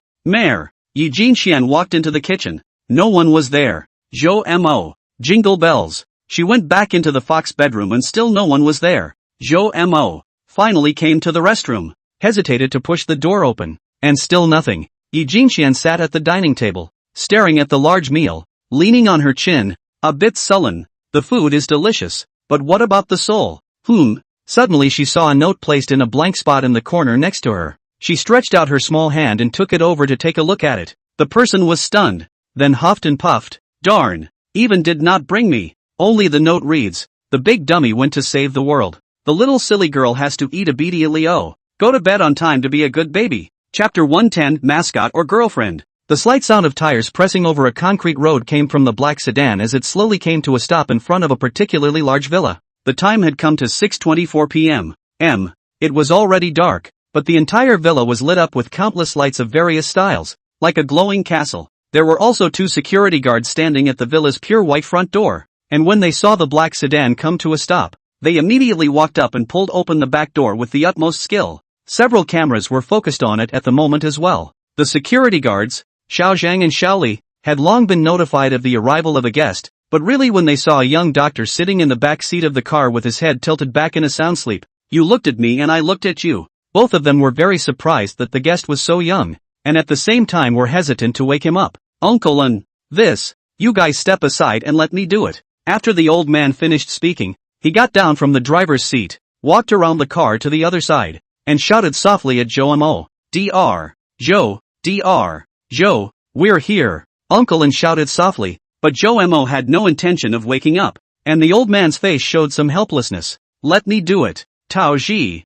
probably hearing the commotion, ran out of the villa, followed by her 9-year-old brother, Tao Zhe. Big brother, wake up." Tao Ji gently shook Jo-mo's arm, but Jo-mo was really too tired, and even though he usually slept relatively shallowly, he had no intention of waking up. Tao Zhe was also curious about the person in front of him, and he still remembered the last time he switched places at the amusement park very clearly, so he subconsciously shouted, "Brother Olden," possibly triggering the keyword. Jo-mo opened his eyes with a jolt. He felt as if Elder Zhu was staring at him just now, scaring him. Jo-mo grinned and rubbed his forehead, only to realize that he had already arrived at his destination, and there were a bunch of people waiting for him to get off next to him. "I'm so sorry, Tao Ji. I overslept." Jo-mo slowed down for a few seconds before getting out of the car when he was completely conscious. He first took a few glances at a few people standing nearby, noticing that Tao Ji and a young boy were both dressed in well-fitting blue casual clothes, both looking at him with smiles on their faces. Only then did he survey the Tao family's villa, a look of surprise on his face. The 2 security guards had seen a lot of people like this, and had a look on their faces that said it was true. It's too normal for ordinary people to be surprised when they see such a grand, large villa. "How is it? Our Tao family's villa, does it catch your eye?" Uncle and smiled proudly. The villa was built with the old man's eye on it. "Of course the big villa is nice." "Well what? It's just me and my sister living there. It's annoying as hell." Jo-mo had just finished his compliment when he heard Tao Zhe mutter, "What do you think, big brother? Let you live if..." Tao Ji was eager to listen to Jo-mo's opinion because Jo-mo had given her too good an impression before. I naturally have never lived, but I feel that the big villa live more people to be lively. We are just 2 people. Turn off the lights a little too dark. My little leaf is very afraid of the dark." Uncle An and the two named security guards exchanged glances and took another look at the young doctor in front of them, realizing that the look of surprise on his face had disappeared, and that there really didn't seem to be no hint of envy. Big brother's right. I'll take you in. Taoji quite agree with Joe Mo this sentence. Such a large home. Only servants during the day. Most of the night gone. Mom and dad are often not at home. Only themselves and their younger brother. Every night to go to the toilet. And not to turn on all the lights. Only a few lights. If you look at the distant darkness of the various rooms or doorways, Taoji is actually a little hairy. In her opinion, she was not as comfortable as living with her brother in a small 3-room 140 square meter house like the homes of her regular classmates. Joe Mo smiled and nodded, following inside. Brother Lao Dang. Who is Little Leaf? Ahem. I'm a doctor now. You have to call me doctor. As for Little Leaf, it's the mascot of my house. After the three of them walked away, the security guard Xiao Zhang said to Uncle An, this doctor is young and has a big mouth. I think he's just tough talking. Who wouldn't want to live in such a big villa? Who knew that? Uncle An shook his head and looked at Joe Mo's back and said, I do think that he really isn't envious. The look in his eyes just now was very similar to when Miss complained about the big villa being bad. Eyes usually don't lie. Zhang and Li looked at each other. Say, what's a mascot? Is it a pet? It can't be a girlfriend, can it? Chang said in disbelief. I know. It's a hand puppet. It's just like the Mrs. Ye's equivalent hand puppet at my house. Instead, Li slapped his thigh in sudden realization. Sister Fei, you said Joe Mo went to rescue a little girl? Well, so. How old is that little girl? She's not 18 too, is she? Jin Xian, what's wrong with you? I already said it's a little girl. From what Joe Mo said, it's almost 13 years old. Hearing Wang Fei say this in a doubtful tone, Yi Jinxian breathed a sigh of relief, but immediately after that, Wang Fei's next sentence put the little silly girl on edge. But well, I heard that the little girl was very pretty, and after Joe Mo saved her, he even personally made chicken soup and sent it over. Yi Jinxian sniffed vigorously and blew her bangs with her pouting lower lip. Chicken soup. I've never even had chicken soup made by Joe Mo himself. Yi Jinxian turned her attention back to the bold roast duck, color and luster. Xiaoyi clapped a piece of duck meat that looked like tiger skin and put it into his mouth to chew. The aroma of roast duck came to his nose. That unique charred aroma intertwined with the meat aroma, biting into a mouthful. The tenderness of the duck meat and the richness of the fat intertwined in the mouth, retaining the tenderness of the meat, but also adding a hint of charred flavor. This is definitely a mouth-watering dish with a great color and flavor. Sister Fei, do you think the risotto duck is good? Or the chicken soup? Wolfie on the other end of the phone was full of questions, not understanding why she was asking, and one was a hard dish and the other a soup. So how did that compare? Joe Mo. Made me. Risotto duck. Only Little Leaf whispered again. Wolfie came to a realization and hastened to concur. Of course it's roast duck. It's big and delicious. And the process is tedious. It takes a lot of effort to make it. So you can see how much care is put into it. No matter how delicious the chicken soup is, I don't think it can compare. Hearing Wang Fei say that, Little Leaf laughed nervously and began to feast. Heck, I don't just have bubbling roast duck.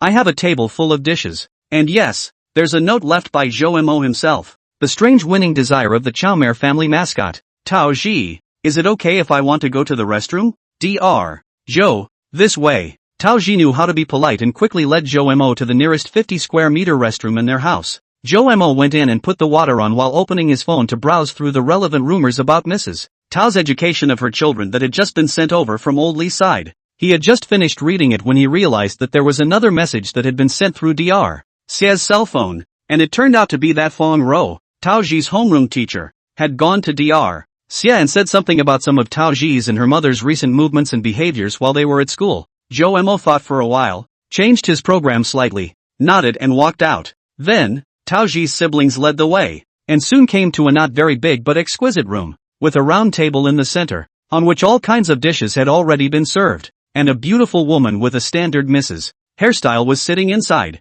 and when she saw Joe Mo looking over, she smiled slightly at him, but did not have the intention to get up. Big, Dr. Joe, my father said to entertain you with a small banqueting room used at home, so as to appear to be respectful. That's really flattering. By the way, Taoji, where's your father? Uncle An said the plane was late, but Dad said ahead of time that if he didn't get there, he'd let Mom eat with us first. Hearing this, Joe Mo nodded his head and took his seat with a smile on the surface, but in his heart, he laughed a little bitterly. Originally thought Taoji's father's side may be better to break through a little. Now it seems, or can only first hard to deal with her mother. Chapter 111 Dr. Zhou played the invitation to the king. Dr. Xiao Zhou is here. Come, hurry up and sit down. I'm really sorry. My husband he obviously invited you, but he hasn't arrived yet. I'm really sorry, Taoji's mom said enthusiastically, appearing to be very polite. No, serving the sick is the job of a doctor. I have long thought of finding an opportunity to pay a visit.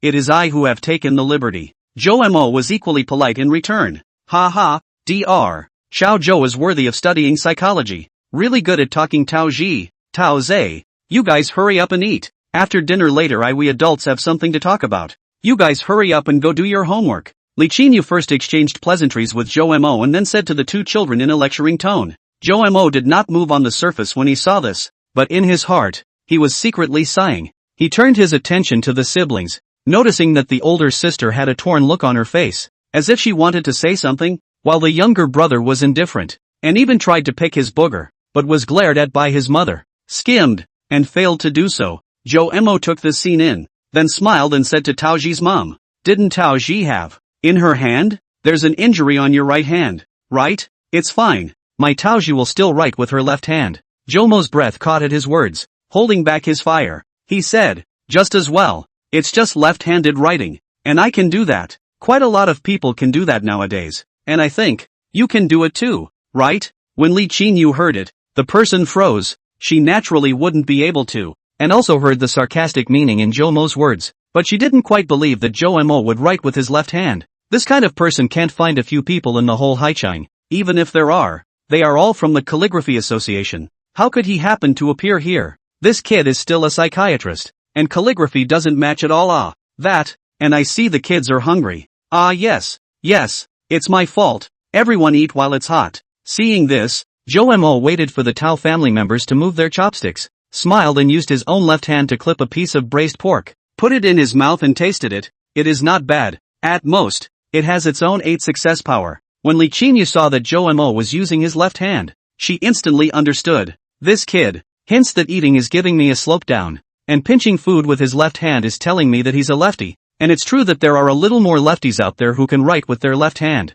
Good boy. Zhou Mo wasn't really too hungry. He had eaten some of it when he was cooking at home, and now he was just casually tasting it to see if there was anything desirable. Dr. Xiao Zhou, are these dishes not too appetizing? Seeing that Zhou Mo was eating very slowly, taking a long time to eat a single bite of food, Li Qinyu asked. Zhou Mo instantly felt that a master standing next to him instantly stood up a little straighter. He directly shook his head and said, Mrs. Tao is joking. All of these dishes are particularly delicious. I have a family member who is particularly good at eating, and I'm also considered a cook. I just want to taste them carefully and want to learn. After Zhou Mo finished speaking, he saw that Li Qinyu's face showed a smirk, and the body of the master next to him was not as straight as the one he had just stood, so Zhou Mo's heart was relieved. This is a dinner, not a secret service meeting. Why are you always staring at me? Why do you keep staring at me? Zhou Mo glanced at Li Qinyu, and the woman ended up immediately looking over and smiling at herself again. Zhou Mo said although Mrs. Tao looks very young, like 34 or 35 years old, and very rich and beautiful, but he is not surnamed Xiao, and does not understand what Wei Wu legacy, Jianan style bones, he is not good at this mouth. He is only on the 18. Cough. Mom, I'm not eating. I'm full. I'm going upstairs first. The little boy next to him, Tao Zhe, felt that the atmosphere of this dinner was not quite right, exactly where it was wrong. He was not sure, but his intuition told him that the 36th plan was the best plan. No one is allowed to leave. Look at you. What kind of words are you talking about? You don't eat any vegetables. Your nutrition is not balanced. How are you going to grow 9 meters in the future? But, I don't like Brussels sprouts. Say that again. Looking at his mom glaring at him, Tao Zhe shrugged his shoulders and put the bok choy from the small plate next to his own into his mouth in 3 tries, then pointed at Li Qinyu, pointing at his mouth that was similar to a hamster's chewing on something, and directly got up and slipped away. Zhou Mo watched him leave, and the chopsticks in his hand just gave a beat. This scene, the early years in the Zhou family also staged. Zhou Mo remembered very clearly. That time he also with Tao Zhe general, mouth with green vegetables slipped, and then ran to the toilet, all vomited out. To put it bluntly, it's an act for the parents. Of course, Zhou Mo is not in this sad spring and autumn, but the heart moved, thought of something, he looked at Tao Ji. Sure enough, this little girl and her brother, that mischievous nature is different. although looking at it also do not want to eat greens, but is trying to eat a small mouthfuls of food, although difficult, but really swallowed into the stomach. The little girl is really taking her mom's words seriously. Let Dr. Xiao Zhou laugh. Children nowadays are just pretentious. When I was a kid, I didn't even see much green vegetables to eat, and the conditions were much tougher than now, Li Qinyu said with a smile before instructing the servant next to her to serve Zhou Mo soup. Thanks. I'm not used to being waited on. Let me do it myself. Zhou Mo grabbed the first step, took the bowl himself, and quickly poured 3 bowls of soup, and when the big mom next to him saw this, she hurriedly served it over to her own lady and young lady. At the same time, Zhou Mo was also thinking about the countermeasures. This Mrs. Tao was giving herself questions again. If this is not answered well, Xiao Taoji will be watching. Mrs. Tao is right. But every era has its difficulties. In the past it was hard conditions, but now it's mental stress. Zhou Mo thought about it or started to be a bit more euphemistic and started to fight back. He considered that Mrs. Tao was too offensive to keep avoiding it or she would never get the initiative. When this meal was over, if Mrs. Tao planned to send her guests away with a few perfunctory words and stuffing a red envelope, things wouldn't look good. Anyway, it was Tao Dong who invited himself to come. As long as he didn't tear his face off in front of him, he was eating his meal and shouldn't be kicked out yet. So something must be done now. Oh, mental stress? I think it's just a matter of having enough to eat. If kids nowadays also don't have enough to eat and have this meal but not the next, I think they still have the time to worry about all these have-nots. You are so right. Li Qinyu heard Zhou Mo suddenly go along with his words again. The person froze, and for a moment couldn't figure out what the hell this kid was doing here. Mrs. Tao, when I was a child, I just lived a life where I had the first meal and not the next, so every day I was worried about the next meal, and I really didn't have time to think about anything else. Dr. Cho, how are you? Where are your parents? They, were good to me, but alas, I was in a car accident when I was 8 years old and they're both gone. Zhou Mo shrugged his shoulders and said with a light smile. Upon hearing this, Li Qinyu and Tao Ji looked at each other, and then both looked at Zhou Mo, with complex expressions on their faces. I'm so sorry, Dr. Chao, for touching on your sadness. Li Qinyu sighed and said with an apologetic face. Zhou Mo gently shook his head, still looking breezy. So, Dr. Zhou, with your parents gone, who will be taking care of you from now on? Li Qinyu is very curious about Zhou Mo's everyday on the next meal experience. Coupled with the daughter is next to it, also has the intention of using this to knock her daughter. But alas, this is drilling right into Zhou Mo's carefully prepared trap. Only Zhou Mo laughed. It was my second uncle. Now I have disowned him. I won't talk about the exact process. Anyway, I was still young at that time. This man cheated my family of a lot of assets, and treated me badly. My deepest impression is, 9 years old that summer, I once went out to pick up rags, passing by an art enlightenment center. I slipped in to pick up mineral water bottles, through the glass to see inside a lot of children are practicing dance, piano. What? At that time, there were a lot of children practicing and crying to their parents, saying that it was too difficult. I looked at it at the time and thought it was funny. What's so difficult about it? Playing the piano is just a matter of moving your fingers. Dancing is just a matter of bouncing around a bit and doing a backflip at the most. It's not as hard as picking up rags, and I haven't even got my next meal yet. After Zhou Mo finished speaking, he turned to Tao Ji. So it's just too pretentious. It's just dance and piano. What's wrong with that? What's wrong with that? Just a little bit of work. Looking at the smiling face of her big brother in front of her, Tao Ji was instantly a little confused, and her little head was a little turned around. Wasn't big brother my reinforcement? When did he rebel? Just when Tao Ji wanted to cry. But next to the mother came to the big brother slightly cold talking voice. A stunned after, but let Tao Ji heart warm. Dr. Zhou, I respect your optimistic attitude towards life, but what you said here is not right. I am an actor. I am not proficient but slightly involved in piano and dance, for which I know better than you about the great difficulty of learning and the psychological pressure. Please take back that sentence you just said, and respect these two professions. Chapter 112, The Sharp Turn. I'm really sorry. I take that back. Zhou Mo and immediately and sincerely apologize. A little angry Li Qinyu was stunned. A little hole will not. This kid, why do I get the feeling he's talking all over the place? So now do you think that a kid who has had a full day of school and several specialized art classes in the evening is still pretentious? Zhou Mo rode the wave of victory and didn't wait for Li Qinyu to respond before continuing to speak. Li Qinyu frowned slightly as she looked at Zhou Mo's direct gaze over. Bad. This kid is making me contradict myself. What a brat. She craned her head to see her daughter looking at her with a hopeful look on her face. Li Qinyu instantly face is not very good. This goes on. How can I still properly educate my daughter? Go down, all of you, Li Qingyu coldly said to the servants next to her. And soon the small banquet living room. There were 3 people left, Mother Li Qingyu, Dr. Zhou Mo and daughter Tao Ji. The majesty of the hostess has to be maintained. Tao Ji looked left and right. She felt that she smelled the invisible smell of gunpowder. The whole room suddenly became extremely quiet, and a pin could be heard. There was only the occasional sound of a car honking from outside and the sound of her own breathing. The little girl didn't dare move a muscle, as if she was afraid of disturbing something. Ha ha, Dr. Zhou, have some more soup. It looks like the ingredients are all used ordinary, but this flavor of soup is not good to make. Li Qingyu suddenly laughed, staring the little girl. Ha ha, Mrs. Tao is right, but I happen to have worked in the back kitchen of a large hotel before,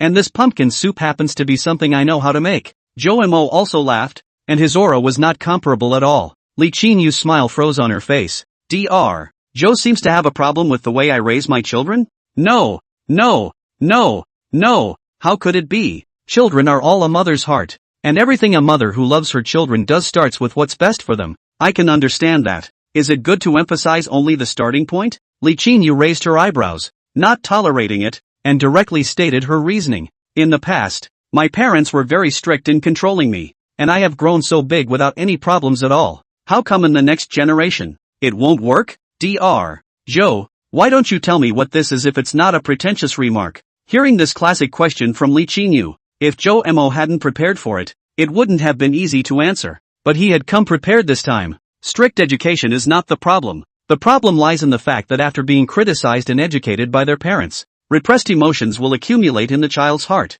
and the ability to release these bad emotions is the key. Take our post-90s generation for example. Most of them lived in the village when they were young, with siblings, grandparents, aunts and uncles, and surrounded by a lot of friendly neighbors, all of whom were particularly close. So even if they were chastised by their parents, they were able to vent their bad feelings through any of the above characters. Think about it. Wasn't it like this when you were a kid? Nowadays, the new generation lives in a small community, which is a highly atomized society of strangers, and most of them are only children, with no siblings, grandparents, aunts and uncles, and even less familiar with their neighbors, who are like thieves when they see each other. So how can they vent their emotions? If you're depressed for too long, you'll get depressed, won't you? What's more, I don't believe in your day, when you went home from class and had piano lessons and dance lessons at night, waiting for Zhou Mo finished. Li Qingyu froze. She wanted to retort, but think carefully about themselves. Their own childhood was hard chastised by mom and dad,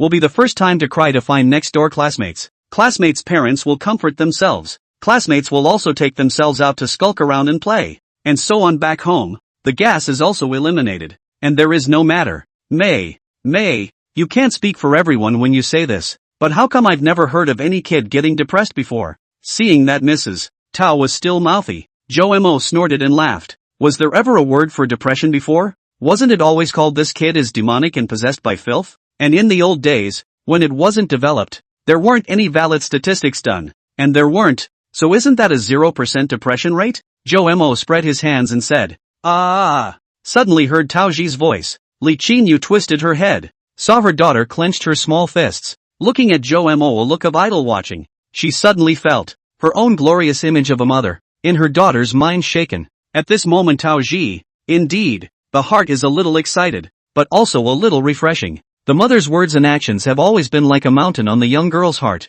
and now there are hidden signs of loosening. Not bad for the esteemed Mr. Pioneer, Tao Ji. Li Qingyu suddenly shouted her daughter's name in a cold voice. The little girl heard. This is the heart of bad. Just listen to the big brother to talk a little on the head. Forgetting that the mother is on the side of the tiger eye watching. With a shiver, she didn't know what to think, but she directly slipped behind Zhou Mo with an arrow step, covering herself from her mother's view. Zhou Mo cried and laughed a little as he looked back over and found the little loli squatting on the ground, her hands holding her head in a crouched defense, still whispering and chanting repeatedly, "Mommy can't see me, mommy can't see me." Look how scared the kid is. Seeing that her daughter even hid behind someone else to keep herself from seeing, Li Qingyu rubbed her nose in the fire. Am I your mom? Or is this brat your mom?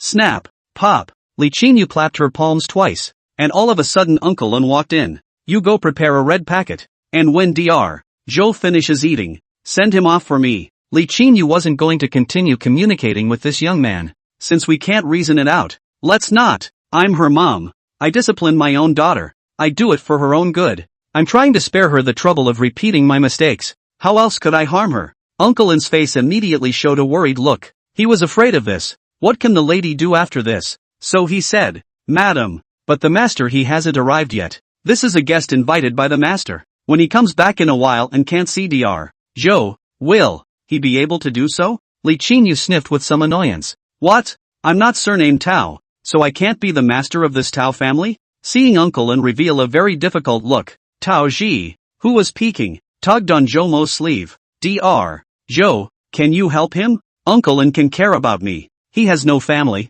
If he is dismissed, an old man can do what big deal. Can't I just keep going to class? Zhou Mo sniffed and was very touched as he looked at this little girl who was staring at him with bated breath. You're doing this to yourself and you're thinking of others. What a great kid. Don't worry, I've got everything covered. Zhou Mo whispered reassuringly. Chapter 113, absolutely depressing. Mrs. Tao, just now the words you take it that I didn't say. You are the child's mother. How to discipline the child? Outsiders are not qualified to intervene. In this case, you can treat me as a tutor. I'll give Taoji a little psychological counseling and homework tutoring, and directly double decompress for her. Do you think it's okay? Zhou Mo said very politely. If he hadn't wanted to help Taoji, he would have hated to turn his head and leave. This was Zhou Mo's backup means. Just you? You're a psychiatrist, and I can recognize psychological detachment. But the questions are hard and plentiful these days. Can you do it? Li Qinyu let Uncle In go for the time being. This is after all an old man by her husband's side.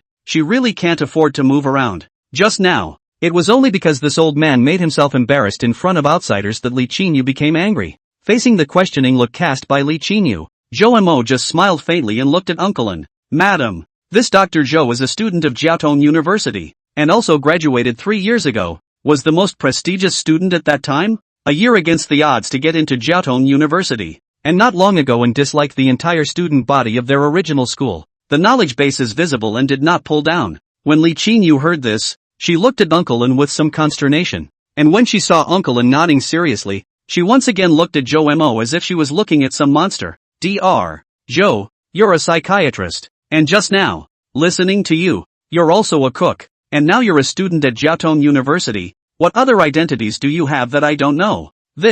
I'm just an ordinary student. You think too much. Listening to Zhou Mo said so, Li Qinyu forehead. If his son, even if he cannot get into the Qingbei, but also with this kid in general is good, she can also reluctantly accept. The education of her youngest son was an equal headache. Then please ask Dr. Joe, Uncle In, when they're done eating, you take Dr. Joe to Taoji's study room. I'm tired. Please ask Dr. Joe to take care of me. Of course, our Tao family won't let Dr. Joe work for nothing. Li Qinyu reluctantly smiled at Zhou Mo and got up to leave. In her opinion, Zhou Mo couldn't persuade himself anyway, so that it wouldn't have an impact on his education of his daughters to become successful. Thinking about the bad side, even if Zhou Mo teaches Taoji how to resist is meaningless. Thinking about the good side, if he can really help his daughter to improve the efficiency of learning, but also psychological decompression, is more than good. Why not? Waiting for Li Qinyu to leave, Taoji looked at Zhou Mo to say something. Eat first.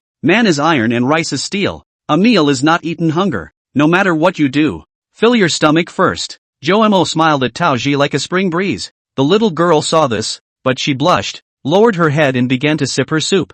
Zhou Mo froze at the sight. Dr. Joe, let me enlighten you. Our country has a complete set of laws for the protection of minors. Uncle In suddenly lowered his head to Zhou Mo's ear and said. Zhou Mo looked at the old man with a stunned expression. The meal was much more cheerful after Li Qinyu left, and it wasn't long before it was over. Uncle In led Zhou Mo around and around, and even rode a small elevator to where Taoji's studies were taking place. Zhou Mo shot a few glances inside slightly. Taoji's study room, surprisingly, was bigger than her own living room, and it had one table after another that looked like it served a different purpose. At the very front stood a piano, which looked quaint. Come to the center. This is the place to do homework. Zhou Mo sat next to it, and when he looked up, he could see the plaque hanging right in front of him, which reads Heaven's Way rewards diligence in 4 big and forceful words. Below the plaque are all of Taoji's awards of various colors, not only academic, but also labor awards. Zhou Mo's face became more and more gloomy the more he looked at it, and he cast his eyes on the long study table in front of him, with a motto in the upper right corner. I believe that the harder I work, the luckier I will be, and I will be able to get into a major school. I will be able to get into Qingbei. However, what made Zhou Mo feel most suffocated was not these, but a small book that Tao Ji handed over. Looking at Tao Ji's expression, Zhou Mo knew that she especially wanted to show herself. Zhou Mo opened it and found something written on it like a diary. On the first monthly test, out of 120 points in math, only 112 were scored, and the remaining 8 points were lost due to languages. 120 points, only 110 were taken. The remaining 10 points were lost due to English. 120 points, only 118, remaining 2 points lost due to not a word of encouragement or comfort. This Ben, did your mom make you write it? Tao Ji didn't say anything, just nodded gently. Chomer closed the book and discarded it on the table as if it were trash. Zira. Zhou Mo twisted his head to see that Uncle An was closing all the windows. These windows seemed to be extremely well soundproofed, as if they were cut off from the world, and all at once the whole room was terribly silent. Zhou Mo even felt like he had some ringing in his ears. Uncle An, as for making the room so soundproof? Zhou Mo couldn't help but ask. This is Mrs. Okay, Uncle An, sorry to interrupt. I understand. As soon as Zhou Mo heard that it was Tao Ji's mom, he immediately interrupted Uncle An. That's enough. That's really enough. Alas, Dr. Zhou, you know more than an old man like me, so I won't say anything more. Uncle An sighed. No outsiders can hear you now, so I can go ahead and call you Big Brother, right? Of course, Tao Ji. You're so good at studying. Can you help me evaluate these things? Can they really help me study? Big Brother, Tao Ji said slowly. Zhou Mo looked at her. In fact, the answer Zhou Mo know that she has a number in her heart. She is now just asking for his professional approval. It doesn't work. It doesn't work at all. It's very difficult to achieve a good level of proficiency when you want to learn well just by pushing. Think about it. The number of people who bite the bullet and force themselves to study hard, and there are plenty of underachievers among them, not to mention others who force themselves to study, will only make the effect worse and then rebound. Just from my personal experience, when I was studying like crazy, there was a little trick that made my grades grow by leaps and bounds, going from a 178 on a practice test to almost 700 at the end. Would you like to hear it? Tao Ji immediately revealed a strong look of interest and nodded her head repeatedly. Even Uncle An was shocked when he heard Zhou Mo say this. Good guy. This rise in points. It's like sitting on a rocket. To put it simply, I have always felt that there are two people in the human brain. One name is reason, a mature adult. The other name is instinct, a childish little child. And the cooperation of both is indispensable if you want to learn and work with the highest efficiency. It wasn't that Zhou Mo liked to pretend in front of small children, but saying so would make the little girl listen to herself attentively. Chapter 114 Reason and Instinct. Reason is an adult that makes decisions based on logic, reasoning, experience, and knowledge that helps us analyze problems,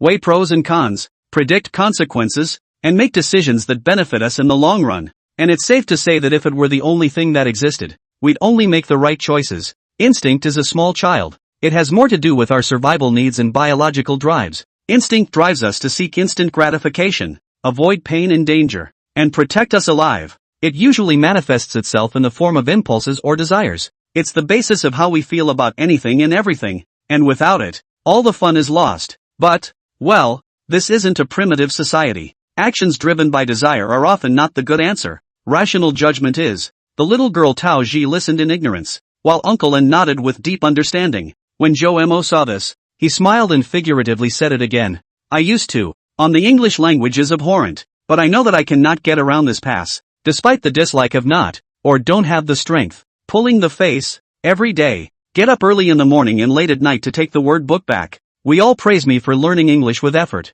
but remembered to forget, the body in the U.S. camp in the heart of the Han, a test, and guess what? 22 points. History is different. I'm still interested in the history before 1840. Modern history pinch your nose can also read a few. And geography class. I also often sleep. Just wake up casually look at, and then ask the teacher to find their own difficult points on the line. There is a test is very impressive. 95 points in history. Geography 98 points. Personal experience, irrefutable. If there is any disagreement, you prevail. Carrot. So, I think it's safe to assume that what is called a gift is instinctive feeling. Zhou Mo said.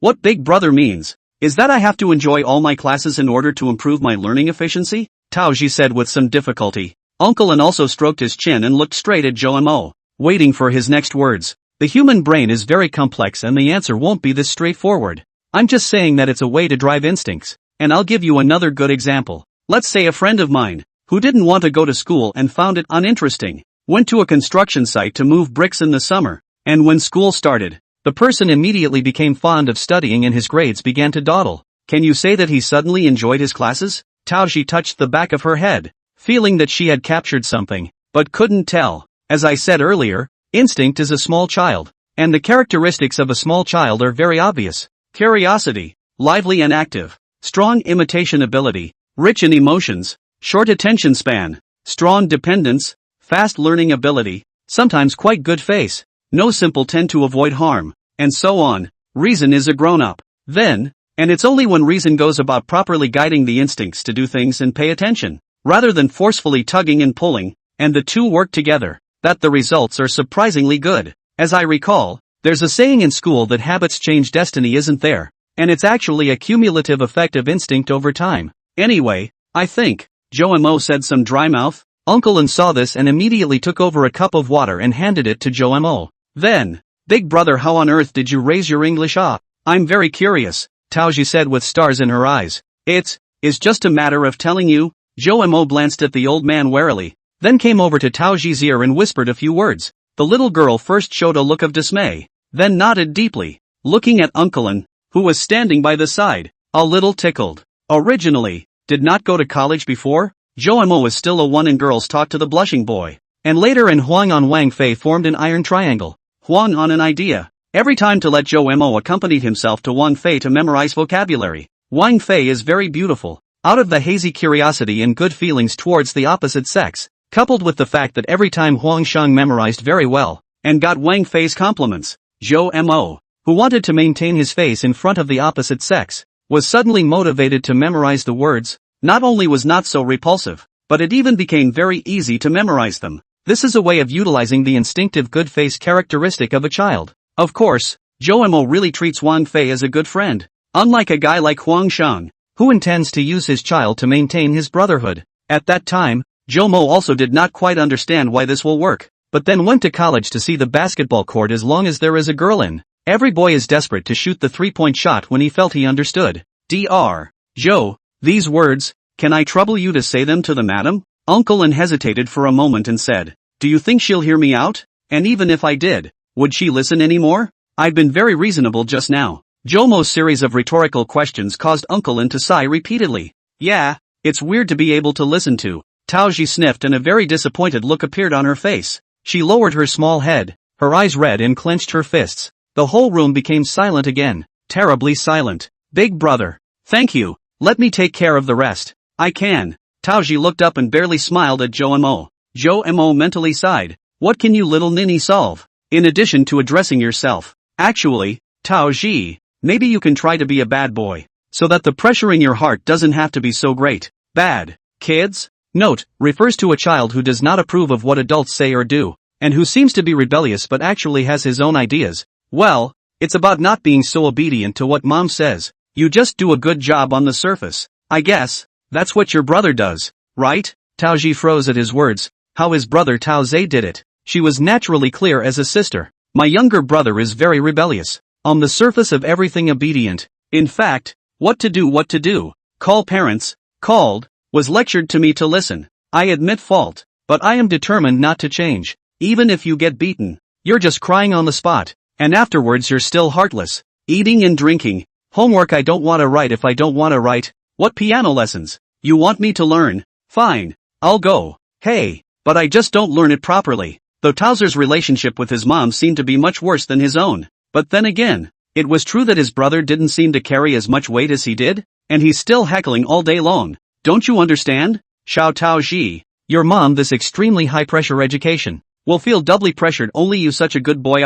Joe sighed and concluded. Uncle An sniffed and looked at his own young lady, so distressed that he started wiping his tears. But I can't do it. I know that my mom actually loves me at heart, and I don't want to see in her eyes that she's disappointed in me, Taoji said with a pained face. Joe scratched his head. Since this is not good, that is not good. It seems that the only way to lift the final card is to lift the final card. Chapter 115 Dr. Joe's prescription. Taoshi, don't be discouraged. There are always more solutions than difficulties. I'll go to a restroom first. I can't say I'll have an idea in a while. Dr. Joe, this way. Seeing this, Uncle An immediately led Joe Mo to the nearby restroom. Big brother, why are you going to the bathroom again? Why? Frequent urination. Uncle An came back and smiled. The old man is really holding a grudge. Joe Mo stood next to the mirror and looked at his handsome self in the mirror wearing a white coat. It was like scrutinizing and thinking, is this appropriate? Joe Mo thought in his mind. This undercard was too sharp and pointed. And he hesitated. In the end, for some reason, Joe Mo, who had always preferred to think and decide independently, suddenly thought of a certain mascot. Then ghostly, he pulled out the new cell phone that Sayaka had bought for himself with a silly grin on his face. He glanced at himself in the mirror and hurriedly shut his mouth. Bad. Stupidity can't be contagious. Big dummy, why don't you take me with you if you're going to save the world? Big dummy, I know what you're doing is hard, but I believe in you, and whenever you make a choice, I believe it's incredibly right. Mo, go, go, go, go, go, degree nabla degree. Seeing these 3 messages sent by Little Leaf, Joe Mo felt warm in his heart and suddenly wanted to make a phone call, ask her what she thinks. It's now 7:30 p.m. And the little silly girl shouldn't be sleeping. But Joe Mo still sent a message to test the waters first. Jane, the little dumb girl. Joe Mo scratched his head and changed his name several times. Just now he even wanted to use the name Magical Conch. But it felt too shameful. It's still more apt for Little Leaf. Is Sayaka asleep? I have something I want to ask you on the phone. If you're asleep, don't reply when you see this message la. As a result, within less than 2 seconds, the phone rang. The fortune teller said I'll be in a sweet love in the future. Joe Mo froze. If according to the previous kind of good to people best just 8 points of the rules, Xiao Yi obviously too fast. Rules are made to be broken. Her naive voice echoed in Joe Mo's ears. Joe Mo pursed his lips. His face showed a very touched look, and he answered the phone with the same lack of hesitation. Hey Mo, what's wrong? Are you in some kind of trouble? Say anything to me oh. Cell phone calls are so fast. You've been seriously reviewing your homework, haven't you? She asked him and he asked her, both concerned about the other's current situation first. Humph, who am I? Just doing papers. Anan, already finished a set. Now looking for wrong questions in. Listening to this tone of voice, Joe Mo had a feeling that this little ninny, Xiao Yi Zi, was probably crossing her arms with a haughty look on her face. Well, didn't you have something to do? How's it going? When will you be back? Time is short and here's the thing. Joe Mo gave a rough account of what had happened to him, and then told Yi Jinxian what he was going to do next and how risky it was. So it's possible that the consequences of doing that, I may not be able to fully control them either, and they may even be more serious. Well, I know, actually I don't really understand it, but I think, if that child's life is in danger, is it still useful to talk about grades and education and all that? Joe Mo was silent for a moment. How could his heart not think like this? Aha. Well, go Mo, you're the best in my eyes. Degree nabla degree. Joe Mo suddenly felt quite strange. If they were face to face, he and Little Leaf probably wouldn't have spoken in such a tone. Once they were separated from each other and at a distance, the tone of their speech became much softer. Is this what they call beauty from distance? Hanging up the phone, Joe Mo shook his head after laughing lightly and walked out of the restroom. Tao Ji, I want to ask if your mom has asked you about why you drank the medicine today. Joe Mo suddenly remembered this question and came out to ask. This, in fact, she was feeling that I was acting. She is an actress, and since I was a child, maybe I showed that little bit of talent. So, this time,